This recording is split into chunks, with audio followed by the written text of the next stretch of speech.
We have reached, though, the end of another hour. It's IMSA Radio, Johnny Palmer, Jeremy Shaw and Paul Truswell in the main commentary box. You're tuned to the 2017 WeatherTech SportsCar Championship and the 55th running of the Rolex 24 at Daytona. We're live on XM and Sirius, XM frequency 204, Sirius 136, and on FM 107.9.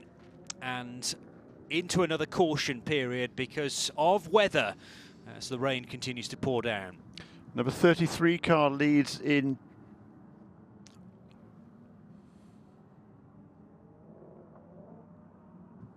Here's Jeremy Shaw. Thank you. Yeah, sorry about that. The number 33 Mercedes, that's a Riley Motorsports entry, currently with Mario Farnbacher at the wheel of that car, leads in GTD. We've had so many lead changes in GTD, pretty much too many to count. Actually, I'll try and have a look down through the official chart and see how many changes there will be, but it'll take me a while to count up. But I'm not so sure that every manufacturer might not have led in GTD. It's been a remarkable battle. Ezekiel Perez Companc in second place in the Grasser Lamborghini, then Robin Liddell down to, well, in third place for Stevenson Motorsport in the Audi. Behind them, then there's still the two Acuras. Mark Wilkins ahead of Ozzie Negris, number 93 ahead of the number 86.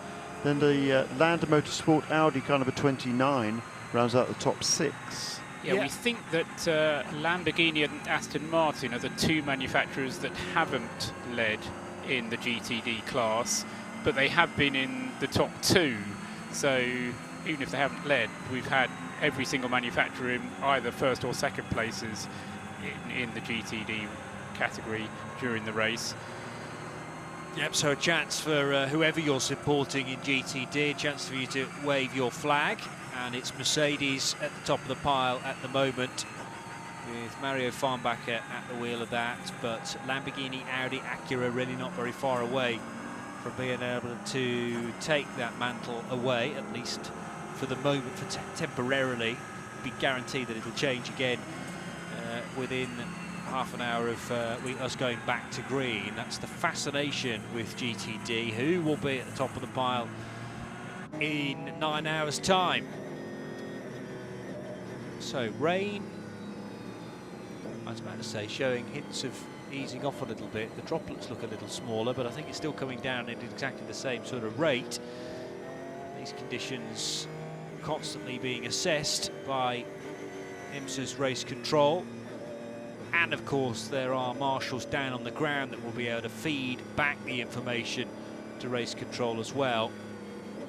And they are an incredibly useful resource, not only to deal with incidents and to spot little problems that happen out on track, but also to comment on the weather, which is a movable feast to a certain extent. It's a fluid situation, if you'll pardon the pun.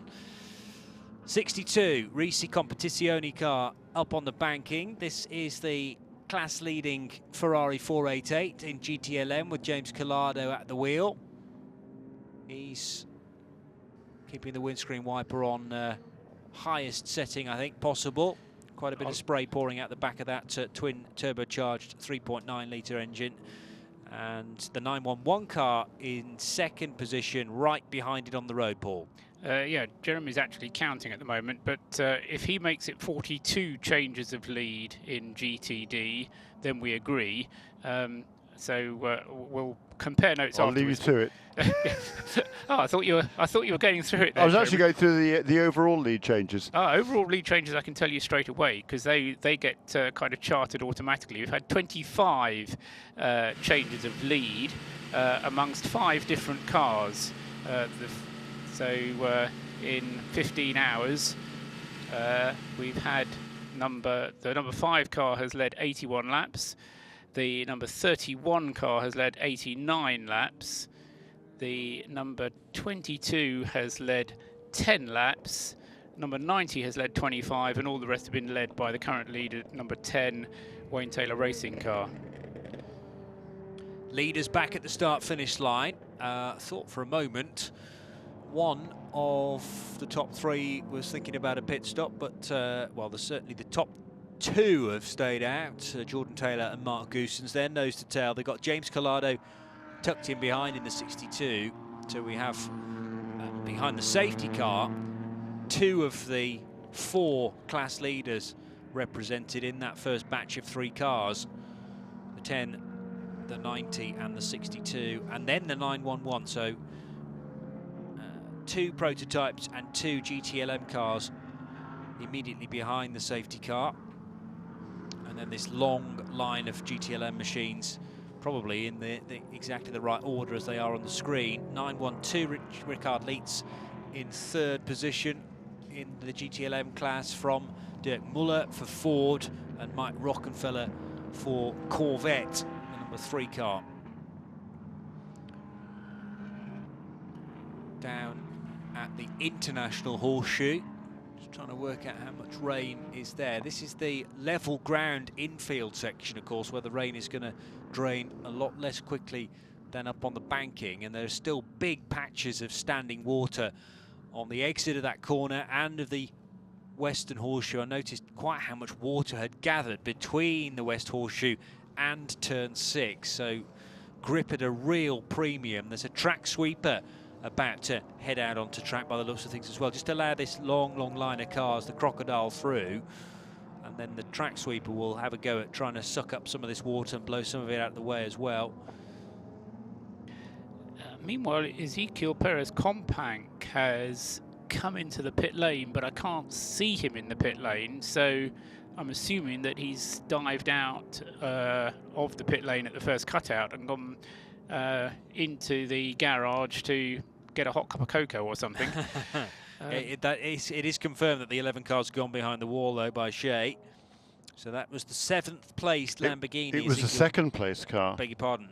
Now being displayed as 7th, but yes, from second place. So that's promoted Robin Liddell in the Audi up to second place, ahead of the two Acuras now, 3rd and 4th. So Mark Wilkins and Oz Negri gaining ground, to their surprise. And yes, the Lamborghini maybe not too happy at a reduced pace going round with, well, water can get into electronics, can get into other parts of the car where it really shouldn't be. And, well, if there's been, I suppose, an issue for that Lamborghini for a period of time, this is the time to try and solve it, I guess, because you're going to lose the least amount of time possible during a caution period. Yes, I mean, it goes back actually, and interested if Jeremy has a thought on this, because we were talking about the keys to the race earlier on, and we were talking about patience being a big factor, and sometimes patience can actually be your enemy, I think, because if you've got a little niggly problem with the car and you just think, oh, I'll just drive round it and hope it goes away or put up with it or something, very often actually that isn't a good time to be patient. You want to get into the garage and get it fixed, and because the longer you drive with a problem, the more is the chance that something worse might happen, or that problem might trigger something else happening. So very often your best bet is, as soon as you think something is wrong with the car, get into the pits and get it fixed. And if it does mean you lose a bit of time, okay, so be it, but it might be cheaper and easier to fix it before it turns into something serious. The 991 Porsche has also come in from GTD, and the pit lane, by the way, is closed, but that classed as emergency service. They've just topped it up with fuel and now sent the car to the end of the pit lane. The 991 car, which is steaming gently now at the end, and is given the go-ahead at the end of the pit lane to now rejoin the race at the back of the train. Yeah, that was 39 laps completed by Wolf Hensler, so even in safety car conditions, of which much of the last hour has been, I suspect that Porsche are needing more fuel aboard. Yeah. And the sweeper is now parked up on the exit of the West Horseshoe.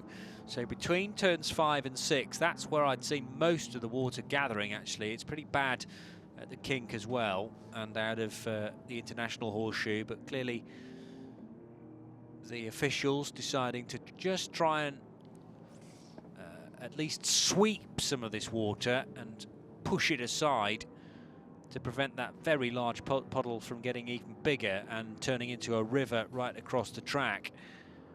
But the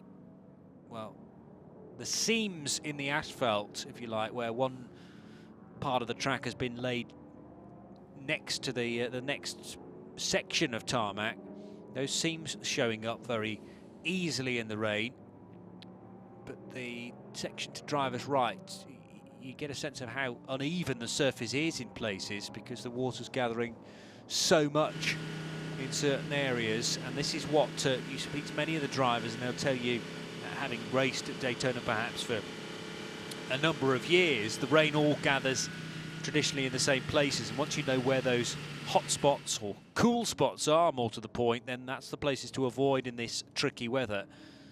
And it's all about knowing how a racetrack changes through various conditions. You not only need to know where your braking points are and the apex and the clipping points, but also where not to put your car in rainy conditions. Now, a couple of prototypes on pit road. So we've got the 55 of Tristan Nunez in and the 13 of Sebastian Buemi. That's the Rebellion car, Shay Adam. It is, and it just goes down right past me, the bright lights flashing. We also have the number 55 Mazda, fuel only for that car. As far as the Rebellion is concerned, they are doing fuel and they have both doors open. That is the sound of the Mazda going back out. Both doors are open. They are doing a driver change. I can't see who that is getting in from this far back. The number 22 has pulled in to a pit stop. Brendan Hartley is getting behind the wheel of that car. Bruno Senna climbing out. They are doing 4 Continental rain tires for that car as well. And the number 2 not coming in during this period, but Ryan Dial is suited and booted. He is ready to go. The number 81, that is the Dragon Speed car. That comes to a stop. The 13 Rebellion still down in its pit stop. The engine cover was just... They put the engine cover back on, and now they removed the rear tail area. So they've pulled that off. The 31 drives back by, and the 22 pit stop is complete, except for the driver change. That is the last thing to finish on this ESM stop. Brendan Hartley trying to fire up the car. There he goes, and he is able to pull away. The Rebellion still stationary on the pit lane. They have put a new rear wing onto the car. They are now taking off the nose as well. Lengthy stop from Rebellion. Wonder how many new pieces they're going to try and put on this car all at once. We are going to see quite a few GT pit stops as well when the pits open for them. There goes the new nose onto the Rebellion. And as soon as they get that latched on, the car should be going back out. Hopefully it gets back out before the GT cars get in, because it is boxed near a load of GT cars. Yeah, and Rebellion will be wise to that, but surely, Paul, that's to do with the aerodynamics of the car. They're trying to put on maybe a different setup to adapt to this rain. Or possibly just some electrical connections, which... oh, good point, yes. Because having driven cars with that have kind of broken down every time it rains, water and car electrics often don't go well together, and with the back end, maybe just getting the rear lights to work properly, or some other electrical activity that goes on at the back. Yeah, and then whilst those new bits are put on the car, they can take the older bits behind the wall, get the paper towels out and make sure that those are thoroughly dried and ready to maybe put back on the car later on in the race. That's not a bad shout. So here come the GT machines, and it's going to be another busy pit lane, because 1, 2, 3, 4, 5, 6, 7 at least, and more coming back to the pit lane as well, peeling off as the cars exit Speedway turn 4. Over to Shay Adam to watch a number of GT pit stops. The Porsches hit their marks perfectly. Driver change for the number 911. Dirk Werner gets out. That is Fred McVecky's helmet getting in behind the wheel of that one. 912 is not doing a driver change, but both of the Porsches are doing new Michelins on their cars. Fueling is done for the 912, but the tire change is not. There is trouble with the front left. They were slow to get that on, but they are still quicker than the 911 to get all of their stop complete.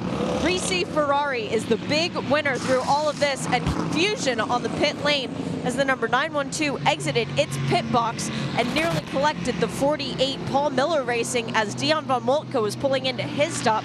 No problem there, though. They both were trying to be too polite and slowed down. Dion made it safely into the box and got out, handing over to Bryce Miller. So Bryce Miller will be behind the wheel of the number 48 Lamborghini from now. The number 911 is still stationed. As we lose Shay briefly, but we got the bulk of those stops. Yes, I saw nearly a clash between the Porsche and the Lamborghini as one tried to work its way to its pit stall and the Works Porsche was trying to get back out again, but thankfully both drivers were aware of each other's positioning, and disaster was averted there. And the fastest pit stop there was by James Collado in the Risi Competizione Ferrari, number 62, which turned the car around in 1 minute and 4 seconds, which was some 10 seconds quicker than anybody else, or that most of the others. Ollie Gavin, the number 4 Corvette, the other one that was out pretty quick. But as a result of that, the Ferrari is going to take over the lead of the GTLM class from, well, the Ford, who came in the lead, and the Porsches that were up at the front of the field. Now, I've got a tactical question for you, The Ferrari was leading. It was, wasn't it? Yeah, yeah. Sorry. And so it will still be leading as a result of doing a quicker stop. Sorry, I was... Well, no, because number 69 car I don't think came onto pit lane, did it? 69 it didn't come, 66 it didn't stop. 69 didn't come in, nor did 66. Nor the 3, I guess, of Rocky. So now, there's a tactical question, and that might be part of the answer to the question as to why those didn't come in, Jeremy. If this is, as it seems likely because of the weather, going to be a longer caution period, would you necessarily want to come in at the earliest opportunity of the full course yellow, or would you perhaps want to leave it until later in the full course yellow when you think the race organisers might be thinking about going back to green, because in that way you will lose less track position? Is that something which the teams might be thinking about? Yeah, it's a factor. I mean, you can sort of gamble as to how long the caution might be. If the earlier you make your pit stop relative to everybody else, then you will be farther in front, so to speak. I.e., the later you make your pit stop, you will fall behind those that have already made their pit stops. But it is, looking at the radar, it's pretty nasty right now, and seems it's showing dark green as opposed to light green for For the goodly portion for a little while, perhaps. The foreseeable, yes, I'd agree with that. Whatever the opposite of set fair is. Yeah, exactly. Yes, quite. Set miserable. More cars on pit road. By the way, Shay Adam, it was a slightly more than routine stop for the number 911 Porsche. They didn't just do tyres and fuel, by the way. And we have Dion von Moltke to catch up with. So let's deal with that first of all, Shay. Dion, track conditions out there look wretched. What's it like running around in the Lamborghini behind the safety car in this rain? Yeah, it's tricky right now. You can't see anything in front of you from the spray. It does. I guess now I can tell how hard it was raining. I didn't realize it was actually raining that hard, but it's really, really slippery out there. You know, we want to go racing. I just don't think these are the conditions that really do well for racing right now. I was passing prototype cars and the GTLM cars were flying by us, but everyone was just trying to keep it on the road, which is hard enough. How difficult is it to get heat into new Continentals when they're put on your car? I think for the first time ever, I told my engineer, no, I don't want new tires. I wanted to keep the tires that had some heat in them already, and it's not much heat. I would say it's pretty cold actually still, but overall, our Lamborghini with Paul Miller Racing is still a really, really good car. All of our guys are doing a great job, great pit stops. All the drivers have done their job. So at this point, we're just trying to survive. And hopefully, if it dries out near the end, and we got Brian and Andrea, two of the best drivers on this paddock, to go battle. So is your work done? I've got no clue. I haven't slept yet. So hopefully, I can go get at least an hour or two of sleep. And then if the team needs me, I'm always there. Sweet dreams, Dion. Thanks. Have a good night, guys, or morning, I should say. Yes, the time locally now, 10 to 6 AM, and the pit stop I was alluding to, the 911, because Shay had informed me that the car of Fred Makovici had rear brakes changed on the 911 Porsche.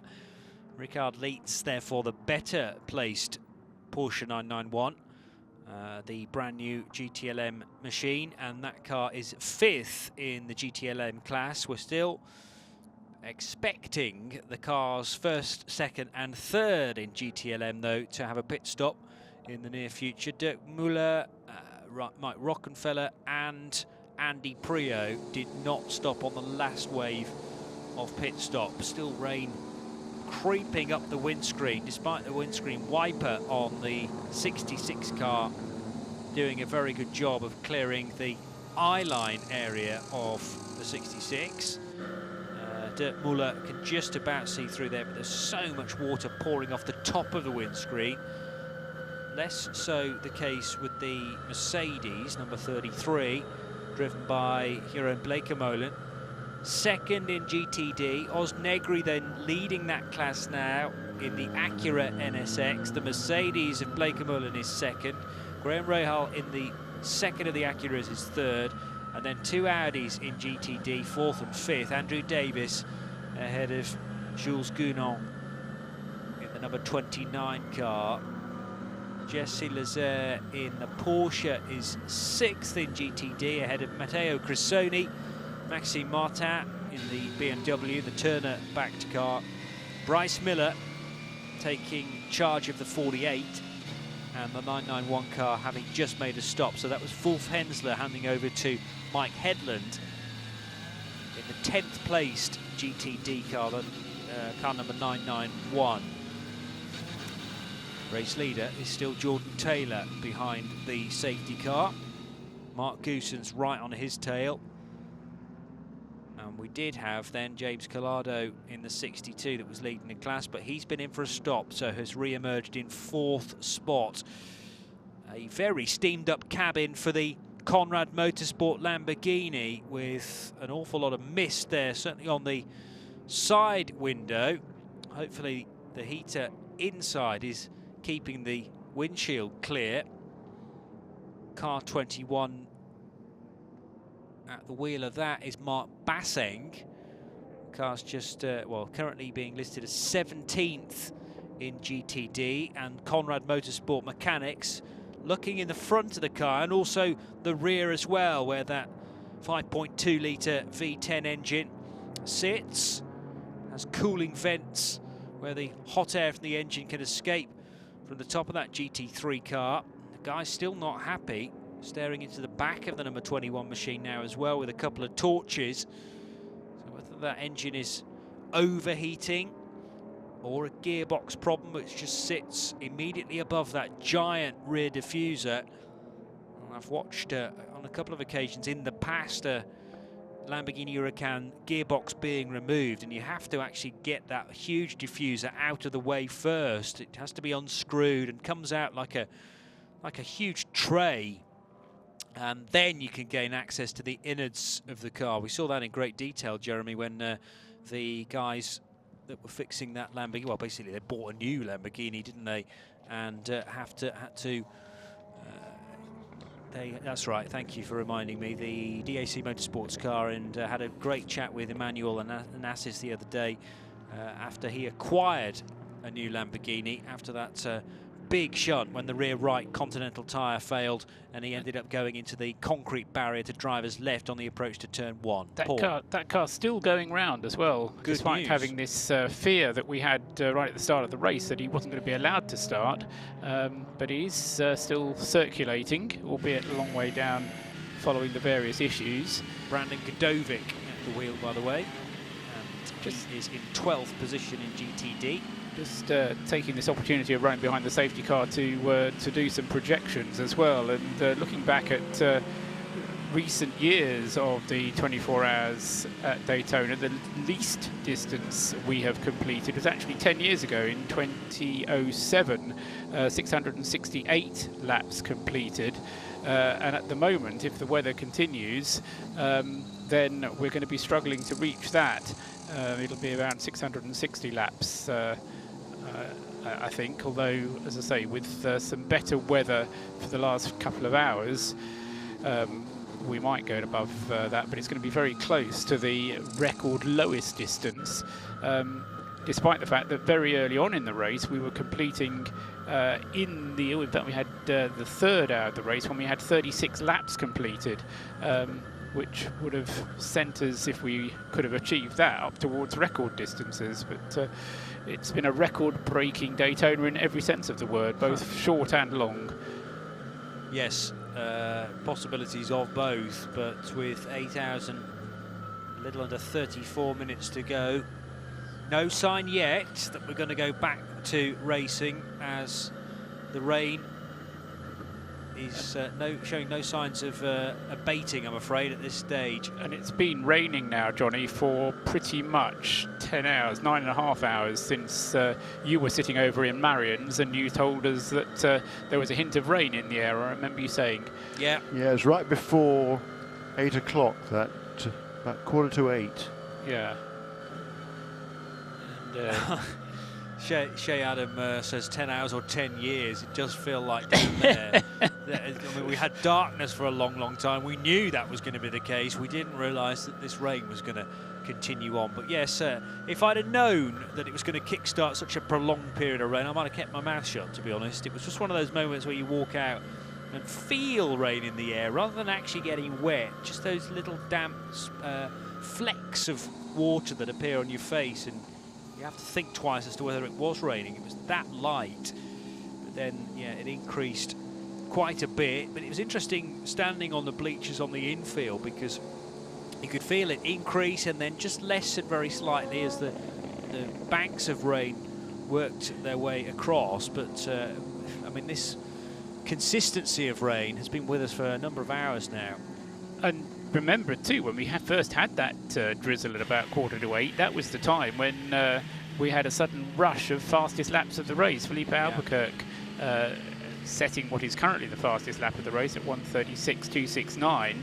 It was just prior to me going out of Marion's, because I was realising the track was probably at its best condition, and I'd actually like to watch it for real.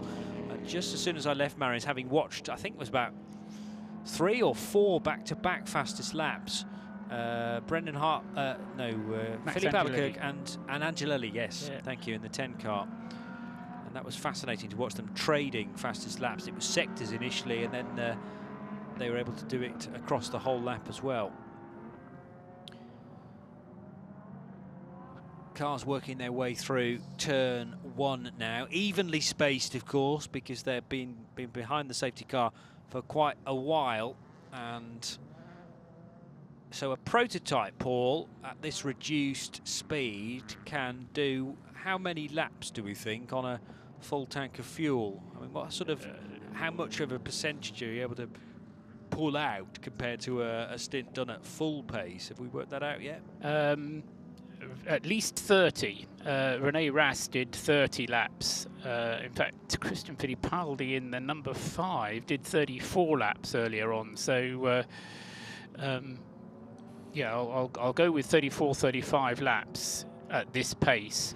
And so, you know, all that you normally have learnt about stints completely thrown out of the window, of course, like this. But what you do have to keep close attention to is driving time. For example, Pippo Derani, he's just changed, in fact, hasn't he? Because he's handed the car over to DL. But in number 66, Dirk Muller in the Ford, because he hasn't come in. Remember, we still haven't had the 2 Fords, Muller and Andy Prio, nor the Corvette of Mike Rockenfeller in for what we would say are their proper pit stops, because they haven't come in under this latest yellow. But Dirk Muller has been in the car for 3 hours now, and so he has to just make sure he doesn't overstep the 4-hour mark. So if he does come in, they'll almost certainly have to change the driver on the 66 car, and that may be while they're leaving him in, because he can quite happily use up his driving time here and then allow all the others to have a bit of a rest. And remind me what the regulations say about the pit stop time as far as drive time is concerned, is that counted towards the length of time that you're in the car? Right, so at the point of pit lane entry when you cross the beam to when you break the beam at the end, that doesn't count towards drive time? In effect, you stop driving the car. That's the same regulations we have everywhere now. It was only the International Endurance Series which used to include pit stop time in the driving time if you stayed in the car through the pit stop. Yeah. Okay, thank you. And of course it's a sliding scale here as well, isn't it? Any 6-hour period you cannot drive for more than 4 of those hours, but as I say, it's not a set number of 6 hours. It's not like saying the first 6 hours and the second lot of 6 hours. That scale is constantly sliding and very, very tricky for the strategists, therefore, to stay on top of. The time it catches you out is if for some reason you give a driver a rest period of less than 2 hours, and that's when it'll catch you out. Yeah. So as long as you avoid that, I suppose. As long as you always give your driver 2 hours rest and don't leave them in the car for more than 4 hours, then it's easy to work out. Yeah. Okay. Thank you. A 4 car, which is the Corvette, well off the pace. Well, not off the pace, but off the opportunity to finish well in the race, at least at this stage. That's Ollie Gavin at the wheel of the 4 car. 33rd overall in GTLM, and if that car wants to improve a position within class, it needs to find its way to the 13th placed BMW of Augusto Farfus now. But 405 laps completed by Ollie Gavin and 423 laps by Brazilian Farfus. Meanwhile, the 911 Porsche, being driven by Fred Makovici, is in 7th position, behind Ollie Pla, and in turn Ricard Leitz, James Collado, and then the 3 GTLM cars that kind of owe us a stop. Dirk Muller, Mike Rockefeller and Andy Prio for Ford, Chevrolet and Ford respectively. Mercedes AMG from Riley Motorsports back on the banking. Lights flashing inside the cockpit, and also no doubt some of the, well, certainly the rain light will be flashing on the rear of this Mercedes as well. And the Mercedes carries one of these onboard cameras staring out the back of the car to enable the driver to know exactly what's going on. Of course, all these cars have spotters as well, and the area of the media centre that is based in this building, housing an awful lot of spotters, all talking over each other. It's crazy to actually go in there without headphones on and listen to how many voices are going on. But of course, everybody has their own spotter and are focused entirely on that one person constantly giving instruction. Some of them have 2 spotters, in actual fact, as well. But and also that I was speaking to Chris Wheeler, who was and his father actually, Packy, who's been spotting for a long, long time for all sorts of different teams, the Indy cars primarily, and latterly in sports cars as well. And they were both spotting for Michael Shank Racing with Kurt Bagajani, the 2 GTD Acuras. And Packy's headset wasn't. Oh no, one of the 2's headset wasn't working, so he had to go up top on the roof. I'm not sure, he might have decamped now, but they were having some radio difficulties there, and so they had to go up on the roof because it wasn't working when he was in the media centre along from here. So yes, it's not an easy life when you've got to be standing out in rain like this, that's for sure. But they'll be thankful for some dry conditions inside here. So you mentioned it's a brake change for number 28. Yes, it is. Now. Yes, as you say, the old rotor being taken from that car. I'll get more on the 2 spotters because I'm intrigued by that from Jeremy in a moment. But pit stops happening for Shea Adam. The number 63 Scuderia Corse Ferrari is in, and it is a driver change. Matteo Cresoni getting out, and Sam Bird eager to get behind the wheel. He was sitting up on the pit box for quite some time with the jacket on, and as soon as they called him into duty, he ripped the jacket off a bit like Superman. But he will be getting 4 new Continental tires, so he'll have to be careful on this outlap to get enough heat in. The fueling is done, and the driver change was the last thing. Oh no, I'm sorry. The right rear tire was the last thing. The car has come off the jacks, and a little bit of white smoke from Sam as he goes from the concrete back onto the tarmac and goes out on the pit lane. It was a bit of a slow stop for the right rear. That was the last aspect to complete for this pit stop, but hey, he's all good. Sam Bird's ready to go. Yeah, and there was a queue at the end of the pit road. That's not the case now. A couple of cars just waiting for the green light. They've been released, and the Ferrari can go straight out without a delay. Green number 6 eliminated on the side of that car. That is out of date information though now, because the car will resume quite a way down. Matteo Cressoni handing over then to Sam Bird. That's quite a way down. We'll confirm where that number 63 car feeds back into the GTD mix in a moment or two. Right. Yes. I've just been pouring through the official lap chart thing here. Yeah, and in GTD, I reckon we've had 45 lead changes now, with the number 86 Acura currently leading away. Ozzy Negri at the wheel of that car ahead of Jeroen Blekemolen. So 45 lead changes among, I reckon, 15 different cars and 8 manufacturers. The Lamborghini, Paul, just led 1 lap. I think it was during the first pit stop sequence on lap 27. Number 59 car was shown in the lead. That was the Harold Proctrick. Which car is that? Yeah, I'll go with that. Which was at the wheel of that car. That was the Manta. Oh no, wait a minute. Sorry, that was a Porsche, wasn't it? Beg your pardon. Okay, so Proctrick in the Porsche. Yeah, so no, I beg your pardon. Then you're right. 59 is a Manti Porsche, isn't it? Indeed. Yeah, so the Lamborghini has not quite led. You're absolutely right. But it's been second, Paul. It's been second. Yes. Yeah, quite on and off quite a bit. Yeah. Although right now there isn't a Lamborghini on the lead lap. And the Aston Martin never actually led Correct. a lap either, although it too was second. Indeed. At the same time of the race, really, in those early stages. Yeah, that's exactly right. Now, ran well very early with Marco Sorensen, didn't it, up into second place.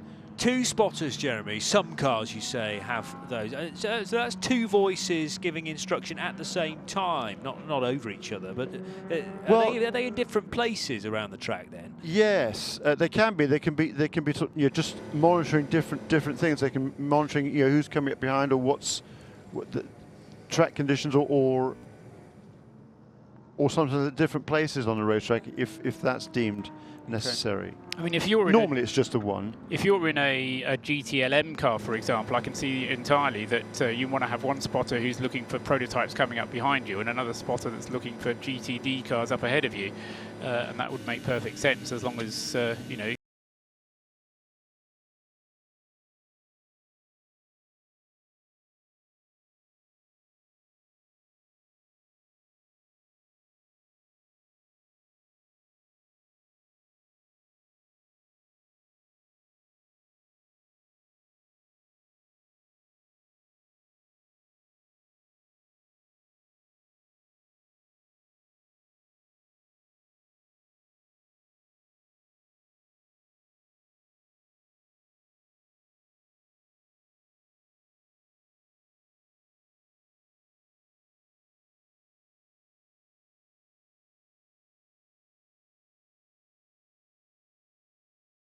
And the number 22, that's the ESM car, that came in and only a left rear tire change. It looked like it had a rather large flat spot on it, so probably a slow puncture on that one. But they checked the right side as well and decided that those were okay.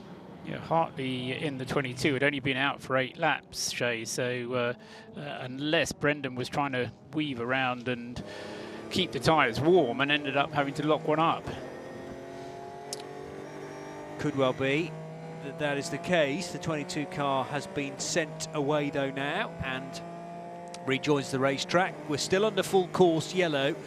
This latest caution enforced because of the weather conditions and the IMSA race control team deciding that it's just too dangerous out there right now to be at full race conditions. So behind the safety car we continue to be. This is the second time we've had a caution brought in because of the weather. It's IMSA Radio for 2017 and the WeatherTech SportsCar Championship. This is the opening round, the longest race of the season, the 24 Hours of Daytona. And we're on XM 204, the Sirius channel 136, and FM frequency 107.9, scanner frequency 454 even. And don't forget the IMSA app as well, which is downloadable on all 3 of the major operating systems on your smartphone. Entirely free of charge. We ask for a little bit of information about you, but no money, and there are no in-app costs either, to give you the opportunity to follow our commentary via that app, together with live timing and all the latest news about the championship as well. There's a bit of a pause at the end of this event as far as the championship is concerned. Next race not being until March, mid-March, for the annual visit to Sebring and the 12 Hours, also in the state of Florida. And then after that, we're into a stretch of races that are all less than 2 hours. This caution has now lasted longer than the earlier rain caution. That earlier one was 15 laps. We're now into the 17th lap of this full course yellow. It started at 5:18. It's now 12 minutes past 6. So coming up for an hour of yellow here as well. So as I say, teams, although the race is neutralised under the safety cars, teams do still need to think about how they're going to get through the fuel.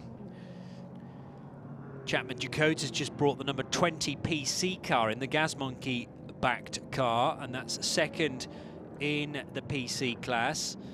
The 20 car will not be held at the end of the pit road and can rejoin with very little time lost there. That looked to be a good pit stop, turning the car around quickly. Down with the 20. The Bar One Motorsports entry, and where is the safety car? Just working its way out of the bus stop now and into NASCAR turn 3. First car behind the safety car remains Jordan Taylor. You can hear his Cadillac 6.2 litre engine in the background there. And windscreen wiper still on the highest setting to try and clear the water on that significantly curved windshield. But the rain is still pouring off that glass at a glass substitute, I'm sure, at a fair rate of knots. The 9-0 car is pitting on this lap. This is the car driven by Mark Goosens. Visit Florida car, Shea Adam. I didn't think that they would put tires on the car, but they are 4 new Continentals. When Rene Rast got out of the car, Mark Goosens got in. They didn't do a tire change, but I guess it's just time for those reins to come off. The right sides are complete, the left side's being worked on now, and Mark Goosens has the windshield wiper working frantically. It's very, very foggy from his perspective, though. I can barely even see into the cockpit to see his helmet. Tires are done, fuel is done. There's a perfect example of how fogged the windshield was, though, because Mark could not see his mechanic standing by the left front telling him to go. The fog was too thick for him to even see someone standing 3 feet away. Oh boy. 27 laps then completed by Mark Goosens. Admittedly, those 27 laps were all under, well, not all of them, most of them were under caution. But my impression is that the Visit Florida car has the worst fuel consumption of the prototype cars, and again, this is sort of sensed from the stint times we've seen thus far. The Wayne Taylor car, number 10, is the one that has the best, and that has also done 27 laps. So Taylor, currently on his 28th lap, he's still out there. The other cars that have done a large number of laps, Philippe Albuquerque is on his 26th lap at the moment. But as I say, the Visit Florida car won't have lost anything by doing that stop when he did, except for just a few places in the queue. Yeah, and I wonder whether they're trying to be the first of the cars to pit. I wouldn't have thought he needed to pit yet. You get a pretty good fuel mileage under yellow. I don't know what they get with these new DPI cars. Well, Rene Rast did 30 laps earlier on under similar conditions with safety car. I mean, we've now been under caution for what, 17 or 18 laps, haven't we now, on this stint? And we had only 1, 2, 3, 4, 5, 6, 7 laps of green. That's all we've had in proper racing conditions. Yeah, exactly. Recently. I can't believe how little Mark Goossens could see out of that windshield. It looks like Jordan Taylor's doing a bit better for visibility, and it's not actually the rain, as Shea Adam expertly explained there. It's just the mist. It's the fogged windscreen. So warm body, warm human being inside a car, very cold atmosphere outside the car, and you get this condensation. And it is so tricky to be able to see even a man that stood 3 feet in front of you waving you off the pit apron. Yeah, it's funny though.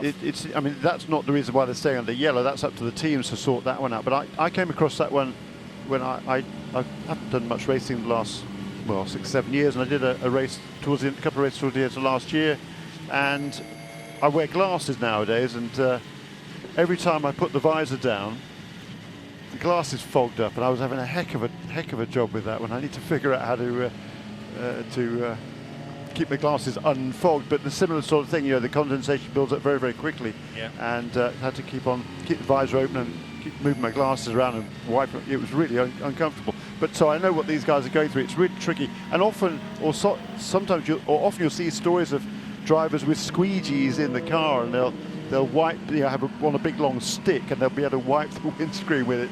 Not very scientific, but sometimes that's the best you can do, because it really is tricky sometimes with the heat that is generated by these cars to keep the windshields clear. I remember, I think it was 2 years ago at Le Mans now, when Ricky Taylor had a bit of an off in one of the practice sessions in a Chevrolet Corvette, and just glanced the tyre wall, was left there waiting recovery of his Corvette, and that's the first thing he did, was remove his spectacles. And we in the commentary box thought, why on earth has he done that? And I asked him the question later on in the week, and he said, for exactly that reason, because my glasses fog up so quickly when I'm stationary, the air conditioning doesn't work as well when you stopped, and you just opened the visor and all of a sudden couldn't see through the glasses. So makes sense when you speak to the drivers. I think just taking the specs away from a warm body will help them clear very slightly, but that's something else to factor in as well. There are 1 or 2 bespectacled pilots in this race. Jordan Taylor, one of those indeed, out front in the number 10 car from Philippe Albuquerque in the 5. Mark Goossens in the 90 is in 3rd position, ahead of Ryan Diel now in the number 2 Nissan, the Tequila Patrón ESM car. And Shea Adam reckons the rain's getting heavier rather than lighter. So no end in sight as far as this weather band is concerned. Yeah, and it's the standing water out on the racetrack that is the primary concern, and therefore not only the visibility issues that creates, but also the spray that just makes it impenetrable. And you know, you have to err on the side of safety, particularly with the high banks here, the speeds around the banking. You know, you don't want to be taking risks with things like that, quite obviously.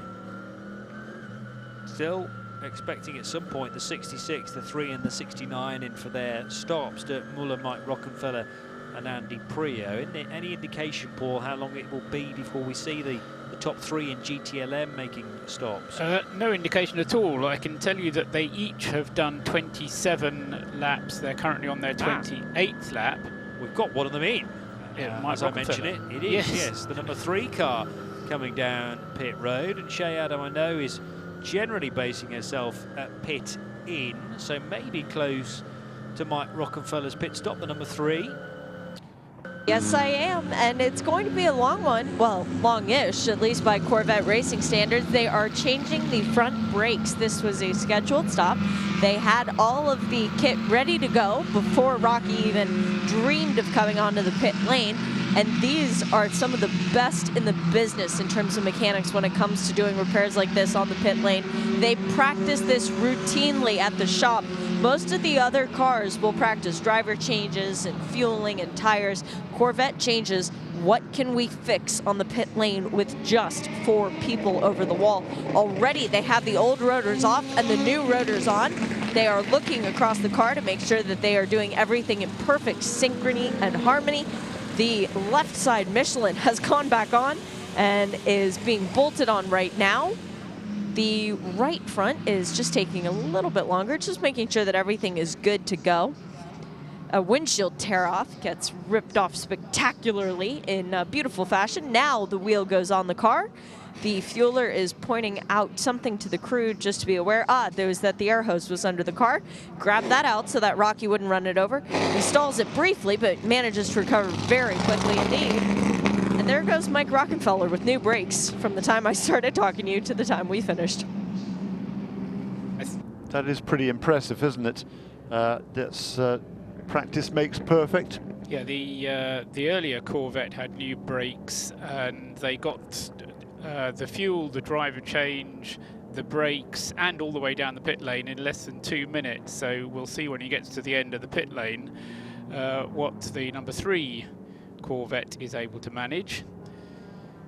He's just turned left at the end of the pit lane, and the time will come up any moment now. 2 minutes and 17, so slightly longer than the previous stop by the number 4.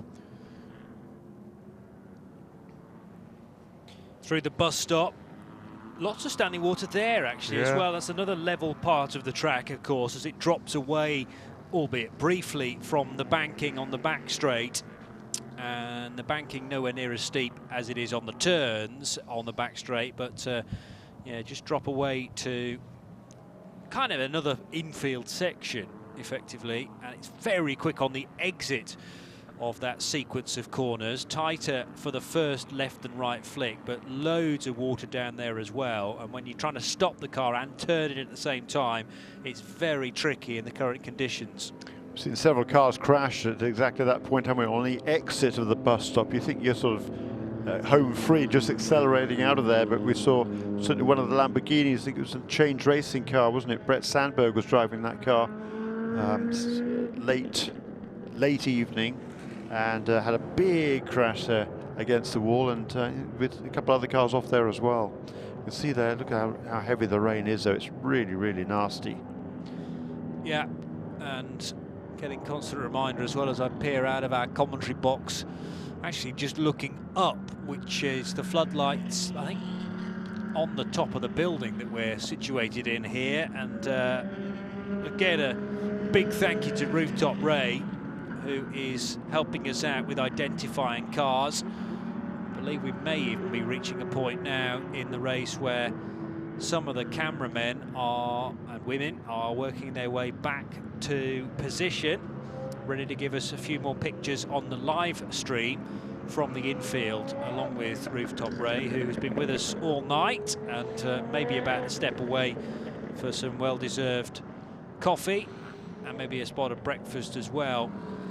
Another 6 minutes to go, and we'll have 8 hours remaining in the 55th running of the Rolex 24, so very close to 2/3 distance. We'll be having a switch around in the pits as Shea Adam takes a well-deserved break as well, and I think needs to just head off to Marion's and sit by one of the heaters there for the best part of the next 90 minutes, just to try and get some of the moisture away. She must be soaked to the skin, bless her. And Jim Roller's going to come into the pit lane instead. On the apex of turn 6, plenty of standing water, and a number of cars choosing to, in fact, go offline, away from the lower part of the track where there may be a little bit more grip for these wet weather Michelin and Continental tyres. So 8 hours and 5 minutes still to go. It's Jordan Taylor who leads the way. 437 laps now completed by the number 10 Cadillac. It's a Cadillac in second position as well, driven by Portuguese driver Philippe Albuquerque, and then Belgian driver Mark Goossens at the wheel of the Multimatic Riley, the 9-0 Visit Florida car is in 3rd position ahead of Ryan Diel.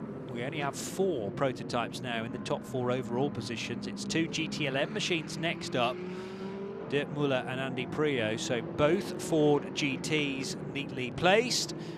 Ahead of another prototype, that's Tristan Nunez in the best of the Mazdas. And then 6 GTLM cars altogether on the screen from 8th place overall down to 13th spot. Covering, well, no Fords in that position. The Fords actually are 1st and 2nd. No, there is another Ford. It's Olivier Pla, beg your pardon. And that car is in 5th place in class. So Fords 1st, 2nd and 5th. We have James Collado representing Ferrari 3rd in GTLM ahead of Richard Leitz in the Porsche. Another Porsche, Fred Makovici, is 6th. Mike Rockenfeller, fresh from that recent stop, rejoining in 7th position ahead of Augusto Farfus in the BMW. Yeah, then the delayed prototype cars of Stefan Sauers in car number 13 there is the, it's the PC car, isn't it? Yeah, one of the Starworks Motorsports entries, car number 88.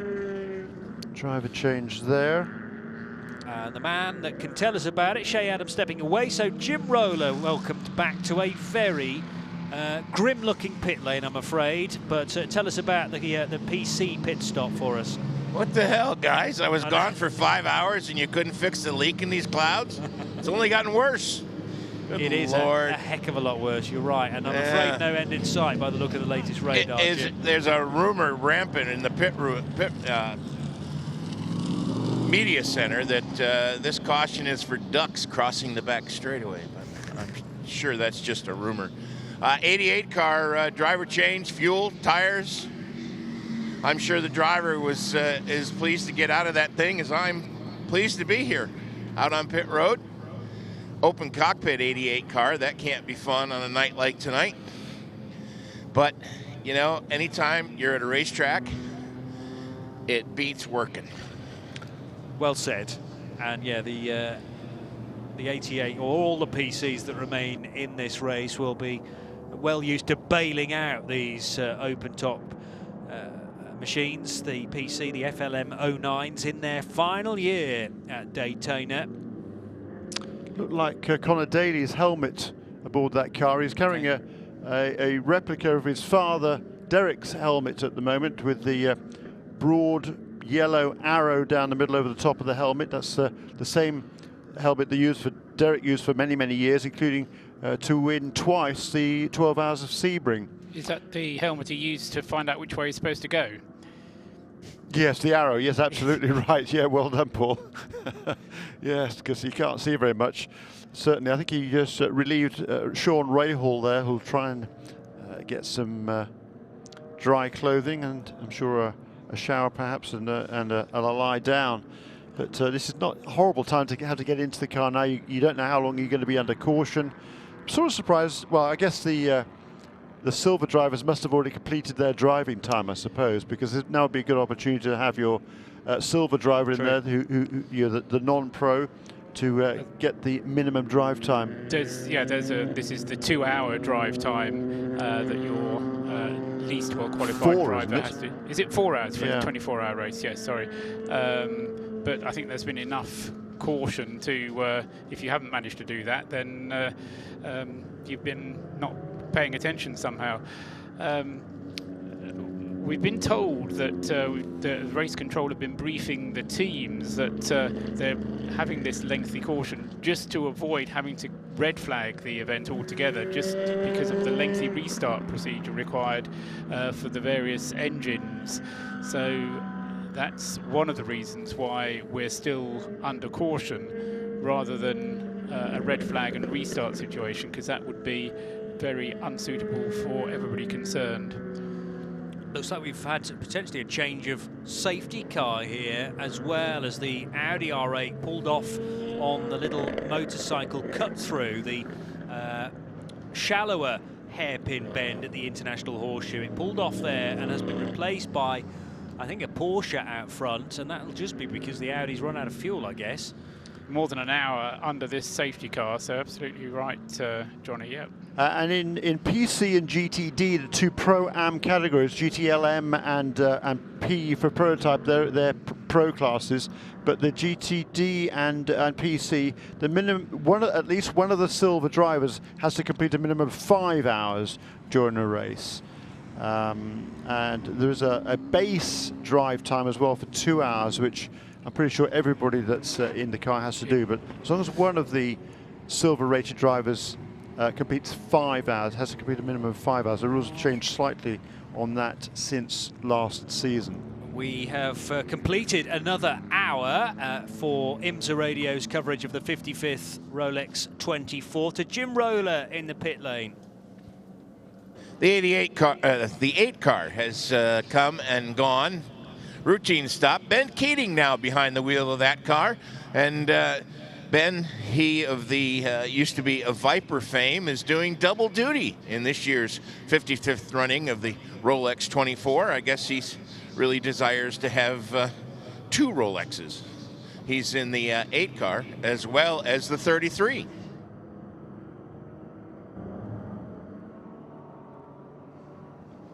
Eight hours to go in the 55th running of the 24 Hours of Daytona. We're at a very wet and miserable looking Daytona International Speedway as a number of the mechanics down at ESM try and get a few Zs or Zs in this part of the world, as we are at 6:30 local time. 8 hours to go, but under caution, and it's been over an hour now, this latest yellow, because of the wet weather, where a race that would have been red flagged in any other situation, but it's actually easier to be behind the yellow flags at the moment just because of a restart procedure that would take quite a long time. And I guess also for the engines, for some of these heavily powered, high-powered prototype machines, it's better to just keep them running at a reduced pace. And the standing water is the biggest priority here, to try and get rid of that. We need the rain to at least ease, ideally stop,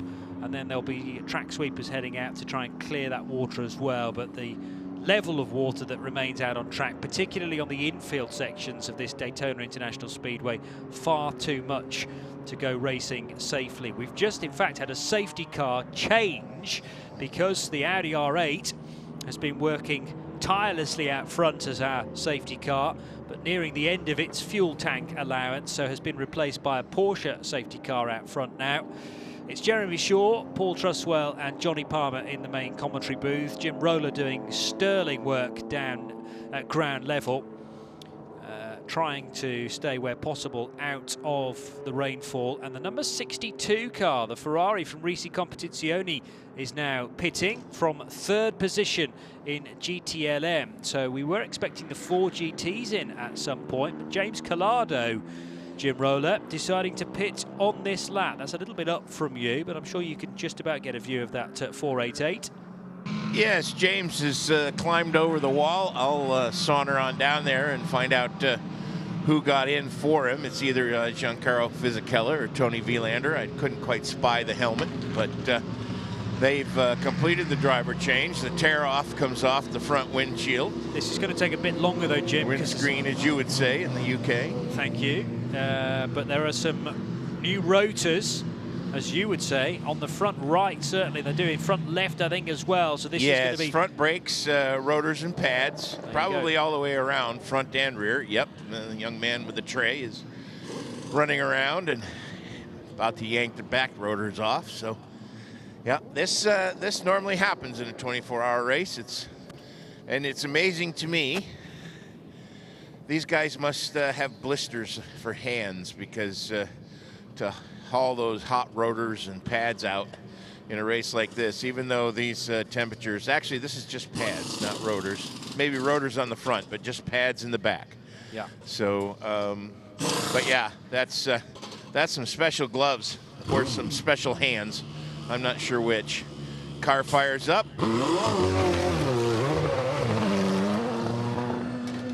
See, y'all like the Corvettes. I love that sound. Twin turbocharged 3.9 litre engine, not like the screaming high-pitched V8 that used to be on board the 458, but yeah, I can get on with that. The new engine for the 488, and it now rejoins the race, Paul Truswell. Yeah, meanwhile, as you say, the two Ford 66 and 69, Dirk Muller and Andy Prio, stay out. They're now on their 33rd lap. Admittedly, it is all under safety car. And Jordan Taylor is still out as well. He's on his 34th lap of the stint. James Collado out of the 62 Ferrari and straight to Jim Roller. Yes, indeed. I've come under the canopy with him so I could get a little bit of time out of the weather myself. James, just how nasty is it out there? It's annoying because I just want to get racing. I mean, they're doing the right thing. We can't continue to race at full speed in these conditions. There's too much aquaplaning in the bus stop and on the exit of turn 6, so it just caused an accident.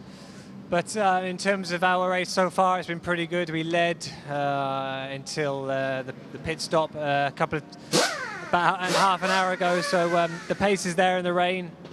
Ford are very strong, so are Porsche, so it's going to be close. Hopefully the rain eases up, especially for all the guys watching here, so yeah, we'll see what happens. You guys were a thorn in the side of the Fords at Le Mans. How big of a deal would it be if you could pip them here? There's something special about Ferrari and Ford, so to get them here would be an absolute dream, but they're very strong, and we've just got to keep clean and see what we can do. It's all about scoring points at the end of the day. Good luck. Thank you. James Collado from the 62 Risi Competizione Ferrari, and fresh brake pads and discs on the front, new pads on the rear of that 62 car. And it rejoins the race along with Mike Rockenfeller's Corvette on that lap as well. But the Dirk Muller and Andy Prio driven Ford GTs happy to stay out front. And of course it's worth their while doing so because they are less than a lap ahead of the competition. As soon as they do stop, they will lose their respective leads of the classes, Johnny. So it makes sense, as long as you can, I would say, to stay out there.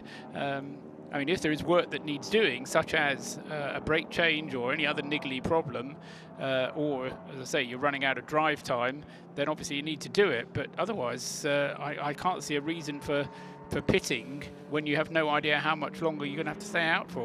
No, except if there is a prospect of it going, like we talked about a little earlier on, when the number 90 car came in, 5 or 6 laps ago, and it certainly didn't need fuel at that stage. But if we go back to green within, I don't know, 5, 10, 15 laps, then it probably won't come in. The other guys will, so it will leapfrog into the lead. Here's Jim again from the pit lane, watching prototype stops. Jonathan Bomarito gets in the number 55 Mazda. He must be on the same. Nick Damon must have done his rota as well, because I interviewed him right before I went off 5 hours ago, and now I'm back and he's back. So I'll have to talk to Nick about that and see if he did his rota as well. But all kidding aside, the struggling to get the door closed. Jonathan's gotten in, no problem. The driver change was flawless, but now they can't get the door on the driver's side, the left-hand side of the car, to latch. Interesting, we've talked a little bit about the ergonomics of these cars and visibility. The Mazda is left-hand drive, and some of the others are right-hand drive. So Jonathan got in the left side, and I think they've got the left-hand door latched now. Let's keep an eye on that in case that pops open, because that'll make things even worse if, given the weather and the spray and everything else, if that thing pops open. Yeah, good point. Nick Damon, by the way, just about the only responsibility we give him, we're willing to give him across the weekend, is to set out the rota of the pit lane reporters. So he works hard on making sure that everyone has suitable rest through the 24 hours. And sometimes you do find that the pit lane reporters have a very similar shift pattern to the drivers. And Bomarito, having had 5 hours off, so that's plenty of sleep time in a 24-hour race, is back on board the 55 car now and heading into the International Horseshoe. Does he make the corner? Well, thinks about entirely missing the apex, maybe just working out where the grip is, and more importantly, where it isn't. and heads now out of the International Horseshoe on towards the King. But as James Collado says, aquaplaning always a possibility at the bus stop. I'd only noticed quite how much standing water there was on that point of the track a couple of laps ago. And turn 6, interestingly, as well. A very gingerly approach for everybody heading through that left-hand hairpin, effectively. It's a fairly open hairpin, but it feeds out onto the main banking, and a number of different lines being utilised there just to try and work out where the grip is. Question for you, Jeremy. On the assumption that Jordan Taylor comes into the pits fairly shortly, he'll then no longer be behind the safety car. The safety car will then, after he rejoins, wave around cars back to the next class leader. Is that correct? Race leader, by the way, on pit road. We'll deal with these stops, and There then he Jeremy, is, yes. you can come back with a reply. Here's Jim watching the number 10. 10 car is in, driver change. One Taylor brother gets out, the other Taylor brother gets in. That makes it simple. Of course, Max Angelelli, if you've just joined us, this is his final ride here at Daytona. He put on quite a show in his first stint. And of course, this car has the great Jeff Gordon from stock car fame and early days of his career open wheel fame. The telling driver to go ahead. The 5 car comes out, so their service is complete, and the 10 doesn't want to fire. Ricky's shaking his head. It is Ricky Taylor. He's shaking his head. The clue on that is the big R on his helmet, as opposed to the J that is on the helmet of Jordan Taylor, who just got out of the car. It's funny, you know, when you're a pit reporter like that, you learn to observe things like that. So it's interesting how hot the engine cover is, as now here we go. They push start the car and send him on his way. Now, you may have said, hey, wait a minute. You're not supposed to push start the car. If you ask the officials for a dispensation to push start the car because of a mechanical issue, they can allow you the permission to do that. And given the fact that the 31 car was a little cheeky about that and went back into the garage area just far enough so that they could push start the car, I don't think there's anybody up and down this pit lane tonight that's going to get told, no, you can't push start your car. So that was the case there. The 10 is away. Okay, thank you. But some time lost for the number 10 machine compared to, for instance, the 5 of Philippe Albuquerque. But of course, we are under caution. So that time negated, I suppose, or the amount of time negated, that's the sort of thing you would not want to happen under green flag conditions. Almost 30 seconds longer at rest or in the pit lane for the number 10 compared to the number 5. It was 1 minute 31 for the number 5, 2 minutes 07 for the number 10. Meanwhile, some of the standing water is in the process of being blown aside by one of the Daytona track vehicles. Not sure whether that's going to be blown aside at the same sort of rate as it's landing on the track, but let's hope that the rain has definitely eased a touch now. Just staring up to the floodlit area of this main grandstand, it's raining less than it was maybe half an hour. Okay, so noticeable for Jim Roller to have seen less precipitation compared to when he started this stint in the pit lane, so just sprinkling. We may well be nearing an opportunity to get back to racing conditions, therefore, but I think some of the track is going to need treatment. We've got 4 GTs, Jim Roller, heading onto pit road. These are the 2 class leaders in GTLM. That's right, the 66 and the 69 have come in together. Those are the only 2 Fords that come in at this point. Those are the only 2 of the teams that are even ready for cars. Sebastian Bourdais gets into the number 66 car, replacing Dirk Mueller, who just got out. I believe that was Dirk Mueller behind the wheel. You can correct me on that if I was wrong. Yep, spot on, yep. So Dirk gets out of the 66. Service is done already. That was just, looked like it was driver change and fuel. Same with the 69, and he's on his way. So Sebastian Bourdais-Seabass behind the wheel of the 66. Now that was the car that won Le Mans, and it is now leading and has led most of this 55th running of the Daytona 500. I knew I was going to do that. Daytona Rolex 24. Race control just announcing, by the way, they're going to send, well, we already know about the dryers out to a couple of locations to attempt to disperse some of this standing water. So we have a dryer at the entrance to the bus stop, and therefore cars being instructed, or spin on the infield, cars being instructed, I think, to straight line the bus stop for the moment. That's the PC leader, isn't That's it? the PC leader, number 38, James French, that is facing oncoming traffic at the International Horseshoe.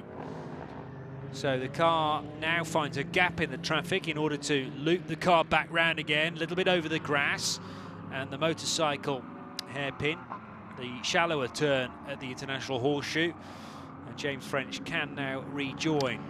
Now, Paul was asking me before, I think we went down to the pit lane there, about when you make your pit stops and how that affects everything else, and whether or not. Well, basically, I was waiting to see until the number 90 car came around, because the number 90 car, having made its pit stop 8 laps ago during this extended caution period, now cycles through to the lead with a number 5 and a number 10 car coming onto pit lane. The question, therefore, was whether the number 2 car would regain the lead lap, and indeed it has. So, Paul? Yeah, no, that was what I was trying to establish when. Yeah.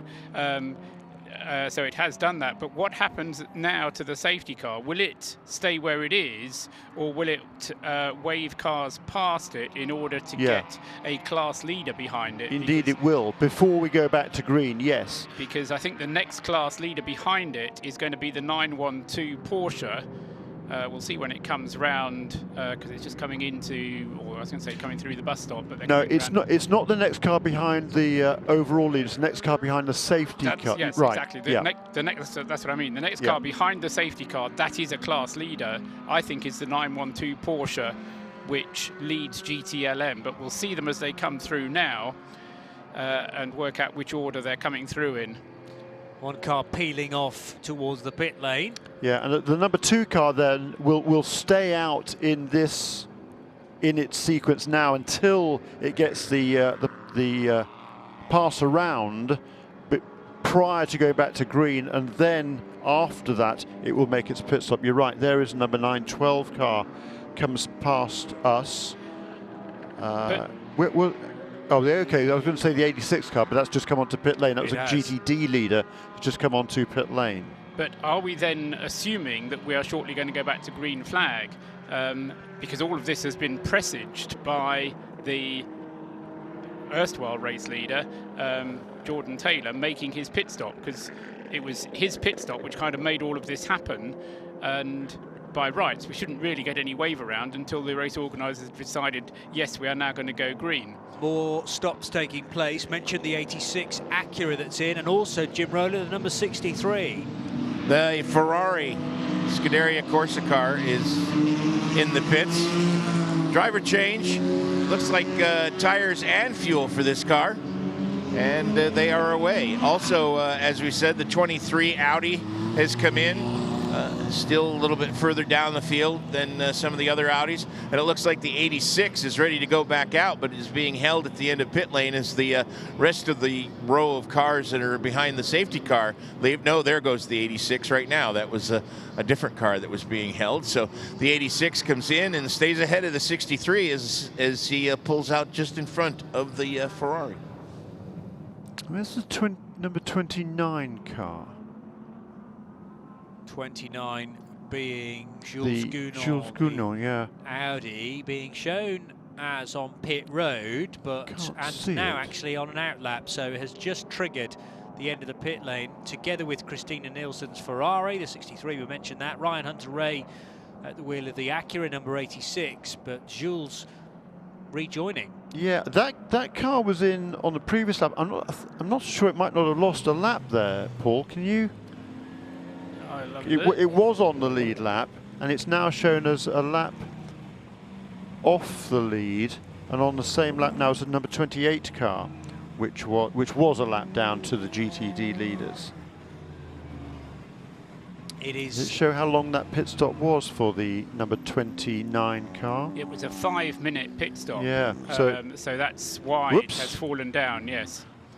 PC car. Presuming is that a replay or not? It's not a replay, no. Oh, This dear. is live action for the number 8 car behind the safety car, and the car spinning on the infield, clouting the blue Armco barrier, and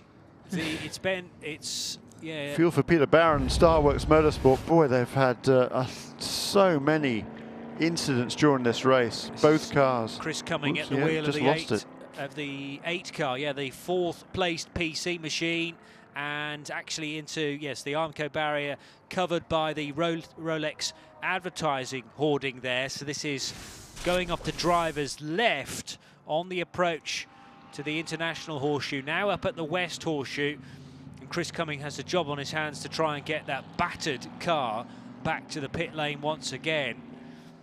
A lot of rear end damage on that car. The wing has been not well askew. The rear bodywork is in tatters pretty much. It is indeed. The pink and white car then working its way through the turn 6, which we know is very damp in places, but it's also very tricky on the infield as well. And another problem then for those guys at the number 8 crew to try and sort out. They've certainly been earning their money at Starworks Motorsport, turning that car around as quickly as possible. Well, we don't go caution because we were already under that, in that state, full course yellow. And cars at the moment being instructed to bypass the bus stop chicane because of the amount of track treatment taking place there on the lower section of the track, where just after that left-right flick, a lot of that water has accumulated, and there is at least one dryer attached to one of the back of the Daytona pickup trucks. So these jet dryers doing a very good job of clearing the standing water as the rain, well, showing no signs of stopping yet, but it is like, I think it's actually a bit heavier now. I think it is, checked. Johnny, yeah. I mean, what little of the sky I can see, it certainly seems to be raining heavier now than kind of 5-10 minutes ago. And as I say, that's why I was wondering. So we're not going to get a wave by yet, because there are still decisions to be taken about going back to green flag conditions. And as I say, we've been under yellow now for something getting on to an hour and 25 minutes. So teams are having to be even more careful now about not only their own fuel usage, but also about driving times. No surprise to see Chris Cumming driving immediately behind the wall as soon as he got back to the pit lane. So the Starworks Motorsports guys ready to receive that car, which will need at least a new rear end section and a new rear wing. The number 96 car, which is the Turner Motorsport BMW, from 8th place in GTD. They're being welcomed on pit lane. They're checking around that car, showing no signs of changing tyres on it. There's fuels going in on the number 96. They may not be wanting to do a driver change where possible, as long as you're not up against the drive time buffer.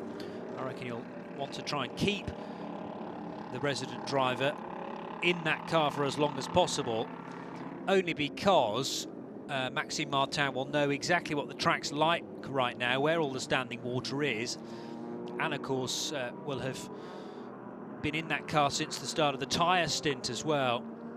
He is a master in the rain too, so who could you want more talented than Maxime Martin? But someone who's very familiar with the current track condition and also how that tyre has worn over the last stint. They didn't change tyres, so it's double stinting at least for the Continental tyres on the Turner BMW. Now the Lexus, the 15 Lexus RCF is the first car behind the safety car, which is back to an Audi R8, by the way, so they have fueled that machine. And that the number 29 car is certainly shown as having lost a lap during that making that stop under this extended full course caution. So we now have just 6 cars on the lead lap in GTD. They are now with the number 86 Acura making its pit call last time around. I reckon now the 46th lead change in GTD will put Jerome Blakemole in the Mercedes, car number 33, back into the lead of the class, ahead of number 57. That's Andrew Davis, Stevenson Motorsports Audi. Then the 2 Acuras, Catherine Legg in the number 93 car, Ryan Hunter-Ray in the number 86 car, and then Christina Nielsen in the number 63 Scuderia Corsa Ferrari. The only cars now on the lead lap, 5 cars therefore on the lead lap in GTD. 1 lap down in GTD, car number 28, that's the Allegra Motorsport Porsche. Michael Christensen, the Porsche factory driver, shown at the wheel of that car at the moment. And then Jules Gougnot in the number 29 Audi, which, like I say, has just lost a lap.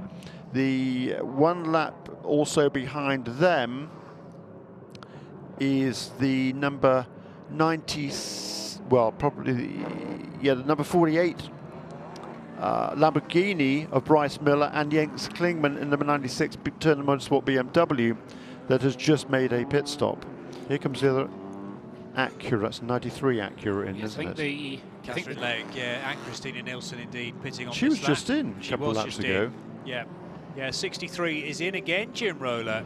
Yeah, another driver change. And topping off with fuel. This is curious. Let me walk down there and find out. I think it's only just taken charge of that Yeah, car. they just... I think so whether she's not happy with the conditions... I think that's just probably just a ploy to get her some more seat time, perhaps. You know, she's had another... I don't know how long she was at the wheel of that car, Paul, but it wasn't all of it. If it was all under caution, it was... What, 4:12 to lap. There's 15 laps at what, nearly 4 minutes a lap. That's what's that? Better part of an hour, isn't it? Yeah. Yeah, and I mean, going back to what we were saying about driving time, I don't think it's really limited by the number of hours, but more what the driver is prepared to do almost. Yeah, I mean, Christina got in the car at 6. Oh no, that's just correcting itself. Go back to the previous one.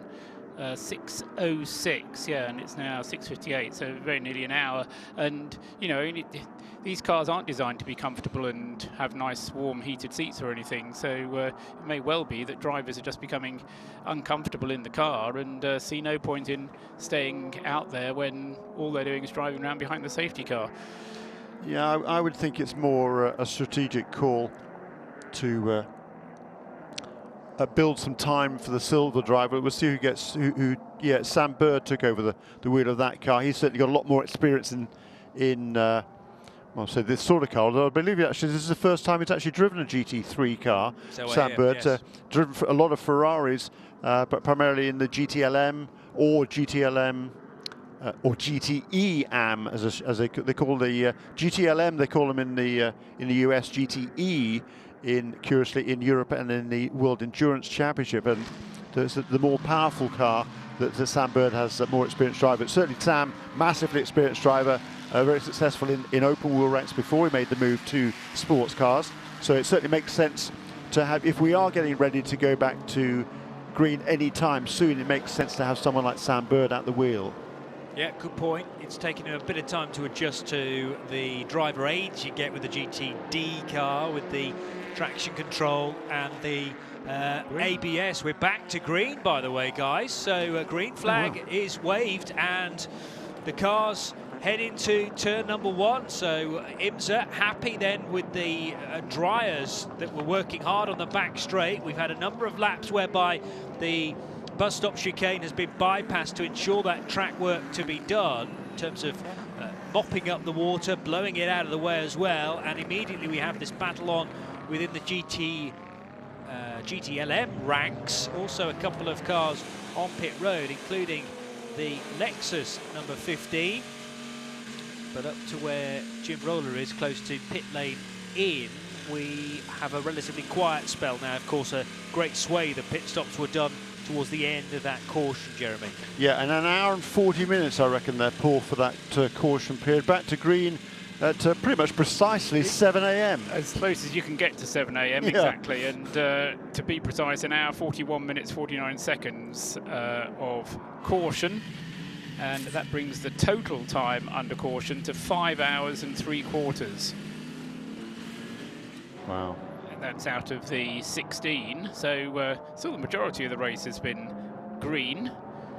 So it doesn't feel like it sometimes, but we have had some good racing, and hopefully now we'll get this field spread out. The problem at the moment, of course, is that the field is very bunched, and that's the most dangerous time. But if the field can get itself safely spread out, then we should be able to get on with some decent racing, and a hint of brightness in the sky, in as much that it's not pitch black anymore, and that will probably help matters along as well. Yeah, at least by visibility of the puddles. Yes, 7:02 local time, AM, Eastern Standard Time. We have 7 hours and 29 minutes, just less than to go. To Jim Roller in the pit lane, an update on a car that, well, we've not seen for a good while now. Trying to confirm whether it's a retirement or not, but you know a little more.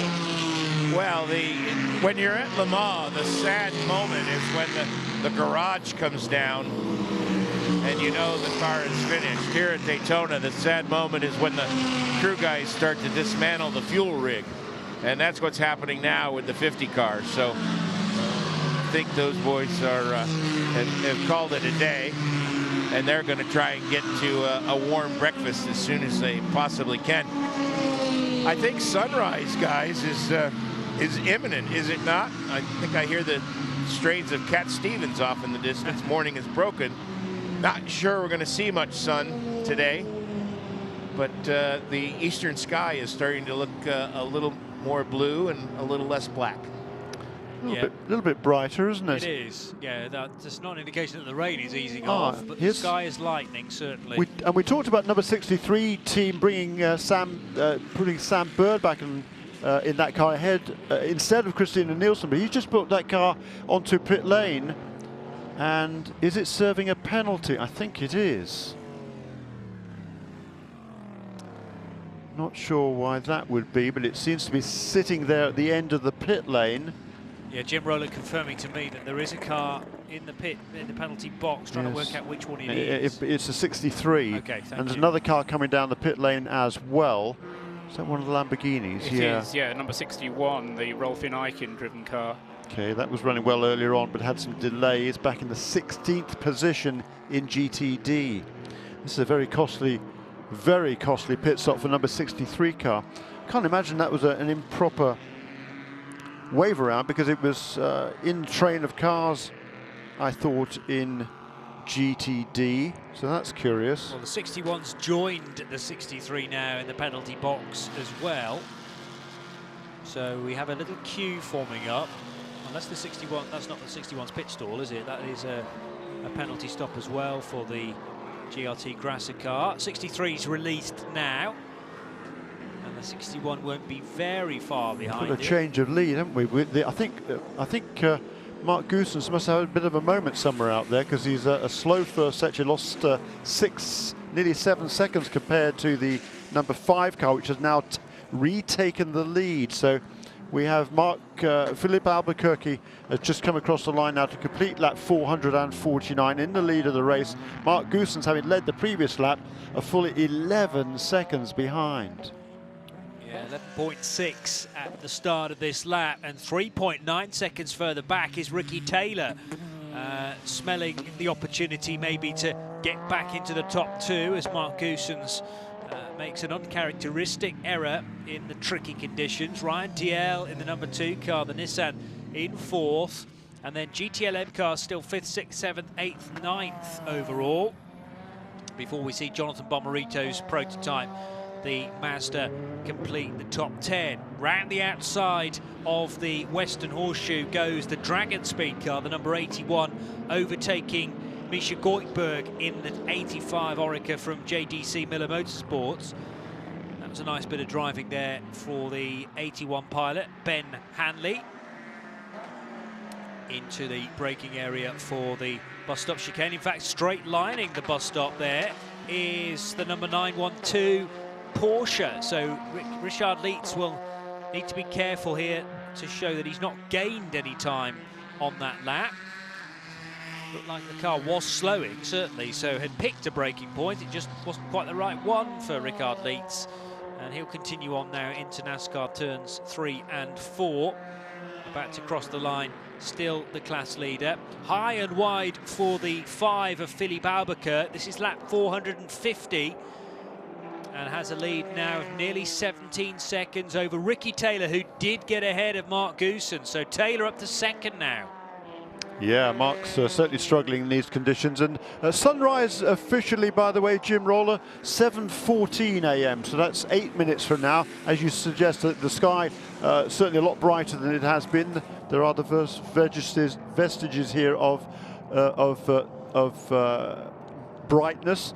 I wonder whether, Jim, if you get a chance to find out from the number 29 car why they lost that lap during the caution, it was probably maybe or possibly making a brake pad change that just took a little bit longer than they had hoped, and they did end up losing one lap. But that certainly has been a leading contender all the way through this race in GTD, number 29. They had a couple of delays, had a puncture earlier on, and whether they had a penalty as well. But that car has led a pretty good number of laps. That's the Monteplast by Land Motorsport Audi car number 29, currently with Jules Gounon at the wheel, the Frenchman. Son of ex-Formula 1 driver Jean-Marc Gounon, who is here this weekend and very much enjoying the atmosphere, as is the youngster as well. Jules, he's very impressed by the American scene. There's the camaraderie around the paddock, and very much getting into the swing of US GT racing for the first time.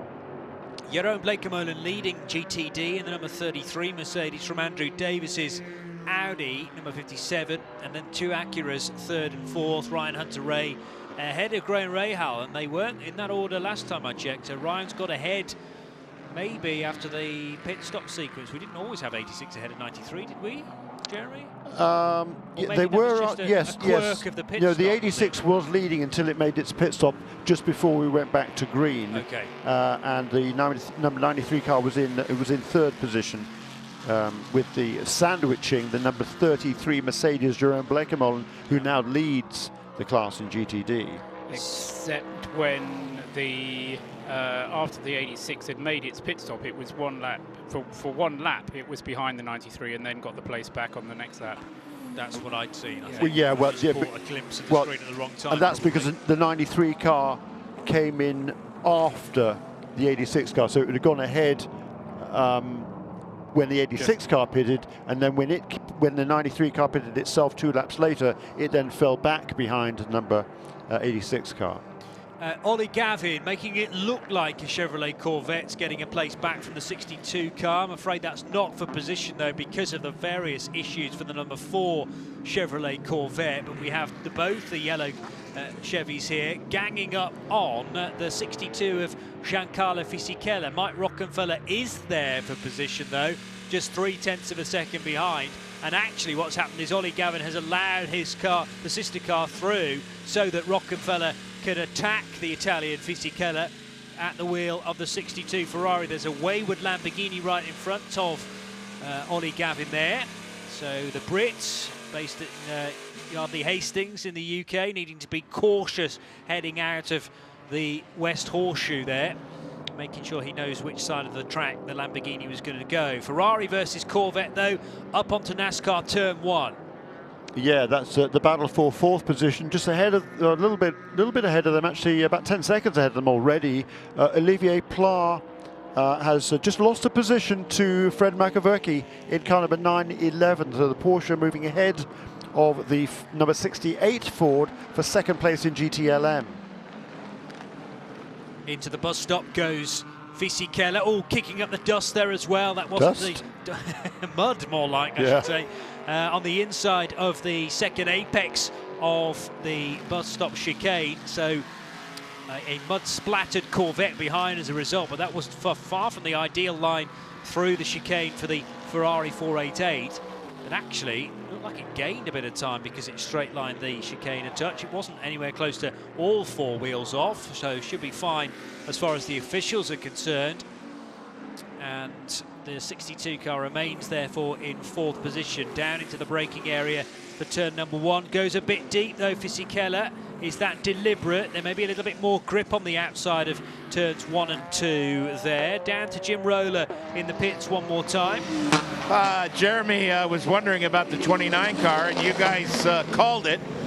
It was a disc and rotor, or pad and rotor change. So that's what cost them the time and cost them a lap. But the good news is my Fitbit says I've done my steps for today. Brilliant job, Jim Roller. Thank you very much for confirming that. So the car that led a goodly portion of the race earlier on, number 29, now fallen off the lead lap in GTD, but still with 7 hours and 19 minutes remaining. So a long, long way to go, and a lot can and will happen. The 5 car of Philippe Albuquerque, race leader, out of turn 6 once again. Happy to sit high and wide, right up against the concrete wall, where the grip, I guess, is most available with the rain still coming down. Now, one of the few disadvantages of the Sky Lightning is that we don't have quite as good a view out the commentary box to monitor the rain. In the darkness, it was very easy to work out how much it was raining. We're losing that now as the sky continues to lighten. It's literally just light sprinkles, though, I'm hearing from Jim Roller down in the pit lane. So rain not as prominent from the sky, but the track is still very, very damp. Yeah, and sky significantly lighter now. We're not going to see the sun come up over the horizon, but it's certainly a lot brighter. We can now see the beachside hotels in Daytona Beach quite clearly standing out against the lightening sky. The guy who's really enjoying these conditions right now is Fred Macavecchi in the number 911 Porsche. He closed up about 4 seconds over the last couple of laps on his teammate Richard Lietz, who's leading the way. But I think he's going to take the lead in any case, Jeremy, because Lietz didn't stop for a second time under that full course caution, whereas Macavecchi did, and therefore Lietz has less fuel aboard, and therefore he's going to have to stop. Now, I mean, the fuel consumption under the safety car, as we've said, is going to be quite good, so he could go another 4 or 6 laps or so before he comes in, but in any event, Macavecchi will be able to go further. 4.1 seconds the gap on this lap, so he's pulled him another 3/4 of a second, and he pulled away from the number 68 Ford GT of Olivier Pla by several seconds. So he's a lot quicker than Pla, yeah. Yeah, he's a lot quicker than everybody right now. Well, a lie. Andy Prio's doing some good laps as well. He's in the 203s. 203.1 that last time, also for Mike Rockenfeller. 201.9, however, for Fred Macavecchi against a 205 for the GTLM leader Richard Lietz in car number 912. Fred Macavecchi, I remember during the Le Mans 24 Hours in 2013, did so well when he was driving for Aston Martin to be out front in what was GTE Pro at the time, but if you remember, coming out of the second chicane on the Mulsanne, just caught one of those white lines at the wrong angle. The car pitched to the left and into the barrier, and that meant that Aston no longer led the class in a really difficult year for Aston Martin 2013. But Fred Macavecchi, up until that point, was thoroughly enjoying himself in the wet weather. Car off on the exit of turn 6. Yes. That's the JDC Miller Motorsports prototype, I believe. Yep, 16th position overall. Misha Goikberg at the wheel of that car, the IMSA prototype lights champion from a couple of years ago, moved up into the PC category. I guess that would have been 2 years ago with JDC Motorsports, and this year, along with Chris Miller and Stephen Simpson, is graduating into the top category. So gradual steps there for JDC Motorsports and Miller Motorsports in conjunction with each other, Chris Miller. And there's one of the Tequila Patrón ESM car, straight line in chicane. It's number 22 car, which was many laps down. 31st position overall, 25 laps behind the leader. Brendan Hartley shown at the wheel of that car, was involved in an incident overnight in the early hours of the morning. Cost quite a lot of time, 25 laps off the pace.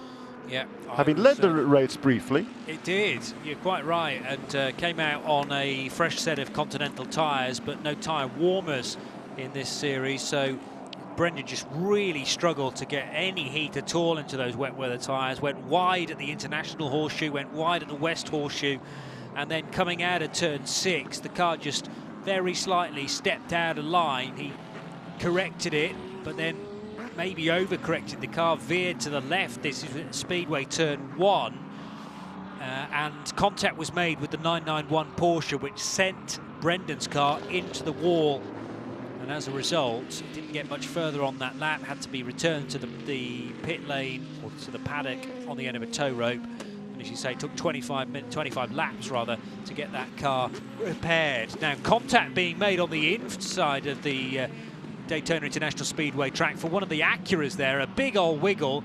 I think that was contact maybe with this Monteplas car, which again goes wide again. So the Land Motorsport machine, the 29 out of turn 5, a little bit in the wars there. 93 car being driven by Graham Rahal. Good car control to rescue that moment then. After contact was made, I think Graham thought he was clear of the car he was overtaking and pulled into his natural line, but just got tagged very slightly from the front of that car. And for the first time in a very long time, somebody has turned a lap below 2 minutes, so 1 minute 59.651. Not by the leader, indeed, but by Seb Morris, who's back at the wheel of car number 31, down in 19th position overall, 9th in the prototype category. And Seb Morris, who was a bit of a star yesterday afternoon, early evening, drove a great double or even triple stint at the wheel of car number 31 and was turning some very, very fast lap times at the front of the field.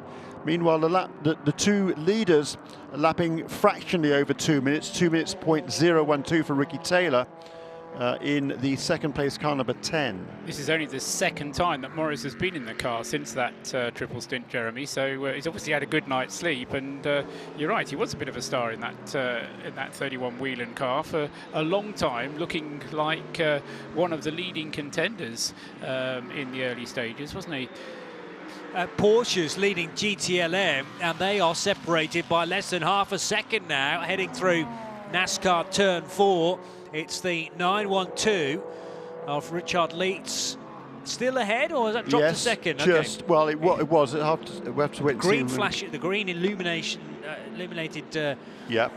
roof line panels for the car in front, who we assume is Leitz, and Fred Makoviecki in second position. Obviously, these cars take on a totally different look during the nighttime stint, but we're certainly heading out of that now. Local time is 7:19. We're past the official sunrise time of 7:14, therefore, and in another 11 minutes we will have another hour of this race into the book.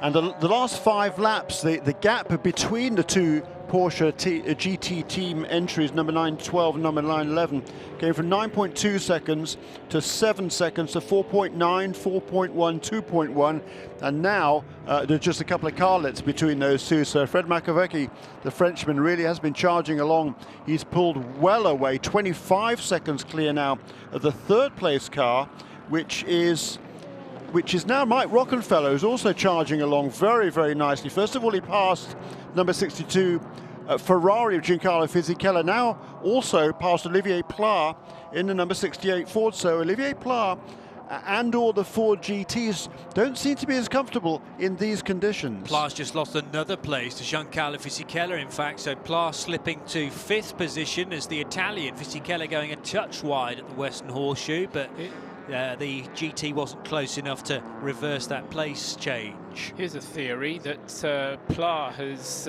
been in the car for 31 laps, and even though they haven't been going very fast behind the safety car. I wonder if the edge has just been taken off his tyres driving round behind the safety car, and obviously the conditions still damp out there, but I just wonder if that's why Pla is suffering, whereas Rockenfeller is on a much newer set of tyres. Jim reckons that Pla will be coming in at the end of this lap because the team down at the 68 crew preparing themselves. He and Leitz, I suspect, so Jim will have to be in Porsche and Ford land at the same time. That's okay.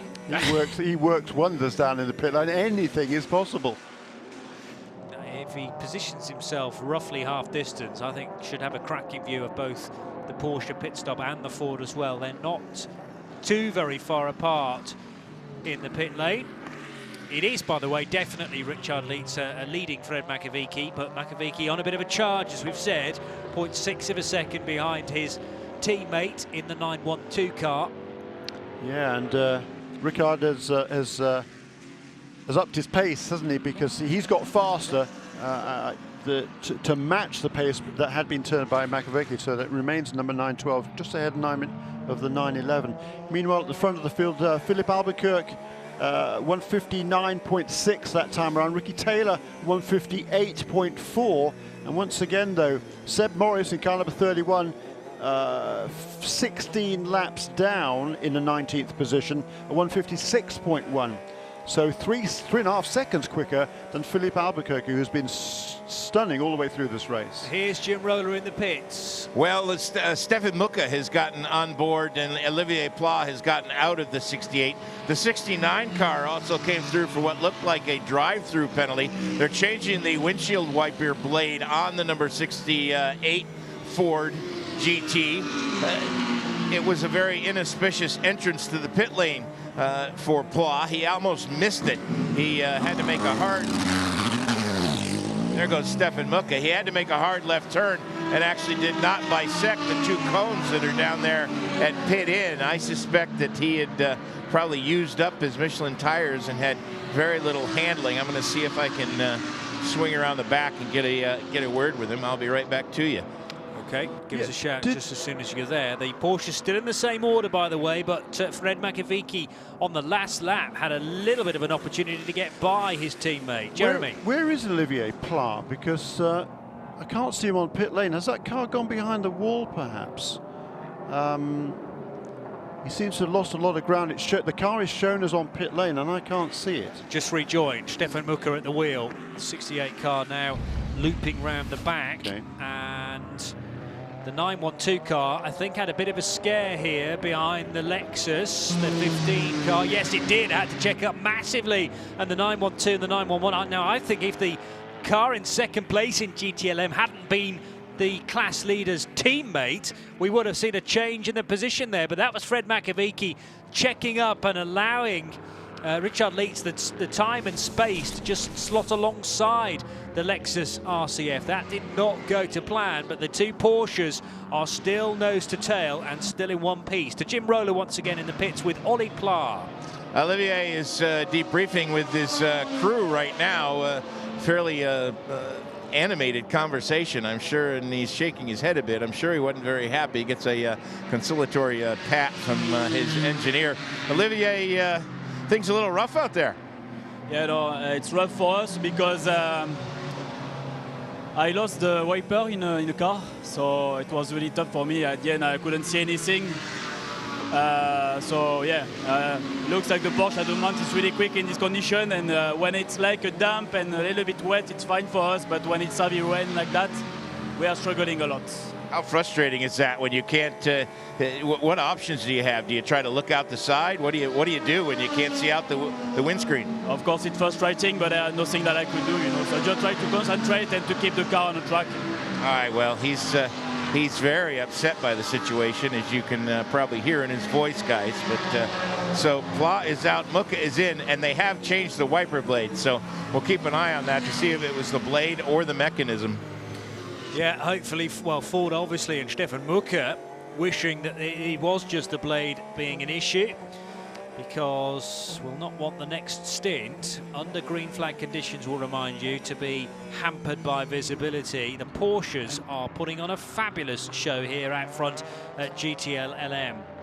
Driver penalties time, because we saw the one from 69, Andy Prio, taking a penalty. Sam Bird at number 63, Ferrari, has just been through and taken a penalty. And now another one? Stefan Muck, yes, another one. Wow. And Stefan Mucker is now on his way down pit lane and heads back out again, having driven straight through the pits as well. So 3 drive-through penalties for 2 of the Fords and the number 63 Sam Bird Ferrari. Yeah, that's the defending champion team in GTD, Scuderia Corsa, the Ferrari car number 63. Now at least 1 lap off. I think it just remains just 1 lap off the leader in GTD, which is still being led by Jerome Blekemolen, who's got a pretty handy lead now over Ryan Hunter-Ray, who has moved up into 2nd position ahead of Andrew Davis, who actually has also just been passed by Graham Rahal. So it's now an Acura 2-3. Ryan Hunter-Ray ahead of Graham Rahal. Andrew Davis on that lap falling to 4th position in the class, and he is a long way ahead of Michael Christensen in the number 28 Porsche. I'm hearing from Jim that the penalty for Stefan Mucker was because Ollie Pla didn't come into the pit lane correctly. Now, whether that was because he did... I wonder where it went. Yeah, I was going to say, because it didn't trigger on the pit in beacon here, that I haven't got a pit time for him. I do have a record of him going out of the pits, but as I say, with no pit in time. Missed the timing beam, and we had that in the earlier sessions in the week with one of the Porsches that confused us for a while. Went to the left of both of the bollards that are at the start of the pit lane, and well, Olivier Pla, if he can't see a thing out of his windscreen, he maybe thought he was in the right place and actually just totally misjudged it. You might have been just sort of kind of driving down the wall, but didn't see it. As a reference point, perhaps. Oh, look, there's a 31 car. That is Seb Morris, who's all of a sudden slowed right down on the racetrack. And we've got a battle for the lead as well, wherever they are. Number 5 car is being closed upon by the number 10. Sector 3 now completed for the leaders, so they're somewhere in Sector 1, Jeremy. Okay. 1.5 seconds, the difference between Albuquerque and Taylor. As up onto the back straight. Up onto the back straight for the leaders. Seb Morris, meanwhile, very slow indeed on the infield. And has he got going again? He's only at the kink now, the 31 car. Yeah, the wheel and back machine from Action Express Racing. So 31 showed tremendous pace with Seb Morris at the wheel earlier on in the race. And after all that hard work, Seb brought the car in. They couldn't get it restarted at the end of the pit stop when he handed the car over. 4th place car onto pit lane. That is Ryan DeYell for Tequila Patrón ESM. Also in the pits there, that's the number 52 car for PR1 Matheson Motorsports. That's a Ligier that is many laps down after early delays. Just saw Seb Morris's car going out onto the banking. It's still moving and not... Reasonable pace, certainly. Yeah, it's not kind of dead. Not limping, is it? It's not limping, but nor is it going at its proper pace. Jim Roller will have been not very far away from the number 2 car as that came in from 4th position. Looked like a quick stop for the ESM Tequila Patrón machine. Jim, I think, may... If scoring is showing Ryan DeYell in the car, it's a misnomer, guys, because I interviewed him. So as he got out of the 2 last time around, okay. Yeah. So, well, no, I mean, he was not in the 2.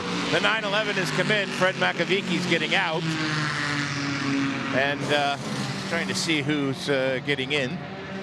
Who would be next in the rotation? That's probably Patrick Pilet, I suspect. Well, Porsche would be wishing they could keep Fred Makaviki on board that car. I'd imagine he's right up against his drive time, but tremendously impressive in the wet weather conditions. Car's away, Jim. Indeed, the car has left. Very quick stop. 4 tires, driver change fuel.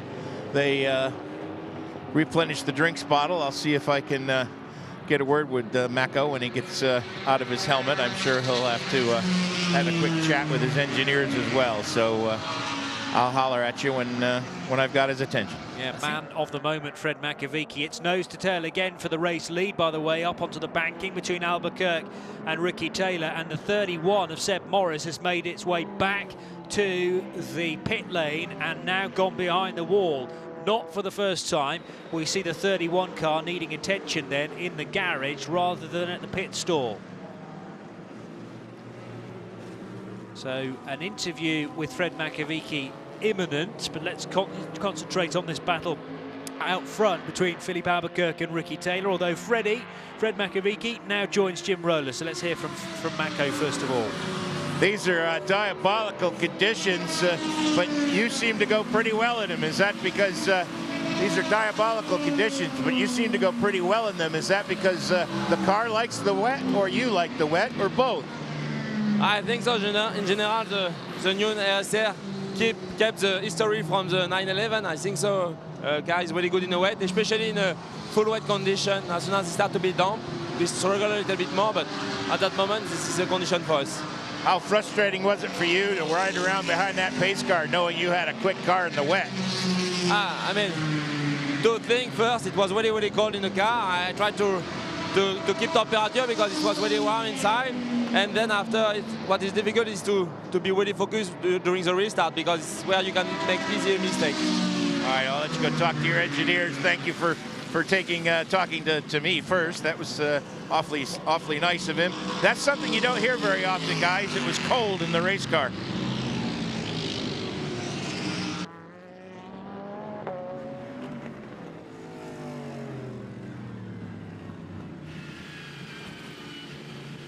Seven hours to go in the 55th running of the Rolex 24 at Daytona. It's IMSA Radio bringing you live and uninterrupted coverage of this year's race, the Kickstarter for the 2017 WeatherTech SportsCar Championship. And Jeremy Shaw, Paul Trustwell, Johnny Palmer being treated to a truly epic fight out front now between the two Cadillacs. They were side by side a moment or two ago, Jeremy, at the start of this lap. Philippe Albuquerque and Ricky Taylor, but no move made in the end.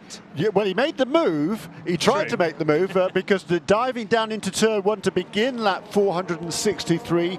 Ricky Taylor dived to the inside. They were absolutely side by side at the exit at the apex of turn one, but Philippe Albuquerque had the preferred line in these conditions on the outside, a little bit more grip out there, and Ricky Taylor was obliged just to tuck in behind him as they went into that kink at turn two and 2A. So it is still Albuquerque who continues to lead in number 5 car. That's the Mustang Sampling Action Express Corvette, and the Konica Minolta car number 10, Ricky Taylor, has had to tuck in behind him. And as far as the Makovic pit stop was concerned, 911, I was expecting Leitz to come in first. Well, the reason that he didn't and Makovic did was that he was assessed a penalty, and earlier on he came in order to just serve a penalty and was then straight back out again. But obviously they did no work on the car, so they weren't able to take fuel on board. Ricard Leitz therefore had the same amount of fuel as Makovic, but must be surely destined for the pits very soon indeed as well. A carbon copy moment for the number 8 There's car. a shocker, the number 8 car going backwards. Yes, into, well, the approach to turn 3 again. This time Ben Keating at the wheel rather than Chris Cumming, who made a very similar error earlier on, and that did significant damage to the rear of the 8. The leaders are back together again, with Philippe Albuquerque preferring the outside line at turn 6. Ricky Taylor rather, on the inside line, and Albuquerque having to go high and wide. This might be Ricky Taylor's chance. He went lower than the Ferrari, although Albuquerque for the last few laps has preferred that high line. I reckon Ricky Taylor might have track position though by the time they get down to the bus stop here. He has. He's going to box him in, I think, behind a GTD car as well, is he? The two of them split the number 63 GTD Ferrari going onto the banking. And indeed, you're right, Johnny Palmer, because that inside line, the shorter route, has enabled Ricky Taylor to get alongside and then ahead into the braking area at the bus stop. So a new leader on lap 464. And a pit stop as well for number 90 Mark Goosens in the visitflorida.com. Riley, that car making its stop. And did we say that Seb Morris has also made it back into the pit lane? He's taken the car straight back to the garages though, behind the wall. Just going back to the number 8 car, we're wondering whether that was Ben Keating making a double error. In fact, earlier on called it as Chris Cumming, but could have been a transponder glitch, and it may well have been Ben Keating at the wheel earlier on as well. Jim Rowland knows his the helmet identification of a number of drivers, and Ben, we reckon, has been at the wheel for quite some time, having had 2 incidents into the braking area for International Horseshoe. This time I think kept it out of the wall. There's a lot of damage being... Oh, there's a spin there for the JDC Miller Motorsports prototype car from the top class, making the step up from PC in 2017, spinning on the exit of the International Horseshoe, but thankfully spinning to safety, coming to a halt on the motorcycle hairpin there. Just trying to find a forward gear. Misha Goikberg still at the wheel of that 8th placed prototype. And that's not a replay, is it? That is a second spin in 5 or 6 laps for Misha Goikberg. Yeah, the earlier spin for Misha coming at turn 6. That one between 3 and the kink at 4. Acura NSX, the white-fronted machine, coming out of turn 6 and onto the banking, being pursued by Chevrolet Corvette. That's the one in 2nd position in GTLM. So Mike Rockenfeller having to take the high line now to get by the GTD car. Yeah, and Rocky's charging along here. He's reduced the gap somewhat to the leader. It was over 20 seconds, 22 seconds on lap 452. Now 7 laps later, the gap down to 14 seconds. So he's made some inroads there, has Mike Rockenfeller, driving that number 3 Corvette in 2nd place in GTLM. Ricky Taylor leading by 1.4 seconds now from Philippe Albuquerque. So after being out-positioned, Albuquerque not able to stay with Ricky in this phase of the race. Lap 466, and it doesn't appear that the Konica Minolta car slightly better set up for this condition. But Philippe Albuquerque's number 1 job is just to try and stick with the black and blue caddy rather than necessarily pulling off an overtake. Just stay in the slipstream of the number 10 car. Back to the pits and Jim Rowland. The 33 AMG Mercedes from GT3 Performance comes into the pit lane. This is the car that Ben Keating's doing double duty, and he came in 3rd in class. He's already dropped to 4th. This is going to be tires and fuel only, no driver change. This is a team that's run by the Riley Motorsports guys. Those are the same fellas that took care of the Vipers when it was Ben Keating's Viper team. So he's kept the band together for this year to run this program while he's splitting his time over with the Starworks guys doing double duty, GT and PC. Yeah, and that car had been leading the class in GTD since the restart, so it gives up the lead. It's now the Acura back out in front. Ryan Hunter-Ray is at the wheel of number 86 car, and a fellow IndyCar driver, Graham Rahal, is in 2nd place. Just 8 seconds now separated into 2 Acuras, which are running 1-2 in the race at the moment. And when did they last make their pit stops? Like 425, so 20-odd laps ago. Those 2 Acuras are onto pit lane. 3rd place now for Andrew Davis in the Stevenson Motorsports Audi car number 57. The Jerome Blekemolen, I believe, will rejoin in 4th place, ahead just of Michael Christensen in number 28 Allegra Motorsport Porsche. Those are the top 5 cars in GTD remaining on the lead lap. After those 2 drive-through penalties, or 2 penalties, Sam Bird in number 63 Scuderia Corsa Ferrari 1 lap down in 6th position, ahead of Jules Gounon, also lost a lap in the number 29 Audi, and then Jens Klingman is also, I think, on that lap in the car number 96. That's the Turner Motorsport BMW. The front of the field, just having put a lap on the number 90 car, having had an extra pit stop just now, Mark Goosens wasn't able to hold back the charging Ricky Taylor, and now both Ricky Taylor and if Felipe Albuquerque hasn't gone past, sorry, it's Van der Zande out now, not Mark Goosens at the wheel of the VisitFlorida.com car, but so those 2 have now put a lap on the number 90 Van der Zande car following its pit stop. Yeah, that the number 90 car came in much earlier before we were back to green, did it, under that long full course caution? Yeah.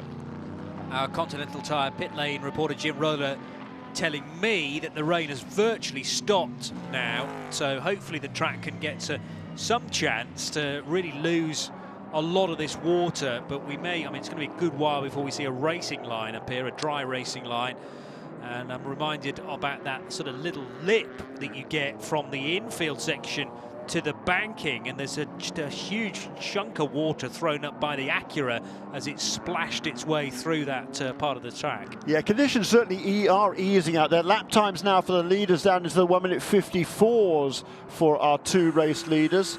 Renger van der Zande 1:57 last time around. Ryan de Yel 1:59, actually the same time pretty much as Richard Lietz in the number 912 GT LM leading Porsche. Also, race control putting out the instruction to all teams that they must turn off their, or can turn off their rain light as well. So, especially if they flash. So the indication, even from race control, that the rain is to a point now where you don't need rain lights anymore and will start to become a distraction more than anything else. In the UK, one of my frustrations is when people leave their fog lights on when it's no longer foggy. Well, this might be a similar situation. A spin there for the number 98 car, which is the Aston Martin. That's had a real trouble run in this race. It spun.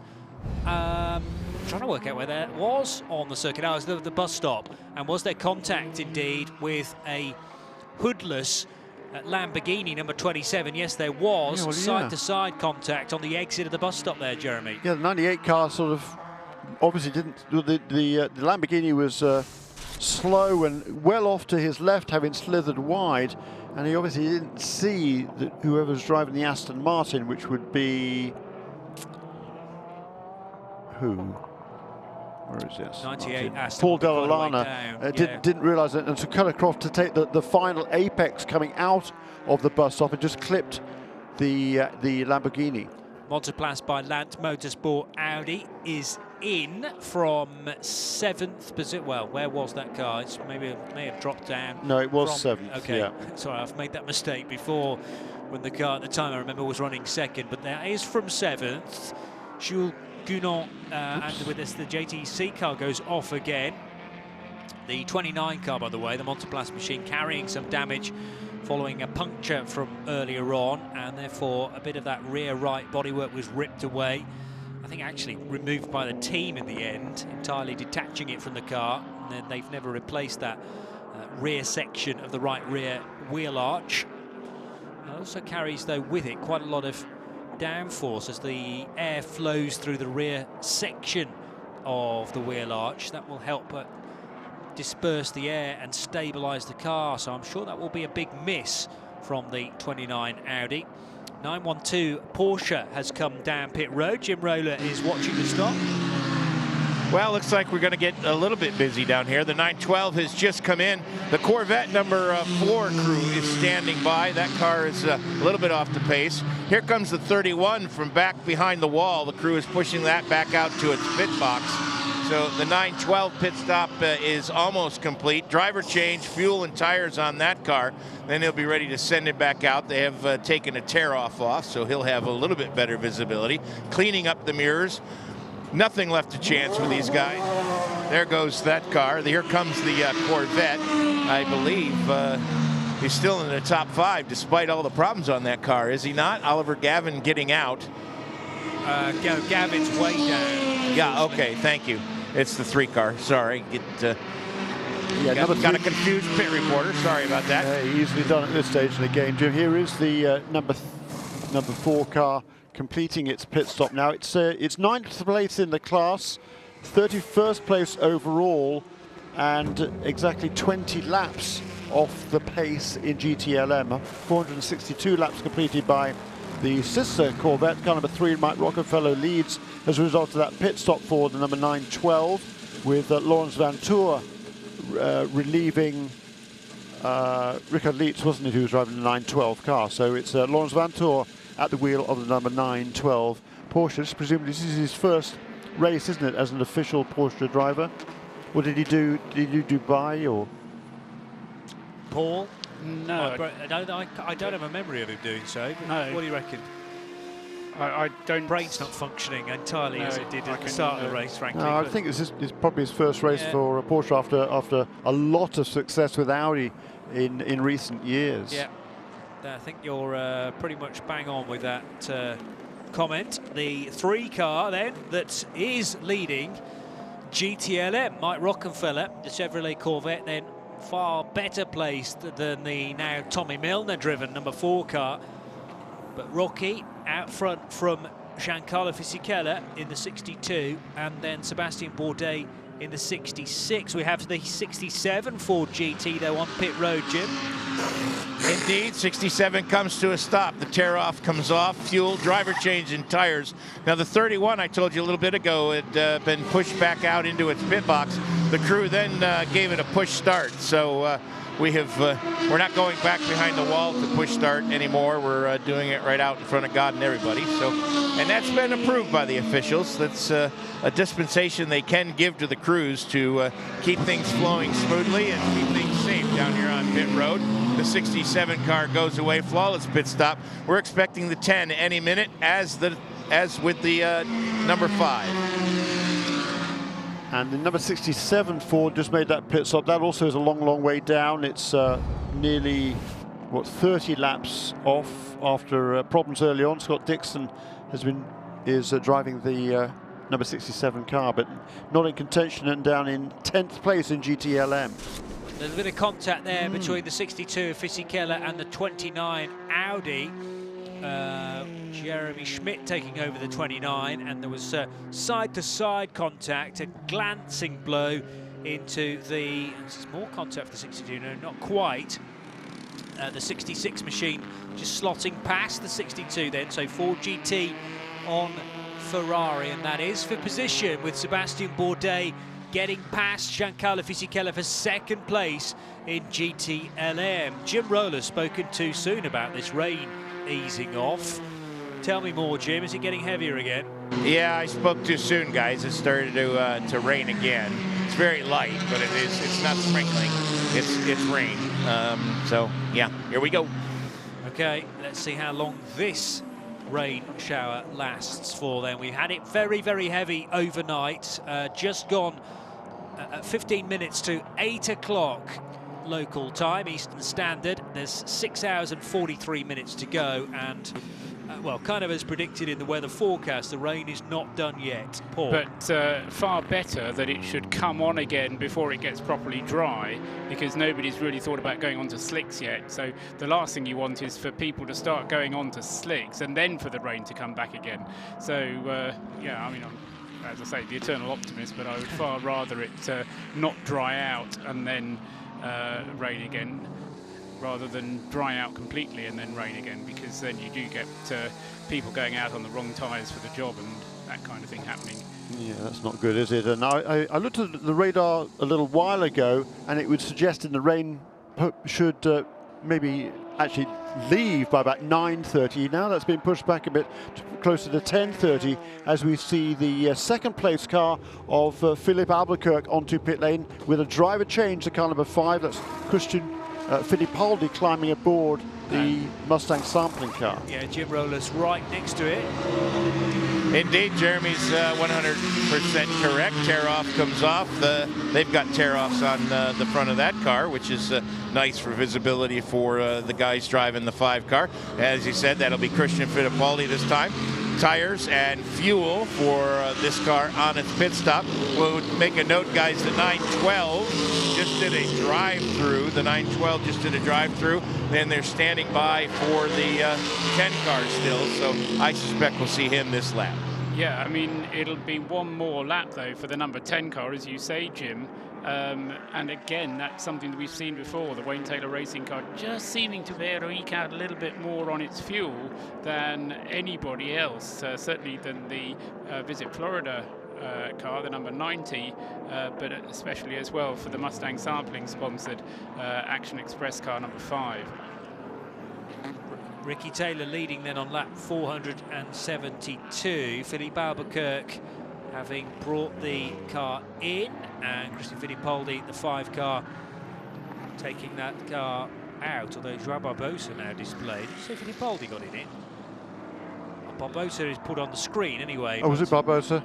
May have been, but I'm not sure whether I have Perhaps true faith in these names popping up on the screen from the race start, frankly. Yeah, Fittipaldi was in it immediately before Albuquerque, so it would be Barbosa. Right, on the rotation, yeah. On the correct rotation. Fine. So Joao Barbosa back at the wheel. Ricky Taylor is in the number 10 car, Jim Roller. Ricky Taylor's going to stay behind the wheel of this car, so no question marks there. This is going to be fuel and tires only. They're cleaning the windshield. Oh, they do also have a tear-off. There goes the tear-off on that car. So Jim's bold statement earlier that not many of these teams has tear-offs was a load of bollocks.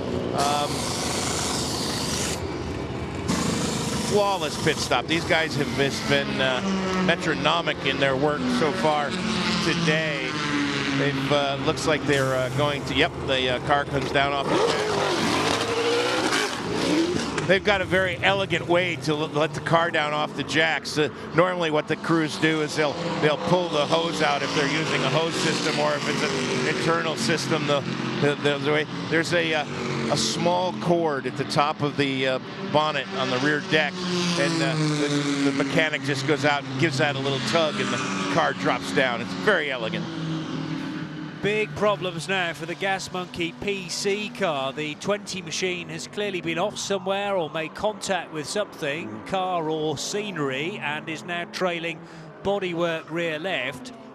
The tyre's still inflated though, so it's not a problem with the tyre that's created that damage. This is the car that's in second position in PC, driven by Buddy Rice. Driven by Buddy Rice, former Indianapolis 500 winner, making a return to racing. He never retired, but he'd been out of the cockpit, hadn't had a drive for a ride. Goes straight behind the wall in that second place car for Bar One Motorsports. And with the pit stop that we briefly talked about a few minutes ago for the Performance Tech team, car number 38, Buddy Rice had got that car back to within one lap of the lead. It was 5 laps behind late last night or very early hours of the morning, and they got it back to just a 1-lap deficit before this incident for Buddy Rice, and now goes behind the wall, so he's definitely going to lose some more time there. Of course, James French had a moment himself, hadn't he? The 38 car was facing the wrong way for a little while on the infield, so that would have helped the 20 as well claw some of that ground back again. But often what befalls one competitor will strike again for the other one. It's really about those two PC cars, 38 versus 20 for the remaining 6.5 hours, I'd say. 26 of David Chain, too far adrift. It looks like it might be, but that's kind of one of the visual things you get when you see a car on the second page of the screen. Trying to work out the difference. 458. 12 laps. Okay. 12 laps. Not a minute. No, it's not impossible. No, not a million miles away, certainly. They've not been the most reliable things out there, have they, the PC cars? No, mainly this race, though, they've been clattering into things, which has been their problem. I'm not sure anyone has actually had any mechanical problems that we know of, but no, a whole bunch of incidents. Yeah, and that too is something that we've seen before in Daytona. I remember having seen PC cars clattering into things, to appropriate turn of phrase. All powered by the same unit, the LS3, I think it's called. Is it a motor out of General Motors? Yep. And that seems to be pretty reliable, because we haven't seen an issue with the power plant. As you say, it's more about the cars that are running off the road and hitting things hard here at Daytona. Look at the number 62 Risi Competizione, only Ferrari making its way out of the international horseshoe, turn 3, now down to third place in the class. Sebastian Bourdais a little while ago, 4 or 5 laps ago, sneaking past. No, not even that, just 3 laps ago. Number 66 car moved past the 62, so Sebastian Bourdais up into second place. Mike Rockefeller leads in the Corvette in GTLM.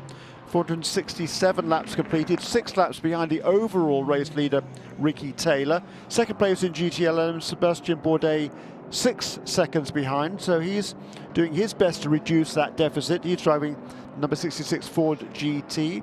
And then Giancarlo Fisichella down to third place, and a big gap back now to the number 911 Porsche of Patrick Pilet, who's being closed, or I thought he was being closed upon by number 69 Ford GT of Andy Prio.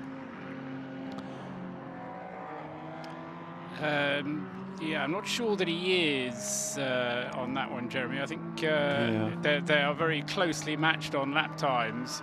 Pile having been in the car slightly less time than Andy Prio, who had to serve a penalty, didn't he? He came in and did a penalty, and obviously has his tail up now as he tries to get some ground back.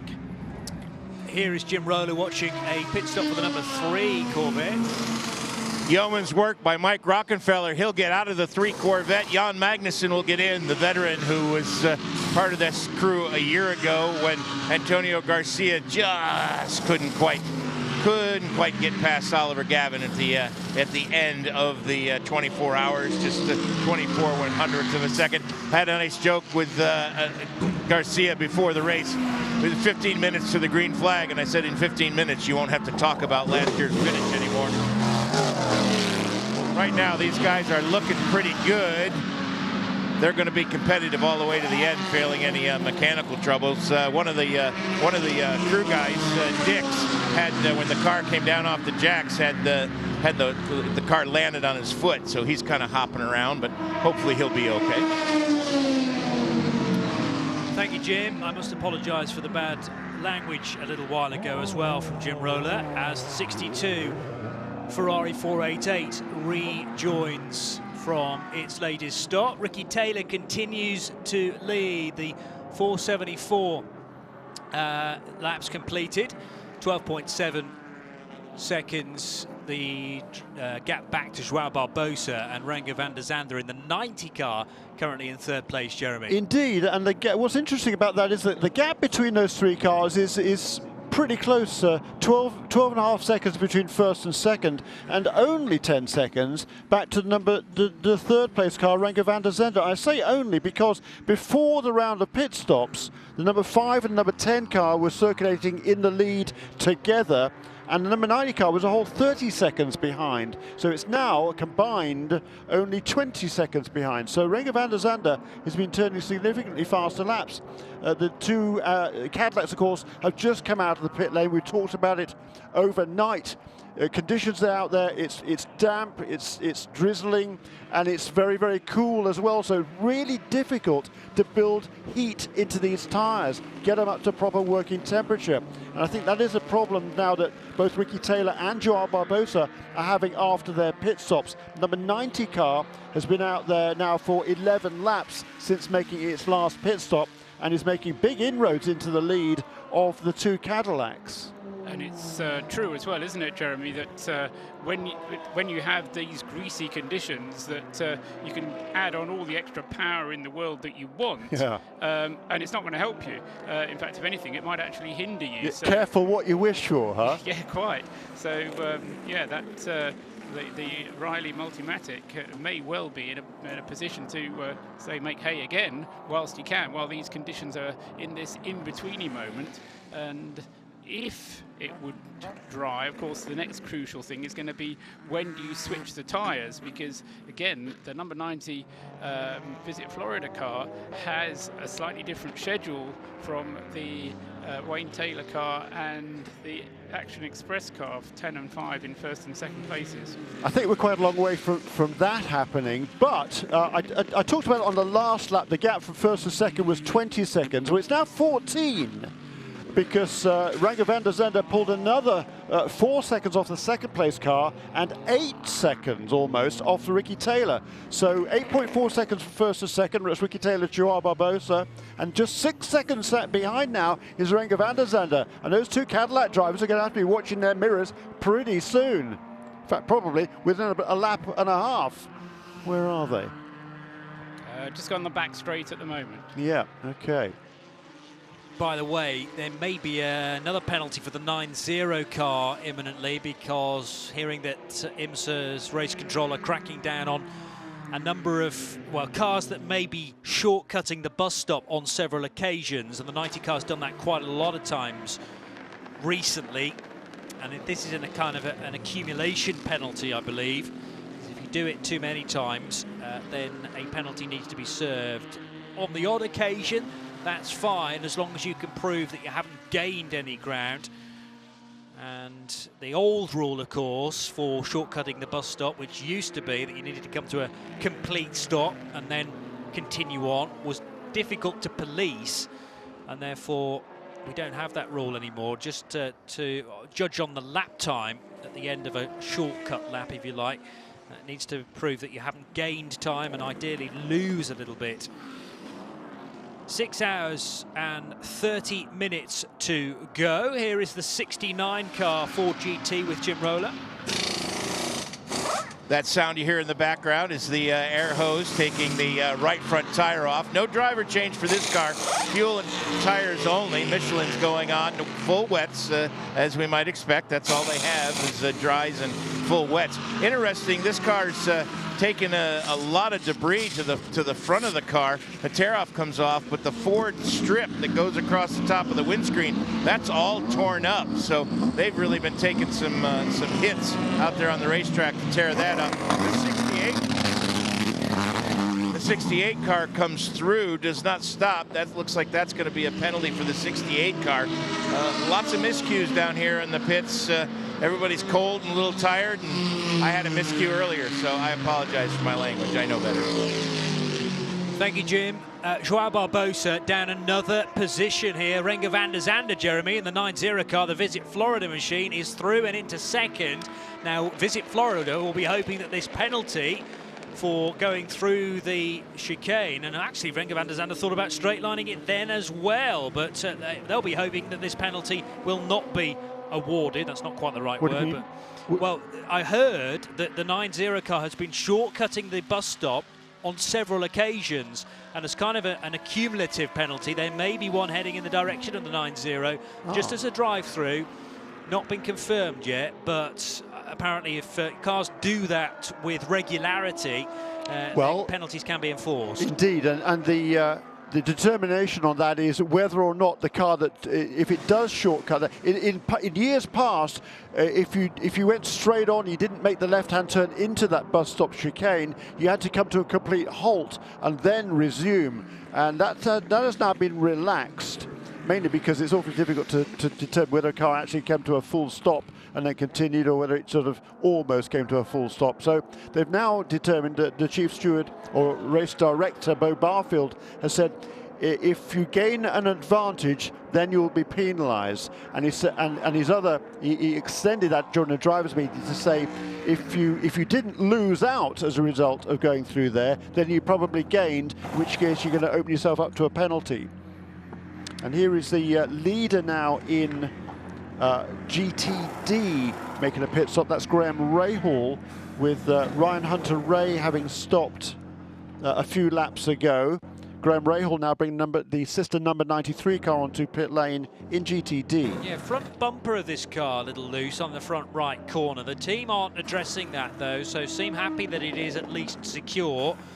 It won't be helping the aerodynamics on this brand new Acura NSX, but it is leading, or came in from the lead of its class, so going pretty well, and obviously that's not affecting its lap speed. Sebastien Bourdais in the 66 car is now in Jim Roller, so another pit stop for a Ford GT. Yeah, they seem to be right on schedule.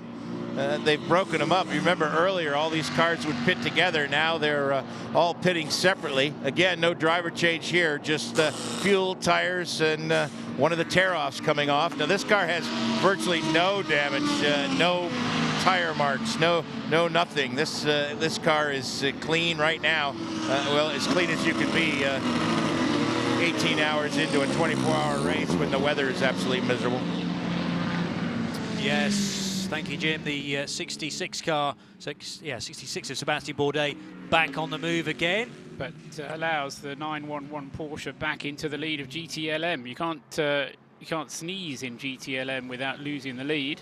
And a pit stop then for Sebastien Bourdais is enough to enable the Porsche to retake the lead. The 911 car, 912 with Lawrence Van Tour, has been lapping pretty quickly, but having taken a penalty pit stop as well, has dropped back a little bit. And out in the lead, Ricky Taylor, he's built the heat into those Continental tires. Now he's back up to proper speed. He'd been lapping in the 2-minute range, 2 minutes 2, 2 minutes 4 for the third and fourth laps are coming out of the pits, and all of a sudden on the next lap, a 57.3. He saw the alarm bells were going off in the cockpit to alert him that Renger van der Zande was looming. He was only about 8 seconds behind, and now down in the 56s this time around for Ricky Taylor, and he has answered the call. Renger van der Zande actually lost a little bit of ground on that last lap.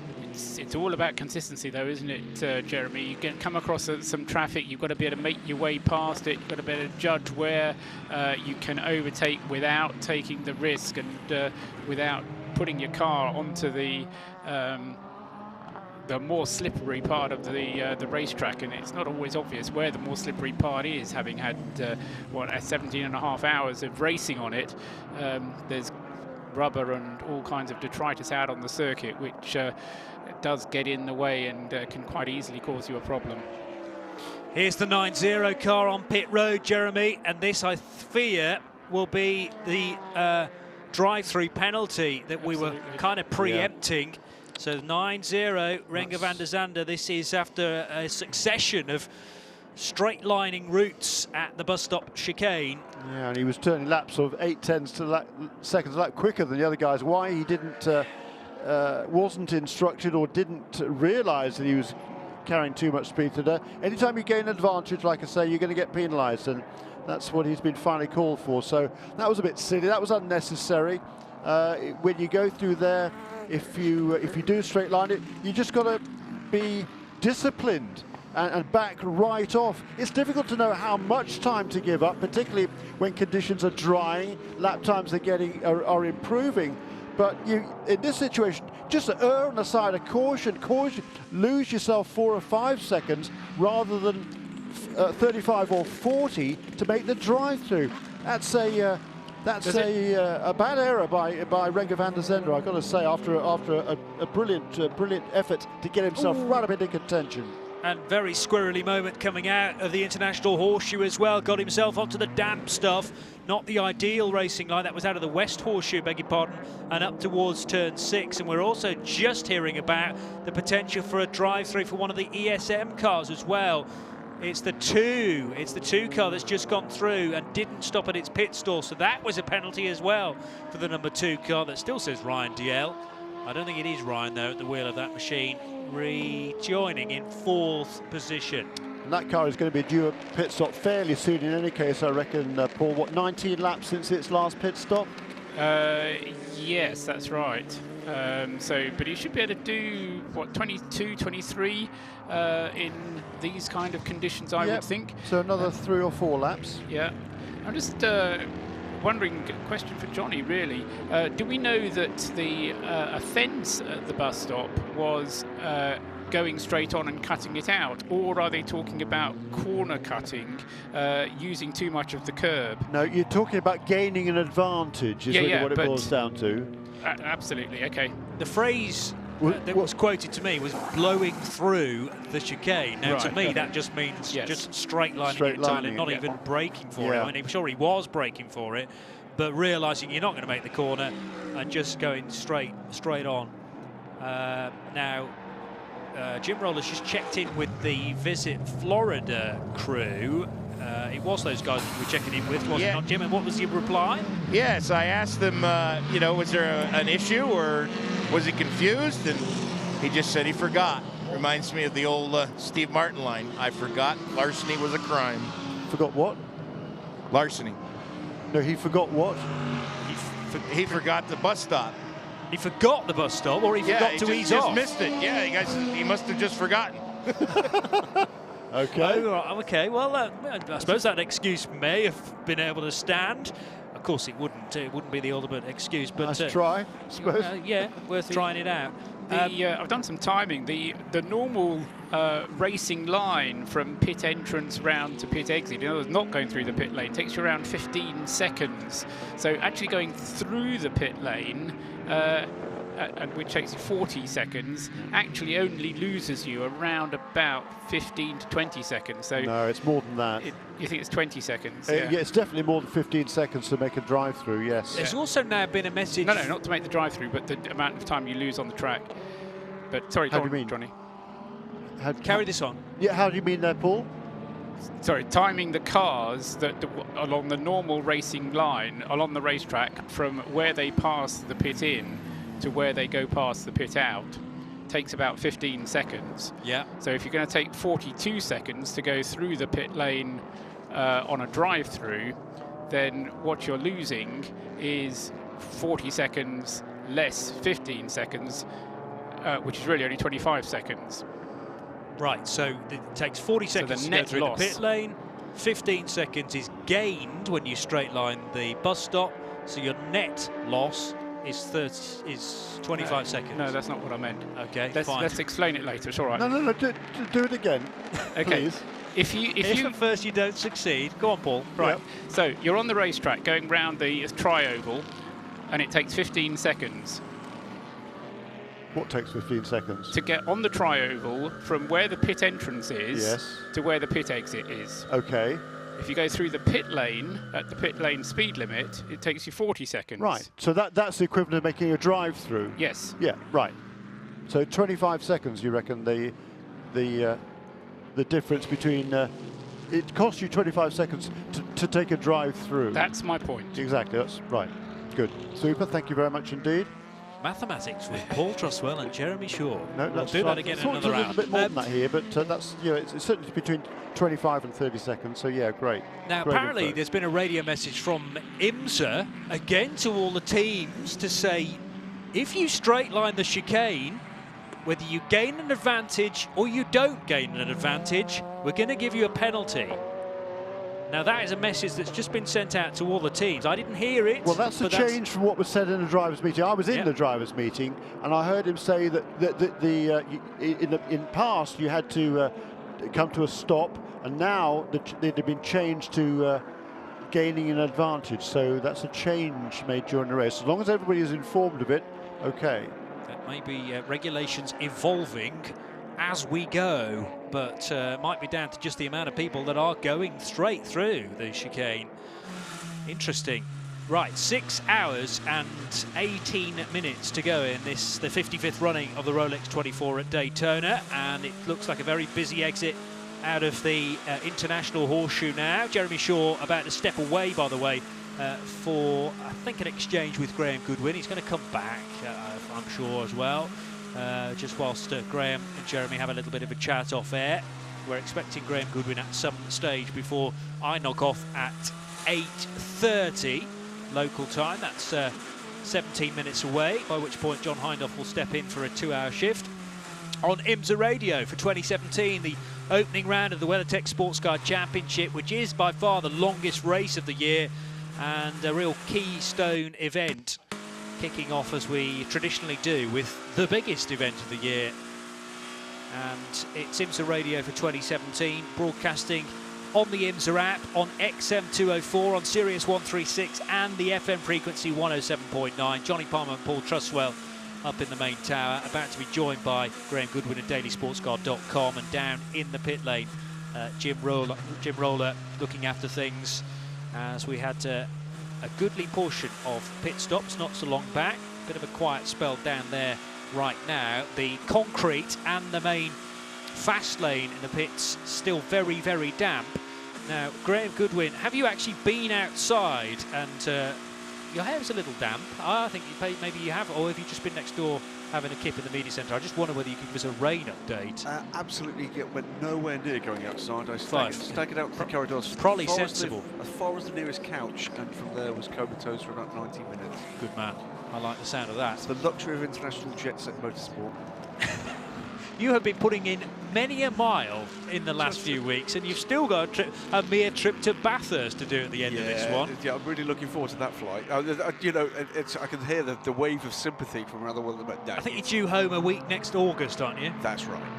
Yes, I hope my family's going to still be there, but they haven't moved house in your absence. But yeah, it's what a treat, though. I mean, we come to these fabulous places, we see these fabulous races, we get an opportunity to talk about them to a global audience, and you know, waking up to yet more stories, and one of them involving the car I'm looking at on screen at the moment, the 55 car, which seems to have dropped down the order since I left you, what, 2 hours ago? Yeah, 5th place for the 55, but it's also dropped behind 3 GTLM machines. Jonathan Bomarito at the wheel of that Mazda, and looking rather muddied both left and right in the side pods. These cars showing signs of hard work overnight, and even though we've reached daylight, we did that about an hour ago at 7:14, still over the length of a World Endurance Championship race, a standard WEC race to go. Yep, and stories and storylines that will come in the next just over 6 hours, Johnny, that will rewrite the history books. But whichever way this goes at the top of the race, it's going to be a historic race. Whatever happens, it'll be either a DPI or a brand new 2017 Spec P2.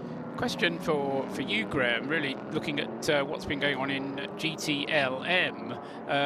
Certainly based on what was happening in the first 6-8 hours of the race, you'd be hard pushed to be betting against a Ford domination of the class. Well, if you look at the GTLM class now, we've got only one Ford in the top 4 places, with both of the Porsches and one of the Corvettes up there. Now, I wouldn't have bet against the Corvettes, but the Porsches have done an extremely good job.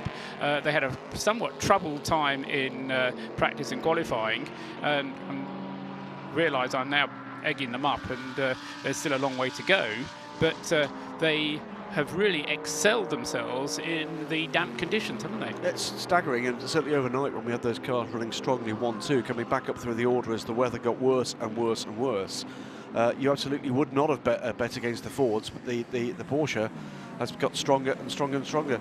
We were talking to one of the manufacturers here earlier in the week, who told us they'd done, and we're very proud of, the 1,000 miles of testing they'd done, and we chatted to Porsche, and they tell us they'd done 45,000 kilometres of testing with this car.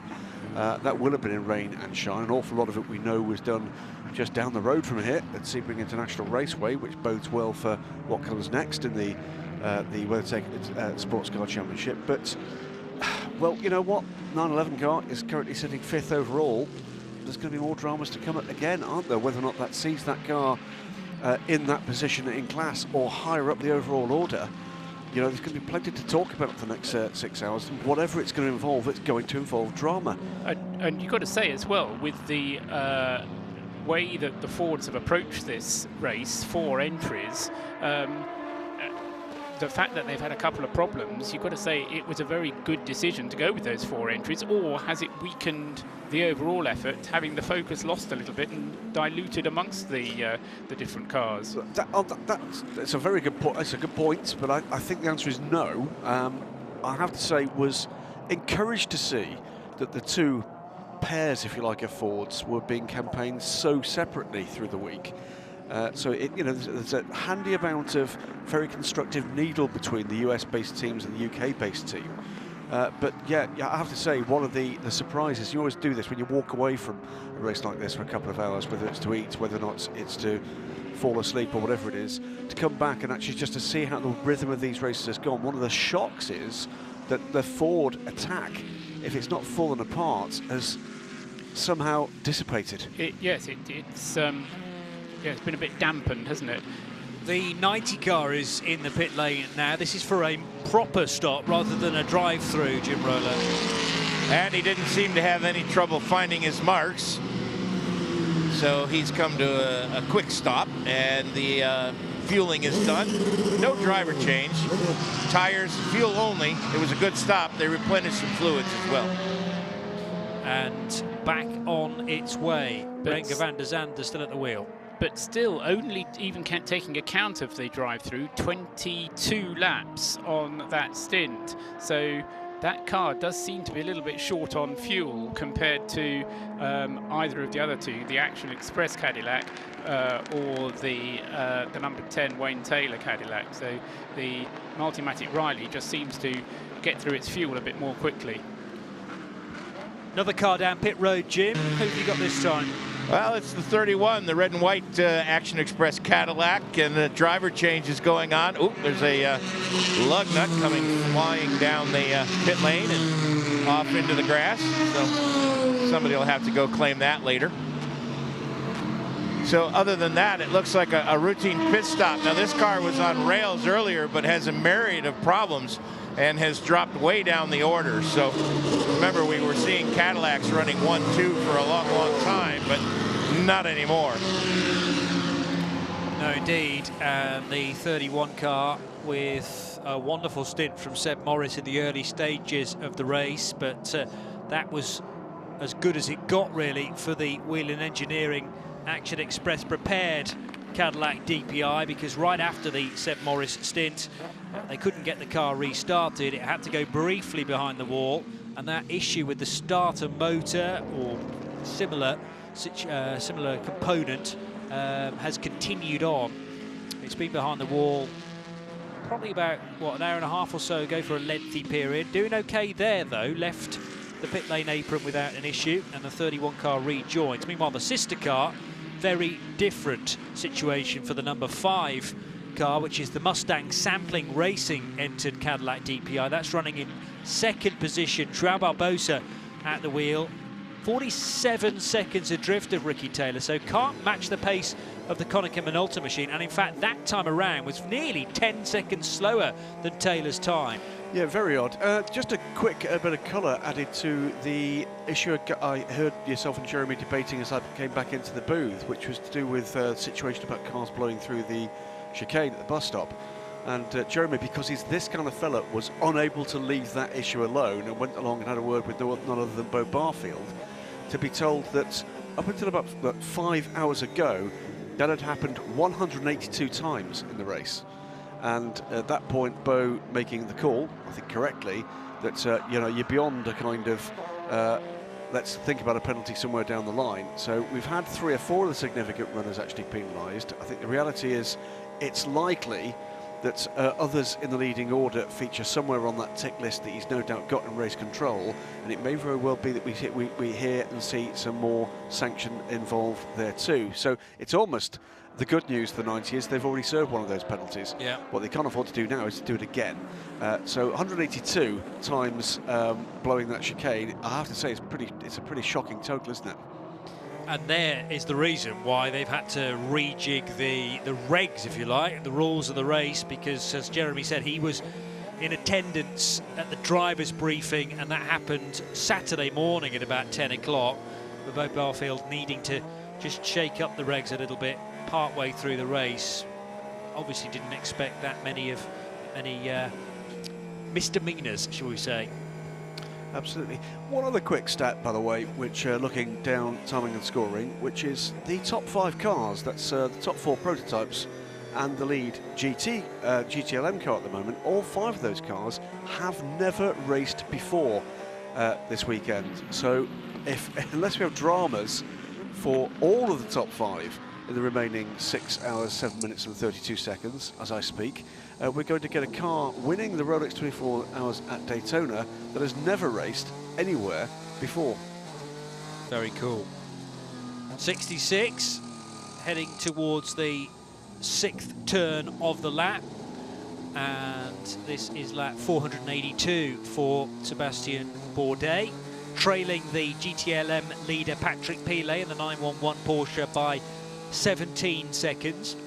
3rd position is the number 3 Chevrolet Corvette of Jan Magnussen, and he is, well, he's 9.5 seconds off the back of Jonathan Bomarito, but nearly 3/4 of a minute Jan Magnussen trailing Patrick Pilet. They're all on that same lap, the 1st, 2nd, 3rd, 4th, 5th and 6th placed cars, and Bill Orbelance also on the GTLM lead lap. Tricky to tell at the moment because Bill's yet to complete his current lap, but he's probably just fallen off the lead lap, has he? Yes. It's going to be close because... No, he's not on the lead lap. Ah, yeah, because 482 now completed by Pile. Yes, and Oberlin hasn't yet. He is a minute and a half behind Prio in the Ford, but not lapping anywhere near as quickly as Prio in the Ford. Just looking back to the battle at the top of that class with the Patrick Pile, Sebastian Bourdais battle. Bourdais having just gone out to start a second stint at the wheel of the 66 Ford. At the moment, not going as quickly as Patrick Pile is. Patrick Pile, yes, maybe going quickly, but going far too quickly into turn 1 that time around. Locked up the front left tyre and did very well to keep it out of the barrier there, out of the tyre wall, which is there for safety purposes, of course, on the outside of turn 1. Pile thankfully got off the brake pedal, realised the front left was stationary and just pumped the brake a little bit to make sure that that car was stopped in time to turn left at turns 1 and 2, Graham. Yeah, let's wait and see what damage that does to the lap time and what damage that does to the gap for the Porsche. The 911 leading reasonably comfortably, still in pretty ropey conditions out there, isn't it? It's very, very greasy. It's not nearly as bad as it was at the point at which I left the booth, but and of course with the visibility of daylight arriving, that helps some. But still some showers forecast for the next half hour or so, Graham, before the weather forecast starts to take a turn for the better. And whilst we're not likely to see the sun anytime whilst the race is still on, at least we should get some the opportunity to dry the track out. And as I say, then things will get very interesting because people have been so used to trying to tune the car to go quickly in the wet. Then you're really going to find the drivers who are good at adapting to conditions. And I have to say, into that category, I put the way that Seb Morris has gone. You mentioned his stint earlier on, Johnny, but then the second stint that he did behind the wheel of the car, although it was interrupted with a fairly long pit stop whilst repairs were made to that car, the Wheel and Engineering Action Express car. But again, I mean, people do watch these lap times and they'll have noticed, yeah, this kid's good. Yeah. Well, there's no doubt about that. Former Ginetta Junior champion, did very well in single-seaters, although it took him a while, I think, to adjust to the downforce cars. He led so many races in a Formula Renault season, but also had one or two incidents whilst leading races. He's kind of moved that out of his game, if you like, now, and matured as a race driver. Still only 21 years old, but could be a real star for the future. There's a lot of bodywork in the middle of the track, and it's come from the 26 machine, which is the second place PC car. David Cheng at the wheel, and Buddy Rice's 20 is yet to reappear. That's the Gas Monkey car, by the way, that we lost a good few laps ago. Now that is front bodywork from the number 26 car, left in the middle of the track out of turn 5 and on the approach to 6. Now there's still just about enough room, about a car's width to drivers left to get by that bodywork, which is split in two. Now, did it just suddenly get sucked underneath the car out of the blue? No, it's got sucked above the car, nearly clouded the driver on the head there. The headlamp had already gone. There was that might well have been the final straw for that. The pressure getting underneath the bodywork. The left-hand headlamp had already gone before that blew off, and that car is going to be heading to the pits. Also missing a section of the front right splitter as well. Sorry, front left splitter, which effectively forms the floor. Yes. Of that section. So that suggests contact first of all, which destroyed the front left part of the splitter and the headlamp, and then the rest of the bodywork has come adrift a few corners later. It's the 14th safety car of the event, therefore, and an opportunity for a lot of teams who will take the opportunity to get into the pit lane, I suspect. So is this actually, if you can have such a thing, a well-timed caution, because people were thinking about pit stops anyway in the not-too-distant future? Yes, the one who wasn't, of course, Renger van der Zande in the Visit Florida car, number 19, who's just made his stop. and also number 2, the ESM Scott Sharp driven car, the Nissan.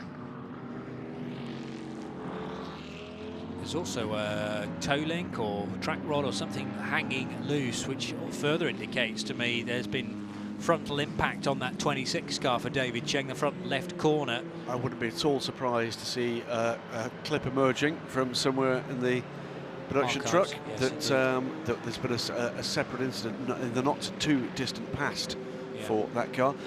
The third place car, by the way, the number 20 car, that's the one most likely to profit from David Cheng's misfortune, is actually behind the wall, because it's shown as being in the pits, the number 20 bar 1 car, but is not on pit lane.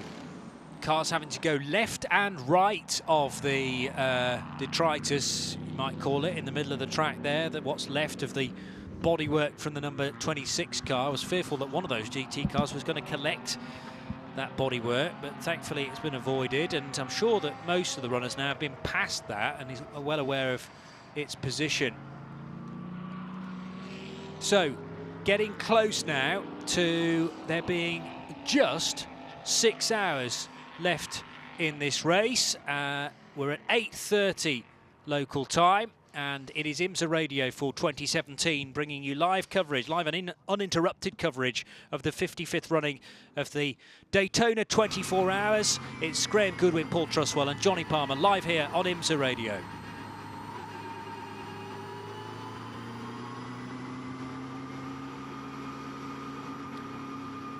Six hours to go in the 55th running of the Rolex 24. We're under another caution.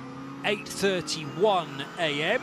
Eastern Standard Time, and Ricky Taylor leads after 491 laps. The safety car field, and Crocodile just working its way across the line as the wave by commences. So race leader instructed to stay behind the Audi R8 pace car, but this great stream of GT cars now working its way around the outside of turn number 1 and being waved by in order now to get their foot down to catch up this safety car train. The recovery crews down at turn 5 and 6 have done a really good job to recover that front bodywork then from David Cheng's car, the number 26, and that area of the track is going to be clear for these waved by cars. Here is Graham Goodwin for thoughts as we head into the... It's just a World Endurance Championship race now to do, Graham. Just that then. So yeah, Ricky Taylor leading the race for the number 10, the Wing Taylor, as a quick off there, just understeering off the number 62 Risi Competizione Ferrari. That car has been right up the sharp end now in 5th position, still in contention, but needs to make up some time. But Cadillac 1-2 still, you feel like saying, but it's not been quite that simple for the Cadillacs overnight. The surprise package at the moment has been the rise and then the charge of the number 90 Visit Florida Multimatic Riley Gibson.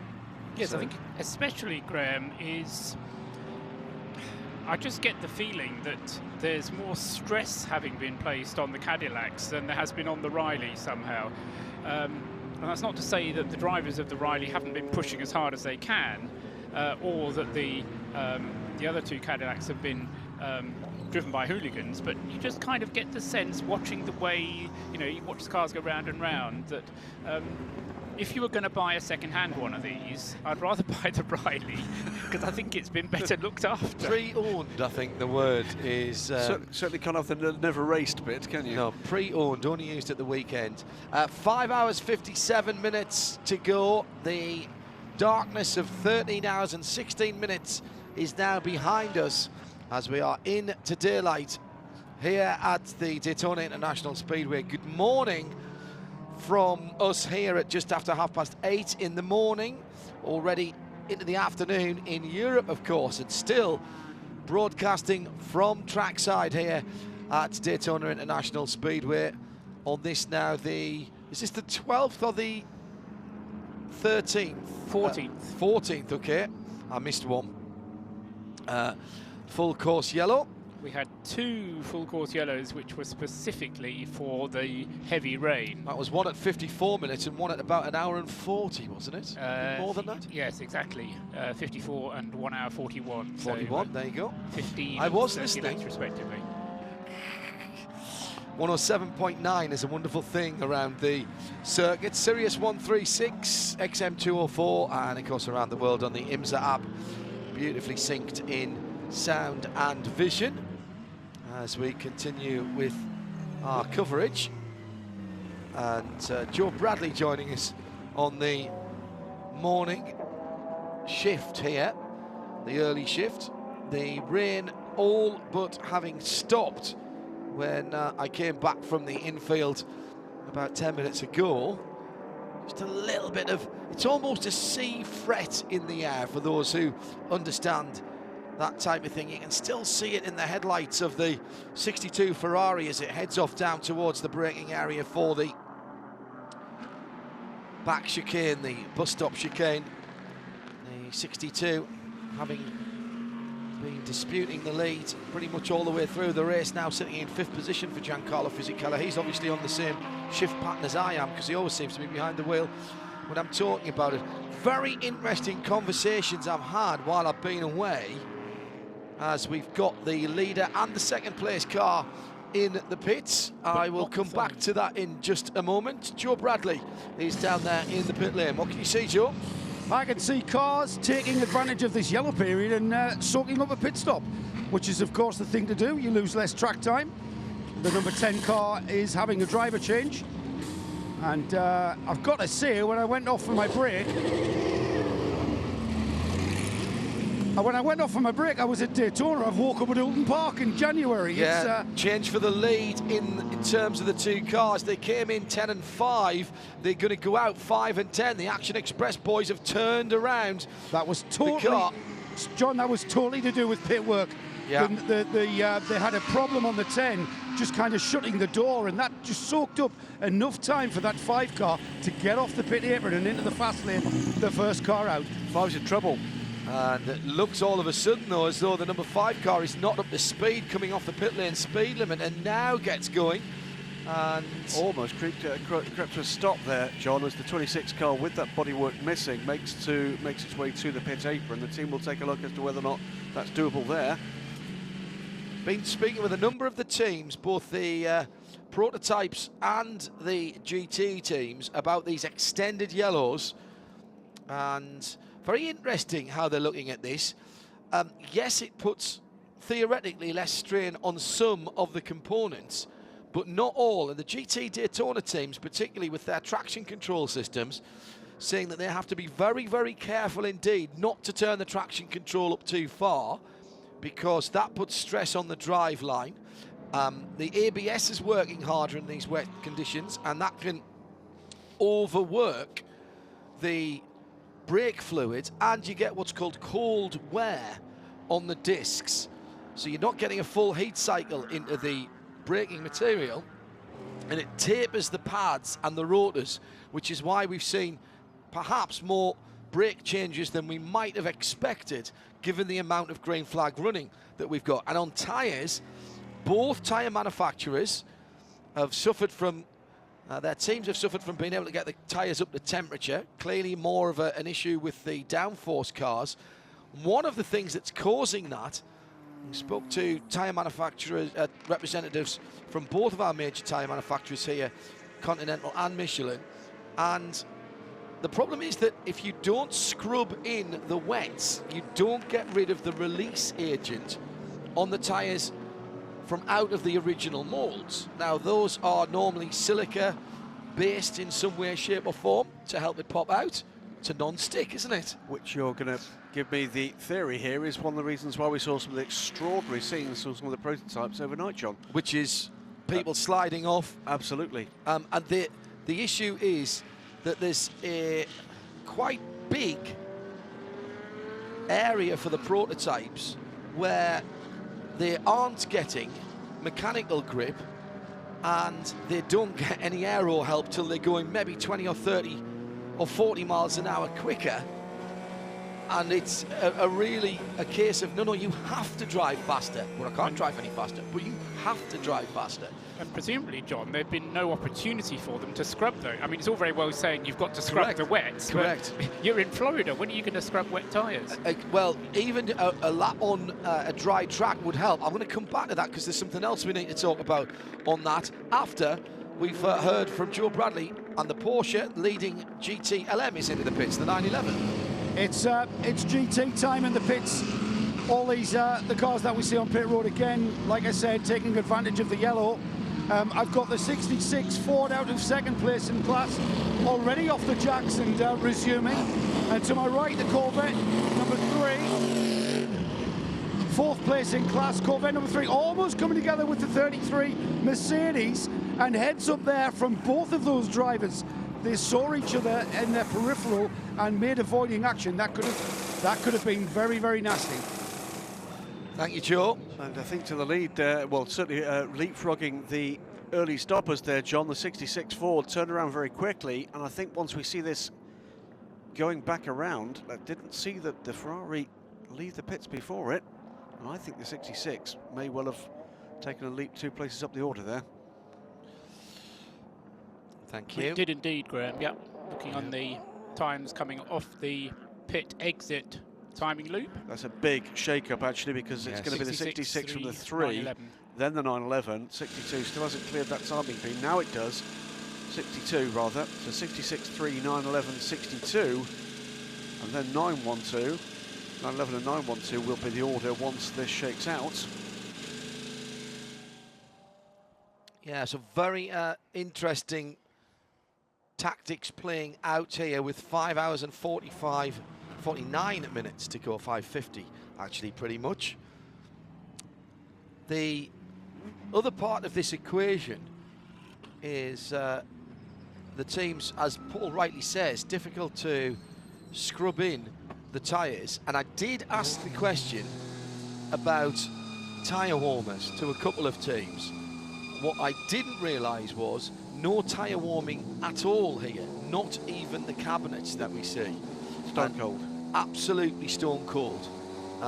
Whereas if you got them in the cabinets, you would get them up to something like 50 or 60 degrees Celsius, which is why you see the guys holding gloves. And the advantage of doing it that way, Graham, is it heats the rim up as well, which holds the temperature longer. So even if you go out behind a safety car, it keeps it for a little while, and certainly down the pit lane and out on the track, you've still got that alloy rim radiating heat. The bus stop is closed at the moment, and everyone is going straight through, and Joe Bradley has a word from the pit lane.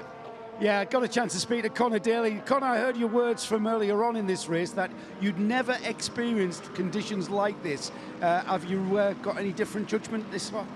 Well, they put me out on new tires to start in the dark and the freezing cold, and that was so tough. I mean, I know we were under yellow, so that helped to warm the tires, but I literally rode the brake pedal all the way around the track just to try and generate heat, and it's like ice. I mean, for us, I don't think these tires work quite as well with these cars because we're not producing as much downforce as the P cars, so it's really difficult just to generate some side bite, some grip, and even after we do a long stint like we just did, at turns 2 and 3, it's like ice. And the kink as well, you better make sure your hands don't move at all and you can't even touch the throttle, or else, I mean, it's just such a big snap. Is that the infield kink? Is it the left hand? Yeah, the infield kink. I mean, there are several moments where you're trying to track the GTLM cars and all the other guys coming around you, and all of a sudden the thing snaps loose. And I can only imagine what the guys behind me are thinking, because there were several times where I was like at a 90-degree angle, I feel like, and then suddenly saved it. So, I mean, it was fun. I really did enjoy it. I just wish we were not, 9,000 laps down, but, at least we're getting to drive, and I got to see a little bit of the cloudy sunrise, so that's all right. You guys have still got a chance, which is bizarre with such a deficit, but you really have still got a chance. Yeah, I mean, that's why we, both of our cars, poor guys, our teams had to work really hard. We had some incidents early on, but, since then we've been running strong. So, we have the pace for sure out there in these conditions. We just got to hope the rest of the guys, just continue to be consistent and, just bring it all the way home. And goodness gracious, I hope it dries out at some point. So do I. Thanks, Colin. That's one of 11 alumni from Team USA in the race, 7 of whom started the race for their respective teams. Graham? And rapid turnaround in the circumstances for the car that brought out that full course yellow. The 26 car has been turned around on pit road with that front end damage and leaves the pit lane now. David Cheng, of course, brought the car in. So under full course yellow, here's how it stands as we went past another hour of racing a wee moment ago, about 15 minutes ago. The Joao Barbosa, the man who captured pole position, is back in the lead. So if you would watch the opening laps and thought, oh yeah, pole man in the lead, nothing much has happened, if only you knew. Joao Barbosa then from the second Cadillac, this the number 10 car, so Action Express from Wayne Taylor Racing's number 10. Max Angelelli in that car. Renger van der Zande is the third car, and that is one of the FIA ACO cars, the global spec cars, so that's spec engine, spec bodywork on that car, specific to the Multimatic Riley chassis, one of 4 chassis that are in there. The Cadillacs, by the way, use one of those chassis as well, this time from Dallara. In 4th position, Scott Sharp has just brought the number 2 ESM, powered by Nismo, into the pit lane, and in fact he's heading out again now. And will get back onto the lead lap as a result of delaying that pit stop, John. Very good, very good. So that means we're back to having 4 cars on the lead lap. The Nismo engine machine is the Ligier chassis.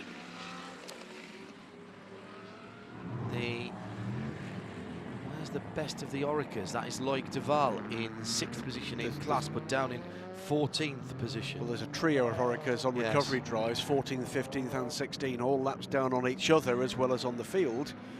But but one of the points I was going to make a little earlier is there's no form book for this race. Not anymore, it's been torn up. But if you'd have asked more or less anybody in the know, in that pit lane, in that paddock, they would have told you the Oreca would have been the car at the sharp end at this point in the race from the global P2s. And actually they all hit trouble, all pretty early on, and have had to fight back. Well, I think I'm just looking at which one the last one of those 3 to actually hit trouble was. Certainly the 81s had troubles through the week. The 13 hit trouble very early on. 85 has probably been the one that's had the most recent decline, but they're quick. But are they quick enough to make up, what, 7 laps in the case of Loic Duval's 81 Dragon Speed Oreca? The answer is no.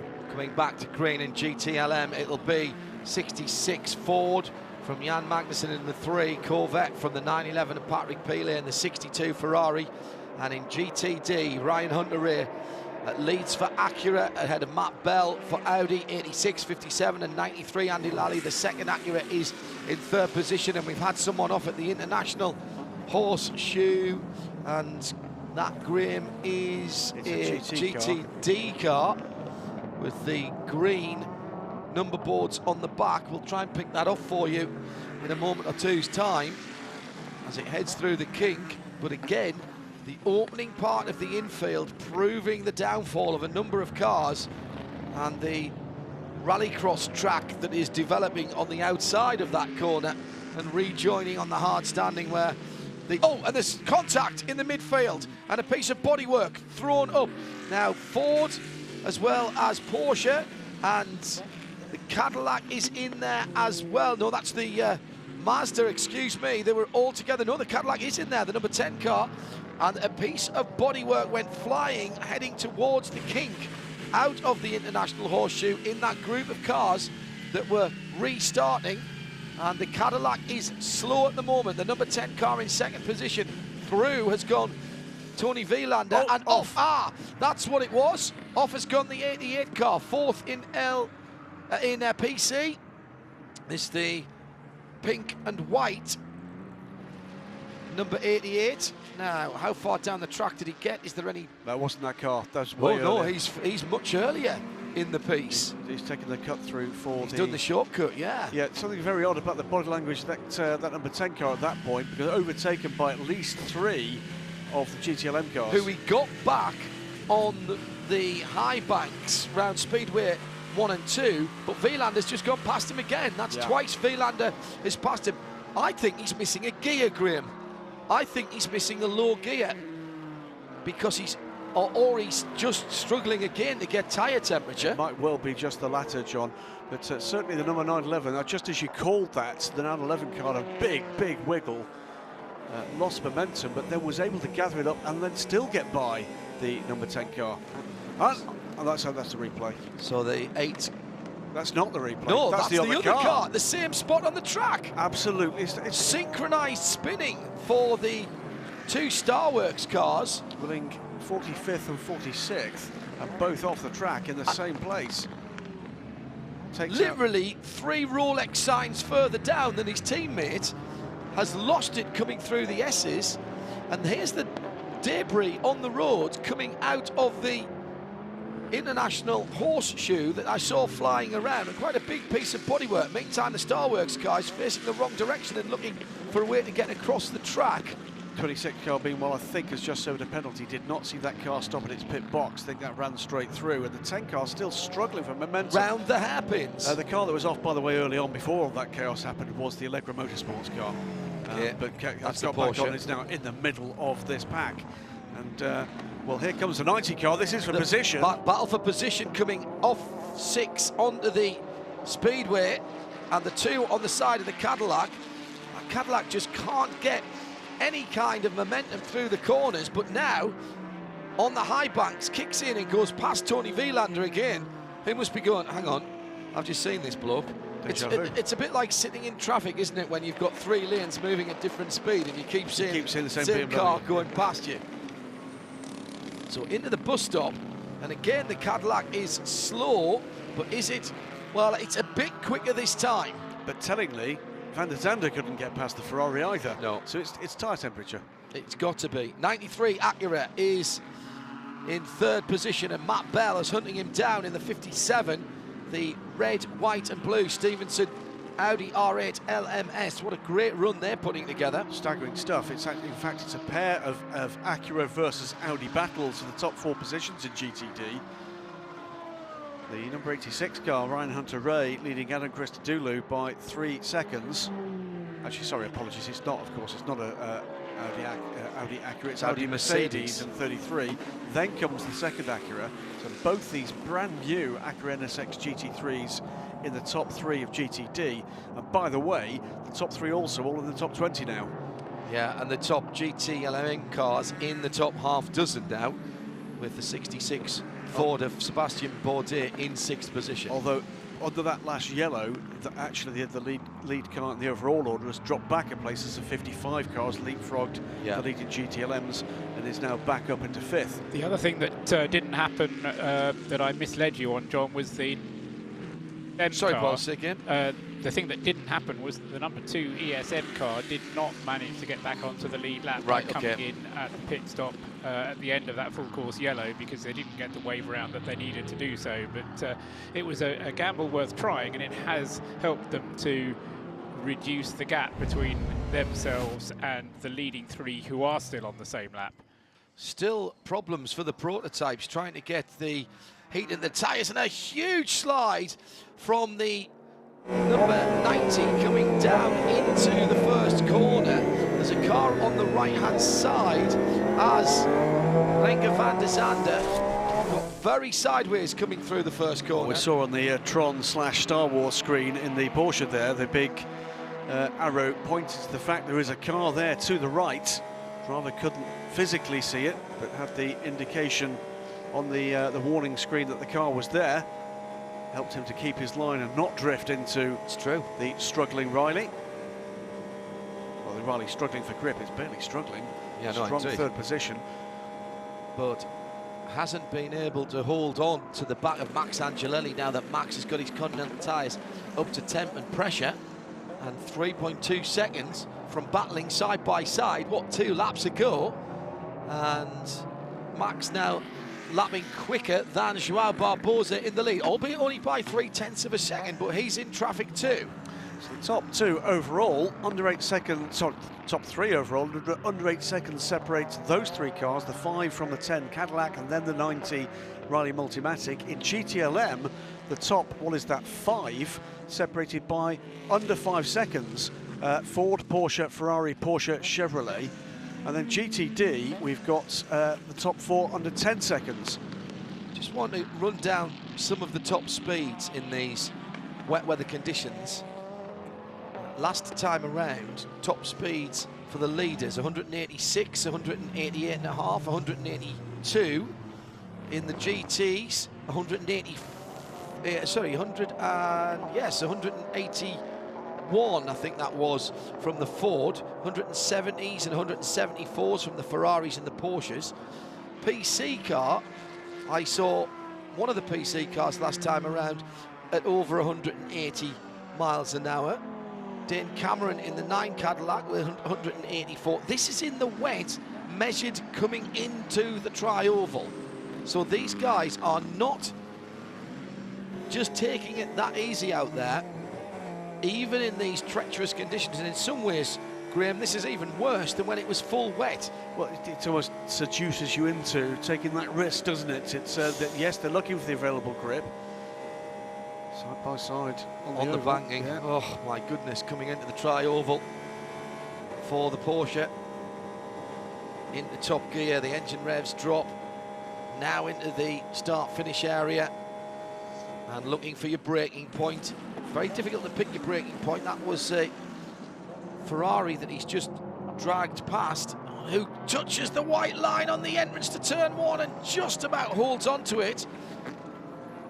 Now, that must have been one of the GTD Ferraris. No, that was Villander. It was Villander. No, that's for position. So that was for position. Absolutely. I was just going to say that's Patrick Pilet going into second then. No, it's Pilet up into second. Sorry, it's Vantur going into third. Right, right.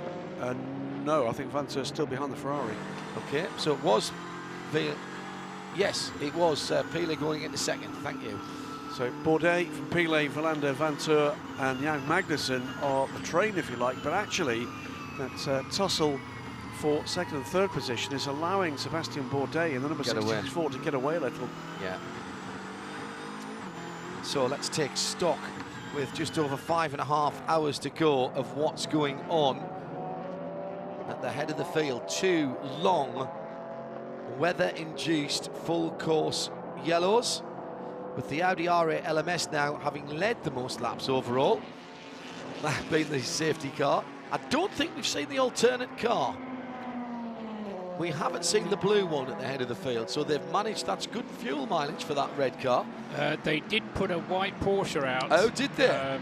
At the front of the field at one point, so the blue Audi didn't come out. Right. But we did have a white Porsche come out to monitor the field whilst the pace car went for more fuel. Right, okay. Joe Bradley has some news from the pit lane in this Continental Tire pit lane report. Yeah, I'm kind of hanging and loitering around at the... You do that well, Joe. Yeah, I do it very well. The Olympic gold medal in loitering. But I'm loitering at the number 57 pit, that's the Stevenson Motorsport Audi, and I can see real-time telemetry coming off the car out on the circuit. Throttle-wise, you're only really seeing maximum throttle on the banking. Yeah. Everywhere else, barely touching the throttle. But what I find the most interesting, everywhere, barely touching the brake at all. It's more coasting and just the tiniest of trace on the brake pedal. And usually, you know, a race like this is very physically demanding, but this is very, very mentally demanding for everyone out there. Agreed. And at the moment, the 2 guys exercising all their mental acuity, battling for second place in GT GT Le Mans, Patrick Pilet and Tony Villander. Villander goes around the outside of the Porsche and makes it stick at the West Horseshoe, and Villander has tried that and won with that manoeuvre a couple of times. He made up a couple of positions earlier on over the Fords, and he takes completely different lines. The leader, Sebastian Bourdais, is only 4 seconds up the road. Ferrari just held up there going onto the banking. Graham Goodwin. Yeah, point about Bourdais' pace in a moment, but that move from Tony Villander started with both the cars, 911 and the 62, running wide into turn 1 and turn 2, going either side of one of the GTD Audis down into the international horseshoe, and then it was a tussle side to side, both inside and outside but Tony Villander played that beautifully. What I was going to say about Sebastian Bourdais, last time around, or rather the time around before that, he was the 3rd quickest man on the circuit. Wow. And I think 1:58 for Sebastian Bourdais, and only 2 of the P cars actually managed to better that mark. So he is going very quickly indeed. He's pulling away from this battle behind him. We'll see what Tony Villander can do about that now. He's got a bit of clear air, but he's currently got a 4.2 second advantage over that 3 or 4 car battle for second position. Yeah, it's been very impressive once Tony has got, again, you know, he doesn't mind the car moving around. The leader is just going through the international horseshoe as now. Here comes Villander. The onboard pictures clearly taking the interest of many of you watching and listening around the world. And Alan Prosser says, how does the radar or cameras work through the spray? Magnets? Well, it is radar. It's radar. So it's not. I was going to say it's not affected by the spray, unless the spray is very bad indeed. In the same way as your radar-activated cruise control sees, in inverted commas, through the fog, it can see through the spray. The issue with water droplets is they are denser than the very fine mist that is effectively the water droplets in fog. And if you get too much spray, you get what's called, like any satellite dish, you get rain fade. Indeed. When you lose your satellite pictures on your television when it's raining very heavily, that's called rain fade. And these cars are using the very same technology that the street cars use, tweaked a bit. Who was it you were saying overnight, John?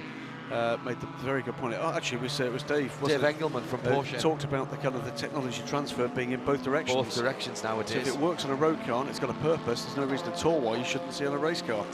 It's the sort of thing, the same sort of thing that makes the little amber light pop on your door mirror on some cars nowadays, and then flash badly if you indicate or try to stray out of your lane when there's someone in your blind spot. And typically, for what we've seen from the automotive industry over the last couple of decades, on an increasingly modest road cars. It used to be the case, absolute top-end cars would have that technology.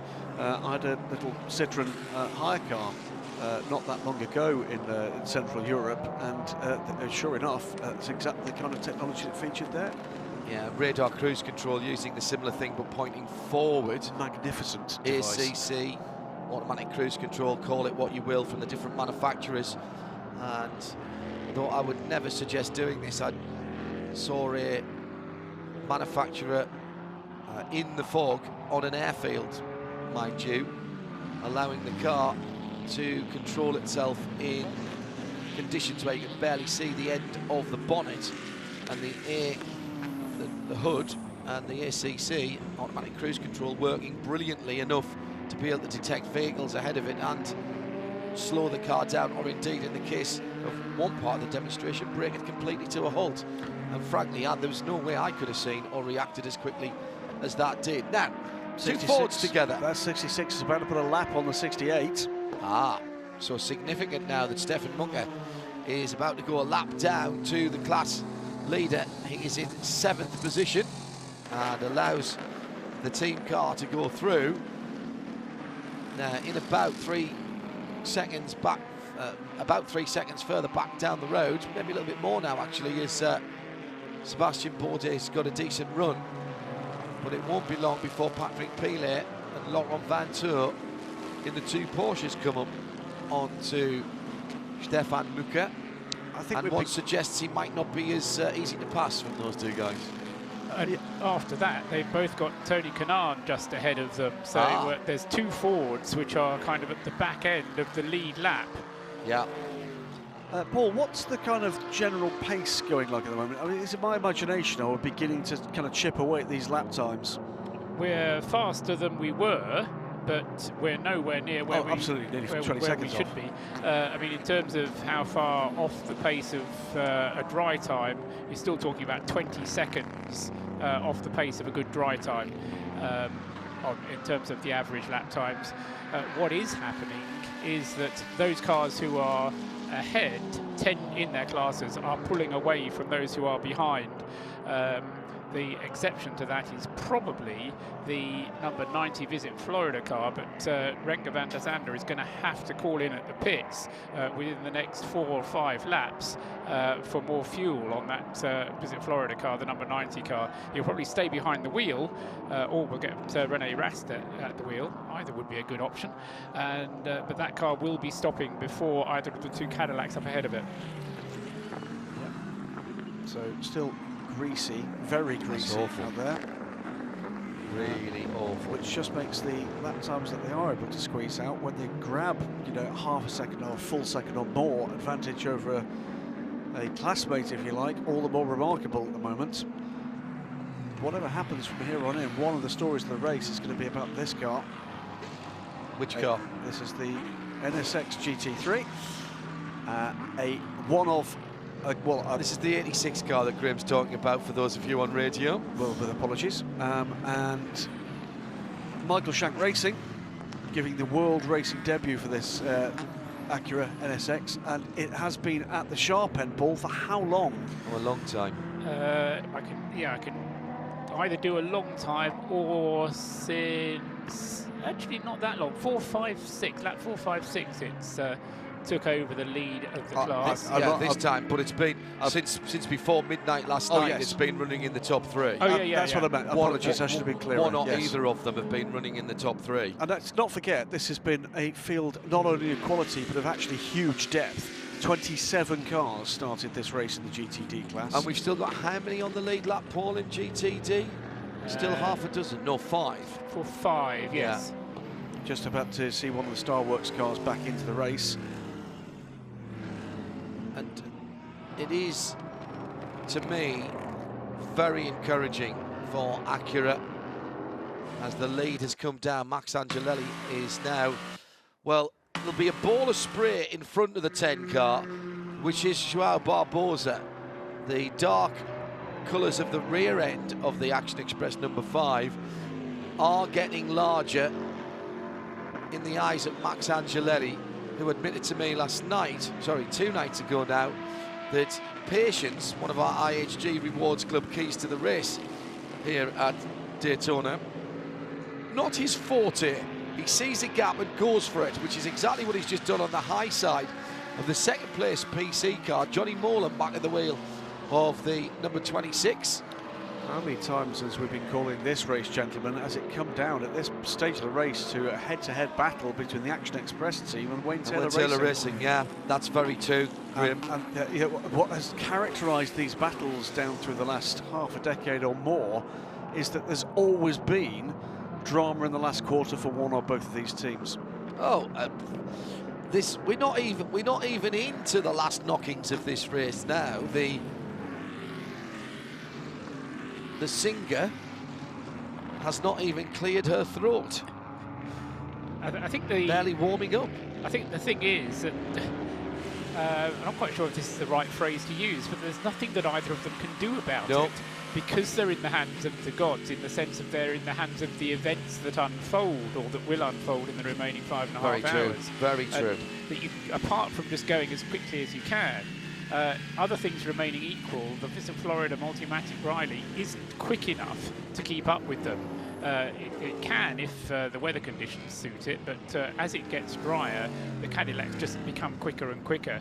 But amongst the Wayne Taylor team and the Action Express team, all they can do is just go as fast as they can and then hope that when the opportunity is given to them to take an advantage, whether it's a safety car or whatever it is, changing the weather conditions, that they're in a position to take it. And so you've got to be on your toes for that moment when the decisive moment comes.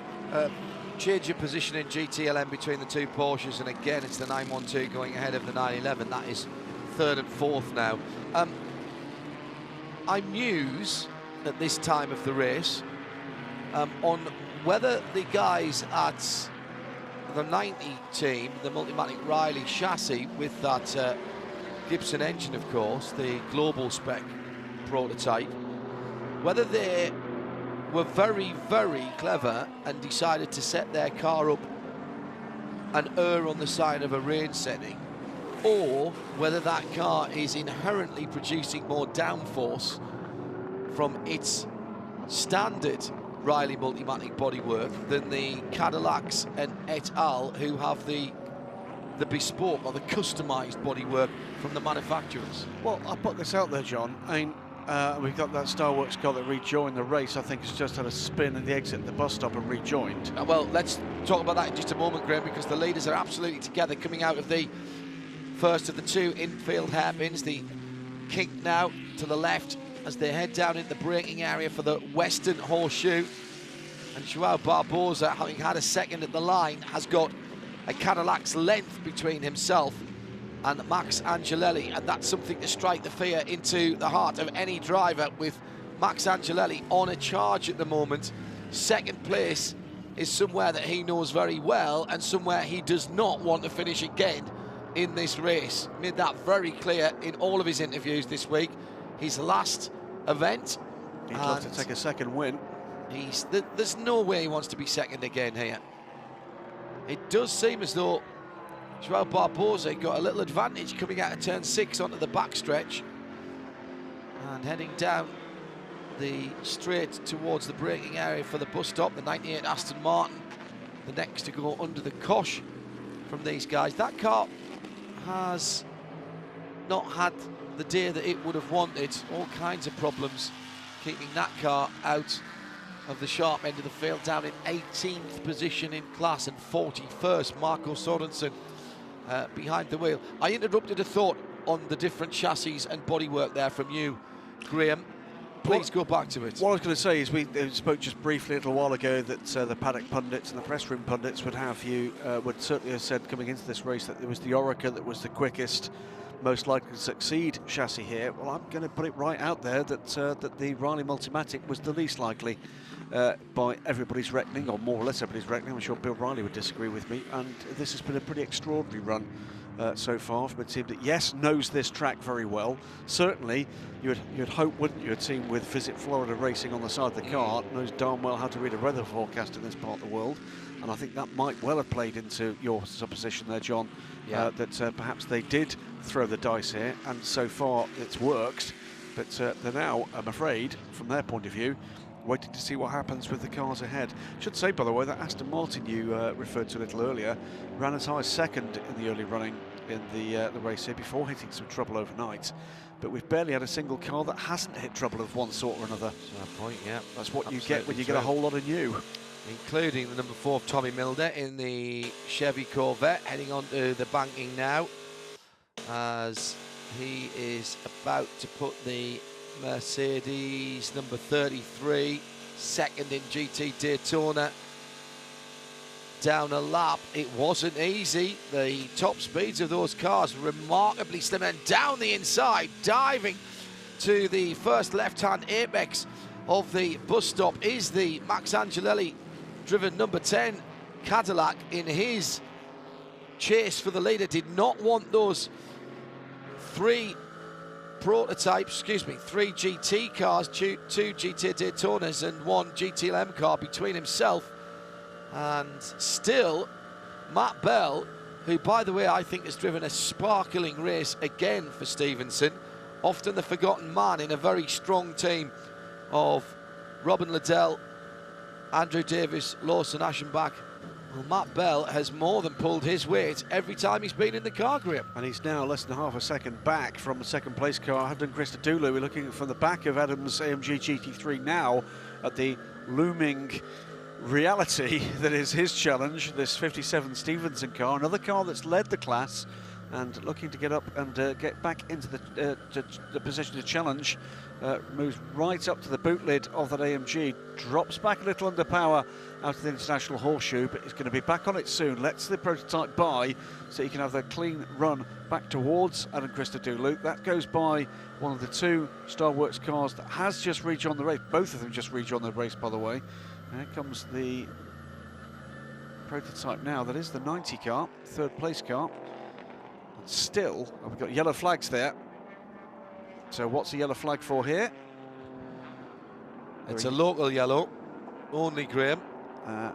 It may be there's something happening we can't see at the apex of that turn unless there is debris on the course, but couldn't see any reason for that local yellow.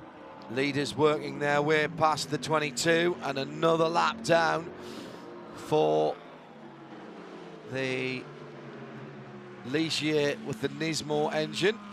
And into the pits very shortly, John, is going to have to come the Visit Florida car, the number 90, Renger van der Zande. And just picking up on what Graham was saying there as well, I think they knew that they weren't going to be as quick as the Cadillacs from very early on. They're restricted to using two different types of body kit, one with high downforce, one with low. They tried the low during practice and it was clearly going nowhere, so decided to have the higher downforce for the race. And going back to your original question, whether they were smart and decided to set the car up for the wet, or in fact, they really took the only practical option, and that was what they then did. Battle for the lead has hotted up again, coming through the S's down towards the first of those right-handed hairpins, the International Horseshoe.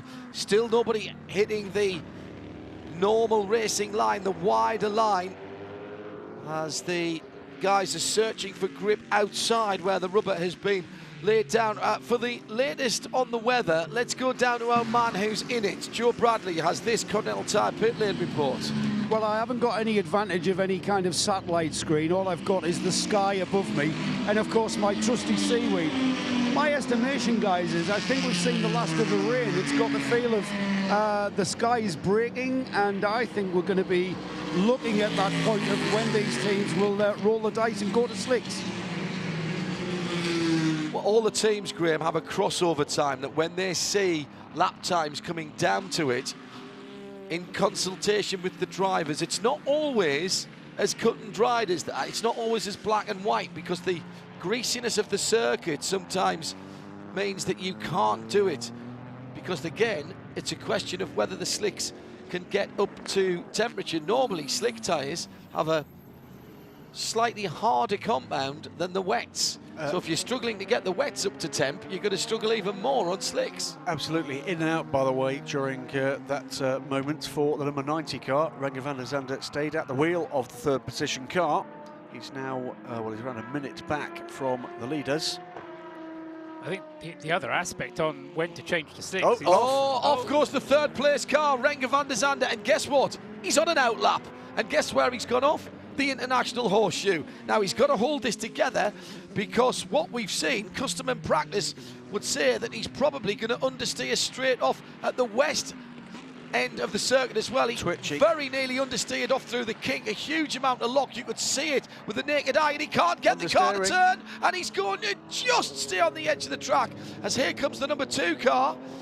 And that is Scott Sharp. He's a lap down at the moment, and he's just got back on the same lap as that number 90 car. And Van der Zande is putting huge amounts of steering input into those front wheels, and he just can't get any grip from the front. And the worst part is he's got no grip from the back either. Here's the leaders, same part of the circuit now, heading towards the transition onto the banking at turn 6. Not that far back, behind the number 90 car here, and another big twitch as Renger van der Zande came out onto the banking, almost identical to the woes, the trials that we saw from Brendan Hartley in the middle of the night, which led to that very nasty incident with Brendan. Eventually ended up with the car stationary, requiring a tow back from the bus stop. But yeah, it does seem, doesn't it, that there's just once in a while one of these cars comes out and has that kind of struggle. Well, that looks like the 190 millionth blowing through of the bus stop. I think just before you came back in here, John, we actually put out there, Jeremy Shaw, after he came off air, went and had a quick chat with Bo Barfield, and up until about 6 hours ago, that had happened 182 times in this race. Oh, really? Yes. Right, okay. So penalties, changing the regs this year. Penalties will be now awarded for that. Yeah. The regs always used to say you used to have to come to a dead stop until signalled to move by a corner worker, a marshal who was there for that exact situation. And we have seen in the past a sort of a rough tyre chicane in there for people to have to drive around. Been some changes, of course, made to this course down through the years, depending on the lessons of history, one of which, of course, is we've now got no wall on the outside of turn 1 to prevent the cut through in extremis. There used to be a concrete wall there protected by tyres, and we saw some pretty nasty accidents with people either losing their brakes or comprehensively outbraking themselves until pretty recently. Alessandro Balzan closing in on Andy Lally for GTD 4th position, GT Daytona. That's accurate in 4th, number 93, and 63 Ferrari. Just now 6.5 seconds behind, but took 0.7 of a second out of that last time around. Meantime, Matt Bell still frustratingly trying to chase down Adam Christodoulou. He's about a second and a half. Doesn't seem to know which position it's in, that Audi at the moment. And another issue. Same point on the track. 88s. Right on the point where it spun about 15-20 minutes ago. It looks like it may have done exactly the same thing again for the Starworks at number 88. James Dayson at the wheel of that car, and they have had real troubles, haven't they? I think going that to the engine morning. has stalled, but he's got it going.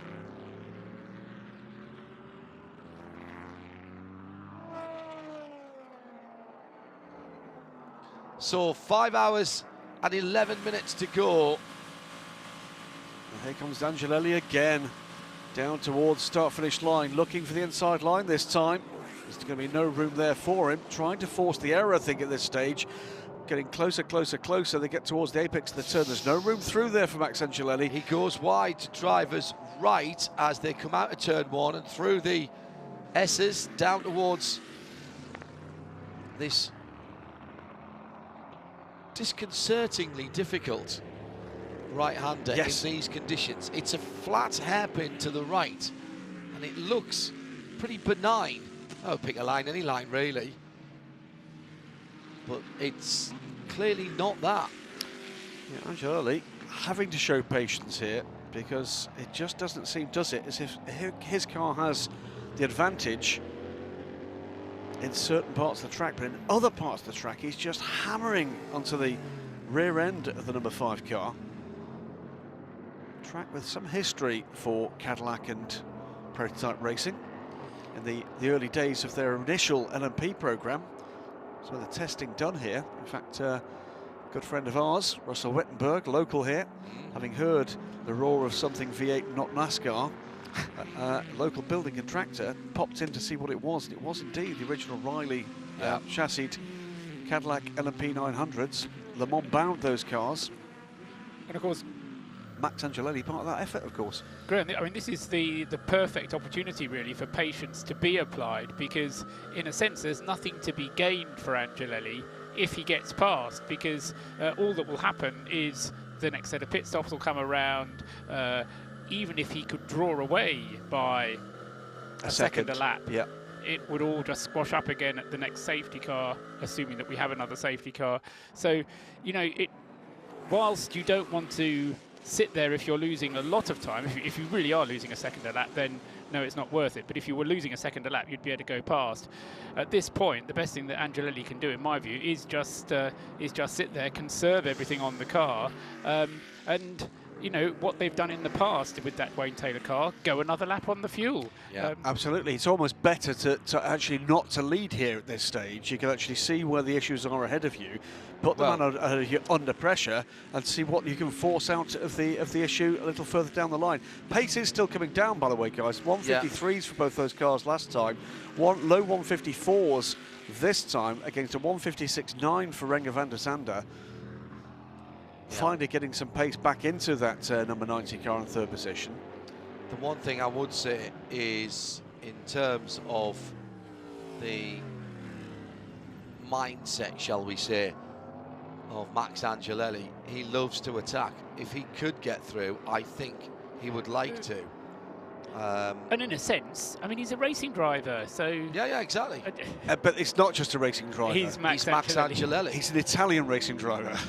There is something about an Italian racing driver that just adds that little edge of drama to more or less every situation. And then on top of that is Max Angelelli, which adds that extra that little bit of veneer, that frisson of uncertainty and of excitement is never. But one thing you can say about Max Angelelli, he's never dull. Hasn't Adam Christodoulou turned into a very, very good endurance driver? He's in the AMG number 33 Mercedes-Benz, sitting at the moment in a solid second position, half a minute away from Ryan Hunter-Reay in the 86 Acura that leads GT Daytona. But he's fended off Matt Bell, who I really rate, and he's got about 3 seconds now on the Audi number 57 in third. Adam, who has honed his endurance racing and GT racing skills at tracks, fearsome tracks all over the world, including the Nordschleife. I'm pretty certain, I'm just checking now through the power of the internet, but I think when Adam just hit one of, as a lot of young racing drivers do, hit one of those rocky points in his career, that one of his breakthrough deals was in Grandam. I think he raced a GT car in Grandam. He will know this place well. You're right though, John.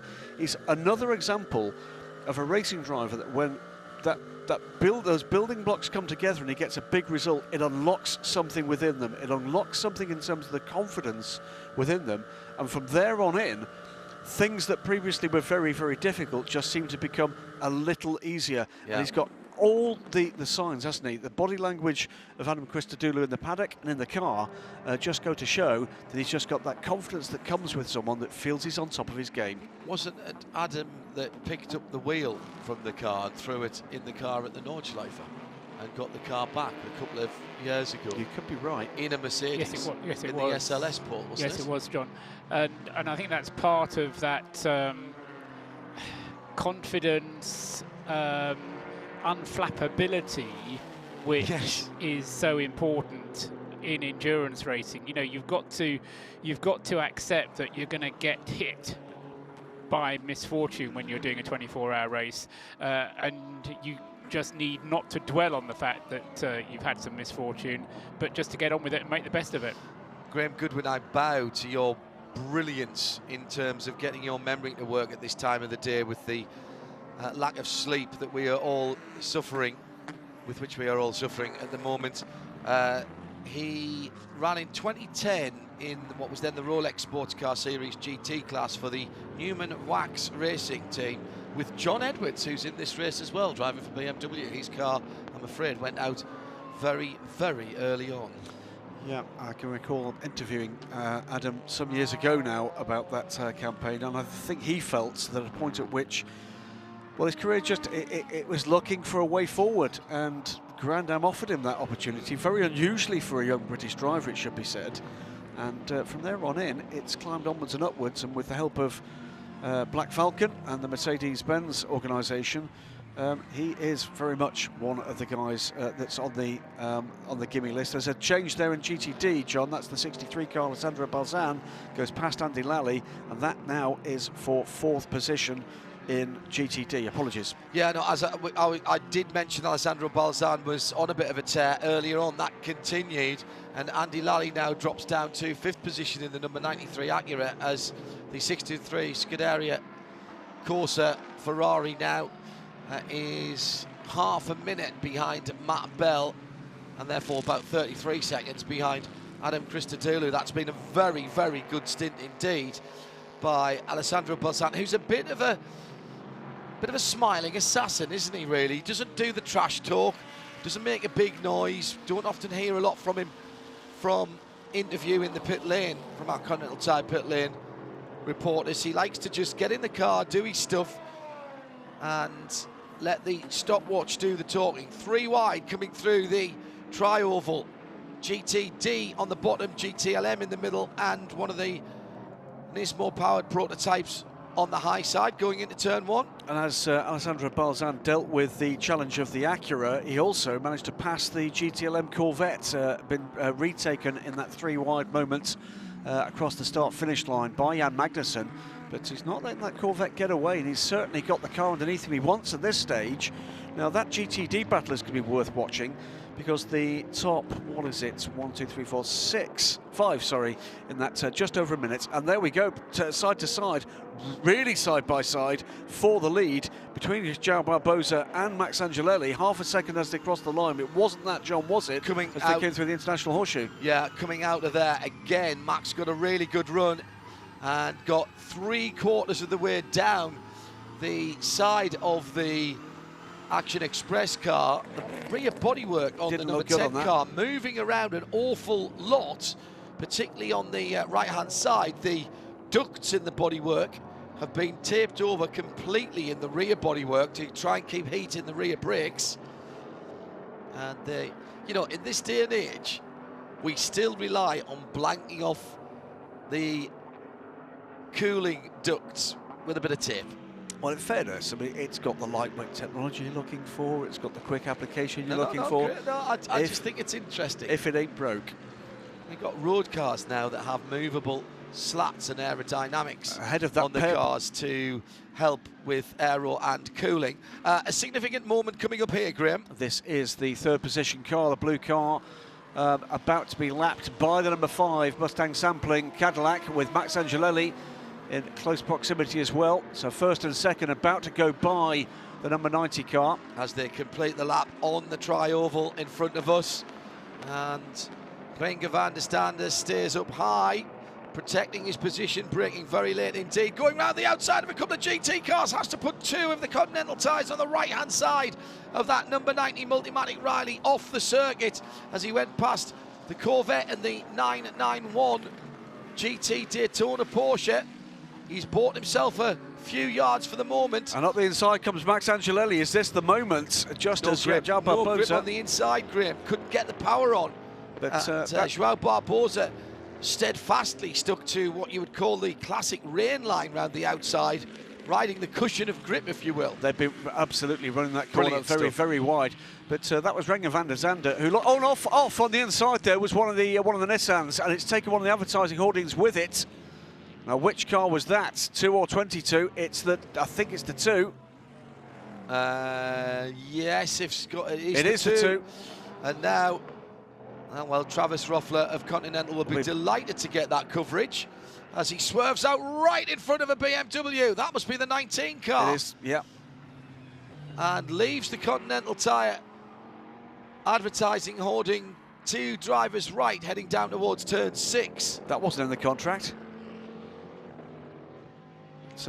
And hearing from Shea Adam with the Continental Tyre pit lane report that the battle from the lead may yet be decided on the pit lane, as both of the leaders are due in any second now. The 81 Dragon Speed car is in the lane, and João Barbosa all of a sudden brought back to life with 1.5 seconds of a lead and dives down underneath the yellow line. He's going to come in now just in case they throw the yellow, and Shea Adam is waiting for him.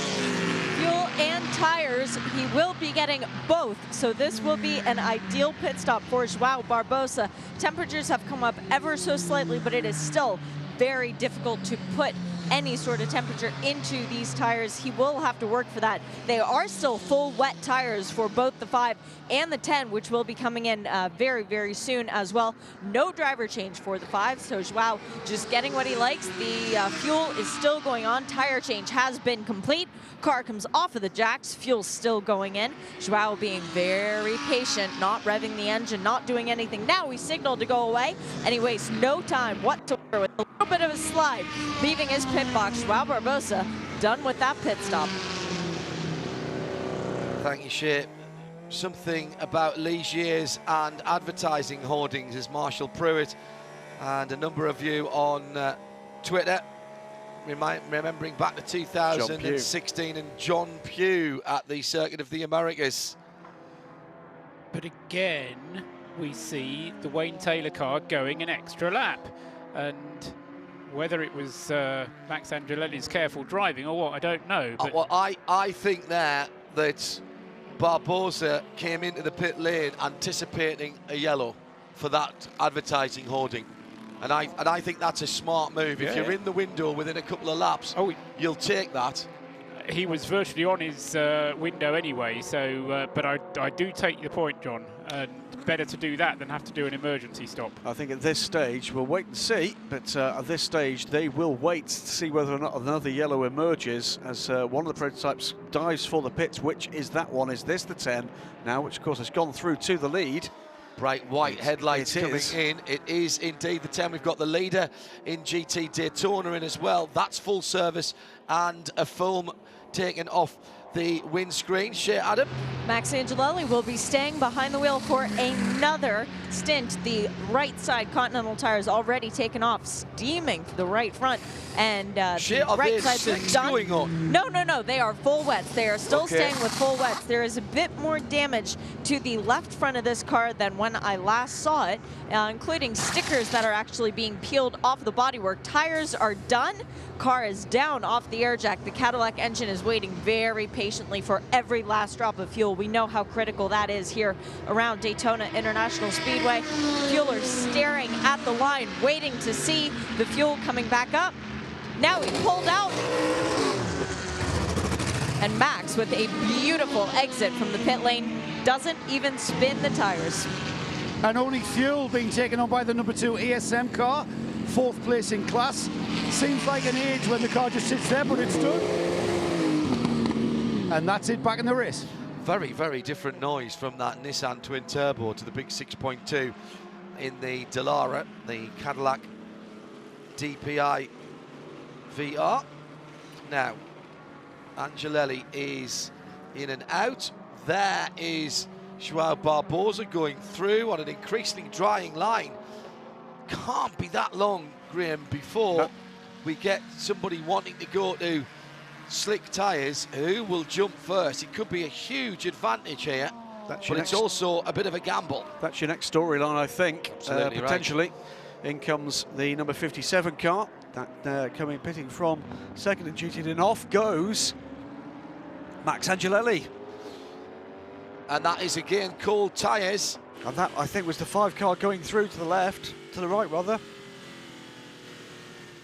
So here is the situation. Angelelli back on the circuit, Joao Barbosa, both having taken their pit stop. In GTLM, it's Ford by 25 seconds. And again, at the West, the Horseshoe, exactly the same story. Can't get any heat into the tyres. We're live from Daytona, and it's still just as difficult to keep cars on the track with new tyres. You're listening to IMSA Radio, live from the World Centre of Speed.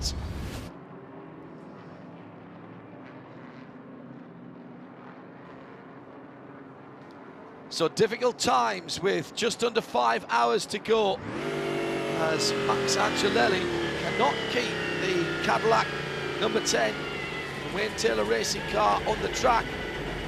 And twice at the 2 right-handed hairpins on his outlap, he's found grass rather than tarmac underneath his 4 Continental tyre full wet weather settings, full wet weather tyres.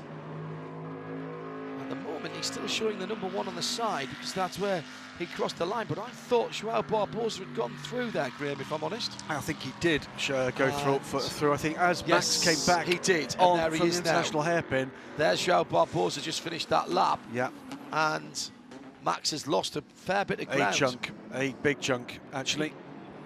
Max lost 8 seconds on the pit stop. Remember last time he lost about 10 seconds on the pit stop, having problems with the door. Then it didn't matter because we were under safety car conditions, so spending an extra 10 seconds just meant it took him longer to get to the end of the safety car queue. John? Number of people asking in these difficult conditions, including Andrew Cooksley, who's tweeted at IMSA Radio using the hashtag Rolex24. Does Continental Tyre have an intermediate?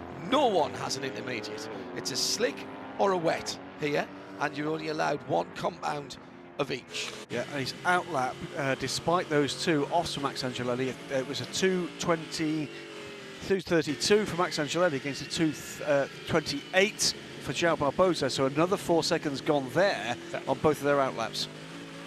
Yes, the outlap is the time to come down the pit lane as well, though, because even though the pit stop is at the early part of the pits, because the start-finish line is halfway down the pit lane. Correct. The outlap starts from halfway down the pit lane around the rest of the lap. So his combined loss on both those laps, Paul, was 12 seconds. Yeah. Right. Now he'll be getting back up to speed, of course. But how long is that going to take? Very brave on the brakes going into the back straight. chicane, the bus stop, as Graham Goodwin is about to rotate out and go and find some breakfast. Jeremy Shaw will be joining us in a wee while. Or not, possibly. Apparently another 20 minutes. Okay, fine, that's fine. Sorry, I got confused by seeing Jeremy here, but that's fine. So, I should have looked at the timetable, that's my fault. So Max Angelelli settling himself down now in the early part of this run with just under 5 hours still to go. In second place in GTLM now, Tony Vielander is about to complete his 515th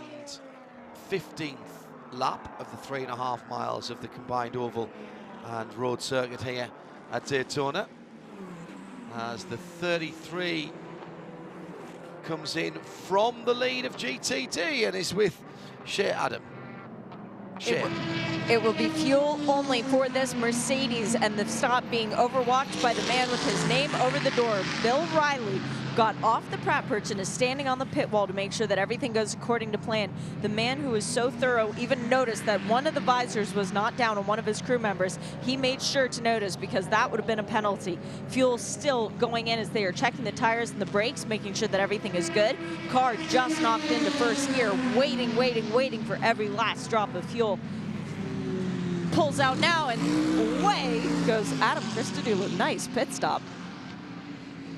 Very nicely executed, thank you, Shea. Off has gone the 15. Lexus, now that car has been fighting its way back and has had a decent run of late. Jack Hawksworth in that car, 19th in class, and guess what? He has gone off at one of the rear wheels on the white line as he tried to turn in for turn 5, the west hairpin. West Horseshoe. This, of course, will give them the opportunity to move that advertising hoarding as well. Well, if he can't get out of there, yeah. I think it's exactly what they were waiting for. It was off the racing line, the big Continental Tire sign. And we do go to full course caution. So use this opportunity with the full course caution flags being held out by Tony down on the starter stand to go to Joe Bradley. And let's hear from him and Johnny Molam. Car 26, the Bar 1 PC car. Johnny, appearances, you guys look like you're still in it, but that's not to be the case. I mean, you're always in it in this race until the very end because of the nature of the way things could work out. But unfortunately, at the start of the race, I had the same problem that happened in qualifying, which cost me engine power and also means that I had to switch to reserve. And even on reserve, it was stumbling. So it means that we can only do about, in the dry, 17 laps instead of the full 24, 25. So every hour and a half, we're having to do a pit stop, one pit stop more than everyone else. So it works out about 16 pit stops more in a 24-hour race. But with the weather being the way it was, it allowed me to, or the whole team, to be fair, with all the incidents, to sort of come in. We were getting times when we came in around our pit window, it would go yellow, and everyone else would decide to come in as well. So you couldn't actually see that we were so short on fuel all the time. So it's like we're running a 50, 60-litre tank instead of an 80-litre tank. It's so frustrating, but you never know what can happen, do you, Jay? You don't. It's cool. That's why we love this sport. But Johnny, the forecast is for it to stop raining, and when things dry up, that's going to be even more and more difficult for you as it dries up. To be honest, now we're not even. I actually thought at the start of the race when I took the lead, and the car felt really good. I mean, the team did a super job. I mean, the car itself, the handling has been awesome. And then we managed to get in the wet even. I managed to get a lap back, I think a lap back on the leaders and 2 laps back on our sister car. So in terms of the handling of the car, it was fantastic. Unfortunately, though, we've fallen into a situation now where I think we're 15, 16 laps behind the leader. We're 15, 16 laps ahead of 3rd place. So really, it's just a case of cruising around and hoping. And I'm keeping it. I actually had a grandstand seat for the GTLM battle. I've got a soft spot for GT. Obviously, that's where I came from. And so I just kept well out of their way and let them come past and just watch them diving down each side of each other into the bus stop and stuff like that. But I tell you what, the grip levels those cars have got compared to us is just incredible. I mean, it's like they come past you at the hairpin like you're tied to a tree stump, and I'm literally all 4 wheels sliding, and they just drive past you. It's not give you the temptation to extend the career, knock on a few doors, make a few calls, Johnny? No, this is definitely it. If we can finish on the podium, it'd be sweet. If we're going to have to, I mean, quite honestly, Performance Tech deserve to win this. I mean, if we did end up winning it because something happened to them, obviously I'd take it, obviously, but I would feel really sorry for them because they've been the car to beat from the get-go. You got to hand it to them. But then again, if you remember a couple of years ago, it was the same with Core, and they didn't win it either. So anything can happen. But I'm just happy to bow out here. Brian Alder has been brilliant to me. He even asked me to come and do Sebring with him, and I said no, so I am definitely done. Thanks, Johnny. Very classy from J-Mo. So we're expecting an announcement for Johnny that he'll be doing Sebring within the next 10 days. You're an old cynic. You really are. It's delightful to see him back here. It's delightful to see him back here, and I'm sure he'll be offering that Rolex, should they get that win, to his friend Alan McNeish, who's apparently not got one. Park Kligerman has just returned to the coverage. Parker, good to know that you are tuned in. About time we saw you giving this race a go, isn't it? Sometime in the near future.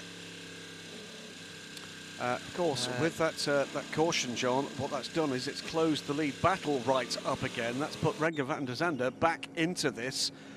6 seconds back, a little way back in the trainer course, under caution. Because van der Zande didn't come into the pits during that little session, whilst Max Angelelli and Joe Barbosa did come in. And if you're listening and not watching, what we can tell you is Jack Hawksworth did manage to actually get back to track under his own steam with a little bit of Marshall assistance. I don't mean Marshall Pruitt, I mean the corner workers and intervention workers, the safety team on the scene very quickly, and the Lexus managing to get back on track and is there now in the train. The debate continues about tyre warmers, with one or two people clearly can't understand why the... Oh! That's the Dream car. Dream Racing Lamborghini has gone off under the full course yellow. And the car that is sitting in 20th position. No, it's Cedric Spurzwali in 14th position in class, the 27 car, and steam coming from the back of that vehicle. And that is coming out of the first corner, I think. Trying to see what it is, John. Through the S's, I think.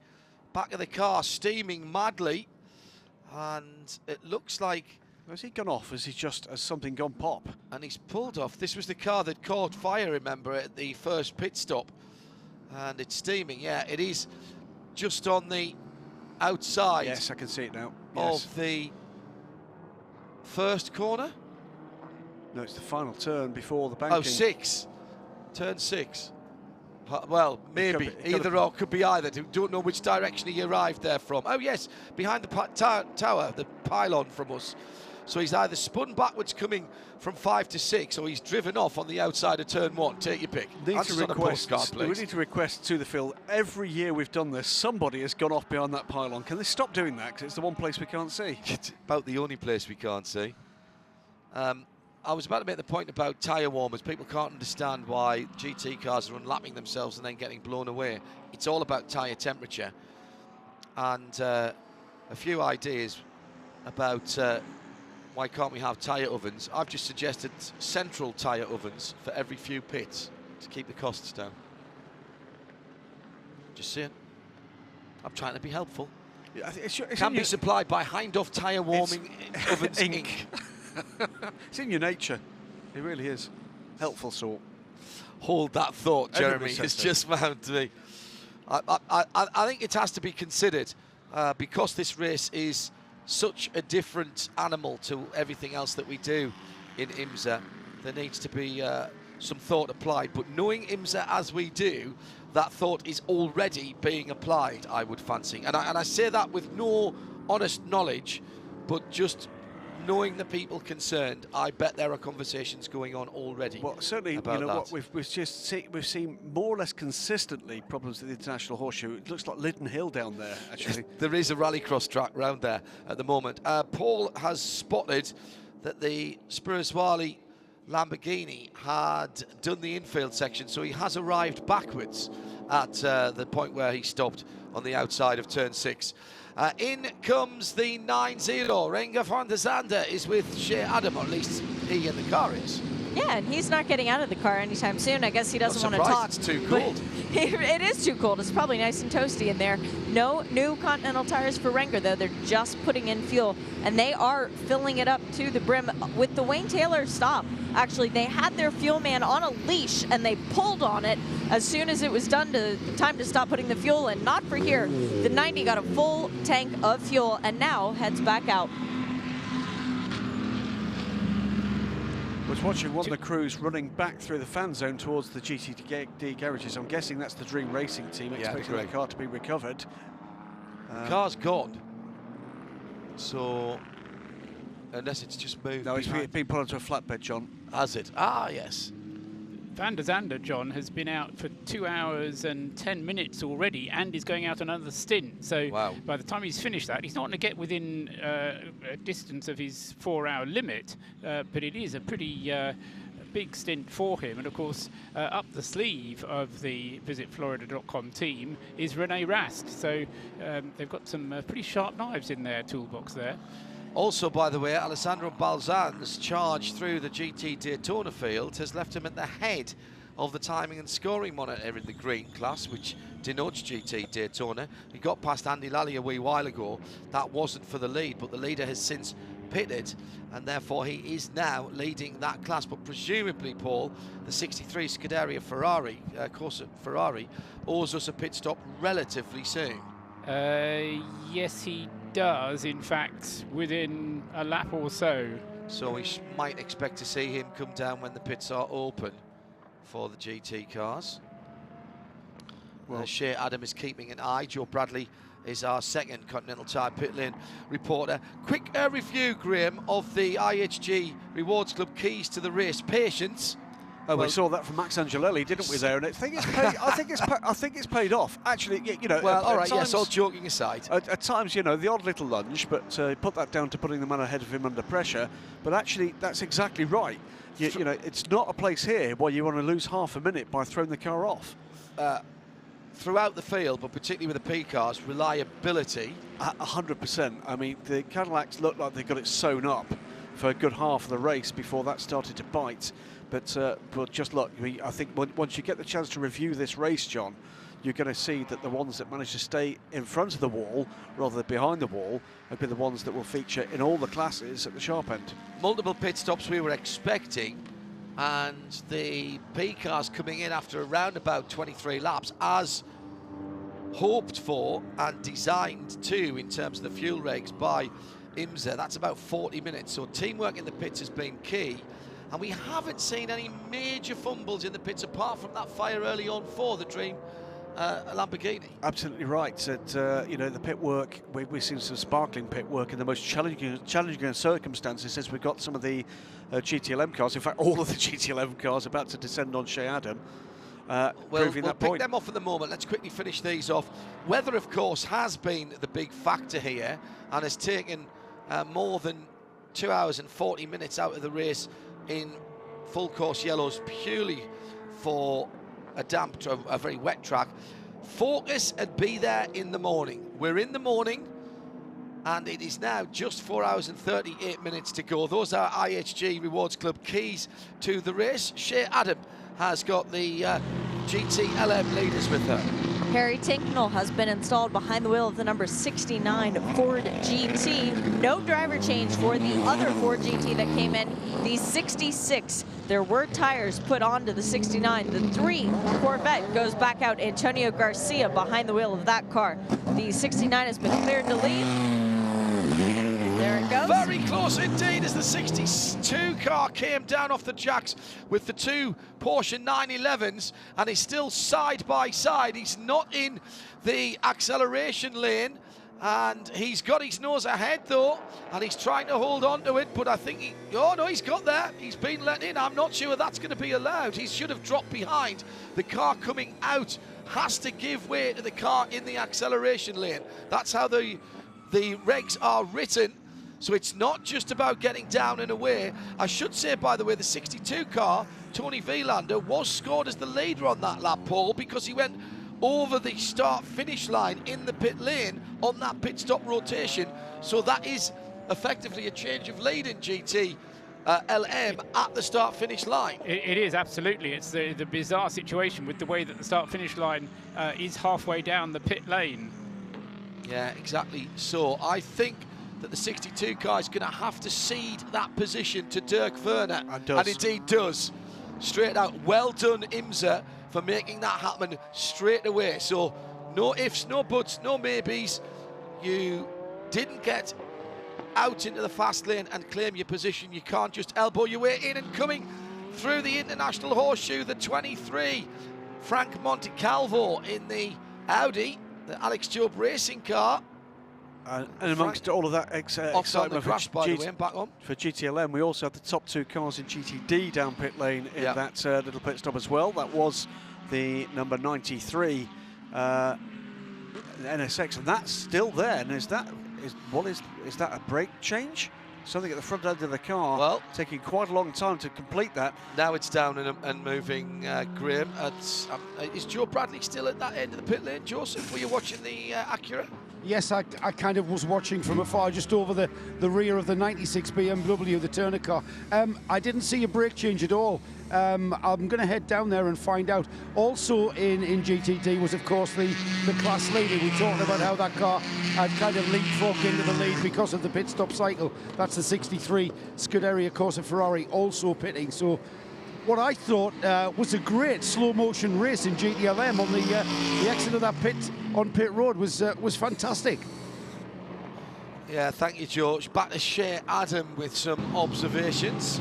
There's something odd going down here at Scuderia, of course. Now, this is a team that knows how to win championships. They know how to win races.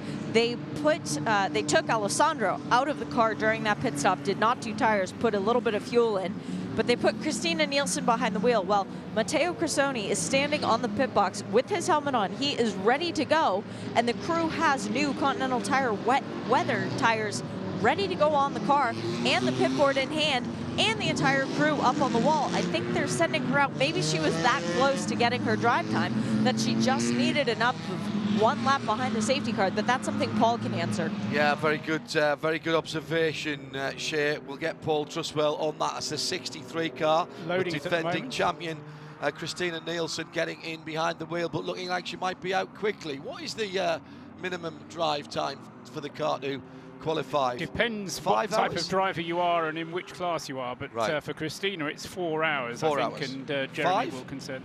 4 or 5? I'll go with what Jeremy says. He's holding up a full hand of finger and thumb. Fingers and thumbs. Well, can you interrogate the system, Mr. Truswell, and find out how long Christina has been in the car? It's loading at the moment. Well, with all that happening, it puts Adam Christodoulou back to the lead of the class in the 33 AMG. So the Mercedes-Benz leads the class from Tom Dyer now at the wheel of the number 86 Acura NSX. So it's Mercedes-Benz from Acura, from Audi, Robin Liddell in the 57 Stevenson car. More cars down pit lane this time, and Paul Truswell tells us Christina Nielsen has done 4 hours, 55 minutes and 27 seconds. Until she got back in the car. And she has to do 5 hours. Right, there you go. Jeremy's full hand was the correct one, and nicely played. And so Shea's observation, absolutely spot on. Well done, Shea Adam, down there in the pit lane. It's a 3 minutes and 5 second outlap from Christina, so she's with this lap. It's the Daytona Beach Fire Brigade do their thing on Lake Lloyd. Extraordinary things going on at Lake Lloyd. I think that was earlier, wasn't it? That was yesterday. No, it's right now. Oh, is it happening now?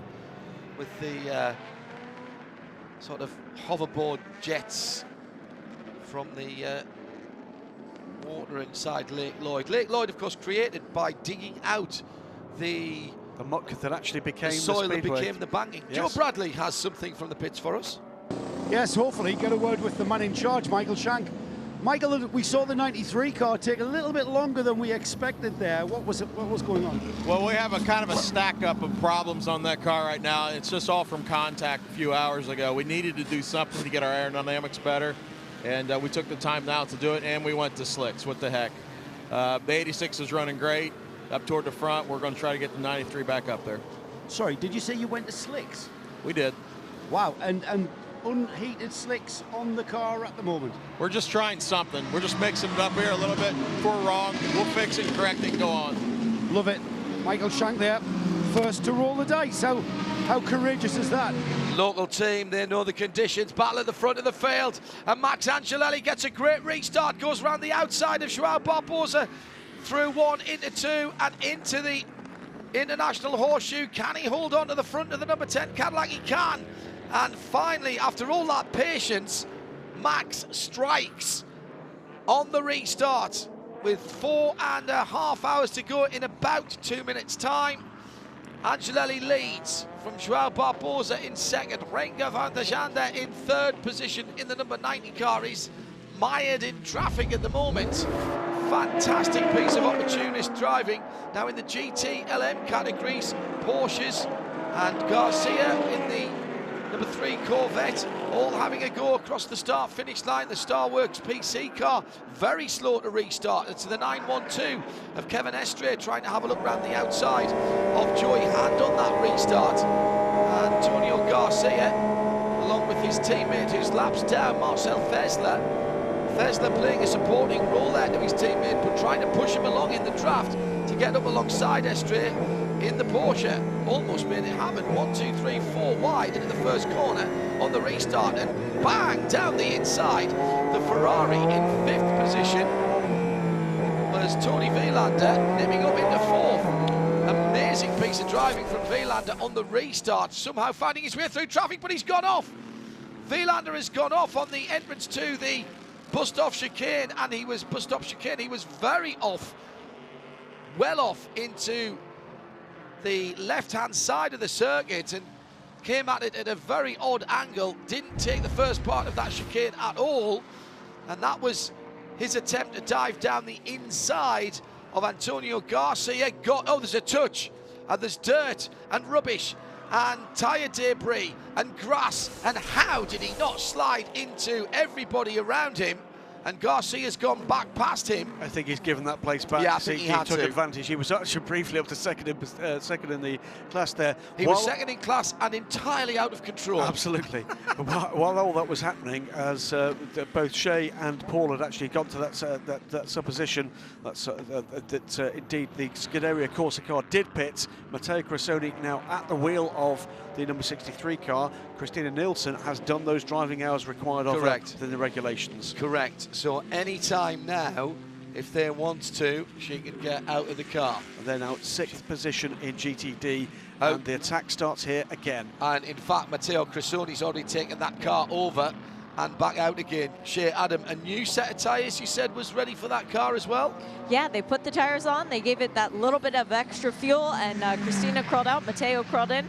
He was the last part of the equation, actually, the last puzzle piece, but it still was very little time lost. A great job by the Scuderia Corsa guys. Yeah, a very sensible bit of driving. That battle, come back in a second, Paul, that battle between Corvette and Ferrari still raging on in GTLM. It's over 8th position overall, which is 3rd in the GTLM class. The cars round the banking and heading down towards the braking area as Vilander has another look down the inside of Antonio Garcia, this time on the more traditional line into the corner. That is taking the black stuff rather than the green stuff. It's still Joey Hand for Ford that leads, but he's only got 1/10 of a second on Kevin Estre in second, and they're on the high banks coming through Speedway 3 and 4. Oh, and Vilander's gone down low, and he's caught Garcia napping as they came up on the Stevenson Audi, 3rd in the GT Daytona class, and now it's side by side. The Ferrari was ahead and was on the low side, but the Corvette powers through on the high side, through and across the line. They were absolutely together. If that had been the end of the race, there was only a 10th between them, but Wielander holds the inside line, has the better braking into turn 1, and does confirm himself now in 3rd position. There is only one car that every team in the pit lane is going to be watching on timing and scoring now, John, and that is going to be the little Acura, because we know that that car is on slick tyres. If we're going to get to a crossover, 3 car, Andy Lally. Well, if you're going to do it with anybody, give it to Andy Lally. This is the man that has held the Street Luge downhill speed record at the sharp end of 100 miles an hour. Yep. 100 miles an hour. Yeah, he's got that little bit of bonkers, hasn't he? He's 207 for the last 2 laps, Randy Lally, so they're stable at 207. He was doing 203s on the slicks before he came into the pits. And there you go. So now 203s on the wets before the pits. And, and Tony Wielander down the inside has taken, or down the outside rather, at turn 6, has taken another position. He is on full attack mode, and Dirk Werner is the latest GT Le Mans driver to go under the Wielander spell, and the Giuseppe Ricci 62 Ferrari 488 is now up to 2nd in class, and Joey Hand is only a 2.5 seconds up the road. And he can see him, there's nothing between them going through the bus stop, no cars between them, so Wielander now is on full attack mode. What have they done to Wielander? Slapped him around with a damp haddock before they sent him out. Told nasty stories about his family. I don't know what they've done, but his dander is up, and he is flying at the moment. Is by far the fastest GT car on the circuit. Have we got another timing glitch to the 912? Because it's falling down the order. It's showing it's stopped. I don't think it has. No, it's still out there. So that's about the 3rd or 4th time we've seen this, the 912. Okay. That's keep an eye on where that is on the track, but Wielander has got through into 2nd place, and the 912 is behind, I think between Tincknell and Werner. I'll check that out for you. In front of the 3 Corvettes, so behind Tony Wielander, then yes, that's correct. So it's the 911 that's dropped further back in between Harry Tincknell and Stefan Mucker. Let's go up to the mezzanine level and say hello to Travis Roffler. Good morning, sir. Good morning, how you doing? I'm all right. Travis from Continental Tire. Good job you brought all those wets then, wasn't it? It's been a long night and stressful and all kinds of good stuff. But yeah, we did bring a couple of extra wets because I think the forecast coming down here was maybe a couple of hours of rain, and I think we're enduring our, I don't know, 14th or 15th hour of rain now. So well, the Acura in GT Daytona has just gone back onto slicks, so your tyre engineer is probably breathing a sigh of relief in one sense, but they'll be now wanting to mount all those slick tyres onto the rims. How many tyres, roughly speaking, give or take the odd 4 or 40, have actually come down here for this event? We actually on Wednesday we ordered 2 more trailers of wets to come down. So we saw the forecast changing as the days were moving on. Originally, probably a week ago, there was no chance of rain. Sunny, beautiful weather, and as it continued to go on, they were adding hours up until, as early as last night. It was supposed to stop at 10 and continues on. How easy or difficult is that to do, Travis? Because it's not like dropping into your local tyre centre and saying, can I have a set of 4 for my XYZ, whatever it is? Because these tyres are produced presumably in batches for the season as you would expect to use them. Yeah, obviously the Daytona tire here for high down, the extreme downforce and high loads that we get at Daytona with the oval, we build a special tire for here. So the tires that we bring here are tires for only here. So they won't get used anywhere else this season? No, we bring about 8,000. I think we brought about 8,500 tires. And like I said, brought 2 extra trailer loads after we saw the weather conditions or the forecast changing, added 2 additional trailers of wets, which turned out to be a good thing. Wow. We build tires to be able to run 16 hours of the 24 under wet conditions. So that's what we're planned for. We don't always bring them based upon our fantastic weather forecasters, but you know, if you and I had jobs as weather forecasters, we'd be millionaires, because if you can miss a forecast by expecting 2 hours of rain and getting 16, that's not a very good accuracy. If I had that hit rate in my job and you had your hit rate in your job, we wouldn't have our jobs, would I'd we? be fired a long time ago. Long time ago. So, yeah, you know, I'm looking over at the radar over here. It looks like we're maybe through the rain. So hopefully we get. Hopefully we can get 4 hours on dries and get out here and get some good racing in. And we'd seen, you know, the pull time had been beaten early on. In fact, just as the first sprinkles were starting to come down about 8 o'clock yesterday evening, the guys in the new prototypes were breaking the lap records. Just checking out the action down on the circuit at the moment as Ford and Corvette are going side by side into turn 1, but the positions stay the same with the number 3 Corvette in the hands of Antonio Garcia, being fended off at the moment by Harry Tinknell. A voyage into the unknown for you as Continental, Travis, with the new prototype category. So how important were the test days at the end of last year and the beginning of this year? I think we learned a lot. You know, last year I think we talked about the struggle of trying to make one tire to compete on a DP, the old Daytona prototypes, as well as the P2s with the European homologation. So it was a great learning for us, and I think made huge strides forward. Now having one tire for one platform has been a tremendous success, and lap times, I think, under the dry conditions were very fast. And getting faster. And we should explain to those who perhaps don't know, the DPIs may look different and certainly have different engines from the manufacturers, but the basic chassis still has to be one of the 4 that is also used in the European formula for LMP2. So far less difference than you had before in terms of the philosophy of the cars, the weight of the cars, and how they actually use the rubber on each corner. Every time we talk to you, the manufacturers, the guys who do the engines, whether it's Porsche or Cadillac, we talk about technology transfer.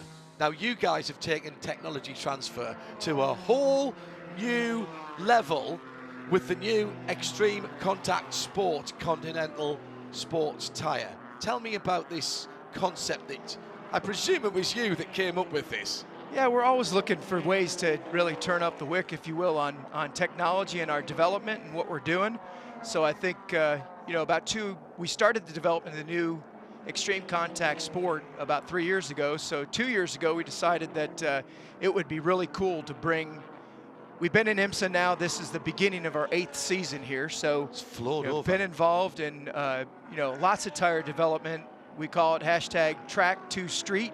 So we get the idea, concept, dreamed up the concept to involve IMSA drivers. Went out, found the best, some of the best drivers out there. We have Andy Lally, Ryan Dial, Lawson Osterbach, Oz Negri, and Ryan Dial. And so get these 5 guys, bring them out to tracks, Road Atlanta, and ultimately to our proving grounds in Uvalde, Texas, one of the foremost proving grounds for tire technology in the world, really, and get these guys feedbacks on, throw all kinds of tire construction, compounds at them, get their feedback on what they think, how they're feeling about the tires, and involve that into the development moving forward. Now, this was not just a marketing sign-off at the end. These guys, and I know this because I went and talked to the engineers on one of your press preview rollouts at Thermal at the BMW Performance Driving Center in California. These guys sat next to the engineers, or had the engineers sat next to them as they were testing some of the alternate compounds and saying, look, can you feel this? Can you feel that? This is what this is doing, and that's why this is better and worse. It was a real cooperative effort here. Yeah, it really was. They sat in the seat next to them in the test cars as they were approving the cars, and I think it really is a testament to tire development, because what we do has to disseminate down to the consumer, and what a race car driver, and that was what was so awesome about the feedback these guys provide, is that we had to make them act like consumers as well as race car drivers. Now Andy Lally is now lapping within a couple of tenths of the rain tyre shod cars. So get ready, because we're going to get pit stops for people going onto slicks. Do you know, spin for the leader, Max Angelelli, at the bus stop, and he's gone a long way off, and now he goes grass tracking with the Continental wets. They're great tyres, but they're not meant to be on the green stuff and not the black stuff, but he's got back on. I'm not sure, but I think I saw Joao Barbosa go through there, Jeremy. No, he's right behind him as he gets back up to speed. So that was a very costly spin, but Angelelli has hung on to the lead, but only just. And Joao Barbosa, well, you don't need to give him any second encouragement, and there will be dirty tyres on that number 10 Cadillac as he comes round the braking area, and Barbosa will have a quick look, try and strike quickly before Max Angelelli can recover his concentration. Let's see him going down into the international hairpin now. He went very deep into the braking area, Jeremy, and just, I think, took a wide line. Yeah, got his left rear onto the painted yellow curb, and no grip out there whatsoever. Nice save, in fairness. Could have been a lot worse. It could have been a lot worse. He did a good job to get out of the way as well, make sure he wasn't collected by anybody else. Boy, that went around quickly, didn't it? As soon as he hit the curb. As soon as he hit that wet, flat curb on the exit of the corner, no grip whatsoever on that curb, and around the car goes. So he's lost himself 12 seconds by making that little indiscretion down there, but he still has the lead. Travis Roffler, the Director of Marketing for Continental Tire, watching that. You build lovely tyres, but the drivers really need to keep it on the black stuff if they're going to get grip. Yeah, that yellow paint doesn't provide a lot of traction. You can't really put especially that side of the car. Well, it's loaded, absolutely. Now, talking about the extreme contact sport, we've had a program playing this week about that, the inside story of how you put that together. For me, one of the most extraordinary things about that, the concept, the philosophy, brilliant. The fact that you used active race drivers to do it, but you actually managed to get 5 race drivers to agree on something. That was extraordinary from my point of view. That is always, you know, because we really did want to be independent, so we never let them discuss with each other. Yeah. So we gave them basically like 5 sets, A through E, and they came back to provide feedback. Yeah. It was blind. They didn't know what was on the car, and obviously along with that, we put them in, you know, some of the best competitors out there's UHP tires as well, so they could really feel the difference and feel, you know, give us honest feedback about what we were needing to do, and really to elevate the dry. I mean, the focus was really on dry, and that's why race car drivers provide that, but obviously their feedback in the wet, as they've experienced here for the last, and temperatures. You know, we've had all kinds of conditions, and these track temperatures and the ambient temperature here has been so low that getting heat into these tires has been a real challenge, and that's the situation. And that's been the same for both of the tyre manufacturers here, both yourselves and Michelin. Is there a case for tyre warmers, Travis? What do you feed back to IMSA as the principal tyre supplier from your teams? The challenge is cost versus benefit. You know, this is obviously rare to have these type of cold conditions in Daytona, and obviously tire warmers are a huge benefit. ACO uses them over in Europe, so they use the heated ovens, don't they, little tents with they just put them in there and they get them up to temperature. So you bolt them on and you're out, and they're already at temperature. So it is a huge benefit. They are not inexpensive. So that's the challenge in not adding cost to these teams. And it's the same like for, particularly if it was only for one race. That's the issue, isn't it?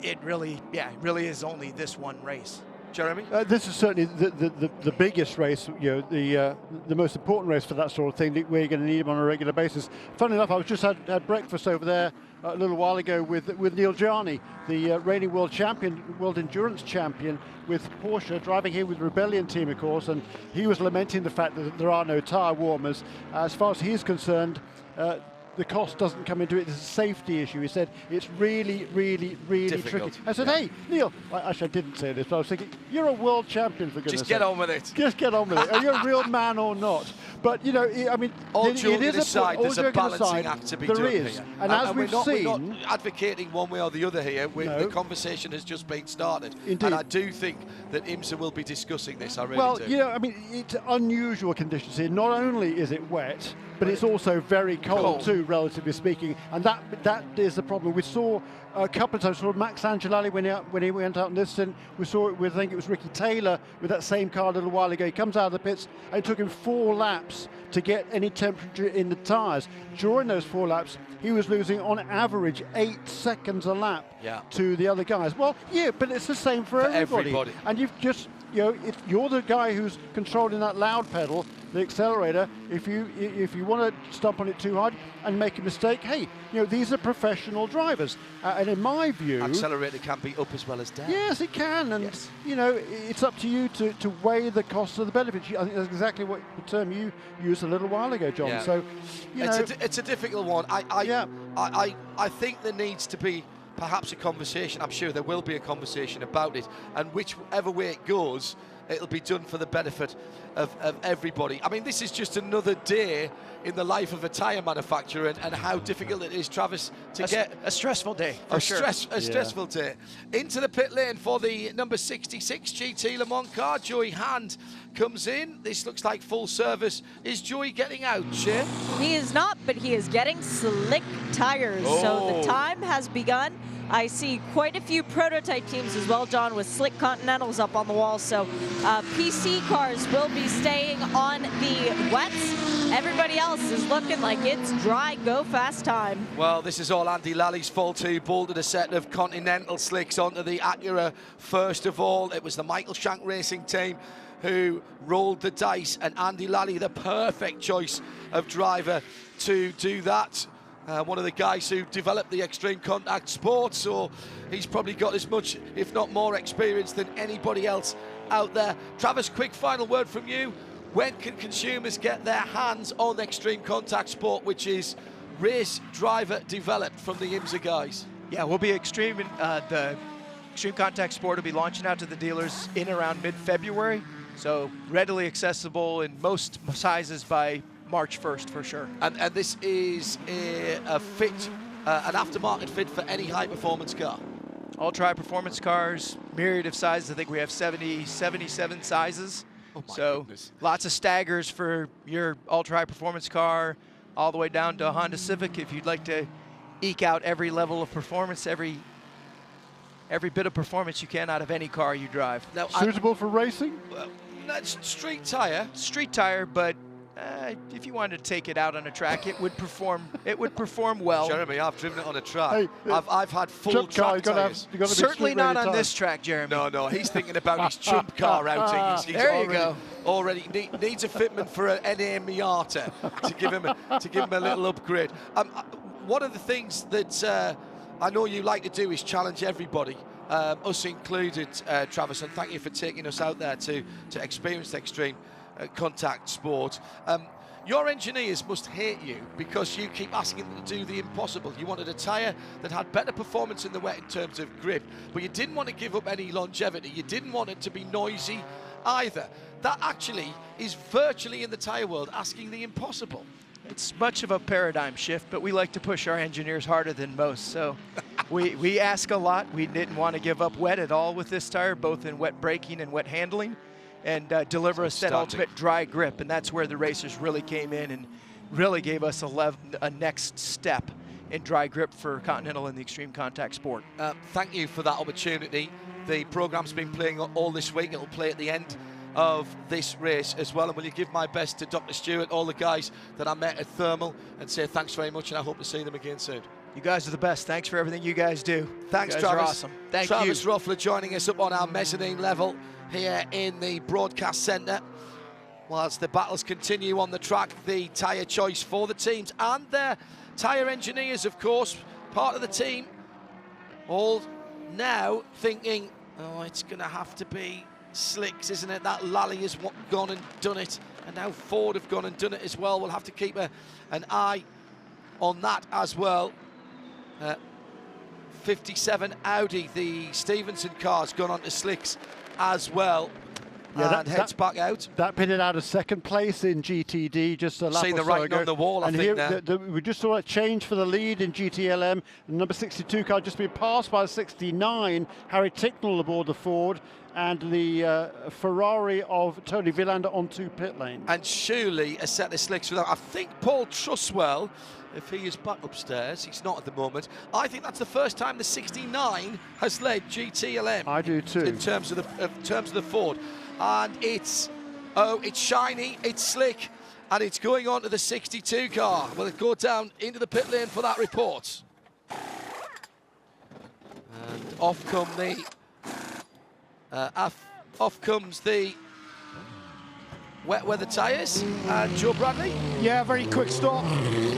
Everyone seems to be rolling the dice now. It's not so much of a roll of the dice now, though, is it? Well, somebody else has done it, Joe, yeah. Tony Villander, I think, stayed in that car, Joe, is that right? Yeah, no, nothing at all other than a very, very, very swift tyre change. And fuel, of course. Yes, indeed. So the dash to slick tyres. Now, what you've got to balance this against, Jeremy, and I think it's very interesting that most of the teams that have gone to slicks with the driver who was already in the car.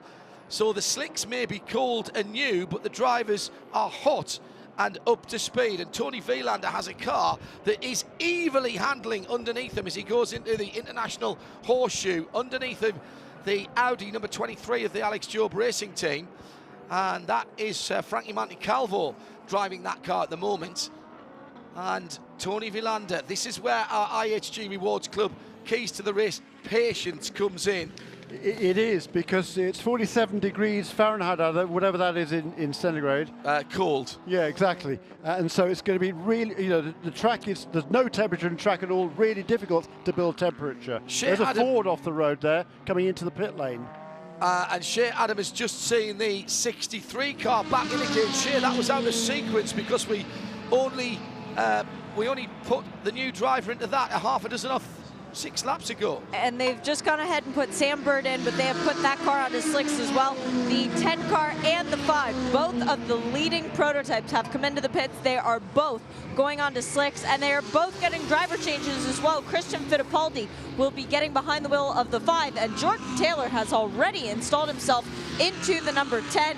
There is oil going into the 10, but a couple of moments before you threw down to me, John, the 69 decided to try and make its way into the pit lane and came straight across the grass, actually, cut in a manner that I'm sure the grounds people here will not be too fond of. Came directly at us, managed to recover, and made it into his box okay. So slicks for the 69 as well. Tony, I'd like to thank you for what I saw you doing out on the track. It looked very enjoyable. Yeah, it's not so easy out there. Throughout the race, the conditions has changed all the time, and that puts the challenge on us drivers. Puts a great challenge to the crew to make the right calls, to talk with the driver, which tires, what should we do, pit or keep going. As I said, it's not easy out there. 4 hours to go, and I think we're going to get quite the intense end to this race. Well, it was certainly intense there. Tony, you have obviously Scandinavian blood in you, so sideways is always best where you're from. No, I mean, since young kid, we drive on snow, we drive on water, we drive on anything. So I have no explanation for the speed on wet conditions. You need to have the car, you need to have the tires, but today I really feeling confident, and yeah, we'll see how it goes to the end. Tony, is slicks a no-brainer at the moment? Yeah, we went for the slicks, so there's a dry line. It's again challenge, but it's that transition where the rain tire doesn't give you the grip anymore. You lose a lot of time in the corner for just the movement of the tire. So when you get those slicks up in the temperature, you should be faster. Thanks, Tony. Brilliant stuff from Tony Villander. I have no idea why I'm so fast in the wet. I just am. It's a Scandinavian thing. A little drop from Christian Fittipaldi on his outlap, and once again just not able to get the car turned at the first of those long hairpin right-handers at the International Horseshoe, Jeremy. Because he didn't have the patience, and you know, Tony Villander hit the nail on the head. Once you have heat in the tyres, that's the crucial phrase of what he's just said there on pit lane, and you know, you just got to be really, really patient. There is no track temperature at all. It might be driving on ice in these conditions. It's not that cold, but that's what the tyres will feel like. Slick tyres on this surface there is no grip at all, and it'll take a long time to build a temperature. You've just got to be really patient, and Christian Fittipaldi carried too much speed to the corner and was off the road. Now, it was an unconventional pit entry for the 69 car. It was probably also an illegal pit entry because he didn't come in between those two cones. The pylons, yeah. The pylons, yeah, marking the entrance to pit lane. So and a spinner on the exit of the International Horseshoe. This time it's the number 2, Scott Sharp, from 4th position. Who I don't believe has made a pit stop yet. No. So I can't give the excuse of new cool tyres there. Meantime, the 62 is charging along. It's not Tony Vilander at the wheel. Joe Bradley, you've just spoken to Tony, so who got in the 62 car? Do we know? I'm sorry, the driver snuck in and out under my nose. I got there just as the pit stop was finishing. Is it still showing Tony Vilander on the timing screens? Yes. Yeah, he's definitely not in the car, John. That was definitely Tony. I recognise the accent, in fairness, yes. Meantime, 69 still showing Harry Tinknell. Dirk Werner in the 911. Antonio Garcia on his way out in the number 3 Corvette. So as it stands at the moment, 66 is Joey Hand leading GT Le Mans from Tony Vilander, but only a second or so behind. I don't think Joey Hand has stopped yet for slick tyres, Jeremy, has he? It's James Collado, by the way, who's got in instead of Vilander, excuse me, in the 62 car. The number 66 car was in 4 laps to go. Yes, he did stop. Yes, my apologies. That was the first of the GTLM cars to stop for slick tyres. So 69, Harry Tinknell coming back to the pit lane. I'm expecting him to drive all the way through here. Yes. As he heads down the pit lane, having come in across the green bit and not on the black bit. The sun's shade on that should say Ford has just got on it. Yeah, you can't read much on the side of these cars. The wiper's been running that much and the water's been getting pushed up so much. Plus he's been on the rallycross circuit down there at the International Horseshoe. It does actually look like everybody's got to take a joker lap round there and head off onto the grass. Every 2 pit stops you've got to do the joker lap, which includes a bit of off-roading. Amazing stuff. Tinknell goes through and rejoins. Renger van der Zande leads the motor race for the number 90. That is the... Oh, big slide by Harry as he comes out. He's not very happy, is he?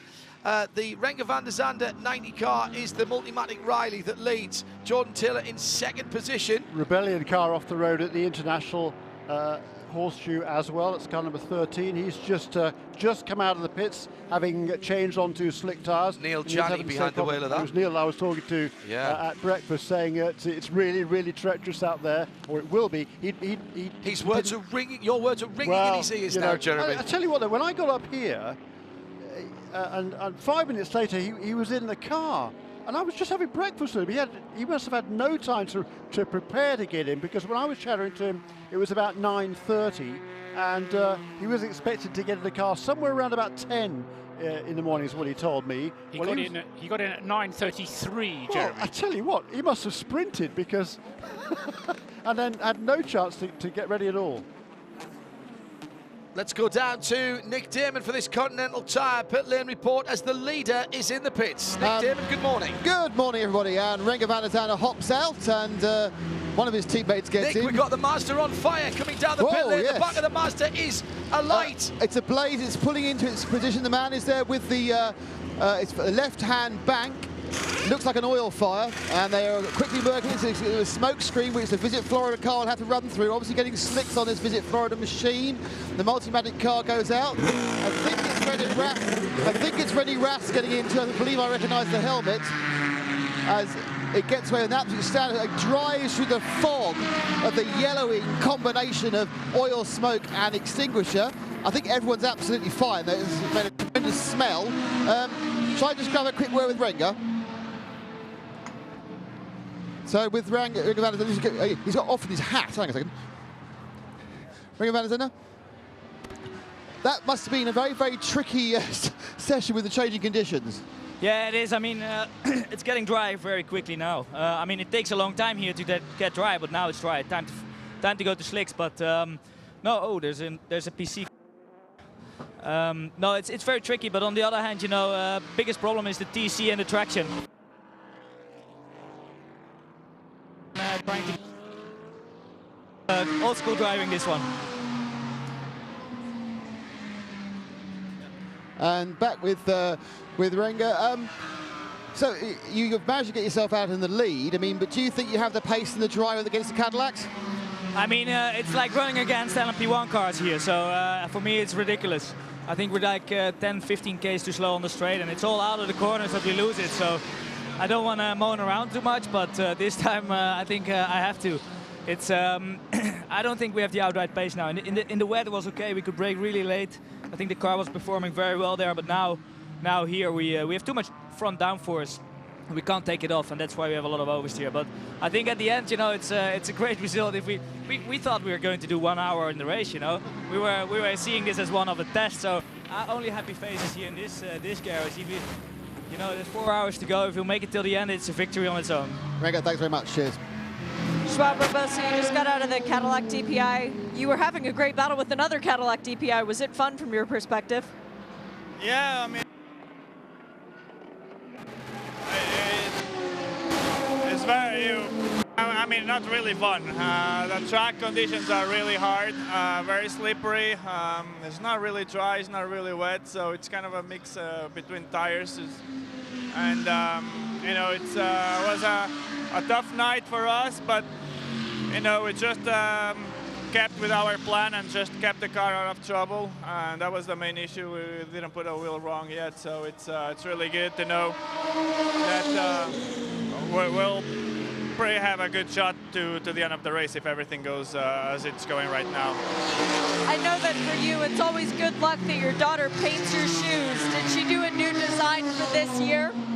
Yeah, it's brand new paintings in my OMP boots. So it's something that my kids do it every year. So this year it's brand new. So it's really good to have them close to my heart when I'm traveling and all that. So it's something that keeps me with them all the time.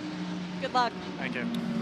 That's Shea with Joao Barbosa. We've gone caution again, and Nick Damon, you know a little bit more about the fire that affected the Mazda. It looks very sorry for itself from here. Yeah, I mean, it's definitely an oil fire, and the giveaway for that is they pushed it about 6 yards forward. It's just left about 1.5 pints of oil there. It's leaking out, so it's hold itself. It's lost an oil line or it's hold part of the engine, which is less likely it's running, and that caught fire. And now it's a horrendous mess in the pit lane. They try and get the oil dried down. They try and get the extinguisher out. That car is obviously completely done.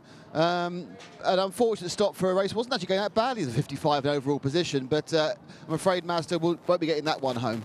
It was going very well indeed, Nick. They got themselves back up into the 5th position, and you know, within what 7 laps of the lead. So it was a stout effort by Mazda Motorsport there. They've worked so hard. They've certainly detuned the cars for this race. They're not running as fast as that car can run. Their focus was just to get to the finish. Unfortunately, it doesn't look like that car will make it. But number 70 car is still running. It's had various problems of its own, but I think he's still out on the racetrack now.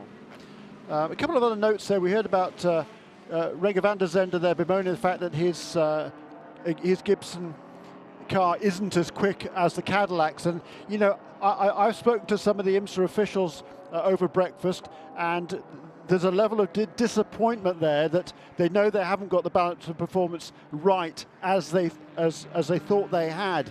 But as we've said last night, or I said last night, and I'm sure it's been echoed by other people, you know, these are all brand new cars.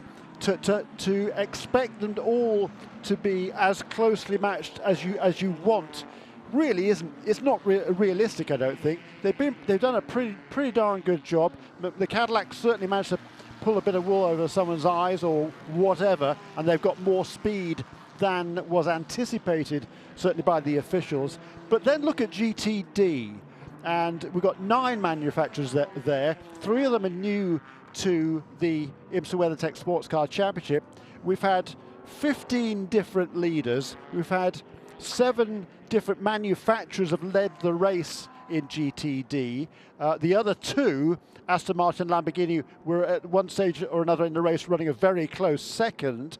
And we've got 21 cars have set lap times within a second of the fastest time in a class. So, you know, it's unfortunate that the Cadillacs have got a good margin over everybody else, but GTD, boy, what an advertisement that is. I think the beauty of the what's happened in prototype, though, Jeremy, is that we have less than 4 hours of the race remaining, and we have 2 non-Cadillacs in the top 4, and the René Rast car, the Visit Florida car, the Multimatic Riley, is right there in the mix. And one of the things that I've always liked about endurance racing is the opportunity that people have to win with the car that isn't the fastest car. And I think if they'd only ever had endurance racing when people had cars that they could win with, when they went into the race saying this is the fastest car so it'll win, we would never have got into this sport in the first place. What makes it so fascinating is the fact that there is so much uncertainty about it. And even now, yes, the Cadillacs are the fastest, no question, but I wouldn't write off that Visit Florida car at all, especially when you got René Rast behind the wheel of it. Yeah, I completely agree. I think that's a great point. And also, particularly in the form of Renke van der Zande, he was the guy who blew through the chicane on the backstretch because he couldn't see or because he didn't have the grip or whatever. But he was the one in control of that car. If he'd have slowed down and not carried all that speed all the way through, I'm sure he slowed down some, but he clearly didn't slow down enough, and he did it more than 3 times. And the rules have been laid out fairly straightforwardly. So he got a drive-through penalty, which cost him, you know, at least a half a minute. So, you know, there's mistakes all around here, and that blame needs to be shared. The 11th placed GTD Lamborghini is in the pit lane. Nick Damon spotted that the main problem with that is it has a rear right puncture. And it is mostly off the rim, but not completely. So it's got a kind of a wobbly, sort of slightly disinflated rubber ring you take to the beach, rather than those flailing around, damaging shards you sometimes see. So it's a halfway house. It wasn't flat, it wasn't off, it was wobbly. Nice technical term there. Thank you. And the team have received the car and quickly change all 4 Continental tyres, it looks like. A couple of notes in GTLM. James Collado in the number 62 Risi Competizione Ferrari overtook Joey Hand in the Chip Ganassi race, Ford Chip Ganassi Racing car number 66, the Ford GT, immediately, I mean seconds before the this latest full course caution came out. So the Ferrari now leads in GTLM. Also, the number 68 car had just managed to get itself back on the lead lap, I think. So we now have the top 6 cars on the lead lap in GTLM. Number 62, driven by James Collado. Number 66, driven by Joey Hand. The number 3 Corvette with Antonio Garcia at the wheel. The number 911 Porsche of Dirk Werner. The number 69 of Harry Tinknell, who had that penalty a few minutes ago. If not, yeah, just one penalty, I guess. A few minutes ago, and also then the number 68 car, which is Billy Johnson, the other Ford Chip Ganassi Racing UK entry. In GTD, it's cycled back through again one more time. I've lost count of the lead changes. It's well over 50. Andy Lally back in the lead for the Acura of Michael Shank Racing with Kerb Agajanian, from Mario Farbacher in the Riley Motorsports Mercedes. Then the second of the Acuras, Tom Dyer in car number 86, Robin Liddell, number 57 Stevenson Motorsports Audi, the similar Audi of Motoplast by Land Motorsports, excuse me, Christopher Mees at the wheel of that car. That's been on and off the lead lap like a yo-yo over the last 6 or 8 hours. It's now back on the lead lap, as is Sam Bird in the number 63 Scuderia Corsa Ferrari. And you might remember a little while ago that got penalised for a stop and hold in pit lane. Can't remember what it was for now, but it lost a lap. I think that was an illegal procedure in the pits or something, I can't remember. But anyway, it was a lap off the lead, and it's now back on the lead lap. So we have now 6 cars on the lead lap in GTD. We'll get Paul to check that out. The number 2 car is in from 4th position, by the way, driven by Scott Sharp for Tequila Patrón ESM. And Nick Damon has Adam Christodoulou, fresh from the 33 car. Adam, you came out of that car having taken the lead at GTD, which, given the gloom around the AMG Balance performance earlier in the week, seems a bit surprising. Yeah, it's well, we've just stayed out of trouble. We've managed to stay on the lead lap. We've just chipped away at it, and it seemed that them conditions suited the car perfectly, and it was great fun out there. I just kept on chipping. I know, really great fun. Yeah, I know it looks a bit miserable, but no, it was fun out there. So I was just able to get my head down and just cut through some of the traffic. I thought on the restart, I thought there was going to be a real dogfight, but just managed to pull a gap, and then a few laps later, I'd managed to sort of disappear a little bit. Towards the end of the stint, I was able to keep with the GTLM cars, which I was pretty happy with, and just sort of like fingers crossed that we need some conditions a bit like this for the end of the race, because I think this is where we're our strongest. So do you think now we're going to, pretty much full dry, at least on the racing line, that Mario's going to struggle against the opposition? I think it's going to be tough. On the straight, we're a bit of a sitting duck, so of course it seems that some of the others can go around the outside of us. So yeah, we can battle through the infield, but it's a lot easier to overtake on the straights. So we have an Englishman praying for more rain then? Yeah, I'm going to start doing the rain dance. Thanks, Adam. Well, the fastest lap by the number 33 car is a 47.8. The fastest lap in the class is a 47.2, I think, or thereabouts. I mean, it's ridiculously close in GTD in terms of lap time, and there isn't a great deal to choose between any of them. So that's in the wet or the dry. As we always thought it would be, to be fair, from the variety of the entry, the number of GTD cars, and seemingly how well they seem to be matched with balance of performance, dare I say it. Absolutely. I mean, we heard a lot of bleating and moaning after in practice and qualifying, but the numbers, yes, the cars make their speed in different ways, certainly. Some are faster on the straights, some are quicker around the corners. But you look at the lap times, particularly in race conditions, and that's what tells the story in my eyes, they're incredibly close. And like I say, 21 cars within a second on a 1 minute and 46 second and 106 second lap. That's sort of, less than one. Way less than 1%. Paul, there seems to be a general theme developing here, though, in amongst many of the drivers. I would have thought out there just nightmarish to try and keep the car on the road, but most of the people seem to be loving it. Well, absolutely, yes. I mean, I don't think we've had, I think probably one or two drivers have got out of the car and had a moan, but nearly all of them have said how much fun they're having. And bearing in mind that these are the guys that we're I say the spectators are paying to see, you wouldn't necessarily expect them to see them having quite so much fun. The other factor that, just picking up on what Jeremy was saying about how close the GTD class is, because it's not just about the technology of the cars, it's about the drivers as well. And the fact that these cars are all being driven by different drivers and they're still equal. It's like Formula Ford in the 1960s. You just throw them all together and you just throw a big blanket over them all, and it's all incredibly close stuff. The GT cars due in this time. They're starting to peel off, aren't they? I'm intrigued by all of those circuit vehicles up out of Speedway Turn 4. Is there actually a car there that they're attending to then, or is it just that they've it's party time. Other? Is it party time? Is it just there? Yeah. It's cracking out to be. There's a bacon barbecue down there, I think. And seeing if we've got a caution, then why not head to the scene? Looking very busy then down in pit road. I know Nick Damon is close to an interview. Nick, by all means. I am. Have you got one now? With young Mr. Scott Sharp, fresh out of the number 2. Scott, you need one more yellow. You're back on the lead lap. Yeah, well, we've been chasing it all day with the Tequila Patrón SM car. We're down a little bit on mile an hour. We got some issues that we've just been trudging through all day. Haven't been able to improve those, so it's a little bit of a battle for us. Car's quite good in all the slow speed stuff, good through the infield, but just everyone's walking us by 10 or 20 car lengths every straightaway. I mean, I've just spoken to the Visit Florida guys, and they're surprised they're still in the race. Are you surprised you're still in the race? Because obviously not much testing of this car prior to the event. Frankly, yes.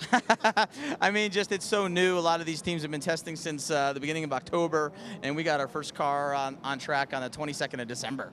So just a lot of teething issues. Has the rain helped that, though? Because you aren't obviously pushing the ultimate performance envelope. Certainly, I think it does help a little bit. You know, it closes up the field. They still gap us pretty good on the straights, but I think it does make it a little closer. Thanks, Scott. Appreciate it. And yeah, I think that team has done a fantastic job because it is incredibly new. All that equipment is brand new. The second car was delivered literally on the eve of the raw test just 3 weeks ago. Then they went off to Sebring the next day to do some more testing.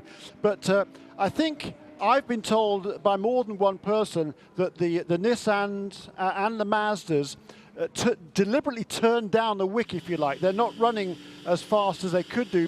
They're being conservative on the engine mapping, boost, whatever, to try and ensure the fact that they reach the finish. So I think there is more potential in the car. They're just not showing it because they want to make sure they get to the end of the race. And for a brand new car, that is totally understandable and very, very sensible. They're going for the championship this season. Last year, it was just about race wins. They weren't doing the entire IMSA WeatherTech SportsCar Championship. They were doing the Tequila Patrón endurance series.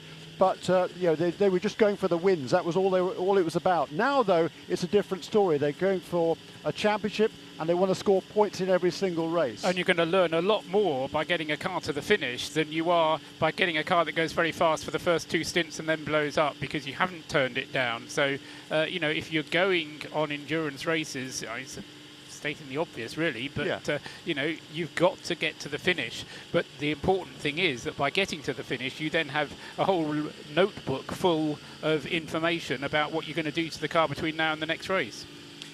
We've worked out exactly why there were so many course vehicles on the exit of Speedway Turn 4. There's been a load of oil that has been dumped by that Mazda that eventually caught fire when it reached the pit lane. And thank you to Josh Barrett, who said, actually asked the question to at IMSA Radio, at Blackpool Johnny and at Radio Le Mans, when the Mazda caught fire, did it drop any oil on the track? Yes, you're quite right, it did. A long trail of it, rather. So that's being dealt with at the moment, mainly now in the pit lane. I think it's pretty much all in the pit lane. I think it only just caught fire as it came onto pit lane, I believe. I can't really see any oil before that. Ah, so they were maybe collecting. Well, they were just staging themselves down there for when the pit stops have been made. Then the pit lane is clear. They can come along and do the sweep up. Yeah. Thank you for that. Also, a question from Right Turn Lover at IMSA Radio, at Radio Le Mans. Been away from the race a little while. What stage are we at with the tyres that people are using? I think generally the theme is that they've all gone back to slicks, but there may be, I suppose, we might be in that period of overlap at the moment where people make a firm decision. But have we seen the worst of the rain, indeed all of the rain now? I believe so, yeah. Okay. And the last lap before we went yellow was the fastest lap we've seen since since yesterday evening, really. Since yesterday evening, yeah. 43.0 was turned by Jordan Taylor in car number 10. The previous lap has been a 46. The lap before that was a 50. So he just got the time, and that was his fourth flying lap out of the pits since making a pit stop. So, you know, the tyres had just come up to temperature, got the temperature in the tyre, took him 3 or 4 laps to do it, and now he was up to speed, and clearly the track was favourable for running slick tyres, but you have to be so careful. Yeah, I mean, I think the point is now that slicks are the way to go, but off the racing line, then you may find that the track is not quite so grippy. However, I just wonder if the point of the question is that there is a limitation in the number of sets of tyres that can be used, but only of the dry weather tyres. You don't have the same restriction with regard to the wet weather tyres, and because so much of the race has been run as wet, they'll pretty much have all the slicks they can want. As long as you've ordered that many wet weather tyres. Well, yes, I mean, you've got to have the checkbook open. Yeah, exactly. And well, you know, I mean, we heard a little while ago, didn't we, from Travis that Continental, that they weren't prepared, they weren't expecting, I should say, anything like this amount of rain. Yeah. And so, but in dry weather tyres, yes, 36 sets is what the allocation was for the race meeting, and that was going to be somewhat tricky for some of the teams. I know the Action Express team, the number 5 and number 31, they used only 2 sets of tyres prior to the race of their allocation of 36 in order to preserve them for the race itself. Yeah. Through those 4 practice sessions and qualifying, just 2 sets of tyres. But there'll be plenty of dries left over at the end of this, I suspect. Oh, yes.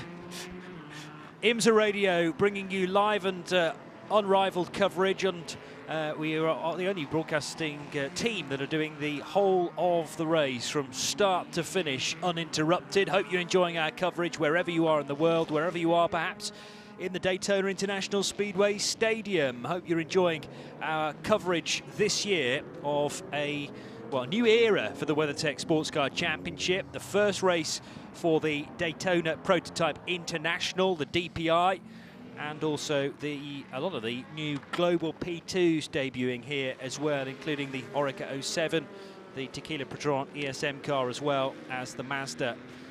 And there are 3 hours and 38 minutes to go. You can tune to us on the IMSA app, on XM204, Sirius channel 136, and on the FM frequency 107.9. Johnny Palmer, Jeremy Shaw, and Paul Truswell in the booth, continuing to watch the mopping up process of the oil that Mazda number 55 dropped in the pit lane not too long ago. The green Daytona sweeper has now reached to virtually the approach road to the paddock, and this is really, Nick Damon, quite a skill to drive this big rig truck with a sweeper underneath it, but yes, he's almost got twinkle fingertips here. Well, the thing is, the oil dryer was put down by a typical American truck. I think it was a Chevy or a Tundra, you know, the trucks we all know and associate with the southern states of the USA, which had a kind of like a little box that dragged behind, like if you were doing grass seeding. So, of course, that's quite a low thing. So it laid down all the oil dry.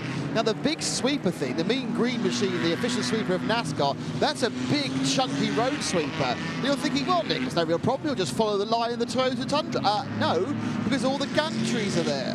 So all the pit gantries the teams have for fueling or for the air jacks, he's had to do a kind of a slalom. He's been kind of more reminiscent of a kind of a routine by Torvill and Dean than the man who's actually doing any road sweep. He's done a great job. He has missed a little bit, actually, if I'm honest. Missed a bit, but that's in front of the Continental Tyres Pat Pratt perch. And of more import to the race, we have one of the Porsches in the pits, I can see, going on to slicks. I don't know whether I think they're changing from slicks to slicks. I don't think they're actually going off wet. And I can actually see that Shay's actually nearer than me for that one, so I'll pass to Shay. 4 tires and full of fuel, no driver change for the number 912. Nice and simple, and everybody came in at once. The pits were open for prototypes, PC, GT Le Mans, and GTD, and we had takers from each class, not many. The 48 also came in, the Paul Miller Racing, and the bright pink Star Works car. That would be the number 8 driver change for them. And that was pretty much it from my end. And the green sweeper, which is not a picture of manoeuvrability, but very skillfully driven, has now made its way back towards the paddock area and is going to presumably set itself up for hopefully not any more sweeping, but it will need to be somewhere in the little hidey hole where that truck is kept, so it can be released onto track where necessary in the remaining 3 hours and 36 minutes. Kevin Estra it was who was in the car and who stayed at the car of the 912 Porsche. If Shay is still down there, a little bit of research perhaps is the previous stop for that car, which was just before the yellow, was a little bit longer than you would have normally expected, 4 minutes and 32 seconds. Whether they've been doing some brake work this late in the race, I don't know, but it might be a question that Shay can find the answer to, either from one of the team members or from one of the drivers who might be down there. So 912 Kevin Estra, and that stop, the previous stop of 4 minutes, has dropped the 912 Porsche off the GTLM lead lap. Now, the prototypes that lead the race, Jordan Taylor and Christian Fittipaldi coming round. There is no safety car ahead of them because we're about to be set for a restart here. Another caution period then comes to a close. The Audi R8 down pit road, and Jordan Taylor retakes the race lead proper. 551 laps now completed, 0.4 of a second off his tailpipes. Christian Fittipaldi. René Rast 1.6 seconds adrift, so there are a couple of cars between him and the number 90 Multimatic Riley of René Rast and Christian Fittipaldi. Pipa Derani is in 4th. Just the 4 prototypes now out front, ahead of the bank of 6 GTLM cars. The best placed of those, James Collado in the 62 Ferrari from Risi Competizione. Ford GT represented by Joey Hans, second place car, the 66. Antonio Garcia in the Chevrolet Corvette is 3rd in GTLM, car number 3. Then it's Dirk Werner in the 911 Porsche. So Ferrari leads, Ford leads, Chevy leads, Porsche, and then the first repeat being 2 more Ford GTs, Harry Tincknell and Billy Johnson. Harry's car in need of a car wash as soon as the race is over, after that very grass tracky moment as he tried to get in the pit lane just before I came on mic. And Alex Sims representing the BMW brand, that car running 7th in GTLM. The number 19 car is the only GTLM BMW still in the race. Yes, and it's been 1 lap off the lead for an awful long time. They've been really unfortunate that the timing of the caution periods hasn't allowed them to get that 1 lap back. Meanwhile, number 912 Porsche, somebody was asking that on Twitter, how that's managed to get 2 laps down. It's a very good question. Yeah. Because it had a penalty a while ago for a penalty. Yeah, I was just going to say, Jeremy, I was just setting Shay off to try and find the answer. It had a 4-minute pit stop just before that yellow. Oh, was that what you were period. talking about? Yes. I beg your pardon. That's all right. Yeah. Thank you. So it is still a mystery. We haven't answered the question, but we have posed the question. Brilliant. And Shay will be finding that out, I'm quite sure. My bad. I need to pay attention. You're busy writing things down and trying to watch what's going on out of the window. And meanwhile, we have a lead change for GTLM because Joey Anders managed to squeeze at the inside of James Collado at turn 1. So now Ford GT leads GTLM's 5th place overall. Pipa Dirani pitting. This is for a drive-through, though. So the number 2 car coming down pit road and not stopping at the Tequila Patrón ESM crew. PC still led by James French in the number 38 FLM09, by the way, and that's the only PC car now in the top 30. And GTD headed by Mario Farnbacher in the Mercedes, the 33 AMG. Caught a word with Adam Christodoulou during the last caution. Robin Liddell is in 2nd position in the 57 Audi. And then in 3rd place, the Acura of Tom Dyer. 4th in GTD, the Ferrari of Sam Bird, number 63. Yeah, and that number 2 car, there's a stop and hold down there at the pit lane exit too, so that's going to be sitting there for a while. Don't know what they managed to do wrong. No, it won't go there. What was I going to say? Can't remember. Nevertheless, a line of GTLM cars work their way through the bus stop. Plenty of curb taken there by the BMW of Alex Sims and the number 4 of Marcel Fessler, and Fessler's Chevy Corvette now up to 25th overall, so that's been gaining ground recently as well. Last time I checked it was about 40th overall, now up to 25th position, and it is side by side. Oh, a PC car off track now, number 26 in the tyres. That's not the PC leader. Trent Hidman, though, on an outlap. Surprise, surprise, Jeremy. Another car going wide. And this is where John was saying about the Joker lap. Well, didn't turn right on the grass there. Tricky to do, admittedly. And Trent in the wall. And a Corvette just recovering from a spin at turn 1 as well. Just going along the to the International Horseshoe at the moment. I didn't see whether it was 3 or 4. But whichever what that one is, got it going again. Managed to not stall the car. So not quite the day that Trent Hinman enjoyed on Friday when he won the opening round of this year's IMSA Continental Tires Sports Car Challenge in the body motion Porsche Cayman GT4 Club. Sort of sharing it with Canadian Cameron Castles. A great victory there for the guy who won the championship a couple of years ago for BMW. And there is the... Oh, I know what I was going to say. Yeah, Joey Hand retaking the lead in GTLM in the Ford GT ahead of James Collado now in the 62 Ferrari.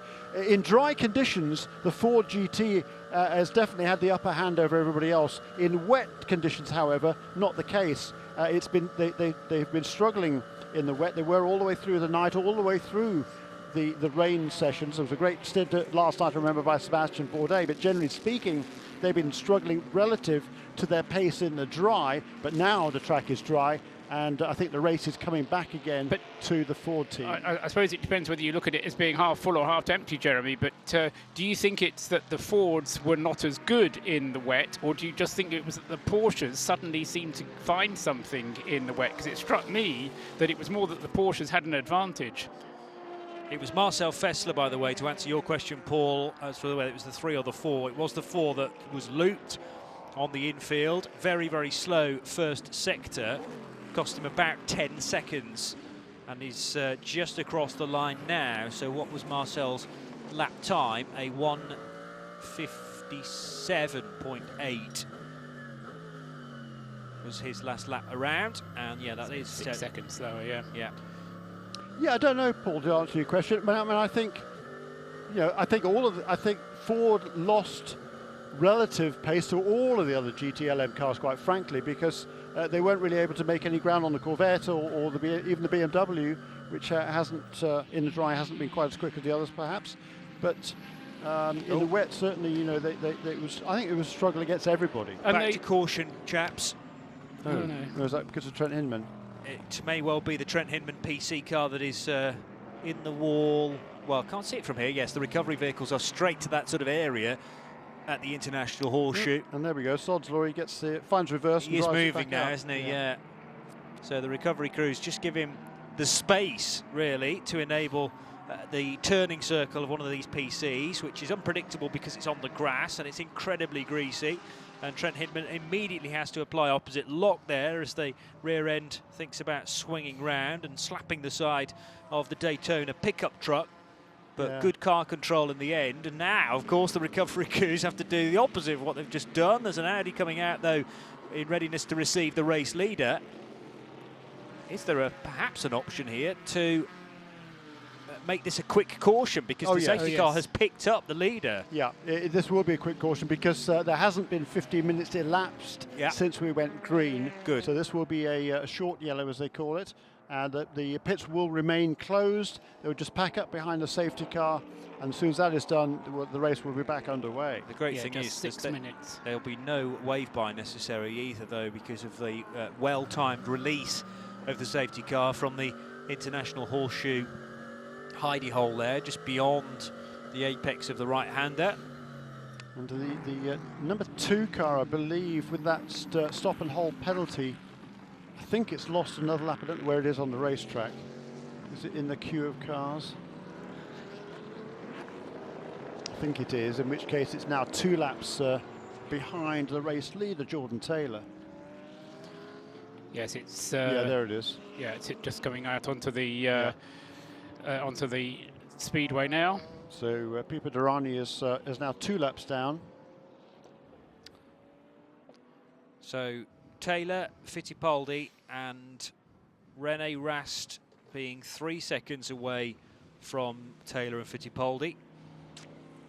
The 4th place car, Pipo Derani, as we've said, in that Nissan, can't help but be distracted with what's going on the lake right now, which looks like kind of water hoverboarding. Some guys that are maybe 20 feet up in the air, sort of surfing, but through the power of water being pumped out the bottom of a couple of boards there, and looking serene in the air there. I'm sure that's an incredibly difficult skill.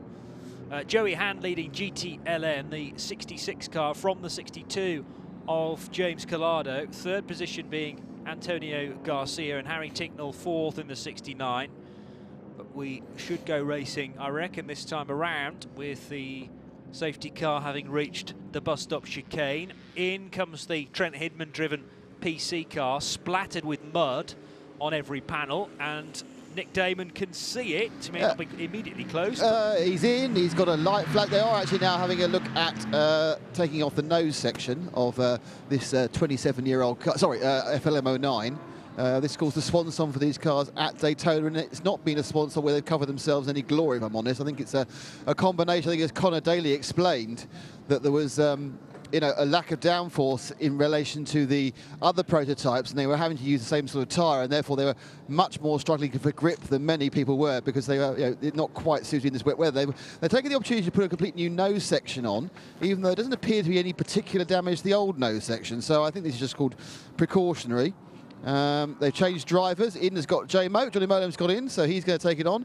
Trent Hinman's got out, and they are just they've obviously disconnected the ducts to the the brakes, and look, it doesn't look broken. That's obviously precaution. The idea is you prang it once. You never know what damage you've done when it might just collapse under aerodynamic pressure, because the cars will of course start to go a lot quicker now because it's dry, and perhaps they'll start to get some heat in the tyres, and these prototype challenges will show us more what they can do and what they have been doing for the last 7 years, Johnny.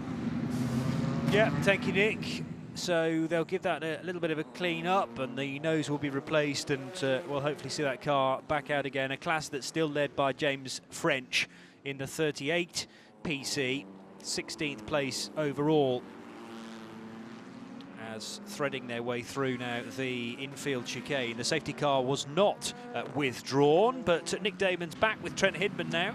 Hi Trent, a bit of a difference to the success of Friday.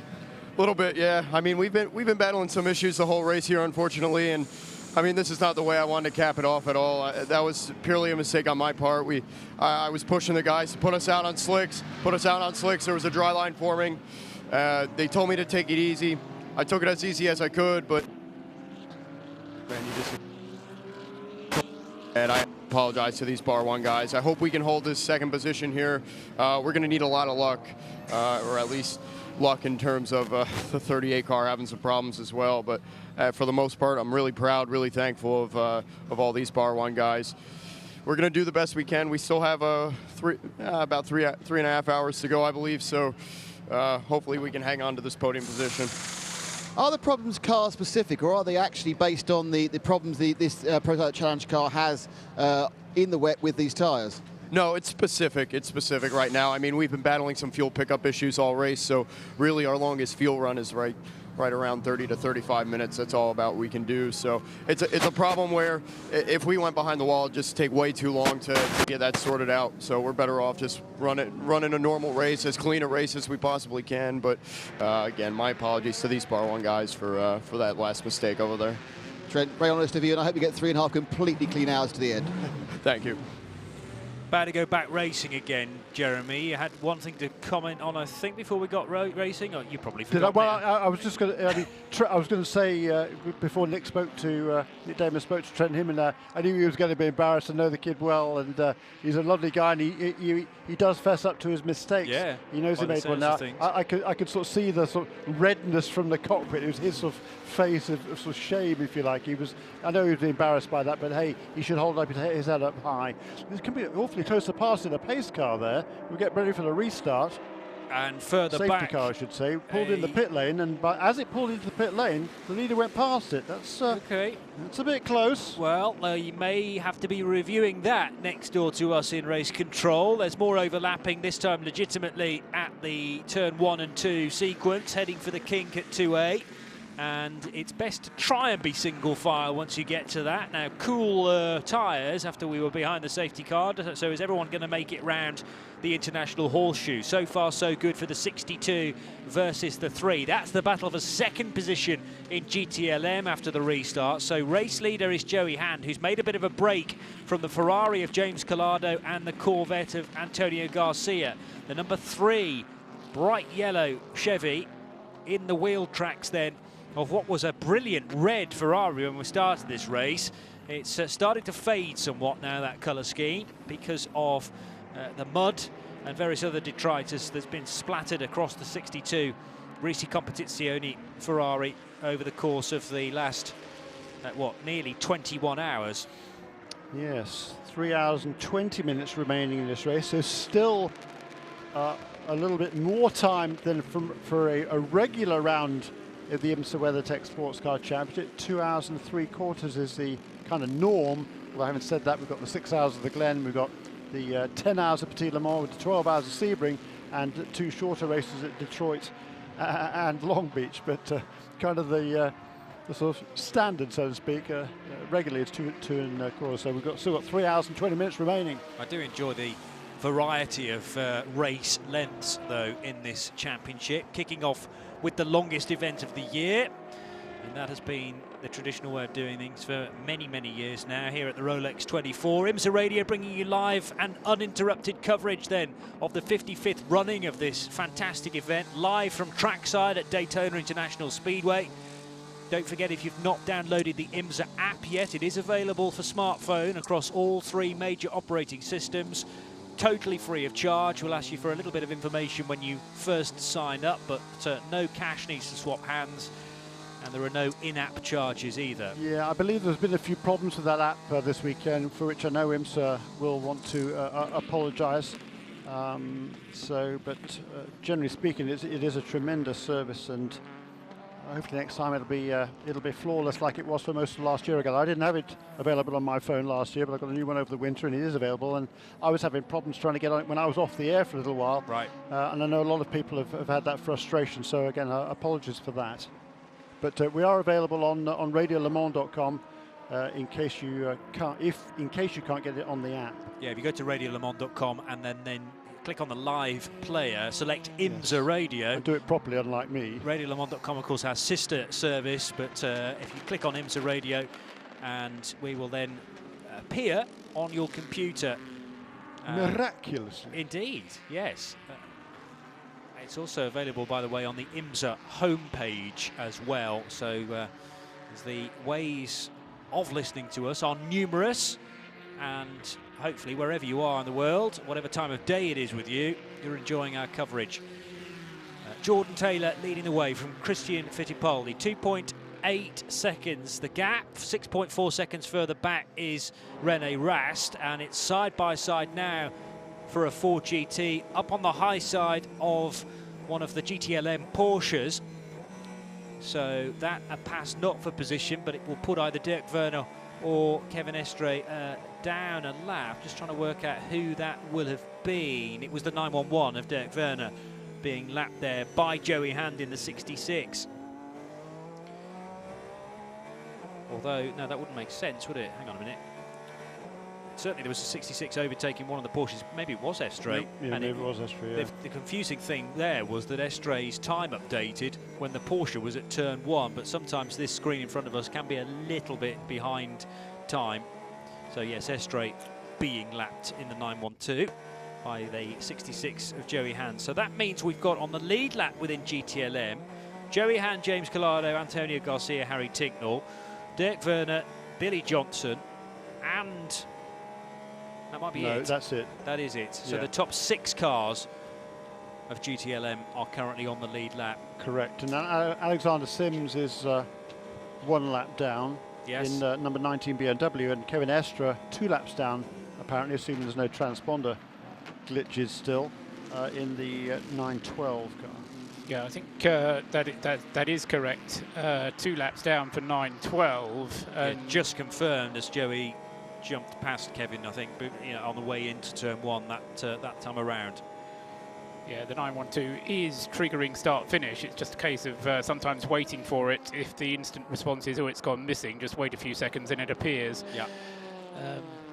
Just looking down at the drive times of the leading car, the number 10 Wayne Taylor Racing car, Jeff Gordon has only driven that car for just over 2 hours. Now, in theory, that's all he has to drive, but I just wonder, Jeremy, whether he's likely to come out again, or whether he's going to keep his powder dry, as it were, for the rest of the race, and just let Angelelli and the 2 Taylors drive for the rest of the race. He did 69 laps, Jeff Gordon, but he had the nighttime and wet time, which was not necessarily playing to his strengths. Not horrible conditions to put Jeff out in, certainly, and yeah, I think he'll probably get in later on. I mean, it'll be up to Jeff, I'm sure, and he is very cognizant of the fact that the boys, when I say the boys, Ricky and Jordan Taylor, 2 brothers, sons of Wayne Taylor, who owns that Konica Minolta Cadillac team, they are going for the championship. They've come close several times in the past, and they want to win it this year. So Jeff will want to be absolutely sure that he's not at the wheel of the car if any mistakes are being made. And I think that's one of the reasons he was pretty conservative in his stint last night, and then his second stint in the wet was just miserable. It was, but the point is that he's done the minimum drive time that he has to do in order to qualify the car. Here's Shay, who has a theory on this topic. just to add some intrigue to the situation, Ricky is sitting up on top of the pit box in his fire suit as well as a thick sweater keeping warm. And sitting immediately next to him in his fire suit is the subject of which we were discussing, Mr. Jeff Gordon. So his driving duties might not be done because he does still have his fire suit on. And people I've seen up and down the pit lane who are done have already moved on to much warmer clothes than a Nomex fire suit. Yeah, I would certainly expect Jeff to get back in the wheel of car. I mean, we know he's got the talent, and he's shown that during the practice sessions as well. It's just a question of whether he has the confidence. Yeah, well, confidence, I suppose, because you only build confidence by experience, and experience is what he doesn't have in these cars. But I'm sure the team will want him to get behind the wheel of that car. And assuming he feels comfortable with it, I'm sure he will. But and I hope he does. Well, it'd be good to see him out again, particularly if the conditions mentioned the praise before play to his strengths a little bit better. He did a double stint earlier on in the race when it was still dry, and then that single stint when it was dark and raining. So he's done 3 stints altogether to accumulate the 2 hours behind the wheel. 3 hours and 13.5 minutes to go, with now the GTLM leaders back onto the banking, and Joey Hand had a bigger lead than he's got right now last time I checked. James Collado is hunting him down, just half a second between Joey Hand and James Collado for first and second in GTLM. Third position, Antonio Garcia in the pursuing Corvette, and then the 69 of Harry Tinknell, not that very far away either. No, that's right. I just watched that GTD battle heading onto the banking now through NASCAR turns 1 and 2 and onto the back straight. It is Mario Farbacher that's got a nice little advantage now at number 33, Mercedes, about 5.5 seconds over Robin Liddell. But Robin Liddell is absolutely under pressure from Sam Bird, who might have just snuck through. Yeah, he has. Going into the bus stop. Yeah, he has, hasn't he? There he goes. So Sam Bird now up into second place in the Ferrari, ahead of Robin Liddell. Tom Dyer and Christopher Mees also right in that battle, and Catherine Legg in the second. And the Acura is in 6th place. She's only a handful of seconds behind them as well, and they're all turning very similar lap times. Actually, the quickest on that last lap was Mario Farbacher, the leader. Second quickest of that group was Tom Dyer in the Acura. And if you're not familiar with the name of Tom Dyer, that's understandable. He's not. This is his debut in this at this level of the sport. Done a lot of racing though in the past. Initially in single-seaters, most recently in the IMSA Continental Tire Sports Car Challenge, the feeder series, if you like, for the IMSA WeatherTech Sports Car Series. A very talented driver indeed. A top karter and a long-time buddy of our friend Memo Gidley, who we spoke to yesterday and the day before. Great to see Memo back here at the racetrack. An absolute top-line karter and a very accomplished driver coach as well. That's Tom Dyer, one of the drivers at the wheel of that number 86 Acura NSX. Top 4 in GTLM, entirely together now. This is a chance to throw a blanket over all 4 of them as they thread their way through the bus stop chicane. And this will be for the 557th time. It's Joey Hand from James Collado, Antonio Garcia in the yellow Chevrolet, and in 4th position, Harry Tinknell. And what is interesting, Johnny, is that all 4 of them have been closing in on each other, a bit like a concertina, since we've gone green. And what is going to be interesting is how much fuel they've all managed to save over the course of that yellow phase, so whether we'll see one of them going a bit longer. The 4th placed car in that group is not Tinknell because he's a way off. So I'm trying to work out which Ford that is. Yeah. It can't be Billy Johnson, so it must be the other one that's quite a way down and has found the 3 leaders. It's the 67 car, which is making it look like there are 4. That's Ryan Briscoe, in fact, in the 32nd placed car, 10th in GTLM. And then just a bit further back, a couple of seconds back. No, it's not a way back, 2 seconds, yes. There's 4 cars here in the lead battle, 3 of which are on the lead lap, then a gap of a couple of seconds, then the other 3 cars that are on the lead lap in GTLM are all together as well. So we've got 2 3-car battles with an interloper as well. But Tinknell is closing on Garcia, or at least has been since it went back to green.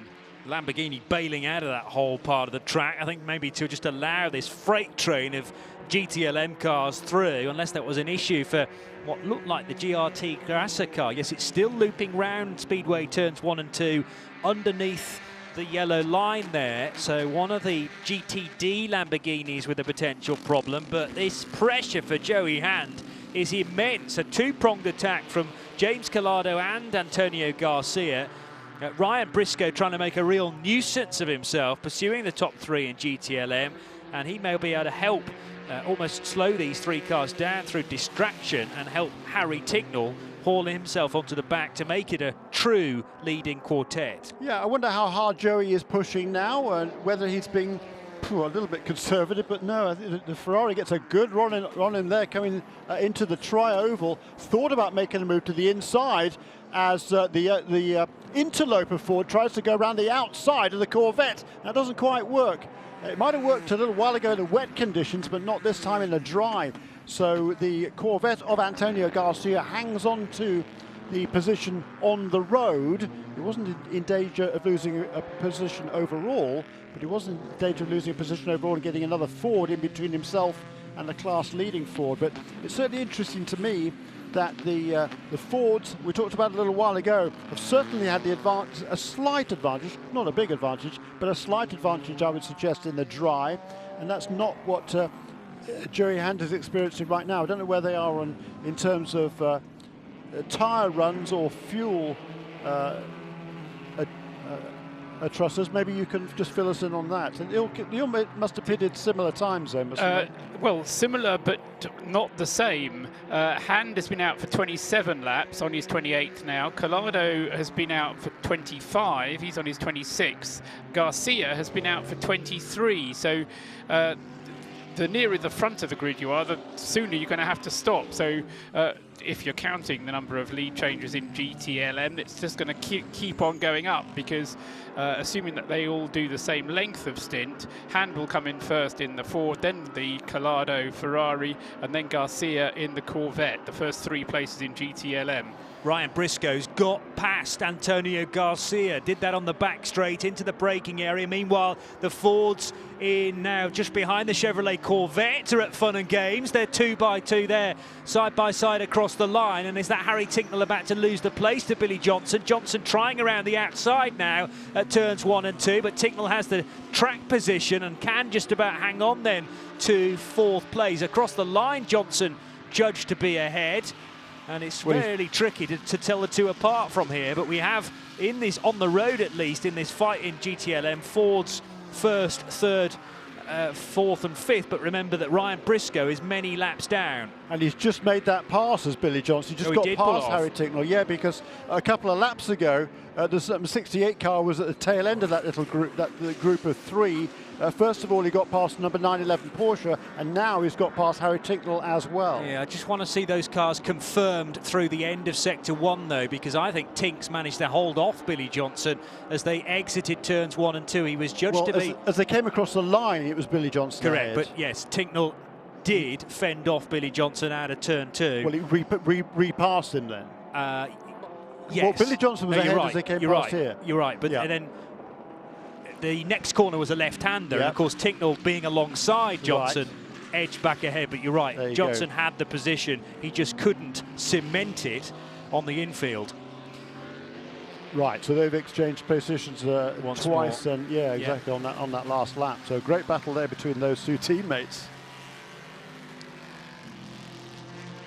And here's that Ferrari again. It's very slippery, that Ferrari. We've seen it before, and again he's got a draft here on the Ford going down the back straight towards the bus stop. This is it's the tri-oval. Look below us. It's the inside, and yes, wow, you're quite right. He's past. Yeah, absolutely. Thank you very much. He did have the inside line. This is what, of course, Billy Johnson didn't have on Ticknell, and because Collado had the inside line this time around, he is able to stay ahead on the infield section. And now all these cars are in a train. Well, Dirk Werner's fallen off the back of the train just a little bit now, in actual fact, but the other 5 cars, or is it 6? Yeah, it's 6, isn't it? Because there's the interloper Ford there as well. We've got, wow, what a battle that is. We've got 4 Fords then, a Corvette and a Ferrari all in a train. And it's a Ferrari that leads the way, having drafted past superior straight line speed. That's simple as that. Was able to move that Ferrari back into the front of the pack in GTLM. Such echoes of Le Mans, isn't it, with the Risi Competizione Ferrari, the thorn ever present in the side of the Chip Ganassi team, whichever flavour of Chip Ganassi team it is. So remember, Ryan Briscoe, unfortunately for him, not in this battle on the lead lap, but nevertheless he can affect how things are going around him. And he now runs behind Joey Hand on the road. So you've got 66 from 67, but James Collado back out in front, and Antonio Garcia's first job is to try to get ahead of Ryan Briscoe, the 67 car, and try and get to the man that is on his lead on the same lap as him. Indeed, I'm sure Ryan Briscoe, he's quite probably happy to play a tail gunner there, protect Joey Hand from the Corvette behind him, I would suggest. And Joey there tucking into the slipstream of well, the other way around, isn't it? Briscoe tucking into the slipstream of Joey Hand as he come across the tri-oval. The other two Fords now queuing up behind the Corvette. Joey Hand now onto the 31st lap of the stint. Now, admittedly, there was some 7 laps of that were behind the safety car, but I suspect before we get any of the GTLM cars coming into the pits, we're going to have the leading prototypes.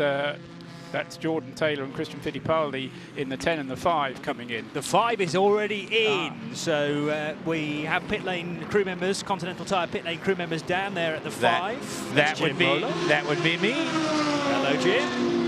And we are down to the time when every second in the pit lane is going to count. Since this last caution has ended and we've gone back to green, we have got unbelievable battles all over this racetrack, as you guys have been talking about. Coming by the 5 car, well, it sits in the pits as our 3rd place car. That's the global number 90. So strange. That car was a Corvette all of last year. It was one of the quad of Corvettes, but now it's one of the Gibson-powered global prototypes. And the 5 car is away. The 90 car is fuel only, no driver change, no tires. And further up pit lane, we have the 81. One of the prototypes has not had a particularly clear run, not having a particularly clear exit either, as they've changed driver. Lapierre's got out, Ben Hanley's got in, but he's had to be pushed back because the 57 out. The Stevenson Motorsports car that I think was running 3rd in GTD before it came in has parked at a jaunty angle across the pit box, was blocking. Lally got out, not sure who got in, but they have made that stop, and he screams out in front of Rene Rast, who stays on board. And here comes the 10 car to a stop, hits his marks exactly right. That's one of the Taylor brothers behind the wheel. The tear-off comes off. The windshield wiper is put back into place. Get a little belt and suspenders here on that front windscreen. They're, besides taking the tear-off, they're giving it a little wipe, giving all the windows and mirrors a little wipe. Fuel only at this point. No tires, no driver change. As I said, they don't want to be stopped on pit lane any longer than they need to be at this point in the race. So the number 90 car has just been on pit lane as well. That's Rene Rast in the visitflorida.com entry. He's still running in 3rd place. And it's been, we did, what, 11-12 laps since the caution period. During that time, the number 10 car, Jordan Taylor, extended the lead from, well, just a few car lengths, 1.4 seconds as they came across the line 1 lap after the restart, to 11.6 seconds during that 10 laps. So a second a lap he pulled out over the number 5 car of Christian Fittipaldi. Number 90 car, meanwhile, had fallen a full 30 seconds behind before making this pit stop. So the number 10 car, a little bit of an edge at this stage, and it was able to go, as it was earlier on, 1 lap farther than the other Cadillac and the Multimatic Gibson of Rene Rast. But again, the Wayne Taylor racing car, longer pit stop, 1 minute 27 seconds, so 7 seconds lost in the pit lane. Nicola Lapierre is now down with Nick Damon. Nico, the Dragon car is running, it's a few laps down. Is it difficult to have motivation to drive in this terrible weather when you can't win? No, I mean, it's very important, this race, for the team, as it's the first 24 hours, and they are hoping to go to Le Mans as well, so we need to be focused, and this is like a training, you know, and we are running in the 5th position of the prototype. It's not so bad, but of course we lost a lot of time we had a throttle issue. We lost around 10 laps, but then the car is nice, the pace is good. We just have to keep going until the end. You drove it as the track dry. Is it still treacherous out there, or is there a nice warm, dry line now? It's getting much better now. When we put slick at the beginning, the curb were still a bit wet, and the outside was also wet, but now it's getting almost completely dry. So I think by 10 or 15 minutes it will be completely dry. And you say these guys want to go to Le Mans. Is that Le Mans this year, and will you be with them? No, I have to go with the Alpine, you know, but Dragon Speed, yeah, they want to go this year. Fabulous, thanks, Nico. Fantastic fight at the head of the GTD standings now, with Mario Farnbacher ahead of Sam Bird. He managed to pull that move off in the big Mercedes through turns 1 and 2. Yeah, in fact, the Ferrari drafted past. The Ferrari was the guy on the charge. Sam Bird, he's come up from behind. First of all, he passed the number 57 Corvette Stevenson car, I think. Whoops, uh-oh. Dragon Speed car off at the bus stop and trying to get the car refired, but it's been in the barrier somewhere because it has no rear wing on the number 81 car. We were just hearing from Nick Lapierre, and that's an incident that's happened under braking for the bus stop chicane. We don't want to say yellows, but I'm not sure they're going to have the spares either. Well, no, out in the Orica 07, let's face it, the resources at Orica have been really pushed this weekend after Loic Duval had an accident with that car coming out of turn 2 and clonked the concrete wall to driver's left as he made his way to the King. To Jim Roller, who's got the Ford GT there. The 66 car, you can hear him revving it. Second place car in the GT LM category leaves fuel and tires only. Now comes the second place car, the AMG number 33, the Riley Motorsports entry. Driver change here. That car comes in out of 3rd position. The 31 car has been on pit road and is back out. Now coming down towards Nick is the number 86 Acura, which is in 3rd position in GTD. So we're seeing all the GT pit stops start. This is routine for the AMG. Let's go to Nick. Well, we've gone caution as well, so we may well see a real flurry of pit stops. This because of the crash on the back straight. Except the pits are closed now. Yes, and I believe the number 86 car didn't stop at its pit. I think, and that was one of the last ones to come. So whether the number 33 car got in ahead of the caution period, fine. Yes, it did. And I don't believe the number 93 car did, 86 car, excuse me, and that car just drove straight through the pits, and he'd have to go on around before making service. I'm sure they made the call, get in, because we're going to go yellow. You might as well, and then he was committed at that stage, so he has to drive down the pit lane, and he'd have to now wait until the pit's open. So anybody who got in before the caution came out is golden. The 81 Dragon Speed car goes straight behind the wall, no real surprise there, and now we can catch up with Nick Damon. Yeah, it's interesting because Jeremy actually spotted it perfectly there, that the 86, the NSX, the Acura NSX that's running in 3rd in GTD, just behind the Sam Bird Mario Farnbacher battle, was coming in and then decided to abort and just troll through the pit lane. So he won't get called for that because he didn't actually stop. The 98 Aston had a torrid time. The Paul Dalana car was kind of meandering in the middle lane, kind of going, will I, won't I, shall I, shan't I? And eventually said, oh, flip it, yeah, I will, I'll go for it, yeah, fine. But yeah, it was I'm going to see if I can get up a bit with Robin Liddell, actually. He's at the Stevenson Motorsport car. Just going to grab him because he's obviously out of 3rd GTD. Robin, quick word. Came out in 3rd place there when you went into the pits from GTD. Overall, how do you feel your chances are for the last 3 hours or so? Well, I'd like to say we have a decent shot, but in all honesty, we're struggling a bit with the car for pace. I mean, the car's okay, but, you know, as we all know, it's been a long, rough night in the rain and the damp and blah, blah. And it just seems we've been struggling we've been struggling on the banking for speed.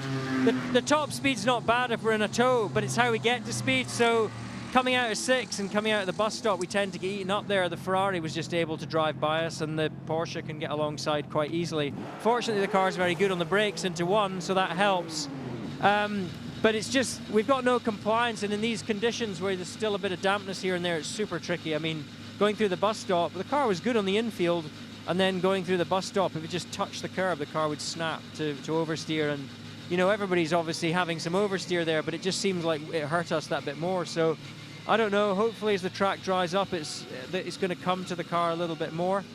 But, I mean, we're still there, you know, it's, I mean, we've had a great run so far, and credit to the team and the car, actually, reliability-wise. So, yeah, we're in the hunt, definitely. I just don't know if the car's ultimately quick enough.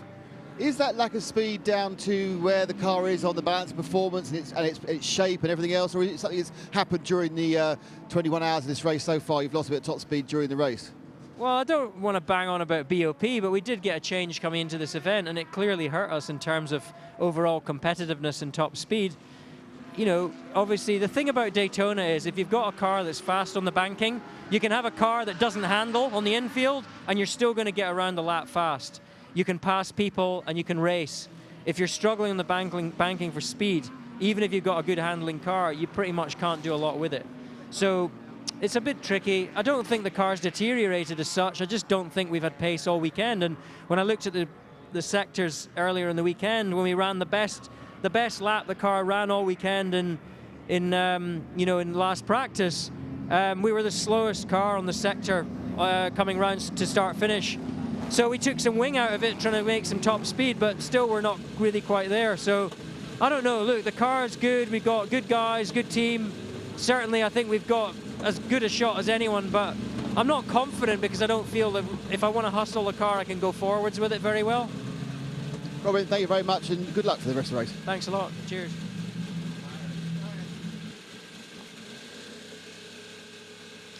Couple of cars coming in for emergency service there. The 22 Tequila Patrón ESM car and the number 4 Chevrolet Corvette, which has now got caught at the end of the pit lane because the safety car train is working its way through. That will be released very shortly. Here's Jeremy Shaw.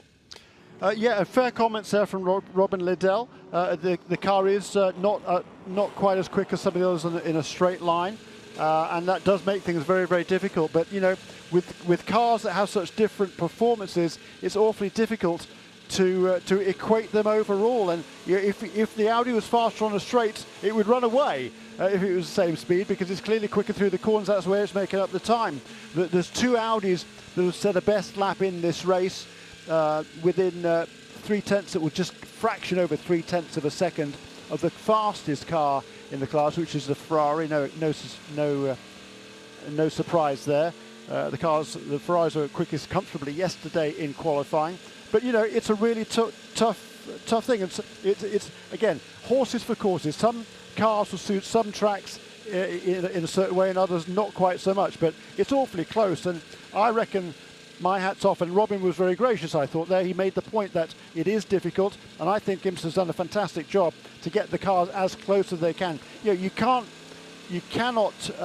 legislate for everything. And like I say, if that Audi was quicker on the straights, then they'd been running off into the distance.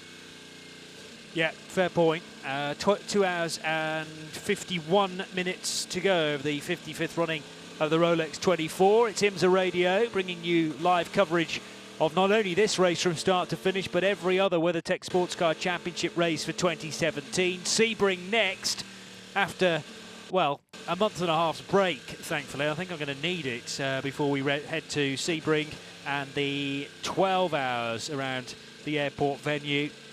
A place that can knock your teeth out. It is that much vibration with the concrete surface mixed with asphalt, and we will move there for round 2, which is eagerly anticipated after such a fascinating 24 hours here at Daytona. Under another full course yellow, Johnny Palmer, Jeremy Shaw and Paul Truswell in the box, Nick Damon and Jim Roller in the pit lane, and the cars working their way heading round Speedway turns 3 and 4, still with the safety car out front. Yeah, we're going to be up to 7 hours cumulative safety car time by the end of this safety car period, I reckon.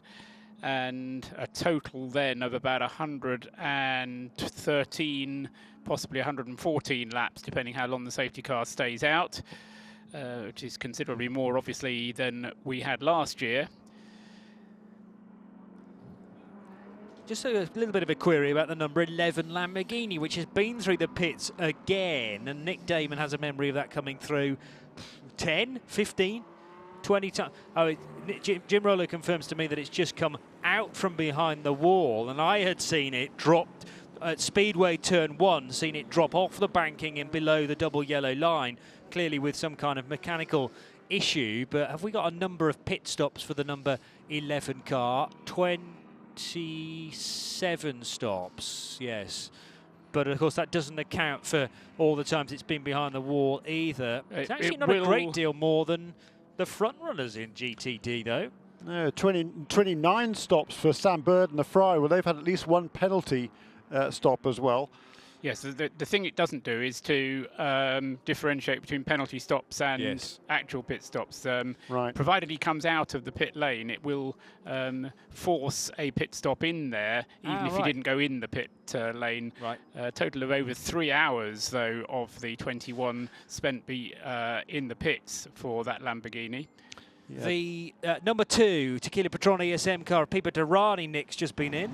Yep, standard stop, tyres and fuel, and of course pit lane was open by then. We've also got all the members of the PC team, it seems, at the moment, so 38 to 26, and so far none of them have spun the pit lane and caused the yellow flag, so well done. Yeah. James Dason's just been in the 88, Jim Roller. Yes, the 88 looking a little bit second-hand at this point in the 24-hour race, but Alex Popov has gotten behind the wheel of that car, so expect them to show some speed here in the next stint.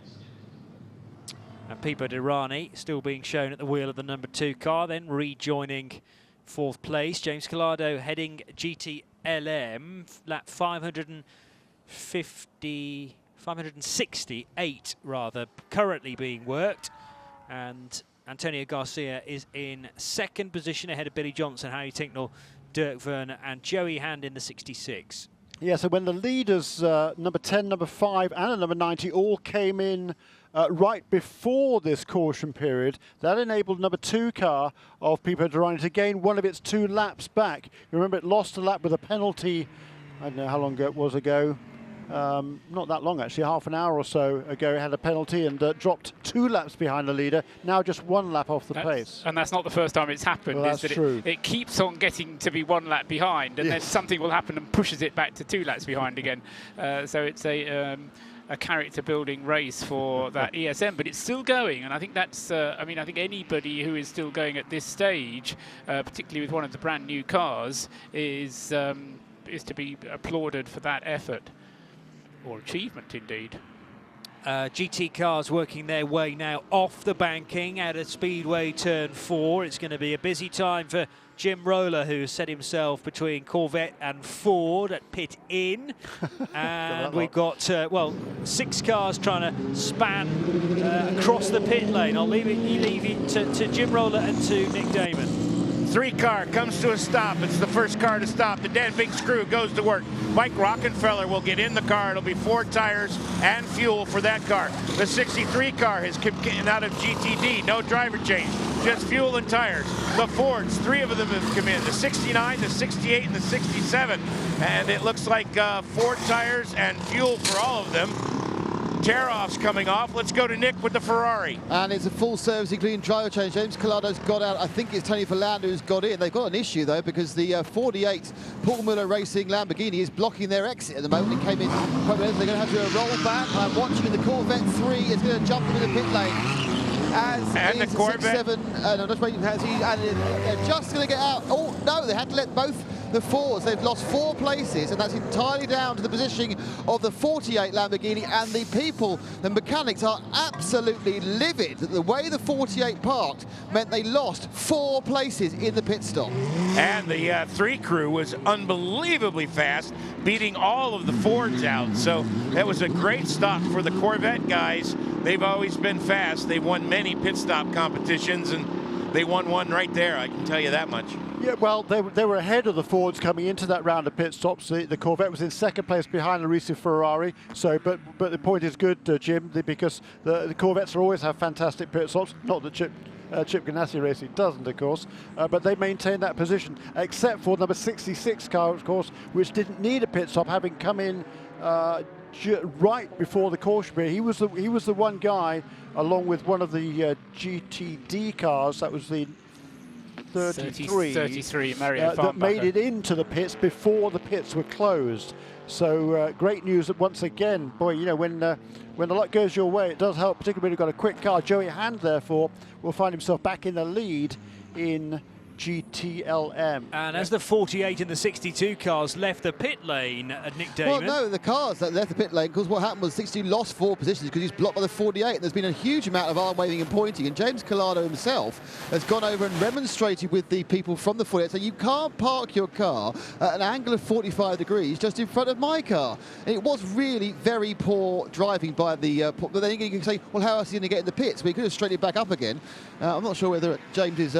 slightly calmer after his... I'm just going to follow him and grab a quick word with James.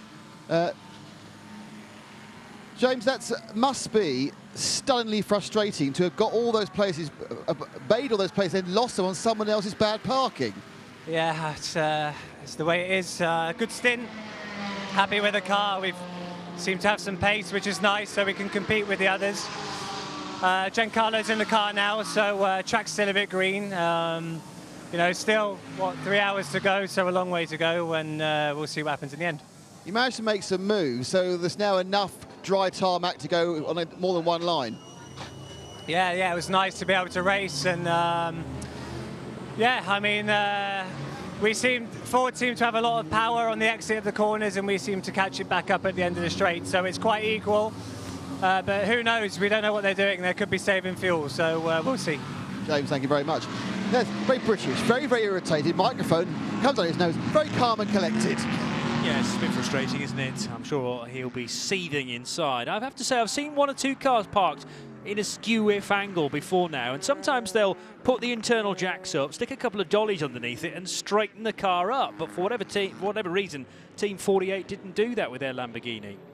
I'm not sure whether it's in the regulations to say that they must do that. They weren't protruding off the apron and over the white line, so technically they were in their box. The problem for them was the Stevenson car, I think, was also in the pit directly ahead of them. Yes. So it's kind of a concertina thing. Unfortunately, the number 48 car had to go around. Is that right? The number 6, the Ferrari, and therefore there wasn't room to straighten it up. So it's just kind of one of those things, and that's one. Yeah, we've got 55 cars here. Let's not forget. That's a lot of pit stalls. So these pit stalls are not that big, and that is why generally speaking, they try to separate themselves. You know, the teams they try to separate the classes. So that's why the prototype cars come in one lap and the GT cars the next. But you know, sometimes it doesn't work out. Now, it's just a bit unfortunate, and hats off there to James for keeping his cool, because you know that's part of the ebb and flow of racing. I'm afraid nothing more than that. Yeah, just to make it clear that the pit stall in front of the 48 is actually the 81 Dragon Speed car, so there was no car in front of the Lamborghini, therefore the team had a bit of room to potentially push the Lamborghini forward and straighten it up. But you know, if they weren't breaking the rules, then there's no inclination to do that for the 48 crew. I'm sure further discussions may be had between Risi and the guys running the 48 car, being Paul Mellor Racing. Now, Works Porsche from GTLM heading down pit road. I assume that's just been serviced. Yes, it has, I think, because the Porsche mechanics are still out on the apron, and Jim Roller's trying to shape up Antonio Garcia for a quick interview. We haven't got him just yet, though. So, Jeremy? Yeah, the 912 car, that when all the other leaders came in GTLM, that was able to gain one of its 2 laps back. So, number 912 car is now just 1 lap behind the leaders in GTLM, and just behind the number 19 car, which also remains, to I'm sure Bobby Rahal's frustration, 1 lap down. Pace car, safety car is in, and a restart. And once again, the safety car wasn't completely in the pit lane by the time that Jordan Taylor was going past him to take the green flag. We've got cars that are being released from the pit lane as well, so let's hope that they don't cause havoc. A couple of them, one being the Lexus as they rejoin just after the kink, when everyone else, one of the blue cars rather is the 991 Porsche, and they're going to stay sensibly to the outside line to allow the cars on the track the ideal line into the International Horseshoe. Here is Antonio Garcia with Jim Roller. Well, Antonio, it's dried out and the racing looks like it's fantastic. Is it a little bit more fun than it was overnight? Oh yeah, finally. I mean, overnight was a little bit of a nightmare for us. I mean, you definitely needed to stay on track because you know this race is all decided on the last hour. So the only thing came into my mind was just stay on track, don't crash, don't do anything. And even if at times I felt like a very, very, very slow, but I mean, now is what it counts, and even now, people started to get a little bit crazy and still 3 hours to go. So, who knows? I mean, I think we are in a position, I don't know if we have the pace or not to win, but definitely we will give everything. Feel like the Fords are ganging up on you a little bit? It looks like it was 3 against 1 out there a little bit. Yeah, I mean, but doesn't matter. I mean, I don't really care who else is there, so I only knew that there was only one car ahead of me. That's the only one we need to pass. All right, well, good luck the rest of the way. There's a team that's looking for redemption. You remember a year ago, 0.024 separated them from victory. Love that attitude. Don't really care who's behind me. I'm focused in front and not going to be intimidated by 3-4 GTs at times lining him up. He just can have the ability to ignore what's going on in the rear view and focus on the overtake up front. Yeah, brilliant. And just look at the fastest laps in this race, set much earlier, of course, in the GTLM class. It's the four GTs that are the top 4 in the fastest lap chart, if you like. 1:43.385, the quickest lap set by Richard Westbrook. Way early in the race, lap 53, I think that was. 43.3. Next best is the next car that's best is Tony Villander, actually set by Fizzy Keller, 43.6. And then the best of 43.4 from the 69. Yeah, no, the four Fords. There's the 4 Fords, and then in 5th, in terms of fastest lap ranking, is the Ferrari at a 43.6 and 43.9 for the Porsche and the Chevrolet. Ford versus Chevrolet out onto the banking now then, and that is Joey Hand. No, beg your pardon, it's not Joey Hand, it's Mike Rockenfeller with another one of the Ford GTs. The gap between Hand and Rocky is 8.3 seconds after the restart, and the GTLM leaders are currently on lap 572. We still have those 6 cars on the lead lap, represented by Ford, Chevrolet, Ferrari and Porsche, being Fred Macco in the 911 car, 6th place, Paul Truswell. Yeah, just in terms of the drivers setting those fast laps to which Jeremy was just referring, the 67 Ford, the fast lap was set by Richard Westbrook. Tony Kanaan set the fastest lap in number 69, Dirk Muller in 66, and Stefan Mucker in 68. Giancarlo Fisichella, the fastest driver in the 62 Ferrari, and in the Porsches it was Makovici and Estra, the quick drivers, and in the Corvettes Garcia and Fessler were the fastest drivers, are the fastest drivers so far. Can I give you a hypothetical scenario? I love those. We have 2 hours and 36 minutes to go. It's going to stay green, Paul, till the end. Yes. How many more pit stops do the leaders need to do, and how many more pit stops do the GTLM cars need to do before the end? Is it 2 or is it 3? 4. No, there'll at be least 2 3 anyhow. For the if it stays green, 2 pit stops should suffice for both of the 2 leading prototypes. Really? Sorry, 3 more. Yeah. Yeah. So 3 more stops, 4 more stints, including this one. Including the one they're on, yes. Yeah, okay. 5 more minutes and we'll be at midday here in Florida, and therefore there will be just 2.5 hours still to go. Jordan Taylor leading the way by 3.1 seconds from Christian Fittipaldi. So everyone, the strategists on the pit lane, will be inserting that into a spreadsheet as an ideal scenario and working, I guess, to sort of back time their final stop and work out how much fuel will need to go in, because the way things work like this, it's not actually going to be a clear amount of fuel going into it, as in full tanks for every stop. The final one will be calculated merely to get the cars to the distance and the slowing down lap, and possibly one more.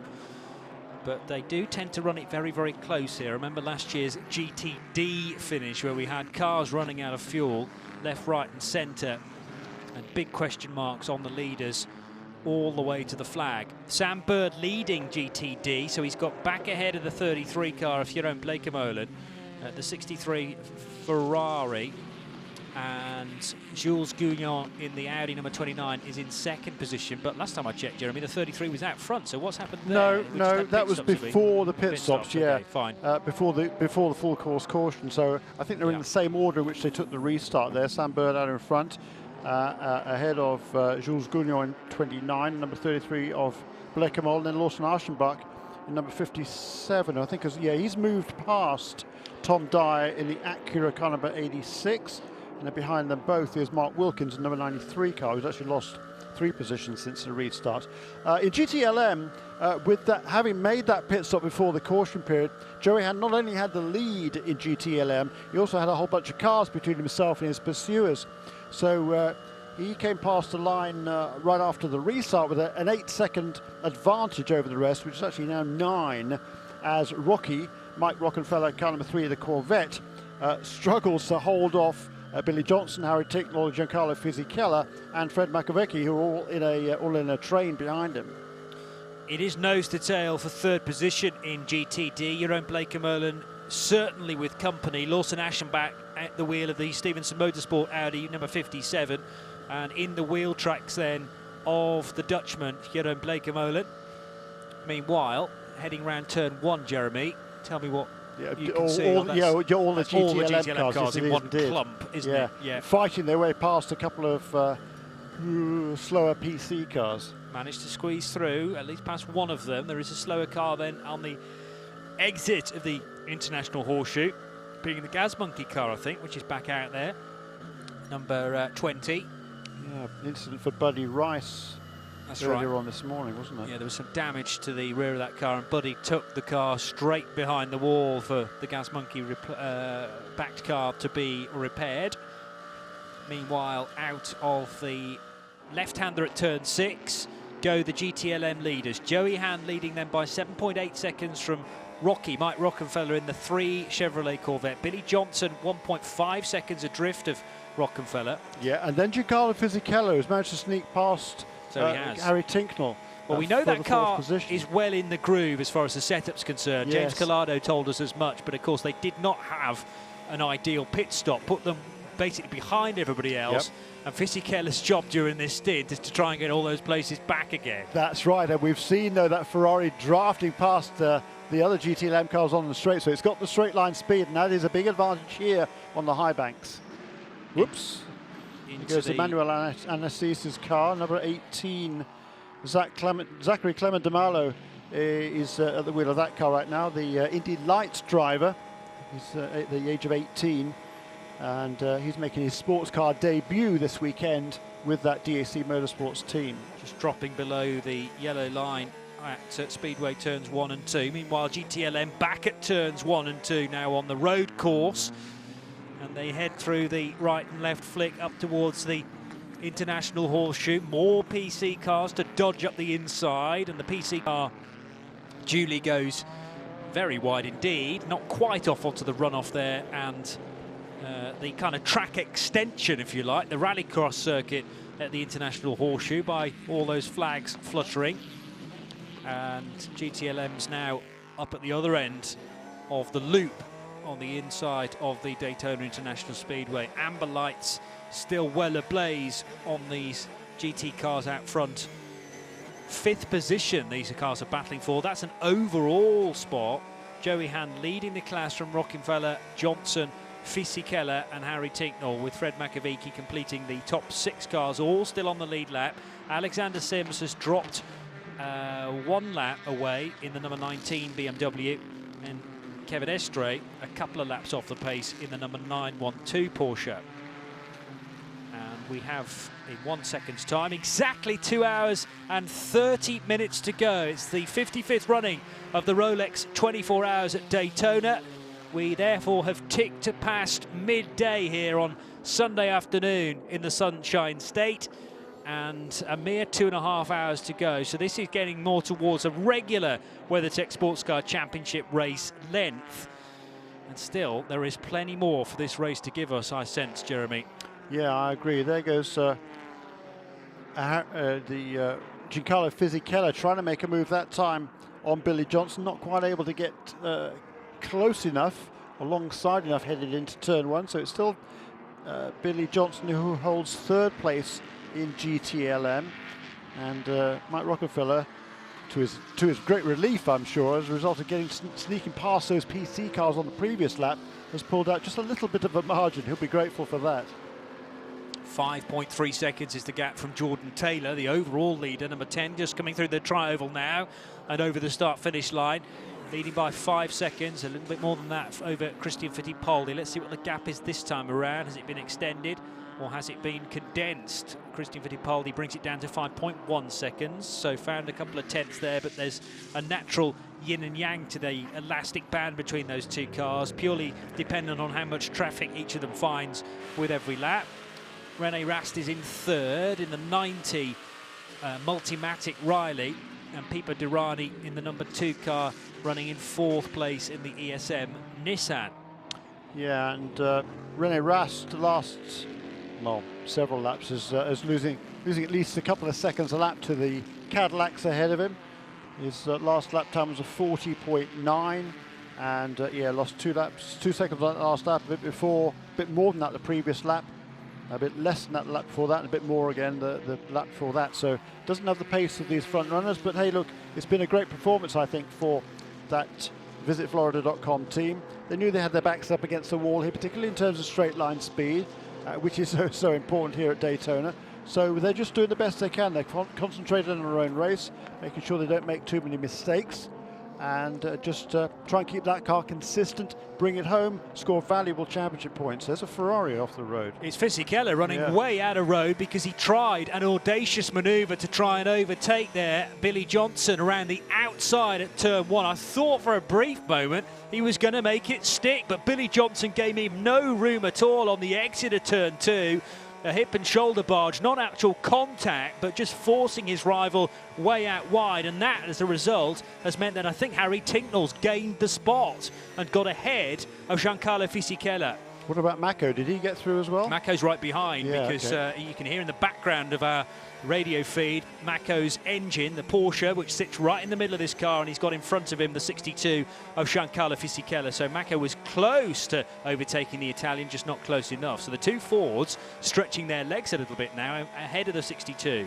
So I love watching that the video screen, the rear view camera in the center of the screen if you're watching the IMSA app with the Porsche onboard camera, and there's a little green arrow that shows where cars are behind Giancarlo Fisichella in relation to his own car, and the arrow kind of moves around if it's on his left or his right. So at a glance he can see where the other car is in relation to him, and also by the size of that green arrow how close it is. That is straight off the computer console. I mean, I've played a number of sim games where it tells you where your rivals are. Without even the rear view, you get an arrow just moving from side to side at the bottom of the screen. You go, oh, somebody's there, I need to defend. Very clever stuff. I had no idea those cars carried that sort of technology. Paul. Yeah, and just kind of evaluating how many of those he's going to see on the screen. We've got, I reckon, around 39 cars still active on the race circuit. So that's dropped by about 4 since 4 or 5 hours ago. So as inevitably happens towards the end of long distance races, you get the track just quietening down a little bit, but equally you do get these clumps forming, so you can have a quiet couple of laps and then all of a sudden everything breaks loose and you've got lots of cars around you, but 39 still running, which is an indication really of the perseverance of many of the competitors here. Number 10, race leader Jordan Taylor, moving through the kink on the infield through that really fast left-hander.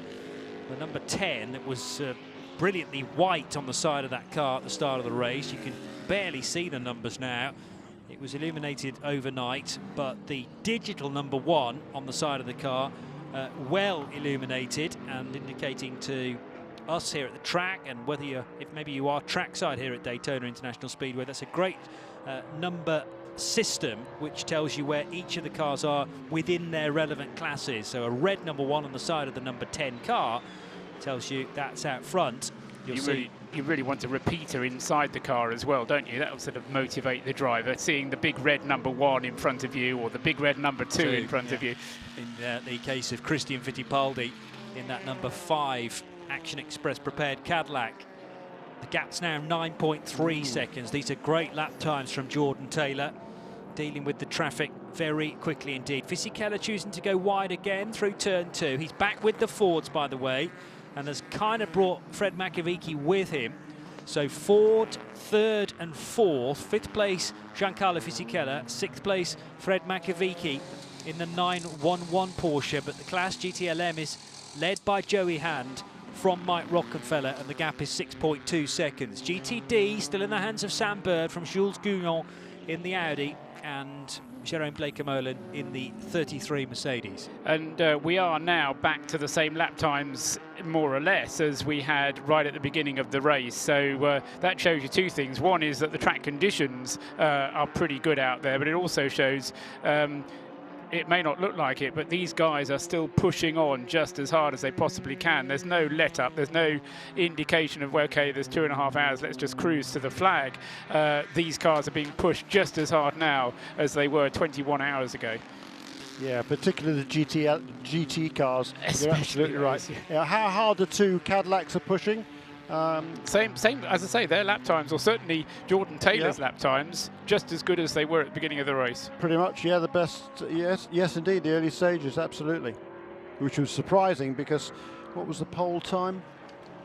I think Jordan Taylor only knows one speed, doesn't he? Particularly when it's dry. Pole time was 36.9.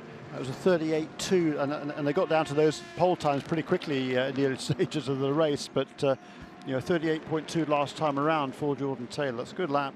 Ferrari hopping and skipping over the curbs at the bus stop chicane. Plenty, but not too much curb there taken by Fisichella. And the suspension on these cars really does take some battering over the curbs on that back straight. Launching forward under braking the car and then bouncing over the curbs both on the in section and the out section of the bus stop, needing to get the car set up well then for Speedway turn 3. The Monteplas by Lance Motorsport Audi with a potential issue. Yeah, a bit of bodywork flying off the back of that rear right, and that rear right has received a pummeling through the course of the race, mainly due to a tyre that I think was starting to flail. Rear right Continental tyre either damaged or just too badly worn earlier on, and it's still tearing chunks off the wheel arch there of the number 29 Audi, which is in 2nd place in GTD, driven by Jules Gounon right now. It has a fair bit of tape on the front of that car as well to make sure that the hood is strapped down. Or is that a bit of debris that the car's picked up, actually? I was wondering whether it may be a bit of gaffer tape or sheet of tank tape there, but having looked again, maybe a plastic bag or similar that the number 29 car has picked up on the nose. It didn't roll out of the showroom in that condition, did it? No, it certainly didn't.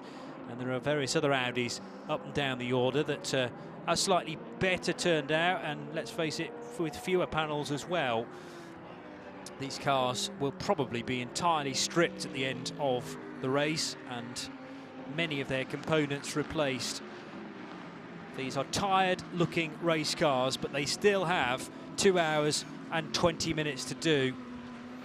Looking at the battle between third and fourth in GTD. Sam Birds has pulled out 5 seconds now in the Ferrari over the Audi, the Monteplast by Land Motorsport Audi of Jules Gounod. About 4 seconds back to Jerome Blokemolen, with whom we are on board right now. And right behind him, as we can see, is the Audi of Lawson Aschenbach, car number 57. You can see on the banking there, the Audi certainly isn't losing anything to the Mercedes. And the Mercedes, they've been saying they don't have the straight line speed they would like either. So I think they seem to be, the Audi and the Mercedes certainly seem to be pretty closely matched on the straight. No doubt the Ferraris are a good bit fleeter on the quick bits. The key number for the prototypes is probably 2 hours and 15 minutes to go, because then you can split the last part of the race into 3 equal sections of 45 minutes each. And what we've seen is that the P cars will just at a push, and this is where Wayne Taylor's team may have the advantage because of that extra lap, be able to do that 45 minutes on every tankful. And as I say, that's just counting it down. They haven't been doing 45 minutes though, have they? Wayne Taylor can. Now, he hasn't done it every time, but that car has often done an extra lap on every stint. Yes, but is it 45 minutes? If you count the time spent in the pits as well as part of the stint, which you have to, then yes, it is. Okay. The actual driving time is less, but the time from the beginning of one stint to the beginning of the next stint is 45. Very good.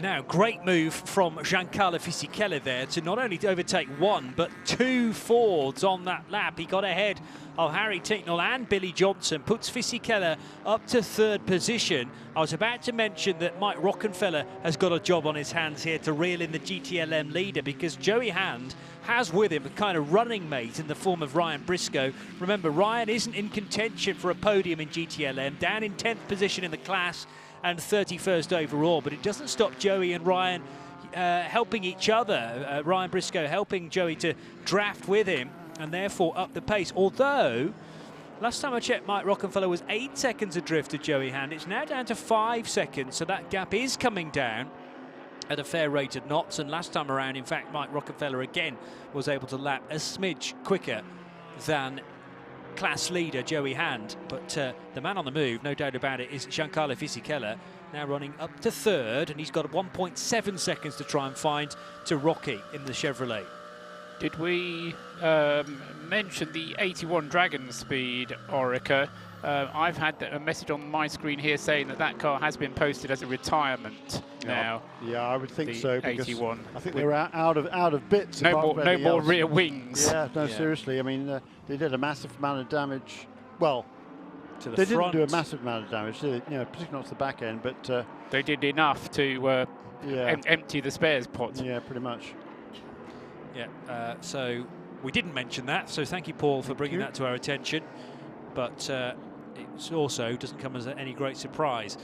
Jordan Taylor, 10.5 seconds now ahead of Christian Fittipaldi. That's the gap from the 10 to the 5. Run out of different stables, remember. Wayne Taylor Racing versus Action Express Racing. And we have 2 more teams represented in the top 4 in the prototypes, because Multimatic Riley and Visit Florida are there with Rene Rast in the 9-0 car. And then the ESM machine, the Tequila Patrón sponsored Nissan, with its 3.8-litre turbocharged engine. Pipo Derani at the wheel of the number 2. That car is running in 4th position. So if anything dramatic happens in that top 4, we're kind of guaranteed a totally different team to the front. And Wayne Taylor Racing comes here with just 1 car. Action Express have 2 entries, but the 31 no longer in the equation. The 9-0 team, just the 1 car. And of course, ESM have a couple of entries as well. The 22 is in 25th position, still being circulated though by Bruno Senna, 8th place in the prototypes, but ESM's main concentration is on that number 2 car running 4th overall. 2 hours and just under 16 minutes to go. The GTLM cars are up on the banking in Speedway turns 3 and 4 and about to come back to the tri-oval.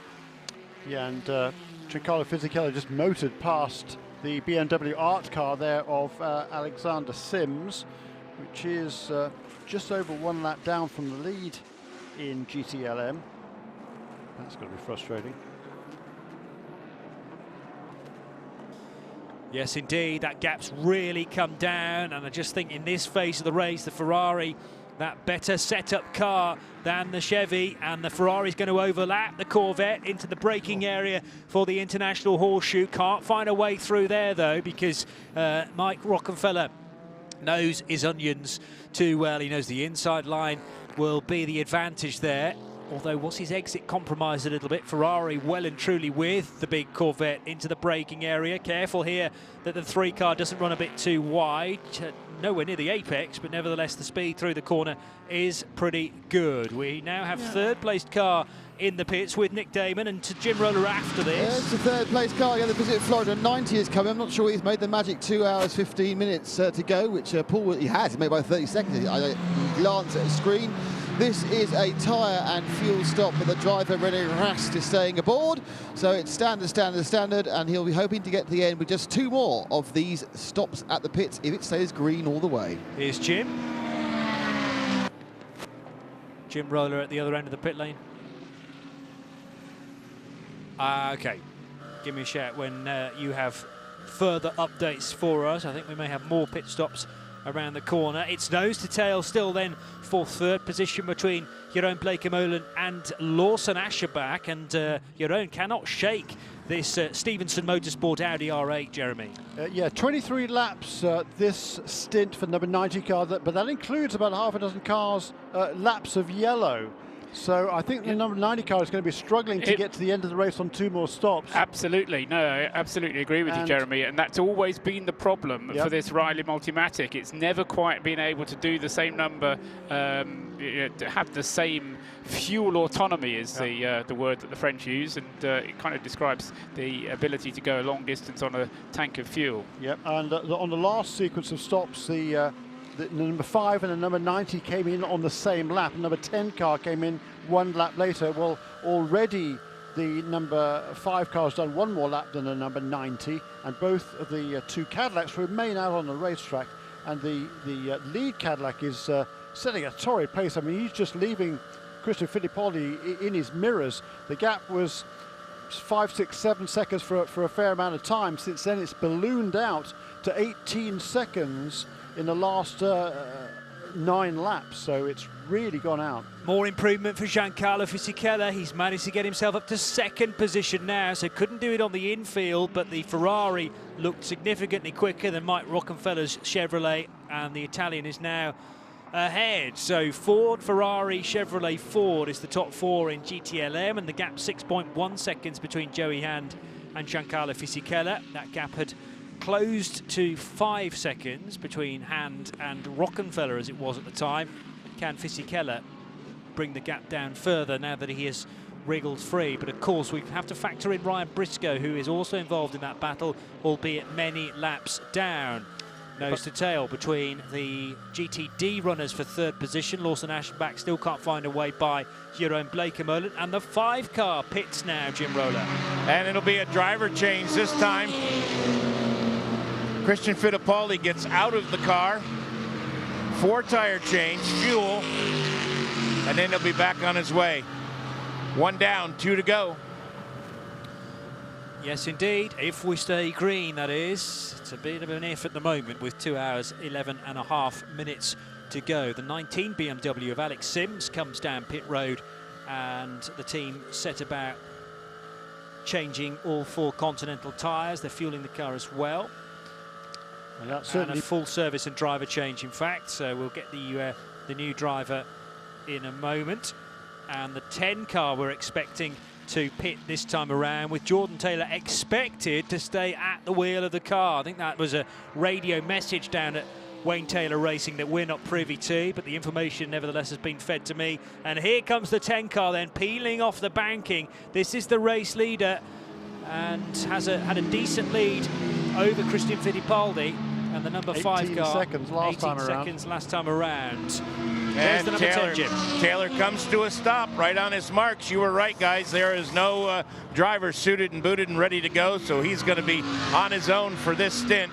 4 brand new sticker Continental tires going on this car. Of course, all the teams now will have a lot of sticker tires to be able to use from these final 2 hours, because they used their rain tires through most of the night, so that conserved these slicks. They have brought the car down off the jacks. As soon as the fueling's done, we'll be able to hear the beautiful song of that big 6-liter Cadillac.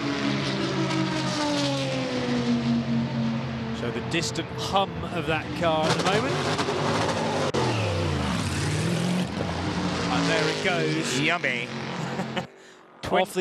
off the apron and on to the fast lane of the pit lane, Paul. Yeah, 23 laps then for Rene Rast at the wheel of the number 90 Visit Florida car.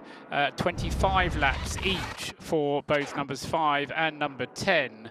And the reason those are a little bit longer than the ideal number of laps of 23 is because the first few laps were done under the full course caution period, which started at the beginning of the 9 hours into the race. That's right, 6 laps of caution, so that'll give him an extra, probably 50 minutes, another 3 laps. Yeah, lap or 2. So the 19 BMW has been in and out very quickly. The man to step out of it, Alexander Sims. Stepped out of it, talking to engineer, just Alexander, it's almost there, but not quite. Yeah, you summed it up pretty well there, to be honest. At times during this race, we've been pretty strong, particularly in the proper wet conditions. But, yeah, ultimately, we haven't quite got the pace, to be honest. Was it a huge disadvantage losing your teammates early in the race, so you couldn't really bounce off each other? Well, I mean, it's never a good thing. It's not going to help the situation, but realistically, there haven't been too many calls to need a second car to be able to judge on. I think we went quite early onto slicks, which was the right thing. We seemed strong in that first period when it went dry. Other than that, I don't think there's a huge amount we could have done much differently. We're just going as flat out as we can, and we're just not quite there.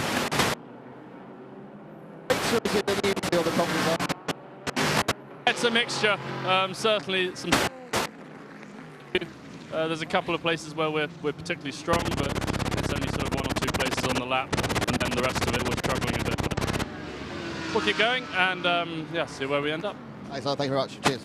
Alexander Sims with Nick Damon, and we have 2 hours and 8 minutes to go of the 55th running of the Daytona 24 Hours. Still this incredibly interesting GT-LM battle continues to rage on. Sadly, the BMW is not part of it, as Alex Sims established, but we have virtually every other manufacturer certainly involved. And as Jordan Taylor sped across the line to complete his 595th lap, he was able to sneak past the number 2 car that, as a result of the pit stop by the leader, had briefly got back onto the lead lap. Now, once again, it's 1 lap down and still to make its pit stop. Just getting word that Ricky may be about to drive, well, before the end of the race at the very least. Also 3rd place for GTD, well, no less close, with Jerome Blakemolen and Lawson Aschenbach putting on this great display for 3rd position between Mercedes and Audi. And Jerome Blakemolen needed to stick the elbows out here to keep Aschenbach back. In that Audi that's in a great phase in the race, the 57 Stevenson Motorsport car, and Aschenbach looking to draw alongside Blakemolen there on the exit of the West Horseshoe. There certainly was some overlapping. The Audi again is very close indeed at getting the nose under the rear wing of Blakemolen's car.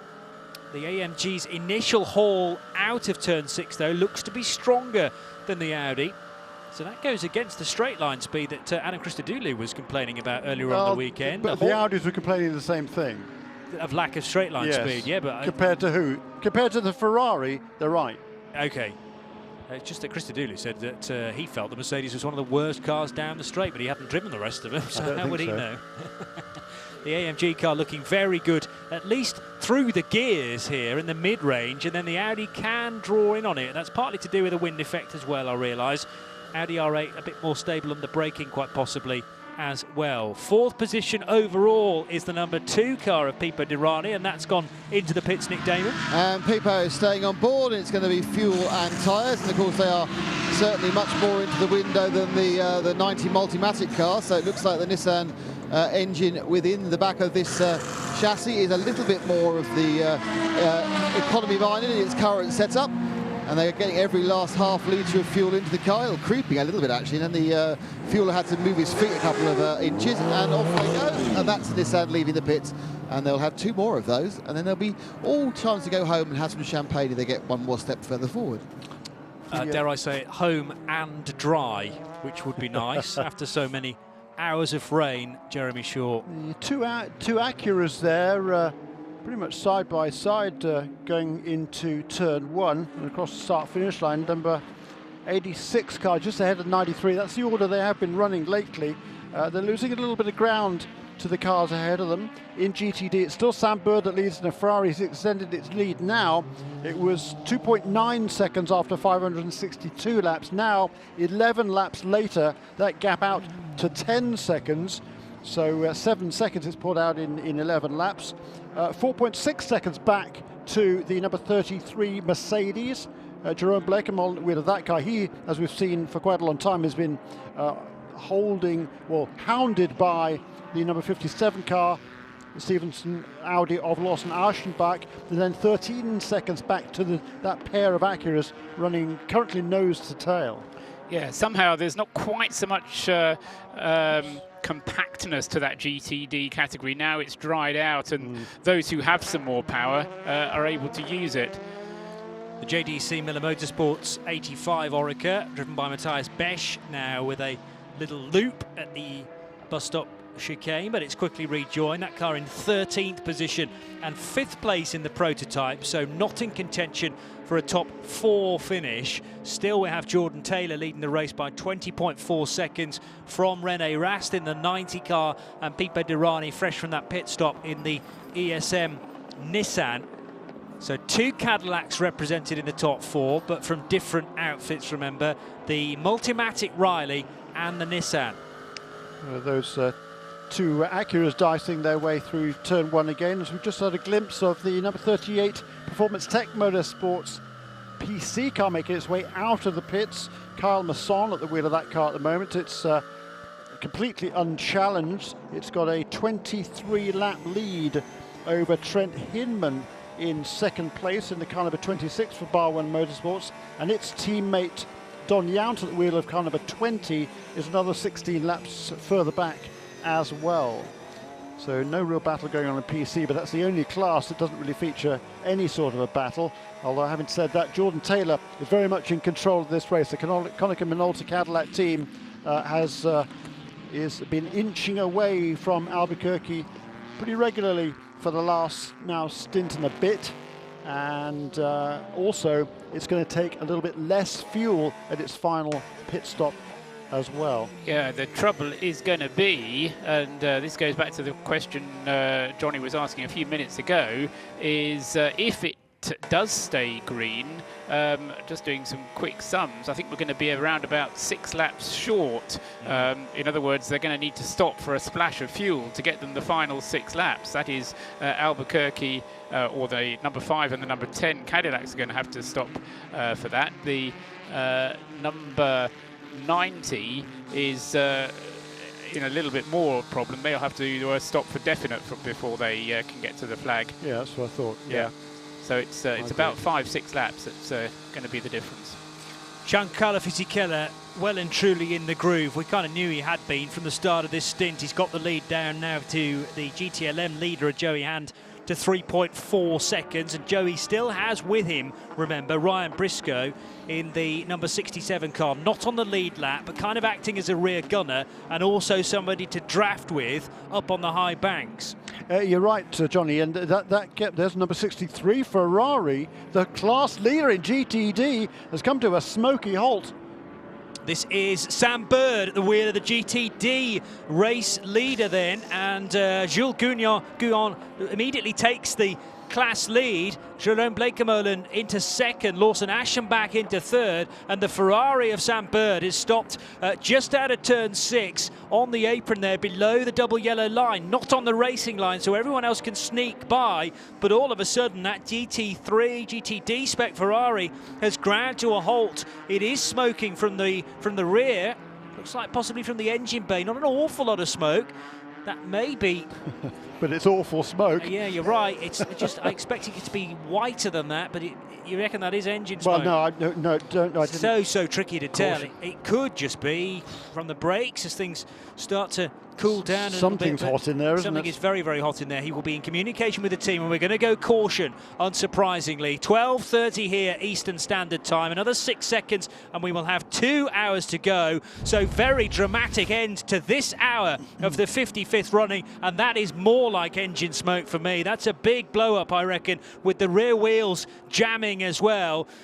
That looks pretty. That looks terminal to me for the 63 car, and the rear wheels locking into position. We'll have more on this, of course, in just a moment or two. We're into the final 2 hours here on IMSA Radio.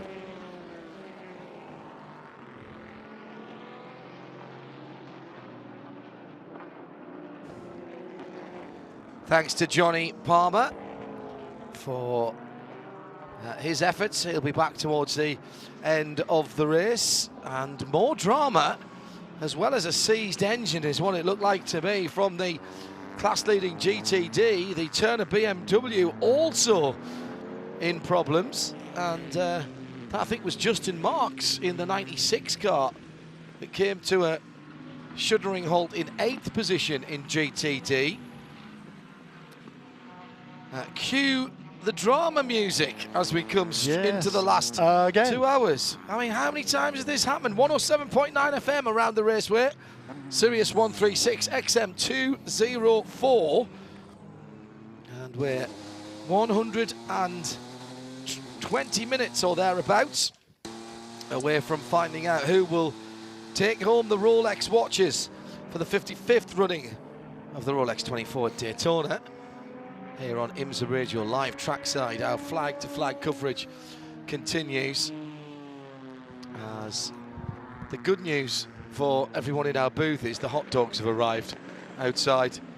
So cue the exodus for hot dogs and chilies outside.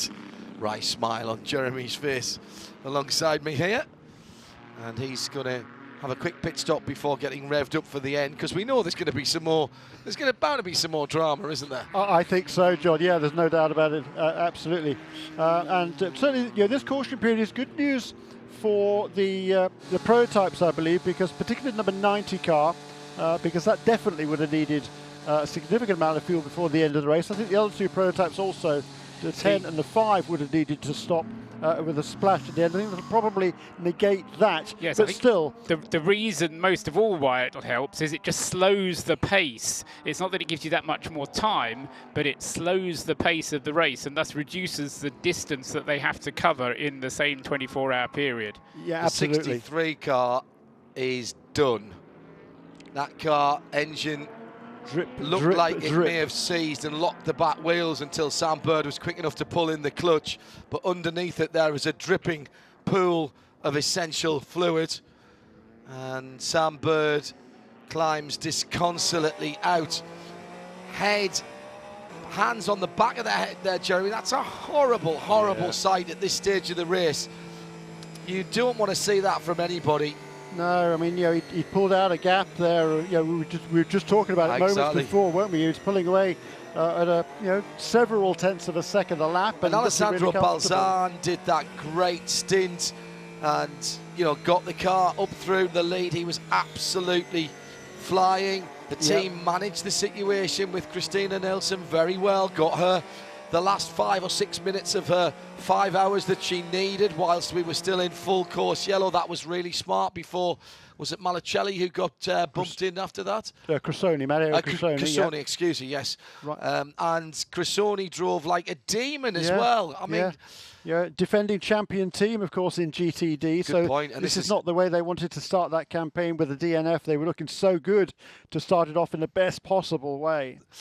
Sam gets in the driver's door of the wrecker truck. I thought he was going to drive it away there, but that was to keep him away from the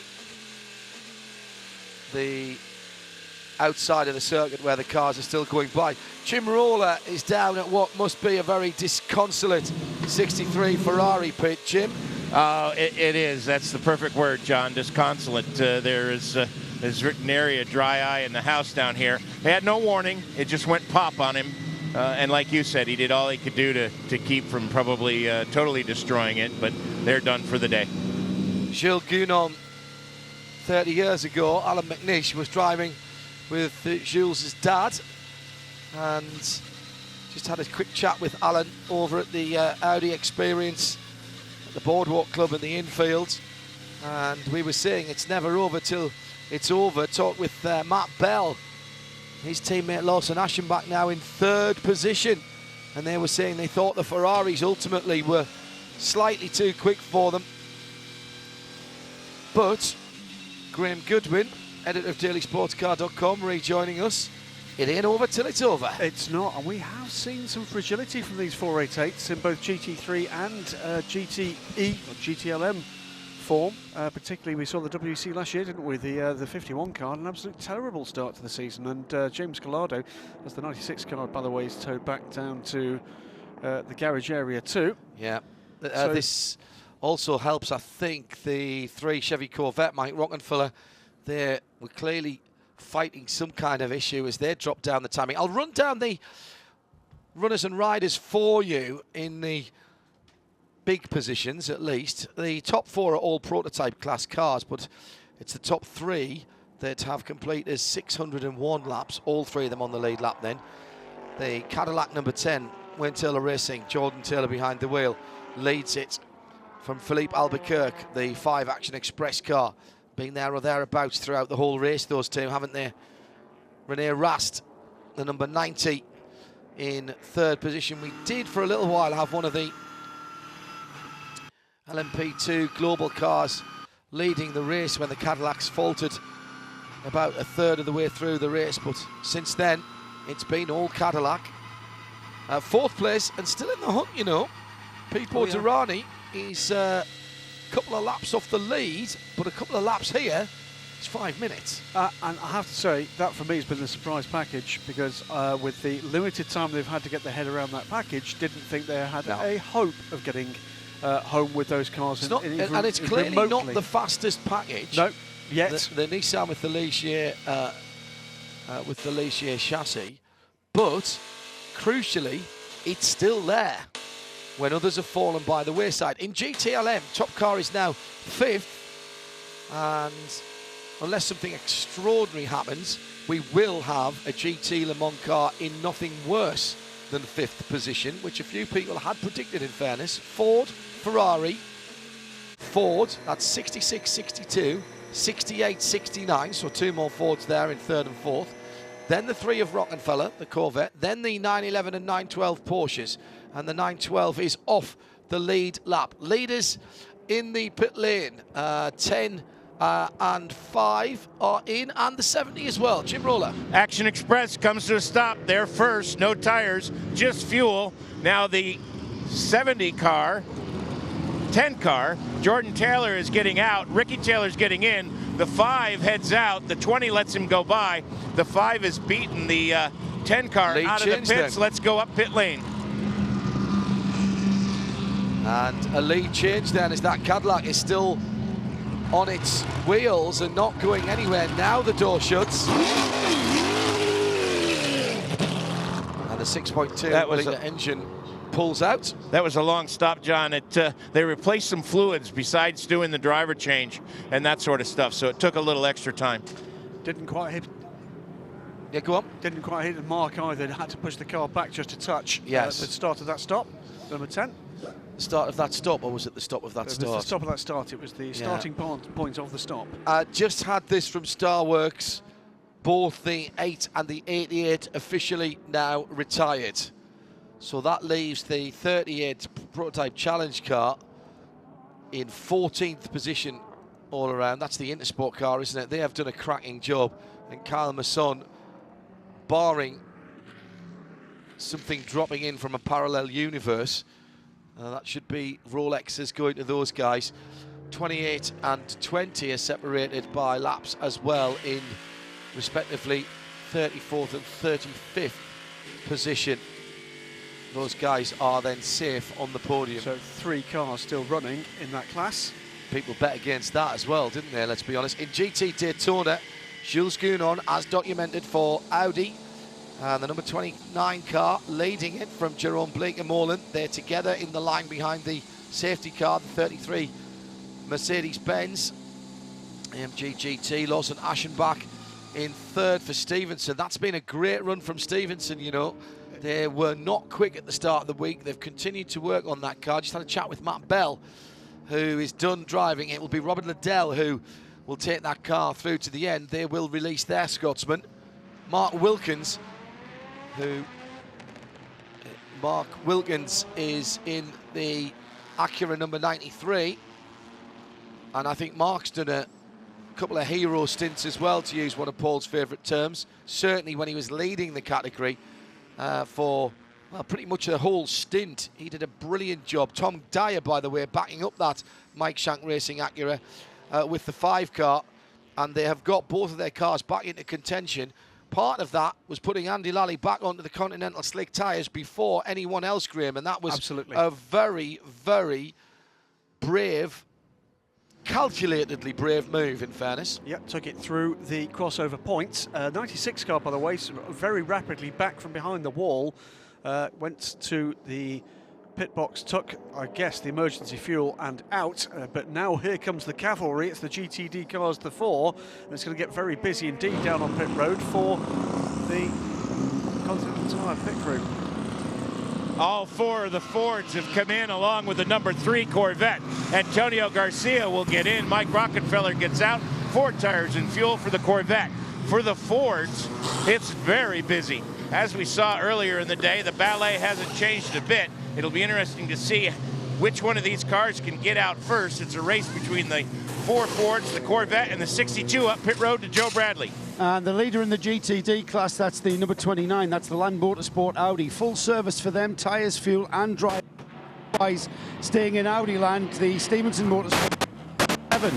Andrew Davis taking back. Tyres and fuel also in the Stevenson Motorsport car. And that's the car in the background that you can hear wheel spinning away. Big celebrations down here. The Corvette has beaten all 4 of the Fords out, and I think, John, I can't see down that far. Did he beat the 62 as well? Yes, he didn't. No, the Corvette did. Sorry, the Corvette did. The Corvette did, and the 62 beat the Fords out as well, Graham. Indeed, and the 2 US entered Fords are ahead of the 2 UK. Let's go down to Joe Bradley. A little bit scratchy in Joe's part of the pit lane, but let's see if we can have a quick chat with Stevenson Audi driver Lawson Aschenbach. Lawson, if I can just interrupt there, I just want to get the insight while it's still hot. It looks like a sprint race, something like that? Oh yeah. You know, these endurance races are no longer endurance races, just in general. I mean, this is a 24-hour sprint race, and you know, we had a good battle out there with, I think it was Bleekemolen, I guess, was in the car, and you know, he's a great driver, and obviously he races you really clean, so we had a good battle there. And if anything, it was kind of helping us that both of us were able to draft each other and kind of stay up with the 29. So really pleased with the stint, and can't thank everybody at Stevenson Motorsports enough. I mean, Audi Sport R8's been fast. I mean, we struggled a little bit in certain times, but I think like we have a good car that'll help us race to the end, and Andrew's going to do a little bit, and then I'll hop back in for the end. So just ready to go.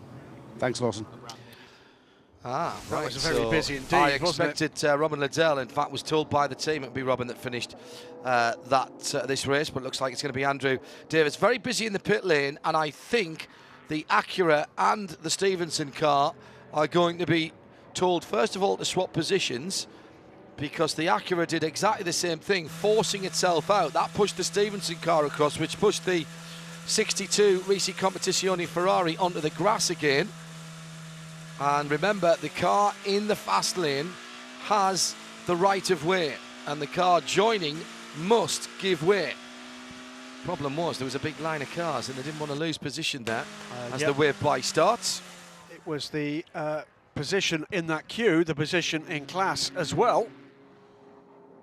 96 cars come through and taken its routine stop to follow the emergency service, to follow the being behind the wall. And it'll be a penalty by the look of things for the 26 coming down pit road now. That's a drive-through by the look of things for what is the second place car in PC. So this one is being teed up nicely, deep now into the 23rd hour. The 90 car stayed out there, Graham, did it not? Yes, it did. Thank you, Paul. Sorry, you did ask, Graham. But yeah, it did stay out, and in a sense that's the only chance that car has, because it doesn't have the pace on the racetrack, so it has to kind of do something different, because if all other things remain equal, it's not able to keep up with the two Cadillacs.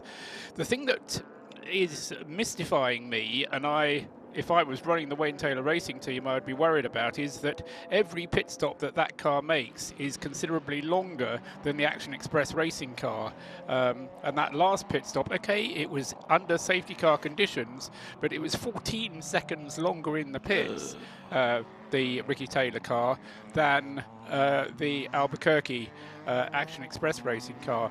Now, as I say, if it's under full course yellow, it doesn't really matter. But if we're in a race situation, 5 seconds, 10 seconds, that's going to be the difference between winning and losing this race. And if Wayne Taylor Racing has a problem in the pits with something, they're going to have to solve it. Well, on that last stop, I can tell you why there was a difference. The 5 car was fuel only, and the 10 car was full service. Although that being said, we've seen typically that, remember, you don't have to wait on the fuel before you can put the tyres. We have seen tyres being changed in the amount of time that it's taken to fuel the car. So it will have probably not a full fuel load, was exactly, it, Paul? Yeah.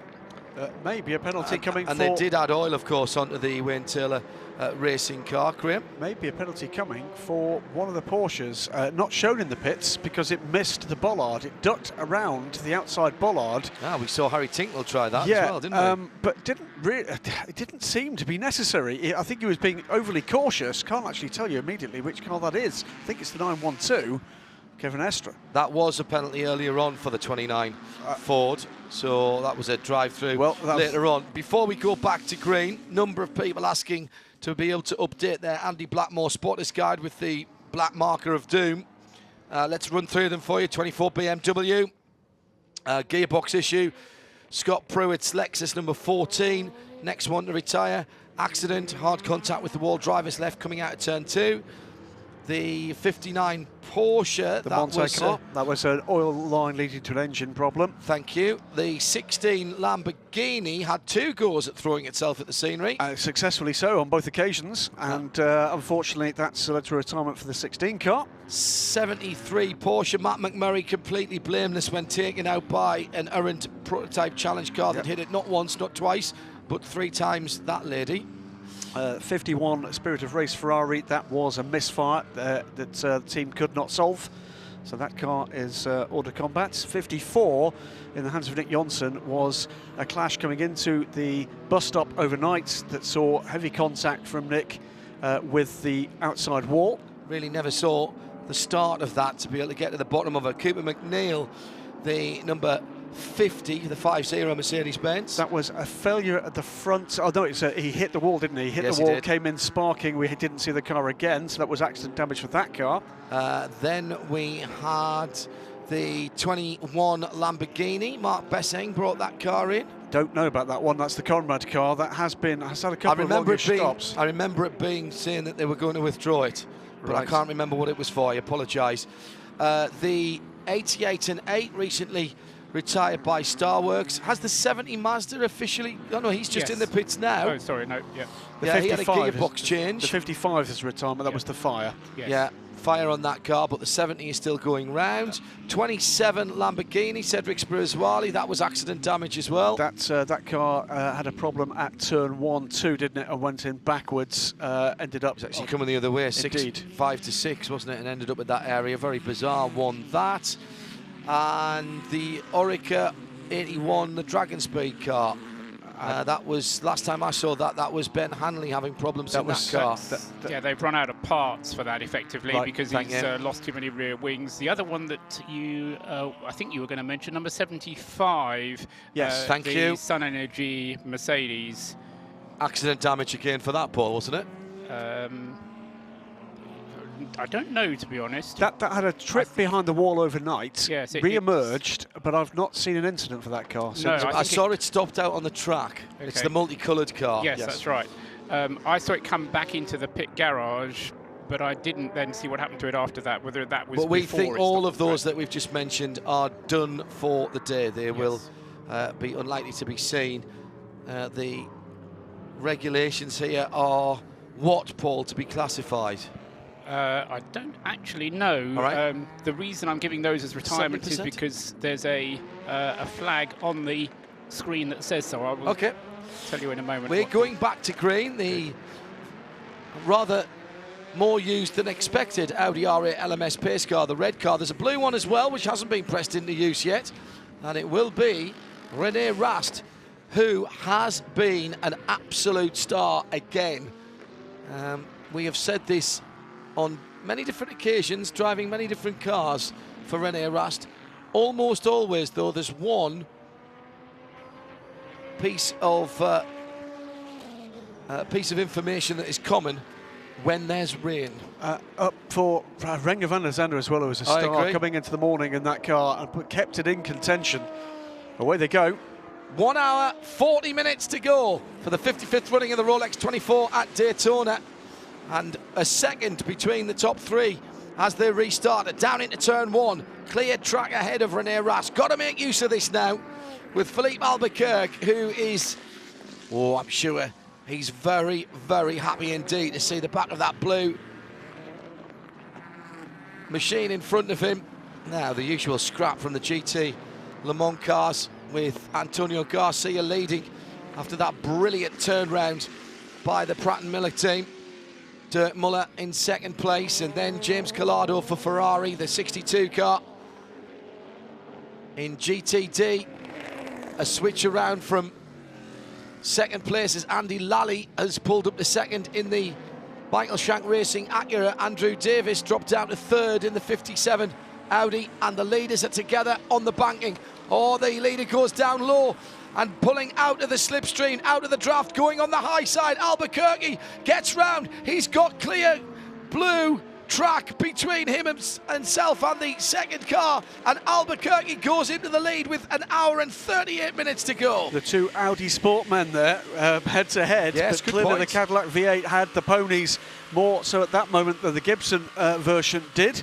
A quick drive-through, by the way, for the PC class leader, with presumably a pit stop penalty last time around, but that's through the pits. Absolutely no dramas there. Round they come again this time, and this time going side to side for second position overall is the number 10 car. Blows by the 90 again. It's Cadillac back to 1-2. And there's smoke coming out of the back of one of the PC cars. Now, which one was that? I think... Was that Trent Hinman in the 26? If it was running by itself, it could have been the 38, but I don't think it was, John. We've got a pit caller as well, and that is a PC car. Right, that's a 26 car. I think this is problems for Hinman. And this will be behind him. The penalty we were called a little earlier for the 912 for missing the pit lane marker. I'll be very surprised if Andy Lally doesn't get a drive-through as well for elbowing his way into the fast lane on that restart. No, that is a standard pit stop, I think. No, it's a stop and hold for the 26. It's a drive-through for the Porsche 912, which pitted from 7th in class. That's Kevin Estre, though, Estre. is going to drop back from there.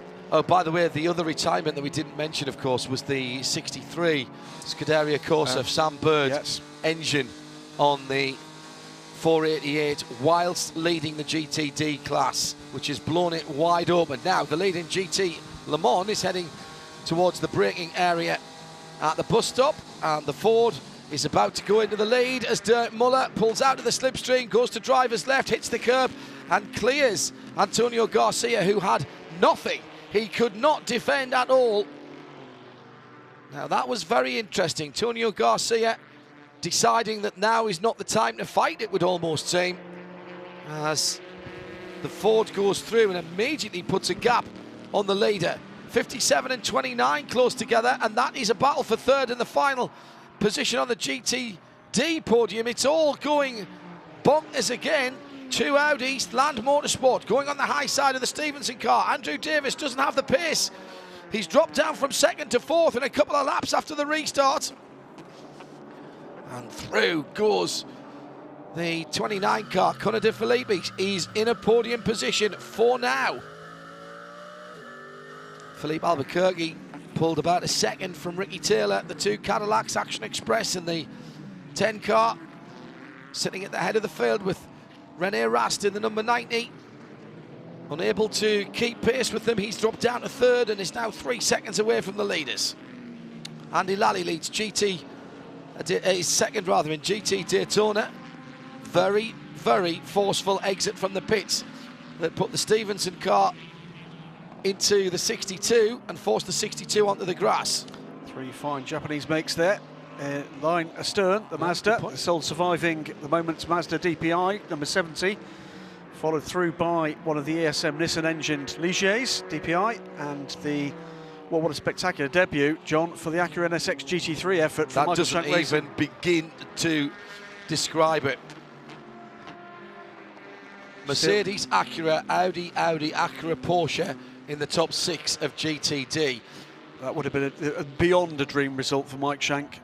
Even at that stage, the Acura has led, or either of the Acuras, in fact, both the Acuras have led GTD for various points through, well, from the second half of the race onwards, and led it well. Great start to that campaign. Smaller tanks for the prototypes this year, just 75 litres of fuel. IMSA target was 23 laps under green conditions in the drive for the prototypes, 24 for the PCs, 28 for GT Le Mans and GTD 29 for the most part, Paul. When they've been up to speed, that's been spot on the money, the information that we were given by the IMSA technical team. Obviously the bad weather has somewhat played havoc with the team's calculations. An hour and a half to go. If the race was to end now, Graham, we'd congratulate the winners. What would you take from the race if it was to end now? Well, I take for the race, I think there's some lessons to be learned. I think that certainly, I tend to agree, there's got a clash there. That is the 68 Ford being rather assaulted, I'm afraid, there by the 911. Patrick Peeling coming from a very long way back. He gets a better drag out of turn 5. That was swaps to the inside, and then he's not there. He's not there. He's got to not stick his nose in at that point. There's some stage you've got to realise the car ahead has got to turn into the corner, and so he was barely at the rear 3/4. Getting back to it. Yep. The question points, I guess, here are the tyre warming side of things, I think, for this race, and this race in particular, particularly because we know how cold it can get here. I do agree with the 1 or 2 of the drivers who have observed that it's potentially a safety issue there. That, though, is one of the few negatives you can take from it. Reliability for these new cars will only get better. Certainly, these DPIs and these P2s race and race well. There are questions about ultimately the balance between the two. If that's what is being sought here by IMSA, then that's something that needs to be kind of spoken about and debated, and I'm sure that will be the case. But we've had some great racing, and we've had some great racing in 3 of these 4 classes. Yeah, I think we expected the prototype class to be a survival of the fittest, as it's turned out to be so. And as I think very sportingly Johnny Molam said some hours ago when it was just coming into daylight, the guys who are at the head of the field, the 38 team, have just done a way better job than everybody else. Johnny Mullen was class, wasn't he, there? The bit that, for me, though, GTD has produced in terms of the level, the depth and the quality here across the different makes. And if there's a success story here about BOP, it's very likely in GTD. GTLM, it's been like, you know what, it's been like a naval ship arrives in a foreign port, the guys go to a dockside bar and have a brawl outside. That's what that's been like all day and all night. It has been like a bar brawl in GTLM, and that's been great to see. Yeah, the best thing is the analogy continues, because after the scrap, they'll all be friends again. Yeah, Ford, Chevy, Ferrari at the moment, and they're separated by a gaping 1.1 seconds. Top 6 within 10.1 seconds. The first Ford down to the 6th position Ford, 66 to 68. The 66 car, Graham, has been the pick of the Fords again here. Yep. It has just had something extra, whether it's the drivers, whether it's the setup, the tactics or whatever, but most times that I've looked for a leading Ford, it has been the 66, and it led when we had the Fords in number formation, 66, 67, 68, 69, and all 4 of them when they had the class in positions 1 to 4. Something about that 66 has just been a bit better. Now, battle for position, and it's the Land Audi that goes through into second as it crosses the stripe. Now, hunted down Andy Lally, and Connor De Felipe is the man on the move in GT Daytona. Now, can he close the 3 seconds to Jerome Blinkenmolen, because he stormed past Andrew Davies, he stormed past Andy Lally, and having dealt with the 2 Andrews, he's now got a Jerome to chase down. Well, we've seen the Land Motorsport crew do the business in Dubai, we've seen them do the business in Germany, and at the moment they're looking like the class of the visiting field, aren't they, here at the Rolex 24 Hours of Daytona. Connor De Felipe knows this place well. Jerome Blinkenmolen knows it possibly even a little bit better. And it's the battle of the brands again there in GTD, with Mercedes-Benz, the MG GT3 leading, number 33 car from the 29 monoplast by Land Motorsport Audi. And as we saw there, Andy Lally just ceding that position in the lead of the 2, and both still running very well indeed. Michael Shank Racing, Acura NSX. There's a lot still on the table there. What was going to say, and I'd be interested in what Paul has to say possibly post-race about this, but it seems to me that when that 66 Ford has been running at its best, I keep looking at the timing screen, and Dirk Mueller tends to be at the wheel of the car when it's running particularly well.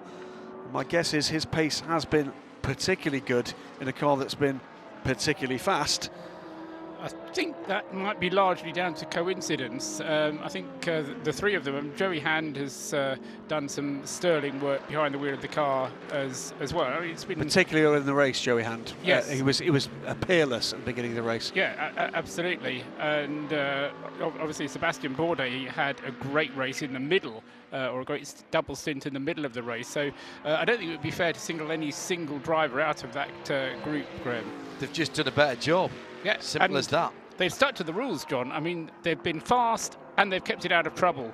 And the other Fords, I mean, without that 66, it would be looking like a very sorry tale for this Ford team, wouldn't it? Yeah, fair point. They wanted 1, 2, 3. Ideally 1, 2, 3, 4. At the moment, they've got part of that. Meantime, at the head of the field, Graham, we've got Philippe Albuquerque battling with Ricky Taylor. Ricky Taylor has fought his way back after that slightly tardy pit stop by his pit crew. He comes out of the first of the hairpins on the infield. They're going to be almost side by side into the kink. Ricky will be patient, I'm sure. He drops away from the back of Albuquerque. And hearing that the 9-0 car will be in this lap, René Rast coming in with 1 hour and 27 minutes to go. That is... that's 2 more pit stops. Yep. If we go green from here, they can only do about 40 minutes. And even with my rudimentary arithmetical skills, we've got 87 minutes to go as it stands at the moment. GTLM, 66 leads from Ferrari number 62, but the battle for the lead is on. Taylor down the inside, into the bus stop, sort of gets it done and somehow manages to keep the car off the grass coming into the middle portion. I've no clue how he did that. I was expecting to say he's gone through, but he's on the grass. That was a great overtaking manoeuvre from Ricky Taylor. Set it up beautifully. Decisively. And actually, I think just basically it bamboozled Albuquerque there to the point where it was almost as if that wasn't going to be possible. But here comes Albuquerque. Albuquerque comes back down the inside, drops to the inside towards turn 1, but he dragged up just a tiny little bit too late. There's traffic ahead though, and this will give more opportunities for Felipe. Ricky Taylor, in the form of his life at the moment, failed to put the car on pole position by 0.070, as in comes Rene Rast. Jim Roller will take a look at this as we keep an eye on the leaders. Jim? Well, this is an important pit stop, John, because, as you said, the leaders have kind of pulled away from him, so now their concentration has got to be on keeping that podium spot and staying ahead of the number 2 car. So it's going to be a driver change. Rene Rast gets out. No tires. It's going to be driver change and fuel only. Interesting that they would not change the tires at this point. Probably want to keep the heat in these tires, as it's still, the ambient temperature here is not very warm. The pit lane is almost dry. The racetrack is dry. This is taking a long time. It's a full tank of fuel. And there he goes. Who got in, Jim? Did you see? No, I didn't. I've got to. I'm right up here. I'm going to check it out. What? This is very interesting. I reckon they are going to be a couple of minutes short, and this is going to be, I reckon, from that 90 car, whoever got into it. Rene Rast got out. Mark Goossens got in. I reckon they've given him a pair of slippers instead of race boots, because he will want to get to the end from here without making another stop. Now, he's got a lap in hand over Pipo Derani, but even so, they will not want to make an extra stop apart from one more. That's one more for him, and I think that's going to be very tight indeed without any yellow. Grim. And he's coming out of the International Horseshoe just as the leaders come into it, so it's close to being lapped by the leaders here, but they've got a little bit of traffic. This is going to be fast and furious stuff. Remember, okay, we're not quite where we were. He's got warmer tyres on the car for one thing. He doesn't have to tippy-toe around as much as we saw in the early morning in the wet and with the wet tyres, Paul. Screen showing us Mark Goossens having taken that car over, and that would be right on the rotation. Van der Zande was the last one in it before Rast. And Paul, if we expect that the car to do 46 laps in 2 stints, that is going to be right on the wire. Right on the wire. That car won't, because for some reason that car can't do 23 laps without a safety car to help it. It can only do 22 if it remains green. Time to think about your questions for post-race tech. Hashtag Michelin PRT coming after the checkered flag. Checkered flag ends the race, but not the conversation here. My, have we got some talking points at IMSA Radio, but you must use the hashtag Michelin PRT at IMSA Radio on Twitter, and the hashtag is Michelin PRT for post-race tech. And the 2 leaders have already lapped Mark Goossens, so I think you're absolutely right. This is going to be fuel-saving mode, you know, absolutely till the end of the race here. How many times, guys, have we called this race and it's come down to a final couple of hours spat, if you like, between Action Express and Wayne Taylor Racing, whether or not Wayne's been in the car, as he was famously with the boys before, whether or not it's here with Max Angelelli and the headliner Jeff Gordon. Max, of course, in his last race, is what he's telling us. There's always stories here, and there's always drama. Rene Rast last year won GTD with a couple of brilliant stints of fuel saving, and he ran out halfway around the slowdown lap. It's not him now who's got to do the fuel saving, it's his teammate Mark Goossens, as Ricky Taylor and Felipe Albuquerque are a couple of minutes away from being in the window to make it on one more stop after the one that they are due shortly. I think they'll probably be aiming to do another 10 laps on. Oh, well, then that'll be a timed stop in the pit lane. Absolutely. You know, John, there's one of the other strands that's been quite common through the latter stages of the Rolex 24 Hours at Daytona in recent years is a stealthy run late in the race by a GTD car. Correct. And the one that's doing that right now, pointed out to me by Jeremy Shaw, is the number 28 Allegra Motorsports car, now up to third in class in the hands of Michael Christensen, within 2 seconds of the lead of the class, and has made up 3 places in 3 laps. Jerome Blakemolen for Mercedes-Benz leads that class by 3/4 of a second from Connor De Phillippi, who's right there. The leading Cadillac goes into turn 1 for the 618th time, and he's pulled out over 2.3 seconds as Connor De Phillippi is in full attack mode. Took 0.3 of a second out the leader last time around, but just keeping him in sight at the moment.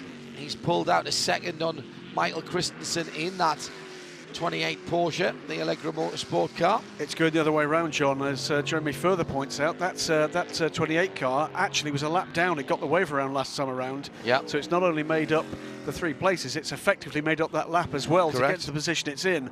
So keep an eye on Michael Christensen, particularly if you're trackside here, or you're watching on timing and scoring to have a look at the progress of that Allegra Motorsport car. That would be a dark horse for the win, wouldn't it? No words yet on that very close call on the release from the last set of pit stops, when we saw the leading NSX very nearly, well, force the 57 Stevenson Audi into the fast lane, which then put the 62 Risi on the grass, and both of those cars sort of elbowing their way into the fast lane, which strictly speaking isn't allowed. So let's hope that if there is to be a penalty, that comes quickly. Patrick Pilet has got the bit between his teeth, and he's got Antonio Garcia in his sights. He's put in the fastest final sector for the number 911 Porsche, and is right now all over the boot lid of the C7R ahead. This is the battle for 3rd position in GTLM, 7th overall now. Dirk Moeller has the GTLM leader in the top 6 at 5 at the moment. An hour and 20 minutes to go, and battles in all classes except Prototype Challenge, which has been completely and utterly bossed by the Intersport 38 car, sitting in 14th position. Kyle Masson at the wheel of that at the moment. Another great battle a little further down the order. It is for a significant position in GTD. It's Andy Lally fending off still Andrew Davis, the number 93 Acura, of the 57 Stevenson Audi. Andrew took a little time to get up to speed on that restart. That car was 2nd at the restart. Check that, the car was 3rd at the restart.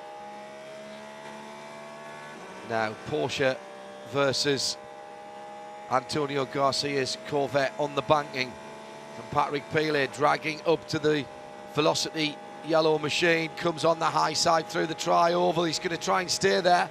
Is he going to be able to tough it out? He gets up alongside, he gets a bit of side draft, he goes through, he's trying to go the long way around in the braking area and turn around, and he does it. Wow, that was amazing. He's not going to be able to hold on to it though. He's gone wide, he's off onto the dirt, he's almost off onto the grass.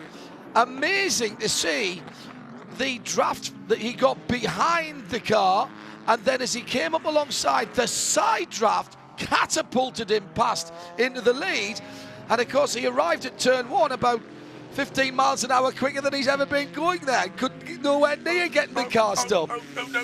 Yeah. So Pilet is going, yes, got him. Oh no, I can't get it stopped. Or something similar in French. Probably with a few words added to that. Jeremy Shaw is giggling.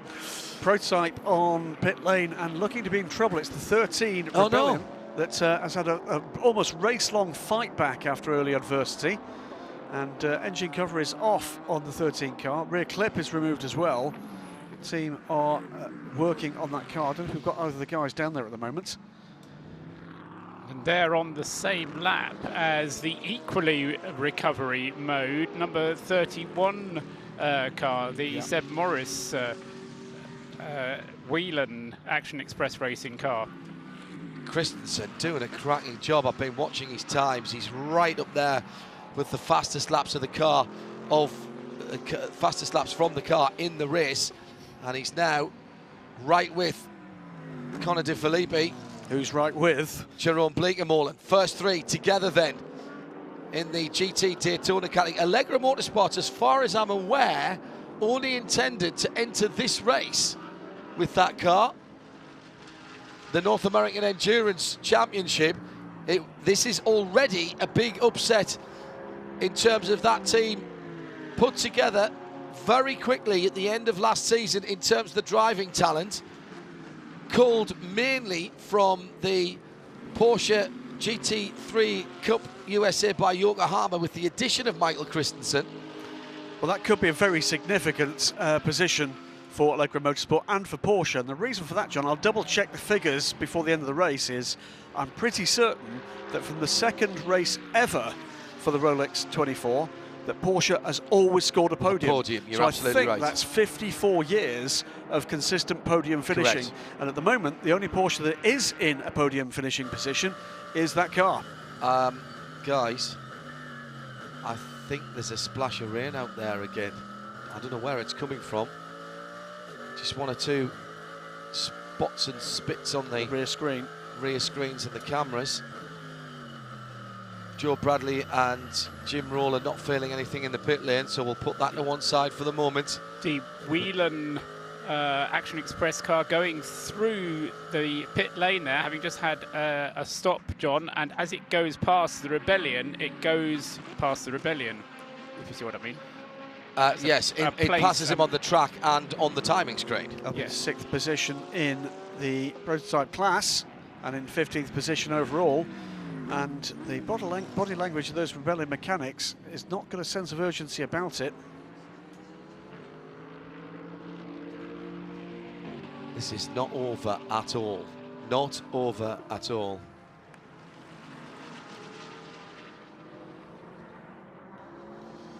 So top three in GTD, almost nose to tail and under a second apart. Then we've got a bit of a gap, another 5.5 seconds gap to the next battle in GTD. Those two, that's the first of the Acuras, second of the Audis, the Stevenson car, just half a second apart. Then it's the second of the Acuras, a further 2.5 back. So 8.5 seconds separates the top 6 and the top 4 brands in GTD. GTLM, meanwhile, still well alight. Dirk Müller leads by 1.2 seconds in the number 66 Ford from the 62 Ricci Competizione Ferrari. James Collado is at the wheel of that car. Mentioned earlier on that at the end of the race we'll have Michelin post-race tech. That's where you effectively take over the airwaves as the GTD lead battle goes into turn 1, and somehow Jerome Bleekemolen holds on to it in the AMG. The Mercedes-Benz has the Audi and the Porsche now all over it. 3 cars looking for space on the racetrack where really there's only space for probably 1.5. Now the coefficient of cars on track here rapidly going up as Bleekemolen fends it off. Yep. Keep an eye on this through turn 5, the Western Horseshoe, and heading towards turn 6, which will take them back onto the banking. Jim, you're coming to the end of your stay as one of our Continental Tire pit lane reporters. You gave us your thoughts at the start. You've been here as long as any of us and more than most. How do you think this race has played out to now? I don't need any predictions, but I think we'll be looking at this one for a little while, trying to work out what happened. Yeah, that's for sure. Other than the rain, this has been a classic.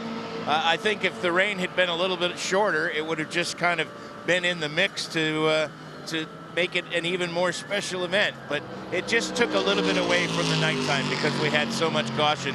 But I got to tell you, they're on the right track with these prototypes. It's going to be a fantastic season and I'm very much looking forward to being part of IMSA Radio again this year and getting to see some of these races because they're going to be absolutely outstanding. And kudos to Scott Atherton and all the IMSA team, Simon and Jeff Carter.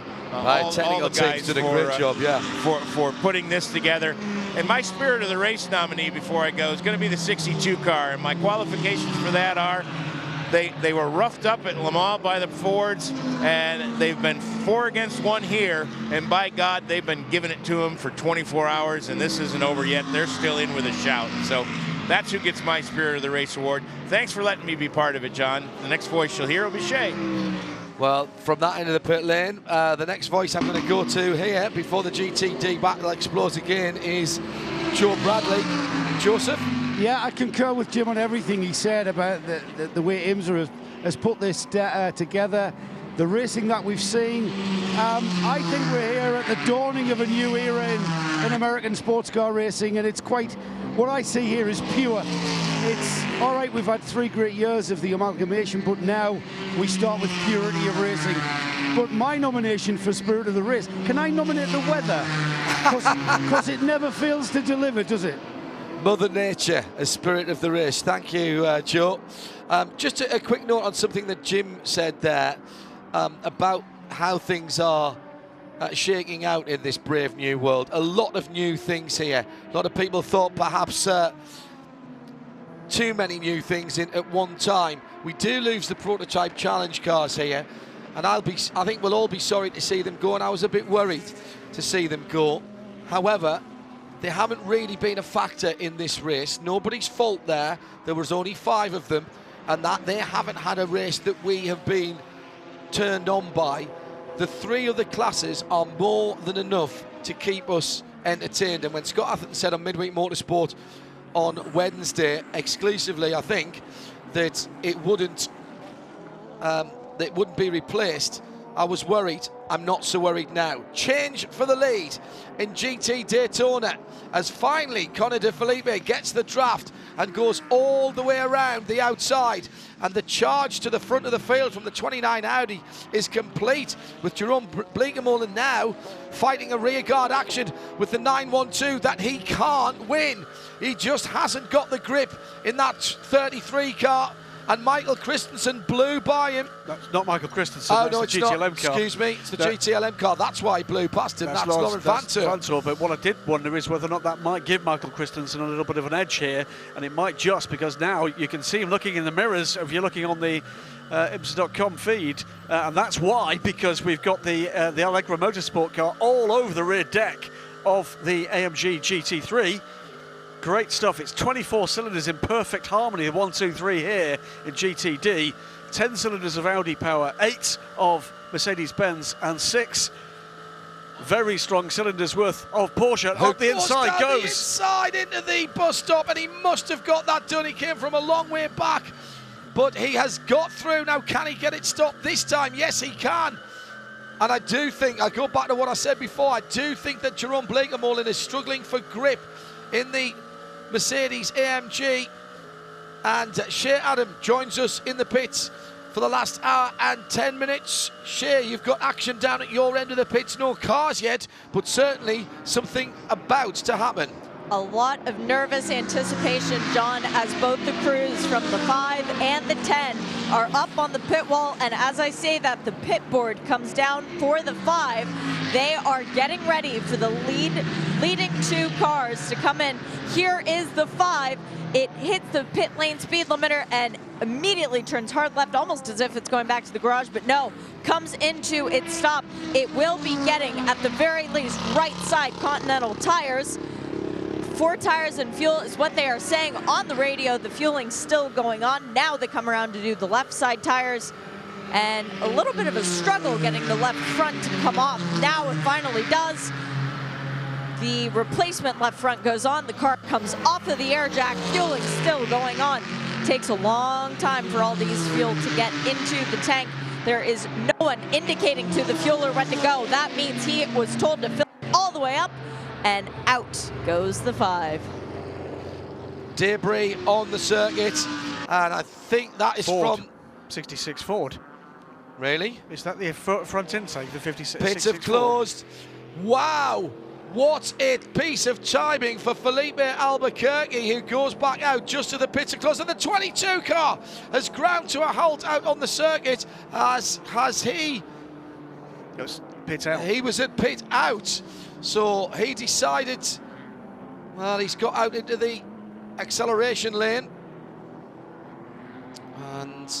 But it's delayed marginally. I think that's 93. You could be right. No, it's an Acura, isn't it? Surely. Yes, there's an Acura badge. You're right. It's the 93. It's the 93. That was in very close contention. That's Andy Lally and Andrew Davis were battling together, weren't they? Well, I was about to say, Jeff Siegel was coming like the cavalry in support of the 93 and closing in on Andrew Davis before we got trouble as well. By the look of it again for the Rebellion, the 13 car is cruising below the yellow line after extended stay on pit lane with the engine cover off. It is Sebastian Buemi at the wheel. 2014. A 2014 world champion.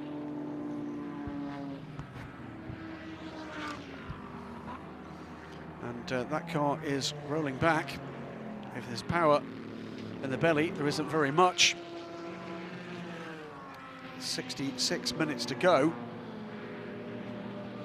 And it's just not going to quit this race, is it? Out comes the safety car to pick up the leader. And the field will compress once again. Wow. The number 10 car, the leader, could well have to make an emergency stop here, because remember, it needs to go one lap more than the Action Express car number 5, which Albuquerque has already brought in for its pit stop. And of course, that's where where Ricky Taylor is now. He's on that next lap. So is he going to have to make an emergency stop? And a big break for the 90 car, because this gives them the extra bit of mileage that they need to avoid the splash. But they can't fuel here and get to the end. They have to stay out. And that's the situation.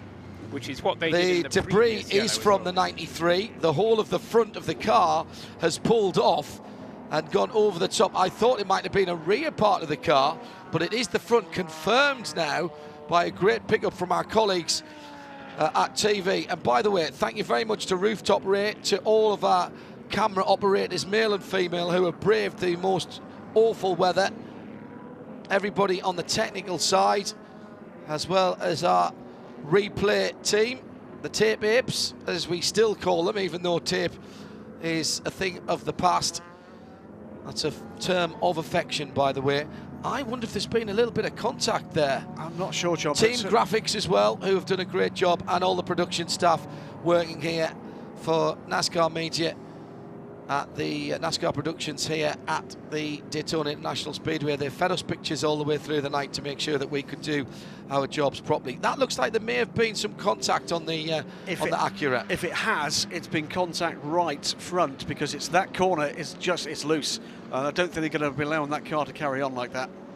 And the people that I saved till last, because without them we would be nothing, are the guys on the audio board.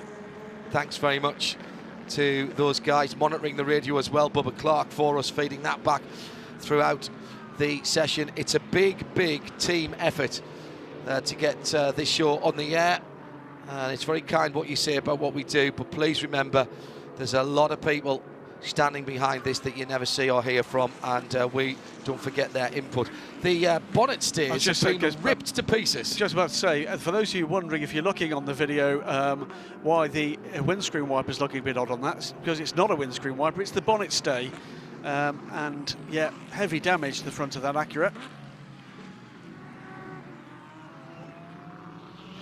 63 minutes remain under caution, and the leader stays out. Leader stays out. Yep, Paul, how much longer can the leader go, do we think?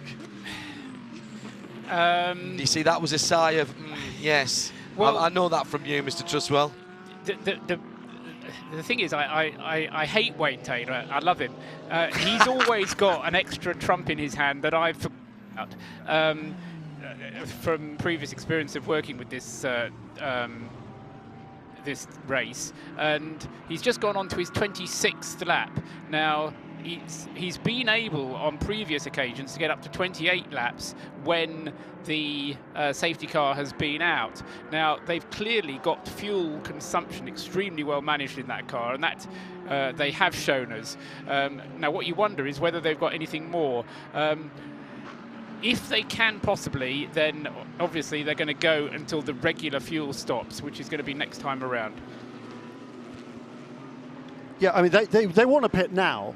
This time they can come in without the penalty. Indeed. What I was concerned about was they wouldn't be able to go to 26 laps, having done most of this stint as dry running. The whole point, the big point here is the fact that the number 10 car getting slightly better fuel consumption, number 5, is going to bite him in the backside, because the number 5 car came into the pits before we went full course caution. Yep. Normally it's an advantage to stay out one lap longer, but not on this occasion, because the full course caution came out, the pits are closed, so now the number 10 car has to make it stop under the full course caution, so it's going to go back behind the number 5 car, is going to have to overtake him again. But it's far better for it to do that than to have had to have come in on the previous of course, lap. well, that's, obviously, but the point is that it's been disadvantaged. It's been disadvantaged by this full course caution, and that's the big point. Yes, okay. Yeah. Because otherwise it would be plain sailing. He'd pulled out a gap of 6 seconds on pace. He'd overtaken the number 5 car after that drama during the previous round. And now he's got himself back out there in the lead, and now, blowing me down, the caution comes out at exactly the wrong moment. And so now he's got to do it all again. So he's going to make it fun for us. Certainly is. Another change around in the commentary box as John Hindhaugh steps away, so it's going to be Johnny Palmer to the flag now with Jeremy Shaw and Paul Truswell. We have another 16 seconds to go before we hit the 1 hour to go marker in the 55th running of the Rolex 24 Hours. We're about to see the prototypes come down pit road. That is next, live here on IMSA Radio.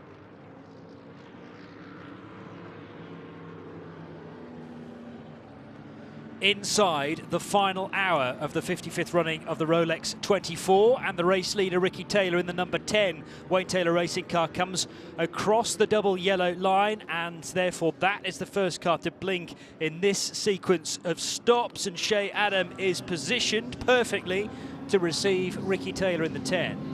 The pit board is waiting and waving in the air as a line of black and blue crew members wearing Konica Minolta wait for Ricky. He comes and hits his marks perfectly. They also are going to do 4 tires. Anything Action Express can do, they can do better. Going for a windshield tear-off as well, trying to give Ricky a little bit of extra visibility in this. Fuel going in, and they have a leash system set up. They actually have a string tied to the fueler, and when they yank it, that is when it's time to stop putting fuel into the tank. Ricky looking in his mirror, watching the fueling process going on. That will be his signal to leave, is as soon as he sees movement from that fuel man. Still waiting.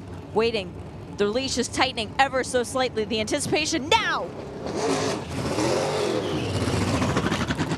Wayne Taylor Racing done with their final pit stop. And the car got away very nicely indeed. To the fast lane it goes. Tensions will have been high during that stop, Jeremy, but they pulled it off. We'll have to see whether it's the final pit stop. We've still got 58 minutes to go. There's going to be another 5 or 10 minutes of caution. It's going to be awfully tight to get to the end of the race without another splash at the end of it, to be perfectly honest. So we'll see how that unfolds. The other aspect of this, Jeremy, and as a question for you really, is the number 90 View Florida car, which Mark Goosens is at the wheel of. He stayed out and will stay out because he'll want to try and get sufficiently far into the next stint on this current tank of fuel so that he can get to the flag on one more stop, and he'll be gambling that the 2 Cadillacs up ahead of him will have to come in for an extra splash. Okay, is that reasonable? Yeah, it's a lap. It was a lap down. It'll get it. I didn't see where it was on the racetrack, but I'm presuming it depends on where it was in relation to number 5 car when we went to caution. I didn't see when they came past here whether it'll be back on the lead lap or not. It'll have gained position ground obviously on the number 10 car, but where was it in relation to number 5? I didn't notice, I must admit. And I can't quite, I can't quite see. It's almost a mile away, isn't it, on the back straight? So I can't quite see which car is ahead of which. Let's have a look at the screen here.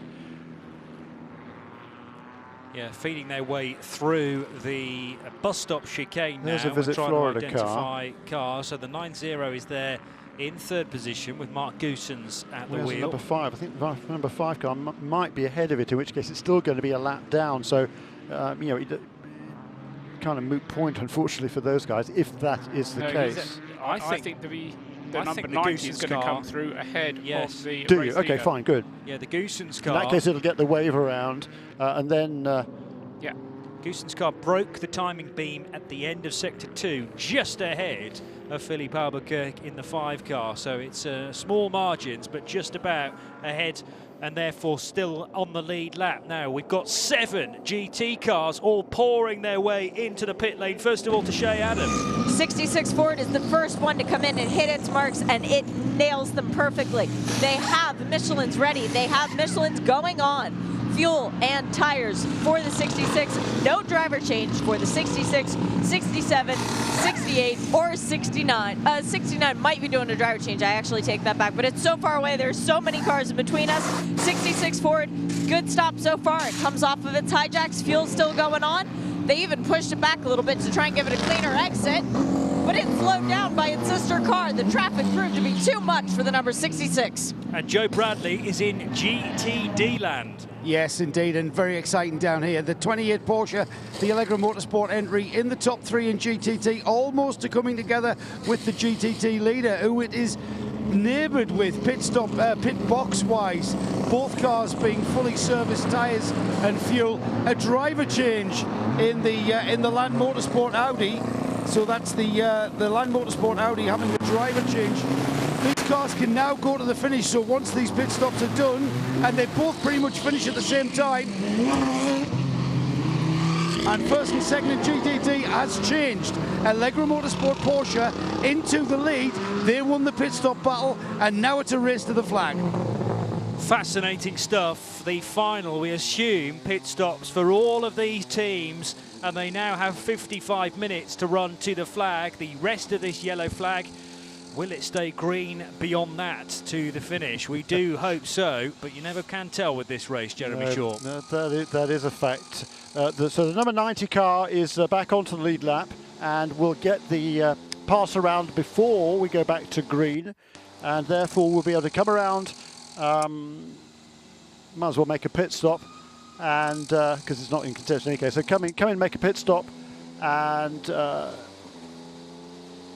then it won't be able to catch up the field entirely, but at least it's back on the lead lap, and if anything else funky happens, it's in the game. And particularly, well, by that I mean if the 2 Cadillacs get really racy and take each other out, then Mark Goosens will be sitting pretty. Don't say that. No, just don't say that. But they've been battling hard, haven't they? They have. But there's, you know, they're 2 completely separate teams, bragging rights with Cadillac. You name it. The reasons to want to, you know, to win this motor race. It's a big race. It's a huge event, and you know, both of those teams desperately want to win it. And the mindset does tend to change in that final hour compared to the previous 23, where there might be a bit more conciliatory, we shall say. GTLM, same thing goes there. The number 912 car is all of a sudden in the lead.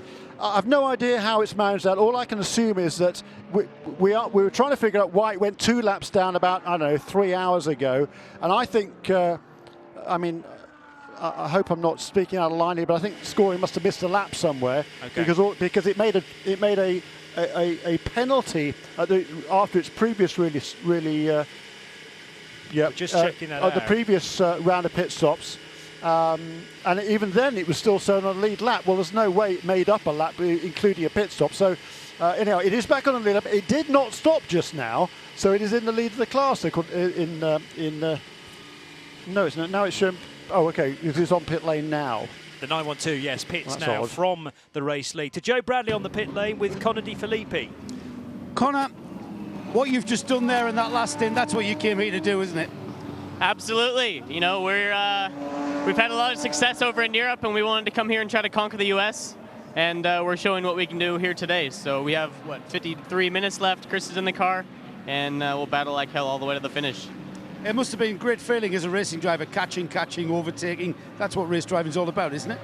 Yes, absolutely. I mean, this is what we live for. This is, to push the car on the limit and go wheel to wheel with the best GT drivers in the world. I grew up transitioning from Formula cars to GT cars, watching guys like Blake Mullen. He's one of the greatest GT drivers that there's been in this modern era. He can drive anything and put it up front, and to go wheel to wheel with him and even overtake him for the lead at the 24 Hours of Daytona is a special feeling. I bet that. That course game, outstanding GTD battle to the finish. Is fuel an issue now, or are we absolutely flat out? I think at the moment it's tight for everybody. I think we should be okay. You never know. We took a long time to refuel here. I think we have the longest refueling time, so that kind of pushed us back the order a bit. So we have to kind of see what shakes down. Obviously, the top 4 cars are all bundled together, and they're all going to want to try to win the race, so anything can happen at this point. Yeah, thanks, Colin. Well done. Yeah, once again, no relatively poor pit stop has cost the Monteplast by Land Motorsport team some ground. He came into the pits in the lead, leaves in 4th place. Yeah. And that we saw how fast Michael Christensen was in the Allegra Motorsports Porsche. Well, he now leads from Jeroen Blekemolen in the Mercedes. The Acura of Andy Lally, Sans Front bodywork. And then Christopher Mies resumes in 4th, ahead of Jeff Siegel, who's driving number 86 car now. Was that a driver change? And Lawson Aschenbach in car number 57. The next car in line is Townsend Bell, who is in 7th place in the class, but 1 lap down to the leaders. Great mix of nationalities in the GTD, as well as far as the drivers are concerned. Michael Christensen, the Dane, Jeroen Blekemolen, the Dutchman, Andy Lally, American, and Christopher Mies, the German. 1st, 2nd, 3rd and 4th in GTD, as the prototypes are backing way up now from the safety car, which has its flashing amber lights extinguished. So the safety car, the Audi, will pull off onto pit road. Need to be careful here not to pass the pace car before the car has escaped the track, and it's again a little bit tight. We've got cars charging their way through, and there was contact. Was there further back? Now that was number 31 car. 31 car was in the way of the number 10. Yes, it was. That's a bit naughty. Hey, that was naughty. He moved in reaction to the car behind him, and of course that has let his teammate get away. No. Michael Conway No. in the number 31 Action Express car, and remember, of course, No. That is wrong, Mike Conway. Sorry. There's a smoke from the, I think that was just a lock-up when I was trying to work out whether there was an engine gone again, but that's just a lock-up. But yes, to put the flesh on the bones, as Jeremy Shaw is getting apoplectic about that move. That was not cricket at all. And Mike Conway should know better than cars, isn't it, Jeremy? And your theory, and I think it's a real one, the 31 car deliberately getting in the way of the number 10 at the restart. That's certainly what it looked like. To give Philippe Albuquerque a big lead here, and the Action Express number 31 not in the fight. It's way down the order in 15th overall, 6th place in the prototypes, acting as a rear gunner here. So the 31 car up on Speedway Turn 2 now, and this has really meant that the number 10 car of Ricky Taylor is on the back foot. 4.3 seconds to try and make up. It was much closer than that behind the safety car. Side by side between a Ford GT and a Chevrolet Corvette, heading into the braking area for the bus stop. And that was the 66 of Dirk Muller. That's a move for position then to get ahead of Antonio Garcia for 2nd place. Indeed, Antonio Garcia it was who led up to the green flag, because another fantastic pit stop by Corvette Racing, who got that car into the lead, but already Garcia back into 3rd place by, well, halfway around this first lap after the restart. 62 Ferrari. And at the wheel of that, James Collado leading the way in the class. Dirk Muller not very far away, with in 3rd position Garcia having just been deposed from 2nd spot. Olivier Pla in 4th position. And the Mercedes number 33, this is about to be possible contact. No, it's the Land Motorsport car threading its way between a couple of machines there, and the Acura wanted to follow suit. It looked like the Acura, though, was losing ground. That's the black-fronted Acura, struggling to get up to optimum pace down the straight out of Speedway Turn 4. That was behind the safety car. 47.5 minutes to go. IMSA radio with the latter stages of the 55th running of the 24 Hours of Daytona. Remember, after this, the checkered flag just means the start of our conversation via post-race tech, which will be live here on IMSA radio with as many of the team that we can get on from the output so far. And if you have any questions for post-race tech, stick them in a tweet, put the hashtag PRT in there and address it to @IMSA Radio. And likewise, we always look for your nominations for the Spirit of the Race Award over the last 24 hours, or what will be 24 hours once we reach the end. And if you have any nominations for a driver, a team, or any other thing that has struck you as being worthy of a nomination for the Spirit of the Race Award, then put that in a tweet, hashtag SOTR, and address it to @IMSA Radio. On board here with Dirk Müller, that is the class-leading Ferrari. James Calado directly ahead of him, directly behind him is Antonio Garcia, and right behind, not far behind him is Olivier Pla, number 68, Tony Kanaan in 69. Then a big gap back to 912 car, and number 911, I think might have departed the scene. I'm not quite sure where that is on the racetrack. It's lost a lot of ground anyhow, having been in third place before that round of pit stops. The GTD battle is all shuffling around all the time. All of a sudden, the number 29 car has gone from fourth place to second now in GTD, behind Michael Christensen, number 28 Porsche. The GTLM battle is also really livening up as well. The Lexus with damage, and the number 15 car trying to turn left here on the main straight to try and find its pit box, but the front of the Lexus has broken away from the car. Now, I'm not sure whether that's as a result of some contact. It's parked at a peculiar angle now at the end of the tri-oval, and they're trying to, well, the driver looks like he's going to try and inch the Lexus RCF across the live pit lane here towards the team, and it may just be past the pit box, in fact. So the car is currently parked up and may be stalled in that area.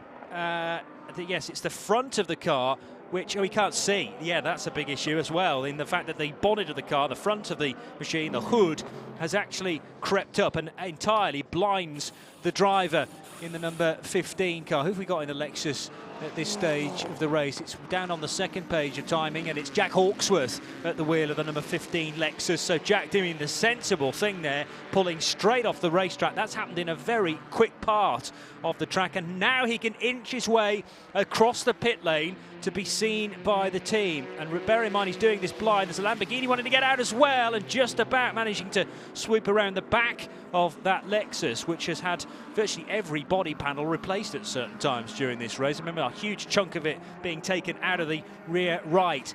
Gaggle of GTLM cars heading into turn number 1. 2 abreast further back. Look at that. It's like the start of the race all over again, Jeremy Shaw. And the 62 Reese car of James Calado soaking up all this pressure from Dirk Müller, who's on a charge. Antonio Garcia in third position. Patrick Pile, well, was fourth at the start of the lap. Yeah, is fourth. Remember, we've got the stray Scott Dixon car, number 67, in amongst that battle as well, making it look like that car's fourth on the road. In fact, it's way down in 10th position. Yeah, we've also got the stray transponder from the 911 car, because that car has now jumped back into the mix there in GTLM. Just go back to the front of the field here, and the gap between first and second actually extended fractionally the last couple of laps between Philippe Albuquerque and Ricky Taylor. I fancy now Ricky Taylor, he knows he's got little chance. There's number 90 car, by the way, making a splash, taking on a splash of fuel to get to the end. Yeah, fuel and tyres for the 9-0. Was it? Fine, good idea, because it's not going to catch the other cars on pace. Yeah. So no harm, no foul. It's in third place unless they either collide or something funky happens. And the other thing is race control have reviewed the restart of the race and going to take no further action regarding the Action Express shenanigans. Yeah, there's not much they can do about it, even if they wanted to, because it's not going to affect the number 10 car. The damage is done there. It looked dodgy to me because they're coming directly towards me, but I don't know. Maybe I saw it incorrectly. I certainly didn't see a replay of it like they would have done next door. So they would have looked at it much more closely than me. I don't think we've seen a restart. There is the Ferrari leading in GTLM over Dirk Müller, 0.3 of a second as they come across the line. The Ford looks to the inside of the Ferrari into turn one. Has a really good look at it there. Corvette in third place. Behind him is a lapped out GTD Audi, and then the Porsche 911, and then the two Ford GTs of Tony Kanaan and Olivier Pla. So where's the GTD battle? GTLM GTD's just come around to turn one as well, headed off down to the International Horseshoe. It's still the Audi of Christopher Mies in second place, with Michael Christensen edging away there. 2.6 seconds now he has over Christopher Mies. Collado heading out of turn 6 up onto the banking, using a very wide line there, but draws the car back towards the more natural line through Speedway turns 1 and 2, about a car width off the apex. And that means good speed through the middle of the corner. The 66 car possibly closing a little bit, and that'll be down to the aero effect, of course. This low slung Ford GT, the roofline is lower down than the Ferrari 488, but there just wasn't enough of a back straight there for the Ford GT to get anywhere close to overlapping the Ferrari of James Collado. Dirk Muller trying his hardest in second position. Antonio Garcia watching all this unfold in front of him then. Should those two cars start to play with each other ahead, then the Chevy Corvette could really have a chance as well. Corvette this time getting a good run on Dirk Muller through the tri-oval. There's about 3 car lengths between them as they head into the braking area, all braking at a similar rate, and this great effect of a concertina as the top 4 cars are sandwiched further together. They'll be strung out a touch through the kink. Collado, Muller, Garcia, who doesn't really care who's behind him, he's always focused on the cars in front, and then Patrick Pilet well and truly with them as well in the 911 Porsche. So GTD just a bit further behind GTLM, entering turn 1 now, and Michael Christensen is enjoying this 2.6 second lead over Christopher Mies, who's gained most of the spots, or the most spots in the last few laps. The German making his way from 4th position up to 2nd since the green flag reappeared. Yeah, and on that last lap, Lawson Eichenbach managed to find a way past Jeff Siegel. That's for 4th place in that GTD class. And Andy Lally with that damaged front end on the number 86 Acura, number 93 Acura, excuse me, is dropping away in the 6th position. Very broadly trying to do the calculations now, yes. And as far as the leaders are concerned, 5 and 10, they are now entering the window in which they can make their pit stop at any point now between now and when they run out of fuel in order to get their splash of fuel on board. Mark Goossens is going to try and get to the flag from where he is, and that'll be tight, but that'll be his only hope. But as you said, Jeremy, he's too far behind, and in any case he doesn't have the pace. He'll just be hoping for some other unexpected thing to happen, which probably will, in order to enable the number 90 Visit Florida car to play a part. Otherwise it's just going to go to, as you've suggested, a secure 3rd place on the podium and just being able to save fuel from here to the flag. 39 minutes to go of the 55th running of the Rolex 24 Hours. You're tuned to IMSA Radio, bringing you uninterrupted coverage of this year's race and the opening round of the 2017 WeatherTech SportsCar Championship. We're bringing you every round, indeed, of this fabulous championship this year via IMSA Radio, whether that be on the app, on the IMSA website, on the radiolemans.com website, or via XM204, Sirius 136, and the FM frequency here at the track, as we are trackside on 107.9. There is nothing, once again, between the top 4 in GTLM. They're heading out of Speedway Turn 2 now with a GTD Lamborghini to deal with. Now, how many of the top 4 GTLMs can get ahead of this Lambo before the braking area for the chicane? All of them. And that was pretty tight. But certainly Patrick Pilet needed to get a hustle on to make sure he didn't lose any ground on Antonio Garcia. And needless to say, all those GTLMs can get to the flag from here without any further stop. Yeah. So that's what you see is what you get, which is always nice. So Ferrari, Ford, Chevrolet and Porsche all represented in the top 4 positions.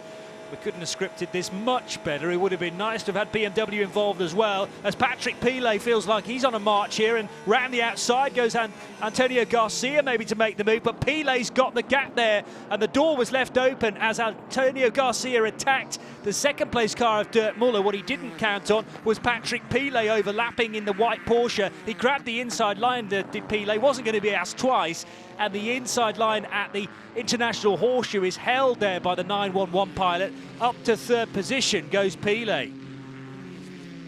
And that was Garcia trying to attack. It didn't work for Muller, and in the end he was mugged of a place. There may be an opportunity before the end of the lap for those places to reverse.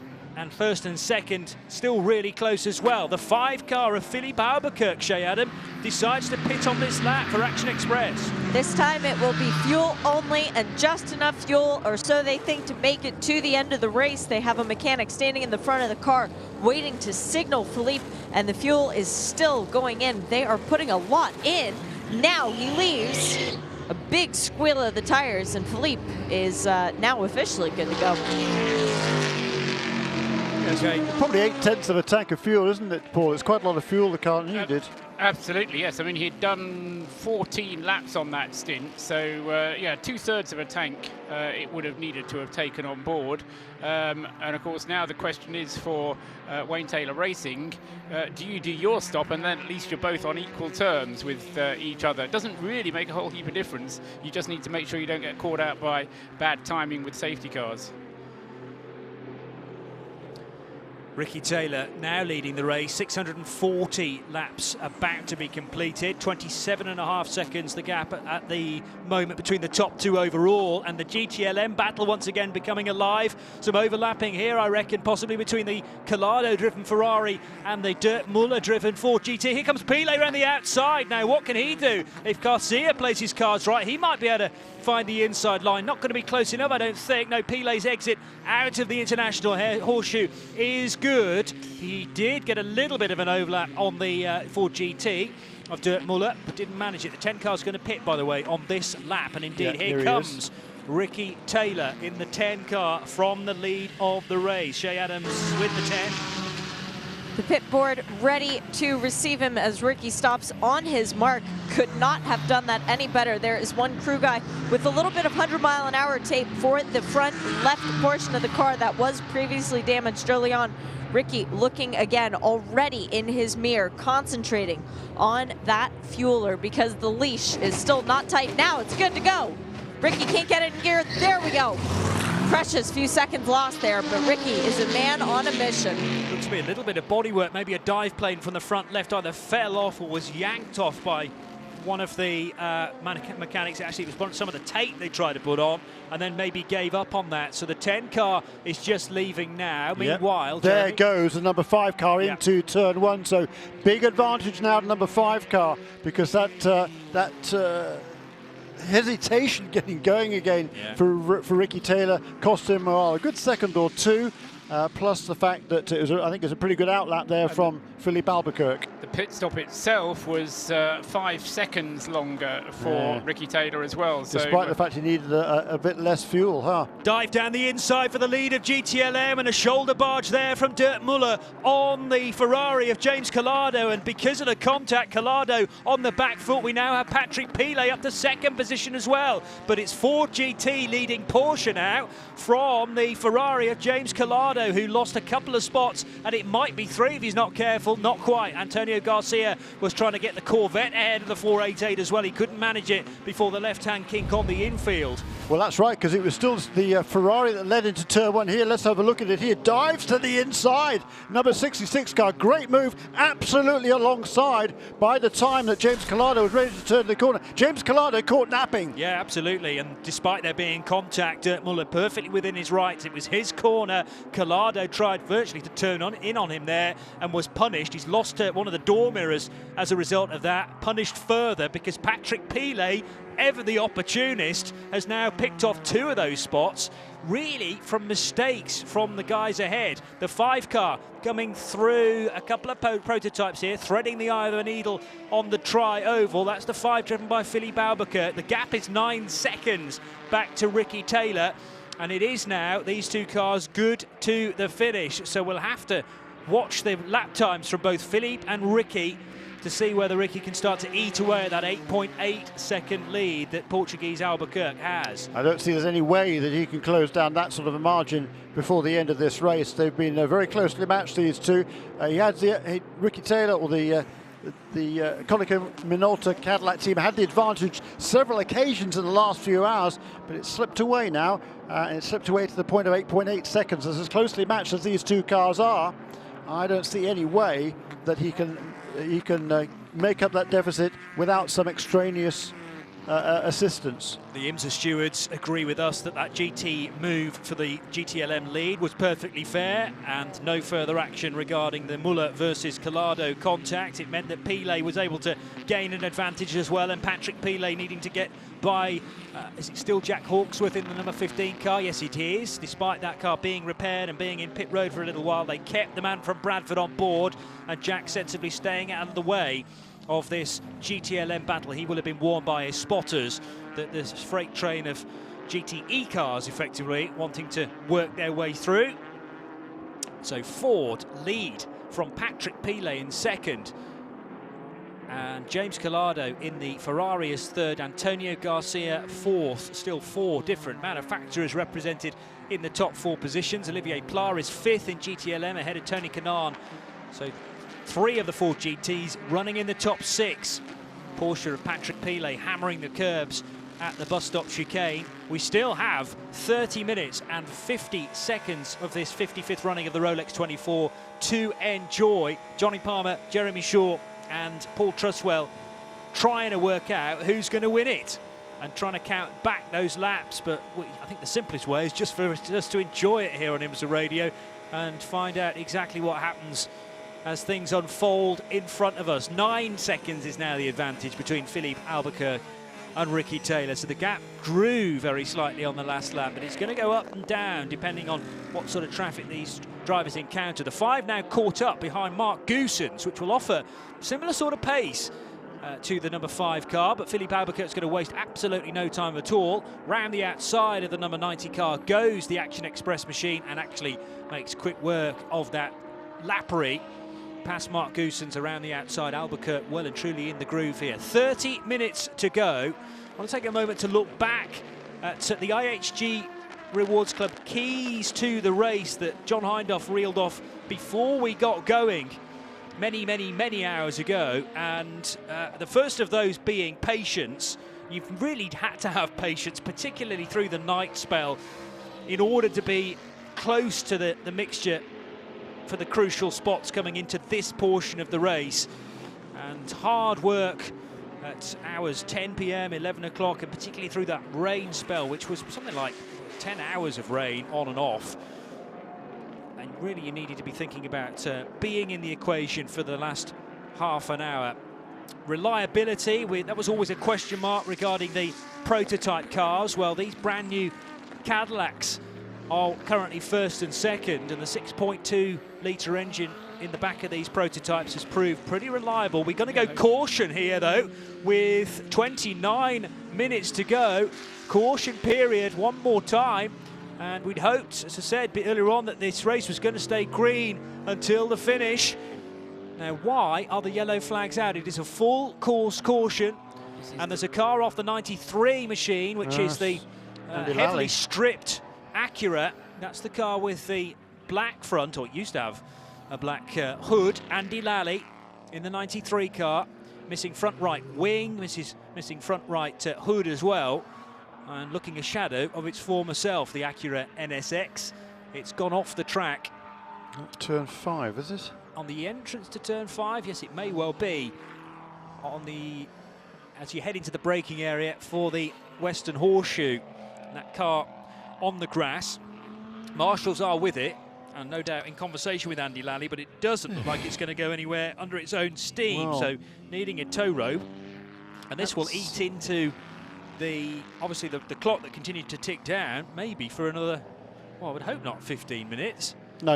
It won't take long to get this car out of the way. They can just drag it back there behind the wall. Yes, that's what they will do. Hour. And to remind myself, we don't have to go through the rigmarole of the kind of standard caution procedure. This can be a quick one, but there is a pickup truck on scene. Just need a tow rope to appear now. And of course, this is exactly what Ricky Taylor needed. This is going to give him a big boost of confidence now. The question is, are there any cars between them on the road? Coming up to us now. Yes, there are. There's a number 90 car there. There's a GTD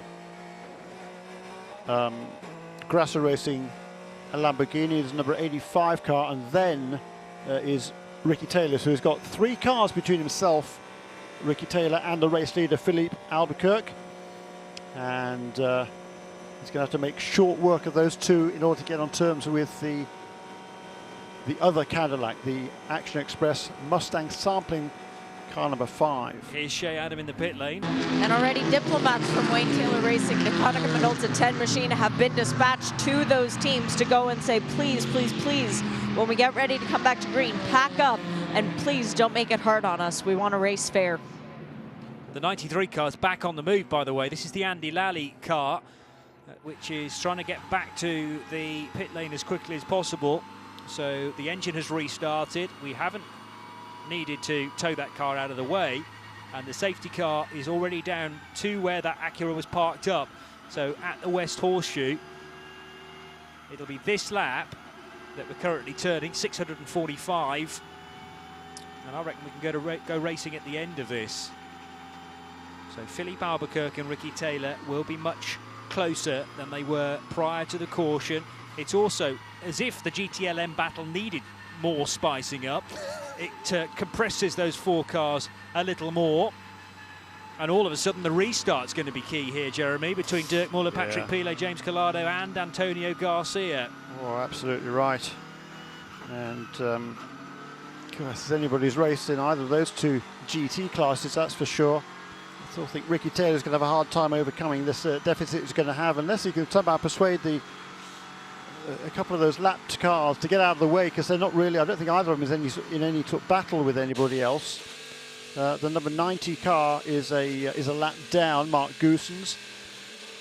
So that isn't involved in the battle for position. Mark Goossens is a class guy. I'm sure he won't do anything silly to get in the way. Here comes Andy Lally onto pit lane with a very naked-looking Acura NSX GT3.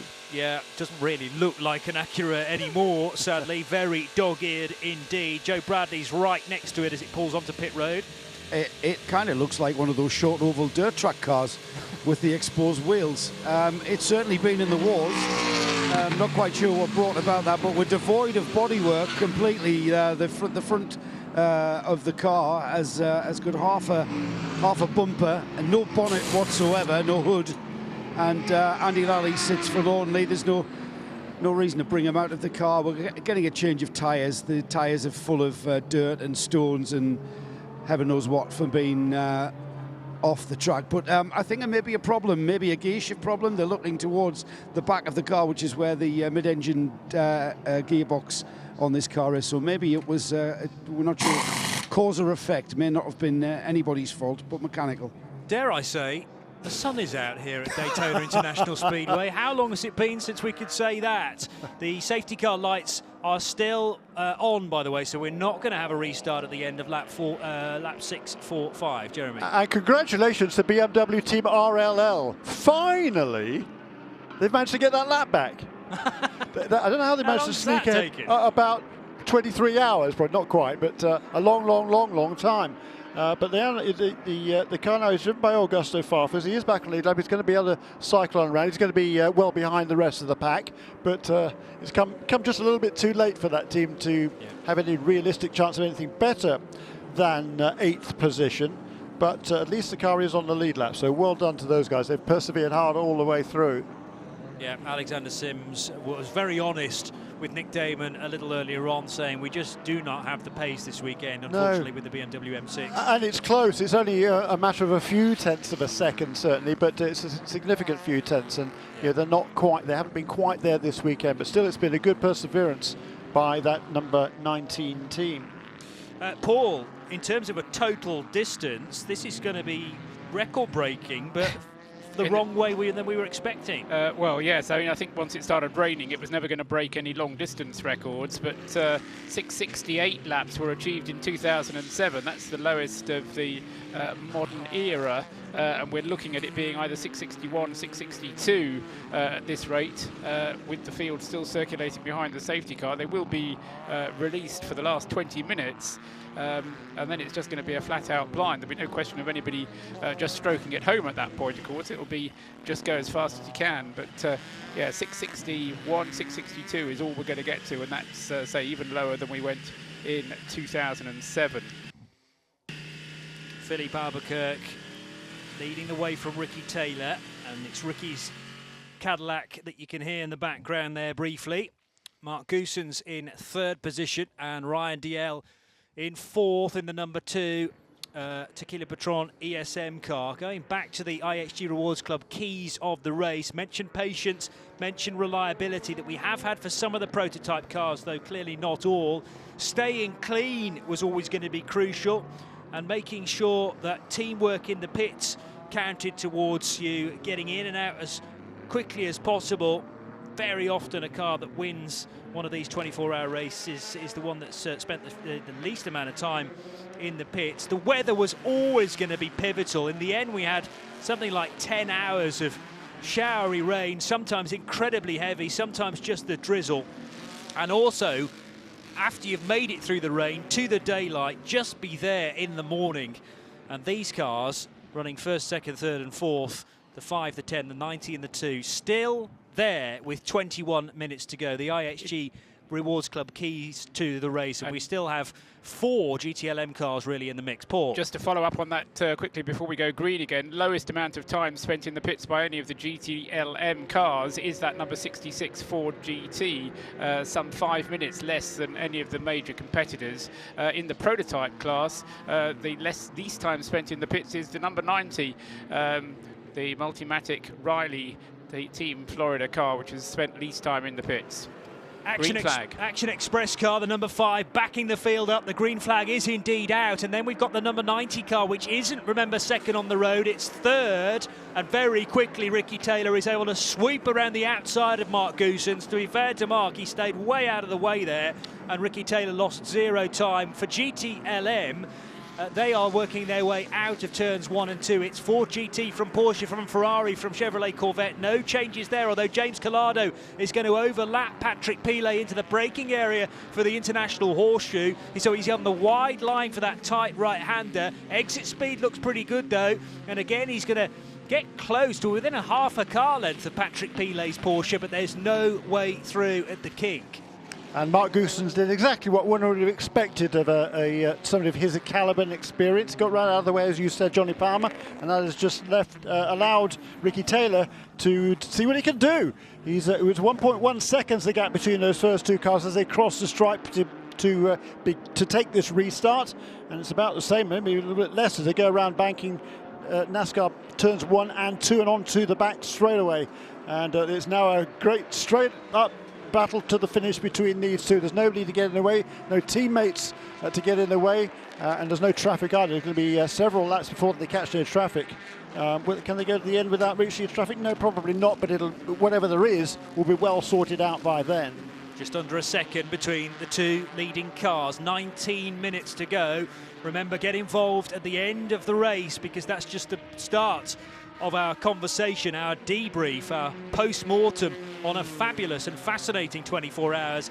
Address your tweets to @IMSA Radio. If you've got questions to contribute to our post-race tech show, then make sure the hashtag PRT is included in that tweet, and also still looking for nominations for the Spirit of the Race Award, hashtag SOTR to @IMSA Radio on Twitter. And Dirk Mueller there having to defend his position a little bit going into turn 1. He moved to the inside as early as he possibly could, going around a sort of that tightening radius turn 1 to prevent Patrick Pilet for even thinking about making a dive down to the inside.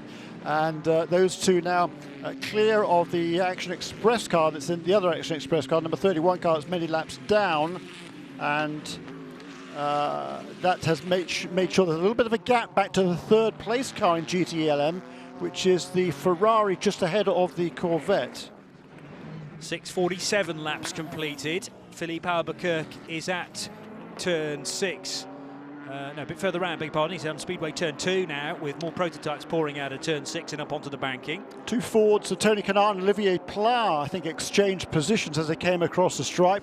0.00, not very many, but much between those two as they crossed the stripe. That's the battle for 5th and 6th place in GTLM, but they're still right in contention in any case, less than, well, a couple of seconds behind the leader. Look at these two overall leaders coming off turn 4. Nothing to choose between these two. What, 5 or 6 car lengths, and the number 10 car is tucked into the draft now of the number 5. Yeah, the gap's definitely coming down, but unfortunately for Ricky Taylor, he's going to run out of real estate into the braking area for turn number 1. Gets really, really close to Philippe Albuquerque, and Albuquerque goes wide. Albuquerque's gone wide there now, but the next corner is a right-hander, and they kind of had to get into single file, so in the end the positions didn't change, but they were absolutely level coming out of turn number 1 there. There was that a slight error from Philippe Albuquerque, just going a little too deep into turn number 1 and allowing Ricky Taylor up alongside in the Wayne Taylor Racing Cadillac. My. So that is possibly Ricky Taylor's best opportunity to get by Philippe Albuquerque. The problem is he needs to solidify it very quickly and really be single file before they get to turn 2A, which is that little awkward right-hand kink on the approach to the International Horseshoe. Third position, still Mark Goossens. That's unlikely to change barring major incident. The battle for GTLM is still well and truly up for grabs because Dirk Muller and Patrick Pilet separated by just a car length as they power their way down towards turn 6. That long braking area to get the car set up for an awkward corner, particularly on the exit as the flat infield section becomes the banking. There's that little lip which is treacherous overnight in the wet, far more predictable in these conditions. And Patrick Pilet, brand new car, remember, for 2017. The Ford is now 12 months old, although has had an awful lot of development on that GT car. And here comes Pilet closing up under braking. Thought about a dive up the inside, but thinks better of it. And Dirk Muller and Patrick Pilet are still right together. They've edged away from James Collado. Gap back to the Ferrari from the Porsche is 1.5 seconds now, and Collado at this stage can't live with the pace of the Ford and Porsche up front.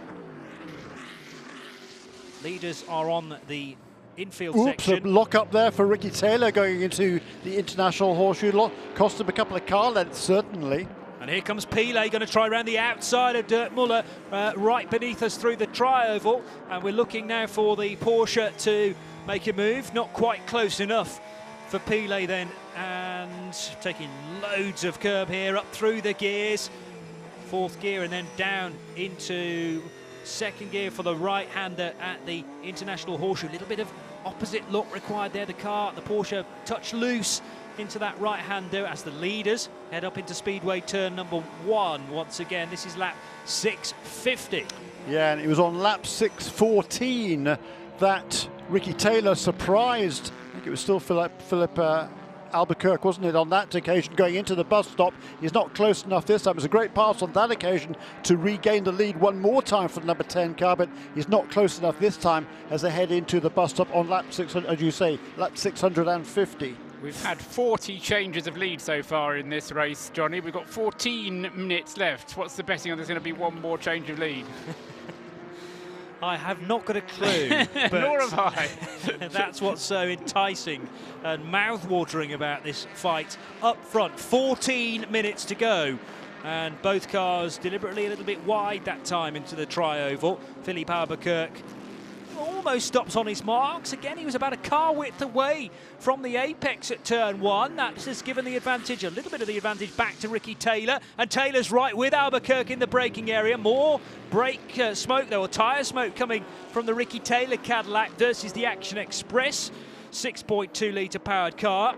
Into the kink they go. First and second, separated by way less than a second. It's 0.6. as we stand, and it's a very similar margin between the Porsche of Patrick Pilet second and Dirk Muller that leads the way. Muller's going to be balked slightly here by a prototype. He's trying to get the pedal down. The prototype obviously comes into its own there and doesn't trouble Muller after about third gear. Into the braking area again though, and Muller would dearly like a clean run here out of the International Horseshoe because he has Patrick Pilet snapping at his heels. There's also another prototype behind them wanting to get through. That's the ESM car, possibly of Ryan Diel. It might be the 22 which is still circulating. Into the braking area for the right-hander at the West Horseshoe now, and again a little bit off the apex for Dirk Muller. Once again, the number 911 car, Patrick Pilet, thought about trying to make a move to the inside at turn 6, not quite close enough. We saw him do that before and clatter into the side of whoever that was. I can't remember who it was now, but this time he decided no, it wasn't quite close enough. Made the right decision. He didn't make the right decision last time, but he did get away with it. In GTD, meanwhile, we've still got those 5 cars from the lead lap. And hats off also to Alex Joe Brasting. That number 23 car is just 1 lap off the pace in GTD, having come from a long way back early on in this race. They've had a great comeback. And there was a 2-lap penalty, wasn't there, at one stage for Townsend Bell, and they're now just 1 lap off the lead in that number 23 Audi. 12 minutes to go in the 55th running of the Rolex 24 Hours at Daytona. You're tuned to IMSA Radio with the final stages of a very unpredictable race. This time Patrick Pilet gets a great run into the tri-oval. He will be able to overlap the Ford GT, gets his front wheels level with the rears of Dirk Muller. Muller's maybe going to run a little bit deeper into the corner. No, he doesn't even need to do that, but he had the Porsche on his outside line. And for the main part, if you're the GT on the inside at turn 1, you can control that situation. What you don't want to do is run too wide into the corner and allow someone up your inside. Very difficult to defend from that. Yeah, it really is, isn't it? But great battle between these two. That's ongoing. And the 2 leaders, Philippe Albuquerque in that leading car, 1 minute 37.24 last time around. The previous lap was 1 minute 37.24. Yeah, identical to the thousandths of a second. Tremendous lap time. Ricky Taylor was fractionally quicker, but he's not quite close enough still to make that decisive move for the lead. And we're coming up for 10 minutes remaining, 10 minutes and 40 seconds remaining in this 24-hour motor race. And even at this late stage of the race, Michael Christensen is finding speed in the Allegra Motorsports car, just managed the best first sector of that car in this race. So Michael Christensen catching a little bit of clean air by the looks of things, doing a 55.9, and that has helped to eke out his class lead in GTD to 1.4 seconds over Christopher Meese. Nose to tail again between the 2 Cadillacs, leaving the International Horseshoe.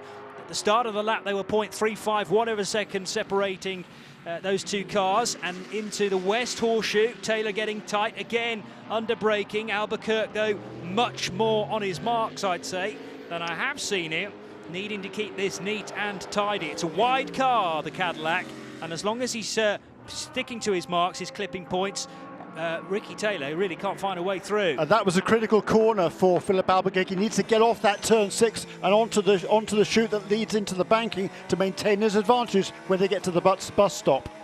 Nose to tail as well for the GTLM fight. Here comes Pilet around the outside at the International Horseshoe. Can't find a way through there. Dirk Muller stopping the Ford GT perfectly, turning it right and getting good power nice and early out of that car, the low-slung Ford GT.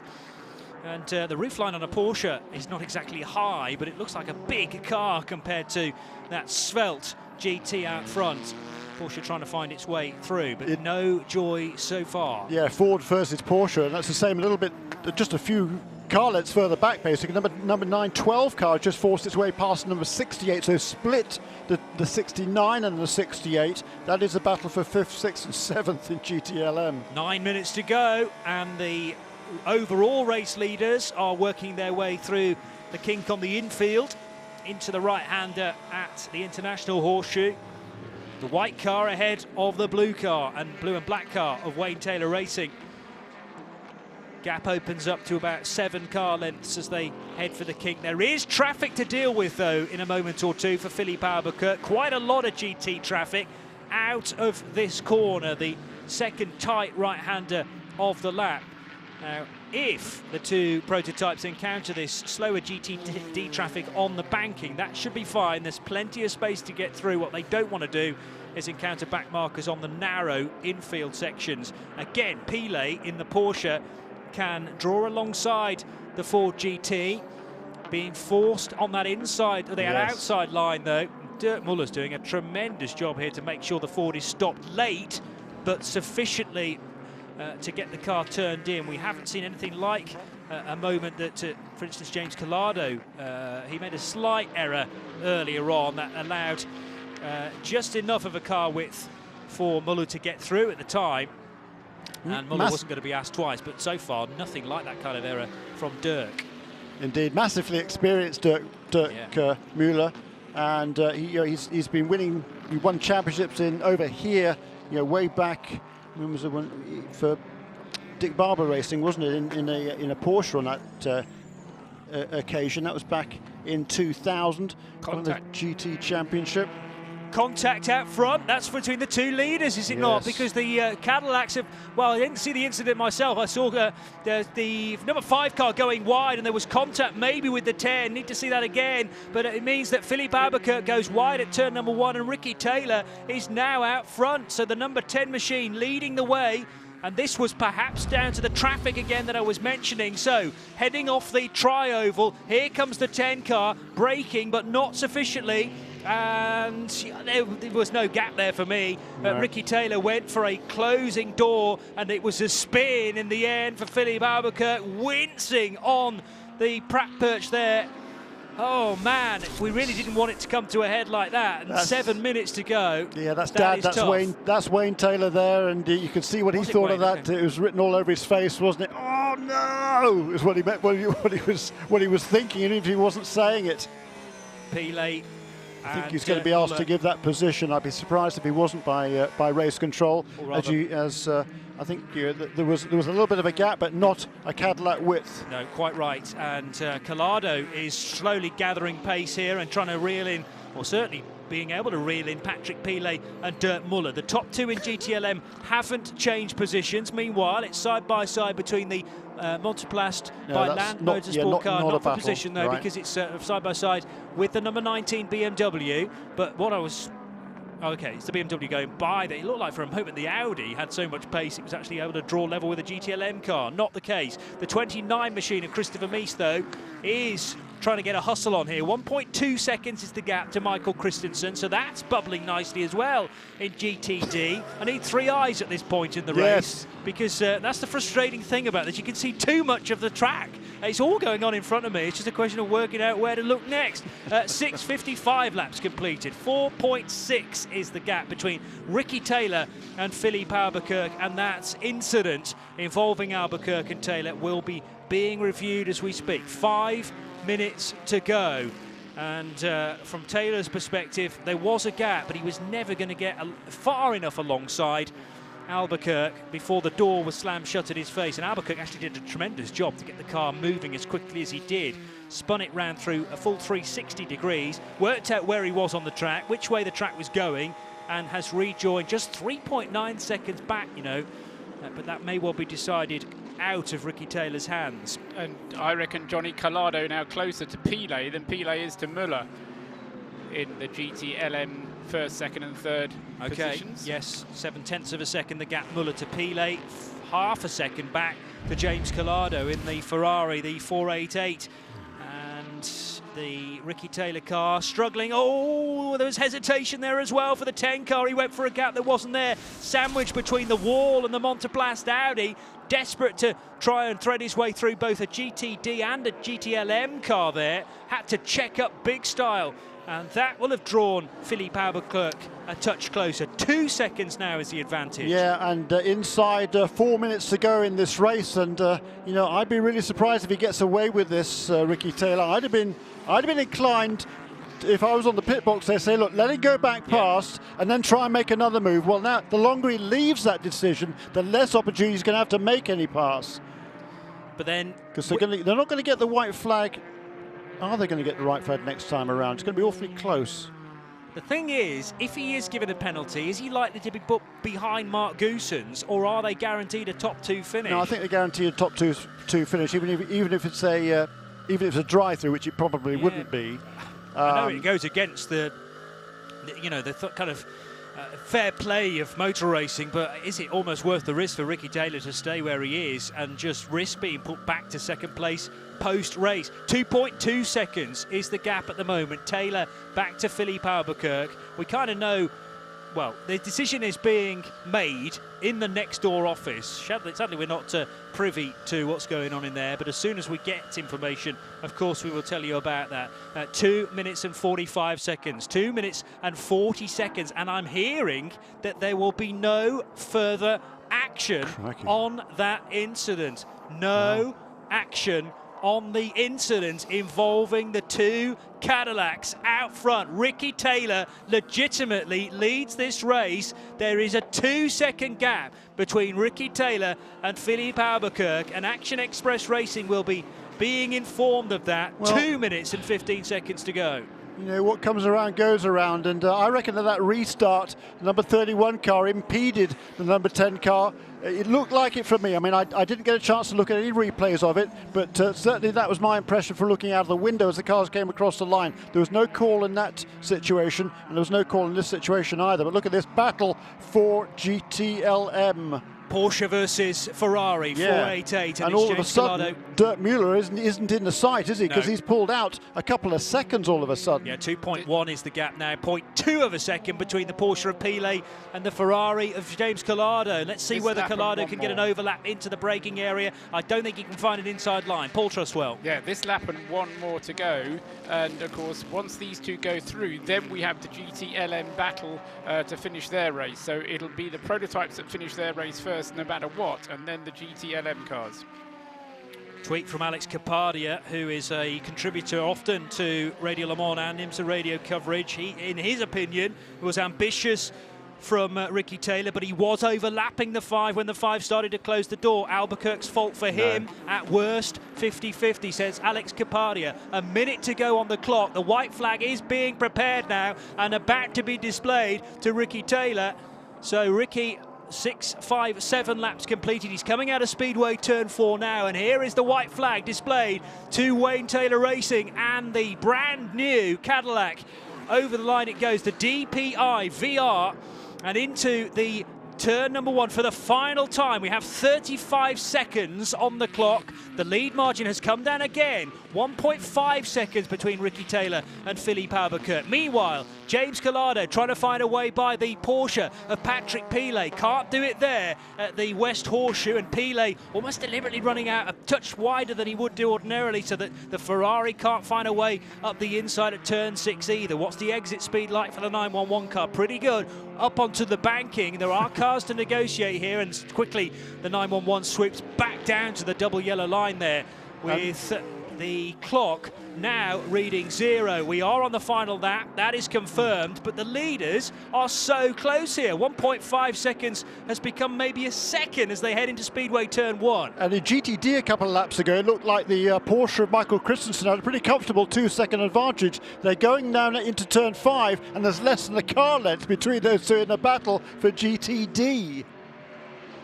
So final time right down the back straight. This is going to be a first win for Cadillac Power and a 7th for GM engined efforts under 4 different brands: Chevrolet, Pontiac, Oldsmobile and New Cadillac. Just the question is, which one's going to win it? Ricky Taylor surely has enough from here. It is going to be so tight. Remember, this is a 24-hour race. They're coming out of Speedway Turn 4 now. It's going to be Wayne Taylor Racing to take a victory they came so close to just a couple of years ago. Over the line they go, with the checkered flag being displayed to Ricky Taylor, who wins the Rolex 24 by 0.671 of a second. And Wayne Taylor cannot believe it down there in Wayne Taylor Racing's pit garage. Meanwhile, side by side for James Collado, who's going to be on the outside line in GTLM. Please don't throw it off, boys. Patrick Pilet versus Collado for second position. This is all playing very tightly into the hands of Dirk Muller as Michael Christensen is about to cross the line in the number 28 car, the 28 Allegra Motorsport Porsche 911 GT3R and the 911 RSR provides Porsche with yet another extension to one of the longest podium scoring runs in world motorsport. Now over 55 runnings of this race. A tremendous effort from them. We're still waiting for the GTLM cars to head over the line, and Dirk Muller leading that class in the number 66 Ford GT. Remember, the Ford GT debuted here 12 months ago. They had so many problems, but the second place battle is yet to be decided. They're both going to be on the podium, I hope, but in what order? The Porsche versus the Ferrari, the 488. They're through the bus stop still in the same order. Pile ahead of James Collado. Meanwhile, the Ford GT's working its way out of Speedway Turn 4, and Dirk Muller for the 66 crew about to come over the line. The ESMs are going to finish side by side for a photo finish, but it is Ford that win here, and so close further back. James Collado desperately trying the inside line, the outside line, cannot find a way by the Patrick Pile driven Porsche in the end, and Ford win GTLM 52 years after the first of 2 overall wins by the Ford GT40. And you can tell the family resemblance, I'd say, between the Ford GT40 and the Ford GT. Dallara score their second win after 2002. I'll give you some more of those statistics right after we hear from Jordan Taylor with Shea Adam. Jordan, it's a childhood dream realized to win the 24 Hours of Daytona, to do it with your parents on the pit box as Max's last race. I know you're emotional, but what are you feeling right now? Just relief. I mean, we've come so close so many times, and to be honest, I'm just proud of my brother. He made it happen today, and this all goes out to Konica Minolta and for Cadillac. It's great. I'm speechless. Congratulations. He's not normally speechless, Jordan Taylor, but you can hear the emotion there in his voice. Boy, that was a hard-won victory, John. Oh, magic stuff. And Johnny Palmer, we've sent him for a lie down in a darkened room. Marvellous stuff from Johnny Palmer. Coming up, Michelin post-race tech. Keep the questions coming in at IMSA Radio, hashtag Michelin PRT. The whole team are getting on the Dallara Cadillac to head to John, it's Nick. Can you throw? I'm going to try to get your hand. And Nick Damon talking to us there. Nick, that was on air. Oh, sorry, I didn't know I was on air. I do apologise. Down now with in the celebration of Ford. Just trying to go a quick word with Joey Ham from the 66. Joey, fantastic result. You won yourself a watch. Oh man, this is. I told my family I left home I had a good feeling about this, and we led this thing, most of the race. So it was great. Dirk did a great job there today, and that was tough. That was very, very tough. We all drove some tough conditions, but that was a mental breaker, and he did what he needed to do. How worried were you about the Patrick Pile taking him? I was worried. It's not comfortable, but Dirk did what he needed to do. Let's celebrate. And they've all just disappeared off to the side now, so we're going to try and grab some other people. Thank you, Nick. Nick Damon down there for our Continental Tire Pit Lane reports. Our thanks to Jim Roller, Joe Bradley, Shea Adam and Nick Damon, to all of the booth crew as well, Jeremy Shaw, Graham Goodwin, Johnny Palmer, and of course all of our technical crew as well from IMSA, headed up by Tyler and Brian, Bubba and the guys at Audio, and the guys also in the TV truck. Thank you, Jason, and the rest of the team, Rooftop Ray and the overnight squad as well. Don't forget to stay tuned to IMSA Radio when we hand the PA back to Daytona International Speedway and the sound and vision becomes audio only. We will continue. Paul Truswell, some thoughts there from you with the computer just gently still simmering away after that very exciting finish in 3 of the 4 classes. Well, wasn't it just? I mean, I try and stay cool behind all of this just because otherwise all the computers start breaking down on me. But the gap first to second at the flag, 0.671 of a second. The gap first to second in the GTD class was 0.293 of a second. Okay, so the gap first to second in GTLM was nearly 3 seconds, but then to second to third place is 0.091. And as Johnny Palmer said, after 24 hours of racing, that kind of closeness, absolutely unbelievable. Admittedly, slightly spoilt because of the 21 safety car periods, but nevertheless, I mean, it's great entertainment and absolutely on the edge of our seats for the whole race. Hit the nail on the head there, Paul. Great entertainment. 2 hours and 40 minutes or thereabouts, just under actually, in terms of a weather-related delay. Let's get back down to our pit lane reporter. Shea Adam will be elbowing her way through the scrum. She does have the sharpest elbows in the business. Shea, where are you? I'm standing in front of the winning car, John, waiting for them to roll it into the victory lane so that Ricky Taylor can get out of the car and we can have a word with him. But I said to Max Angelelli before the race began, I'm going to ask you tomorrow what time it is. And I saw him on the way over, and he said, I'll tell you in about 10 minutes. And in part four, Nico Bull, who won with the 38 winning prototype challenge. Well, in many ways, that seemed quite easy. You know, it was a long race. This is one of those, 2 times around the clock, a lot can go wrong. But we all drove really smart. I'm told we had the second youngest lineup ever. And to come here and win with, last year was my first time here. And this year we had, 2 guys who'd never been here before. So we kept it clean, and here we are. Great result. Thank you. Well done. Thank you.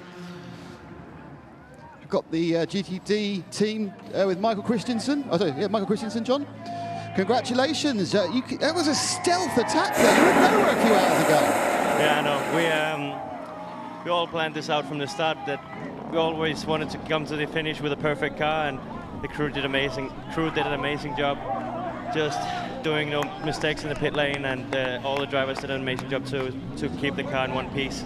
And in the end, I just had to bring it home, really. An absolutely genuine, proper Pro-Am teams won the race.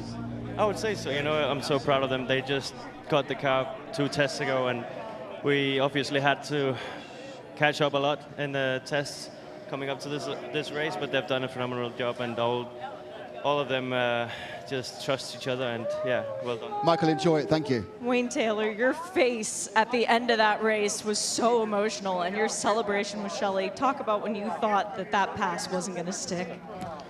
I never thought it was. I knew it was going to stick. It was a really good move by Ricky, and thank the officials also from IMSA, for calling it the way they did, because you could have called it either way, but clearly Ricky was quicker, and getting held up like that at the end was. It's not a nice way to end, but at the end of the day, we're happy because Ricky was quicker all the time, and he made a silly move. But we knew we were going to win this race.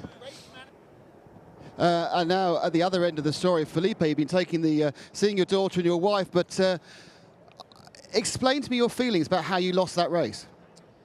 I don't think I lost the race, to be honest, because I don't race like this.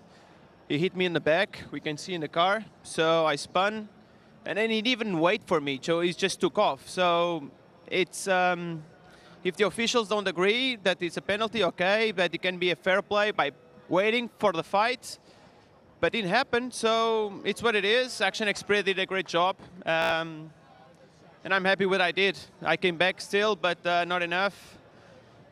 That's it. That's it. Any thoughts of a protest? I don't know. I'm going to talk with the team. Of course, I will do what they say. For me, I don't agree with this, with the decision, because it was clearly on the back. And it was not a clean move, let's say like that. And I think everyone saw that. Everyone knows that. So I don't know if the protest. I think the public knows a lot, and the fans, they saw it. And this race is for the show, and let's wait for them. Felipe, thank you. Very fair from, I think, from both, actually. I think Wayne Taylor as well. He said, it was a silly move. He knew it was very marginal at best. It could have gone either way. Philippe Albuquerque not happy quite clearly about that. We can talk about that in Michelin post-race tech coming up next. Hashtag Michelin PRT to at IMSA Radio. Let's go to Nick Damon with more people from the podium. I have two people standing who are battling just with, who are actually not much further apart now than they were on the last lap. It's Patrick Pilet and James Collado from the 911 and the 62. Patrick, that was you almost won it, but you almost came third. End up with second. Happy? No. We're never happy when we finish second, especially when you have a watch to win when you're first. But no, I mean, I'm proud of the work of all the guys. It's the first time of this car. I gave everything to try to overtake the Ford, but to be honest, there's no chance for us to follow. It was too quick. And I destroyed completely my tire trying to catch him, and then James come back really quickly at the end, but just maintain the second place was a minimum for the team and for Porsche. Patrick, thank you very much. James, incredibly fair fight at the end and that close to getting another step up. Yeah, it's a tough one. I had to save fuel in the first half of the stint, so big lifts and coasts, and it took me by surprise. So that was that then. But to be honest, towards the end of the race, my tyre temperature came up. It was a bit low to start with, and I started to catch the Porsche. Ford was out of our reach today, just a little bit too fast. But yeah, disappointed with third, but it's the start of a long season, and you know, points are in the bag. Thanks, James. And another James with Shay. James French, 24 Hours of Daytona winner. Congratulations. See what happens in 24 hours? A lot can happen in 24 hours, that's for sure. What was the key to keeping the Performance Tech machine at the front the whole race? Oh man, it was definitely just consistency and keeping the nose clean. There were a lot of stressful moments out there between the weather and the traffic and everything that comes with the 24 race. Yeah, just everybody putting their heads together, doing an awesome job, keeping safe, energy, awesome everything. Everyone did an amazing job. It was a really good team effort all around. Should give a shout out to your spotter up on the roof, Kenton Cook. He got a watch last year. What are you going to be doing with your watch this year? I'm going to keep it on my wrist for every second I can. Yeah, I can't thank Kenton enough. He did an amazing job up there. I know, honestly, it must have been tough to watch him up there, but we couldn't have done it without him. He was just as much a part of the team as anybody else. Got to thank one of my best friends, Ross Manel, giving us a great car, super fast and consistent the whole time. And everyone on the team, my family, my friends, it was awesome. Congrats. Thank you. Oh, lots of emotion, and as soon as the race ends, the adrenaline starts to fade, and everyone gets very tired very, very quickly.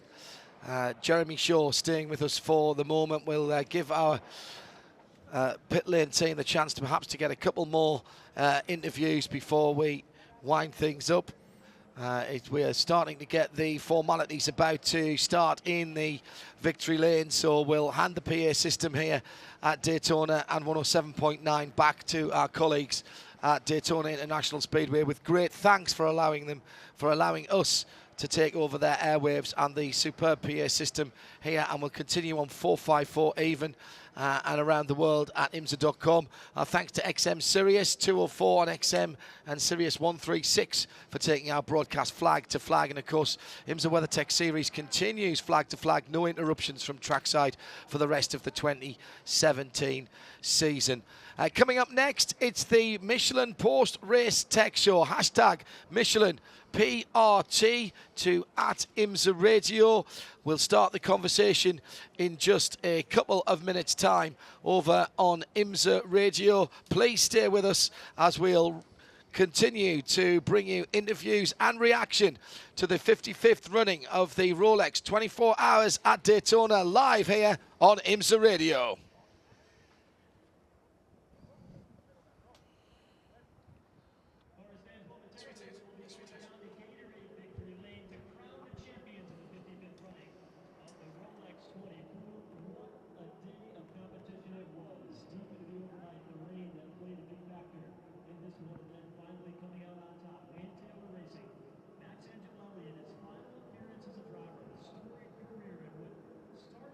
It's Michelin Post-Race Tech for the first time in 2017. Hello there, this is John Hindhaugh and the rest of the team.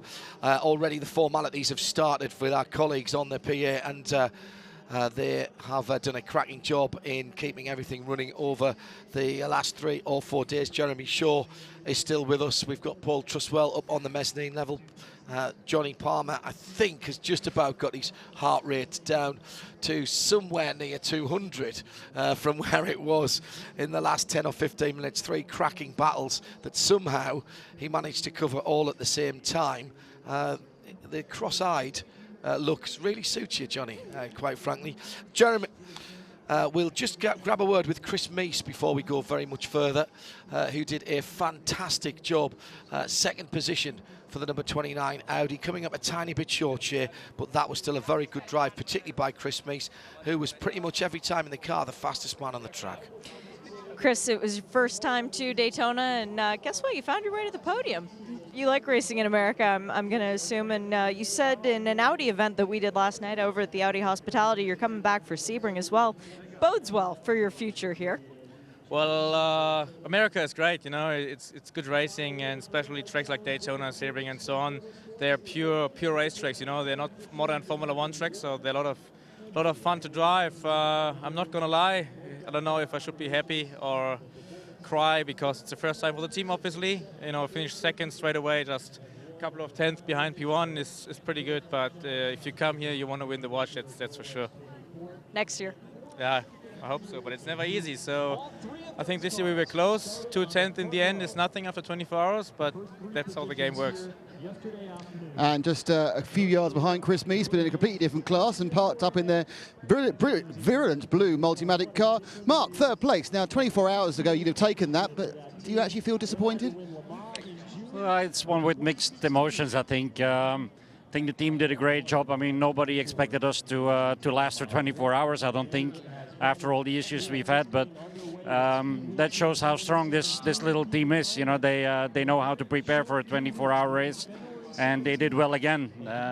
Obviously, the competition is very strong with the way the cars are balanced out right now. So we don't have anything for LMP1 cars right now, but hopefully that'll come. And that in the meantime, we've got good valuable points for the championship, because you know, the Daytona 24 is one race, but you know, there's another 9 following up on this one. So we're looking at the total picture and the big picture, and to thank my teammates as well. I mean, if you look at the car, there's not one scratch on there.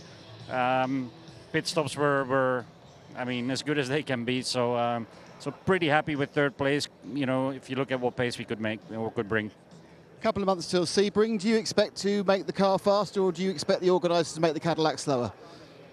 Oh, I think it needs to be both. You know, I think it was quite obvious this race. You know, you come out of a 2nd gear corner or a 1st gear corner, and you get past before you get to 4th gear. So it's not just, you know, top speed. It's you know, the entire straightaway going through all the gears. So I don't know. We'll see what IMSA comes up with. But you know, we now know that we have a car that keeps running and keeps running well. So it's time for us to go testing now and prepare even better for the 12 hours.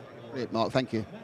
Sure, I'm Blake Mullen. Given where you were earlier in the week, you were feeling very down and upset about your chances. Well, now you've got a podium at the Rolex 24, and you've had quite a busy month. So is this a good way to finish January? Yeah, definitely. It was for us the maximum result today. We knew we were going to have a hard day, and yeah, I mean, the car is great. We just missed a little bit of top speed to the others, and that makes it hard to fight. But it was really enjoyable. In a way, I'm a bit disappointed because we've been leading for so long. Adam and Mario had been leading for so long earlier in the race, and then even with like 1.5 hours to go, I was still in the lead. So then you really start to believe in it. So when you finish 3rd, it feels a little disappointed, but I'm sure in an hour or so I'm going to be really happy, because this was the maximum result. The car ran faultless. All the guys, the Riley guys and the AMG guys, they've done a perfect job to have a quick car. They've worked so hard. First time out here and on the podium, so it can only get better at the next races, I think. And it's really good points to start off strong for the championship, so we'll be expecting good things from you. Yeah, exactly. Thanks. Thank you. Shea Adam and Nick Damon down in the pit lane. It's Michelin post-race tech. We'll throw in some more interviews if we can. First of all, a very special guest joining us on the mezzanine level. He's used to being above everyone. He is the one, the only, Ray Wenzel Jr., the man they call Mr. Rooftop Ray. Well, thanks for joining us. Thank you, John. The fans have been praising your work. First of all, how's the hypothermia and the frostbite going? After a nice hot shower, it was pretty much gone. No, I had a good puffy jacket and some excellent rain gear, and it was comfortable up on the roof. It was still cold, it was still wet, but doable. Remind everybody how all of this started, Ray. You must have got the short straw, or did you volunteer for this in the first place? It was one of those 11th hour things. Fox Sports, Frank Wilson, who you know as well. Yeah. And just, hey, I got something going on. If you'd be the guy for it if you're interested. And it was just doing an overnight feed for the internet. So they had one camera in which to follow the racing, to follow the pit stops, you know, and it was an opportunity that. It was the 50th running of it, so I think they were stepping things up a little bit as well. I mean, honestly, at first, I'm not sure, but it was just one of those things where things fell into place and it made sense. So I came in and did it, and boy, we had way too much fun that night. And it has become a staple now of what's going on. The Twitter handle is at Rooftop Ray. Just describe for our listeners and the guys who watched as well overnight. What's the situation up there on the roof? I've seen where you work, but give us a little pen picture, a little picture in words of what you've got up there. It's like being at the top of a grandstand, except you're at the very edge. And for example, at a sporting event or whatever, instead of looking at the stadium, turn around and you're looking out the back. Right. So you're right on the edge of the fence, and it drops down, and you're right. You know, your stadium in that respect is behind you, or for what we're doing in front of me. You're not scared of heights, clearly. No. I could not do your job. You know how frightened of heights, frightened of the heights that I am. But that being said, the camera's anchored down. I'm tethered. In fact, in some of the places we go, I have a full harness that I wear, depending from a safety standpoint. But here it's a belt, and I'm tethered back so I can't get too far over the edge. And like I said, there's fences there and whatever. I can't get holding too far over the edge. Jeremy is giggling nervously as I am. Not a chance that you or I would do that. We once had to do a stand-up on the edge of Road America, and I was petrified doing. I think you shot that, didn't you? I know I was. Oh yeah. I think I was. And Roller kept saying, just take hand off back a bit. And I'm going, stop it. Stop it now. And that wasn't that high up. Oh, I thought it was high. Listen, when I get on my tiptoes, I get a little bit worried. I'll be honest. Ray, thank you very much again for all your hard work. It is genuinely appreciated by people all over the world, whether it's overnight, wherever they are, or early morning. Thank you very much indeed. And I hope you enjoyed it. Oh, I have a blast. I get paid to do something I dearly love, and you know, in that respect, living the dream. And do you know what camera you're on a Sebring? Turn 1. Turn 1. Yeah, it's since '96. I've only missed 2, and this will be and I've only not been on one, I think, 4 times. Okay. We'll see you down there. We'll see you down there for sure. Safe travels. And you. Thank you to Ray Wenzel Jr., Rooftop Ray, a.k.a. Rooftop Ray. Let's rattle through some of the questions coming in. Hashtag Michelin PRT to at IMSA Radio. Tom Firth, we'll get this one out the way straight away. The big talking point, we put it out there. This is no criticism implied or meant. We are putting it out there about tyre warmers. Difficult thing. How expensive are tyre warmers, at least for the P teams? Do any alternative options exist to solve the issue besides blankets? Yes. The tyre warming cabinets between $2,000 and $3,000 per team. It's not a huge amount. It is possibly, Jeremy, I'm going to play both sides of this one. For one event, you might bring them and not use them. You'll probably not use them for the rest of the IMSA season. Oh, you'll use them? If you've got them, you would use them, if they were allowed. Oh, yeah. For any race, you'd use them. I mean, it's certainly an advantage going on hot tyres. Yes. Yes, I suppose so. I hadn't thought about that. What I was going to say is, would IMSA maybe consider a rule that once the ambient temperature gets below a certain level, so if you've got them, you might as well use them? Absolutely, yeah. So you would use them the whole season at that point? Yes. $3,000. Let's say it was $5,000. Let's say it was $5,000. Yeah, I've no idea what they cost. I've been doing a bit of research. Between $2,000 and $3,000 per team, and if you had 2 cars, you can get a slightly bigger one. It's not twice the price. Against probably the least expensive cars here are the GTD cars, possibly. Take the PCs out of the equation. $500,000, 1% of your car. It's not a bad insurance policy, is it? No, it's not. I mean, it's a question of, of priorities. It's the same sort. You can have a similar argument with the halos in Formula One. Yeah. To be perfectly honest, and the purists don't. It's not. They don't think it's necessary. Probably it's. I mean, motor racing it's dangerous, and do you want it to be dangerous? Do you want to get people hurt? Don't be daft. No, of course you don't. Do you want to see accidents? No. Real race fans don't. No. But at the same time, you want to see the skills of the drivers brought to the fore. And for my money, I guess I'm old school, and the drivers. Tyre warmers came in, I don't know, 10, 15 years ago, perhaps, whatever it was. Slick tyres have been around a heck of a lot longer than that. And there was no, finally they were brought in, and it's a philosophical thing, I suppose. And for the big teams, it's a drop in the ocean. And even now, when you look at all the professional teams out there, it's a drop in the ocean for most of them, probably. But you probably have to have somebody else to manage a thing. It'll cost more, not in just the equipment itself. There's a lot more that goes to it. I think there's one thing that I'd add, Jeremy, which we did see in effect part of the problem today, was that when different cars have a different response to the cold tyres, then it becomes a bit more of a lottery.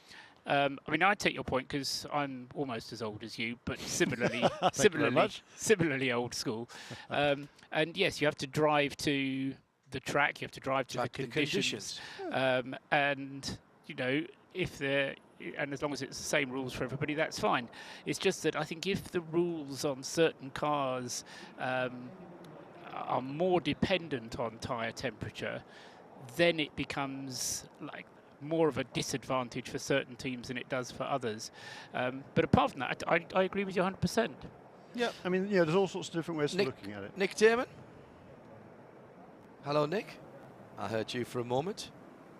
No, disappeared. I think we can probably stand down our pit lane team. They've done plenty of work. Couple of controversial decisions, non-decisions, actually, at the end of the race. Now, I'm not in a position to comment on the first one because I didn't see the restart. 31 Action Express car, Mike Conway, 20 laps down.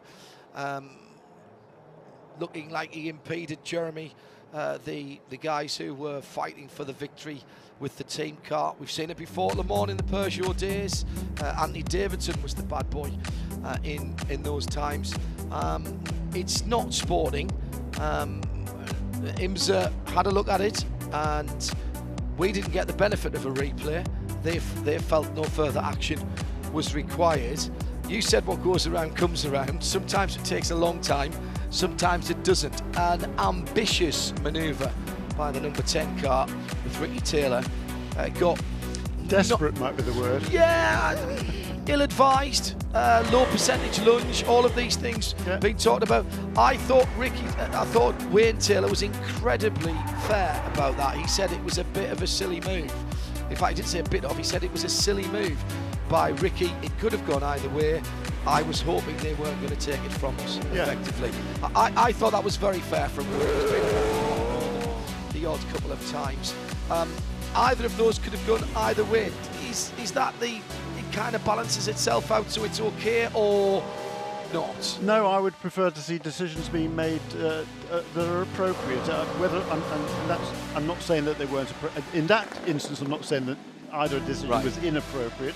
I just want to see that there were the right decisions made and on a consistent basis. And what comes around goes around, as Alan Sedudi used to say, and that sort of thing. There was some karma there, perhaps. I don't know whether that played into the final decision.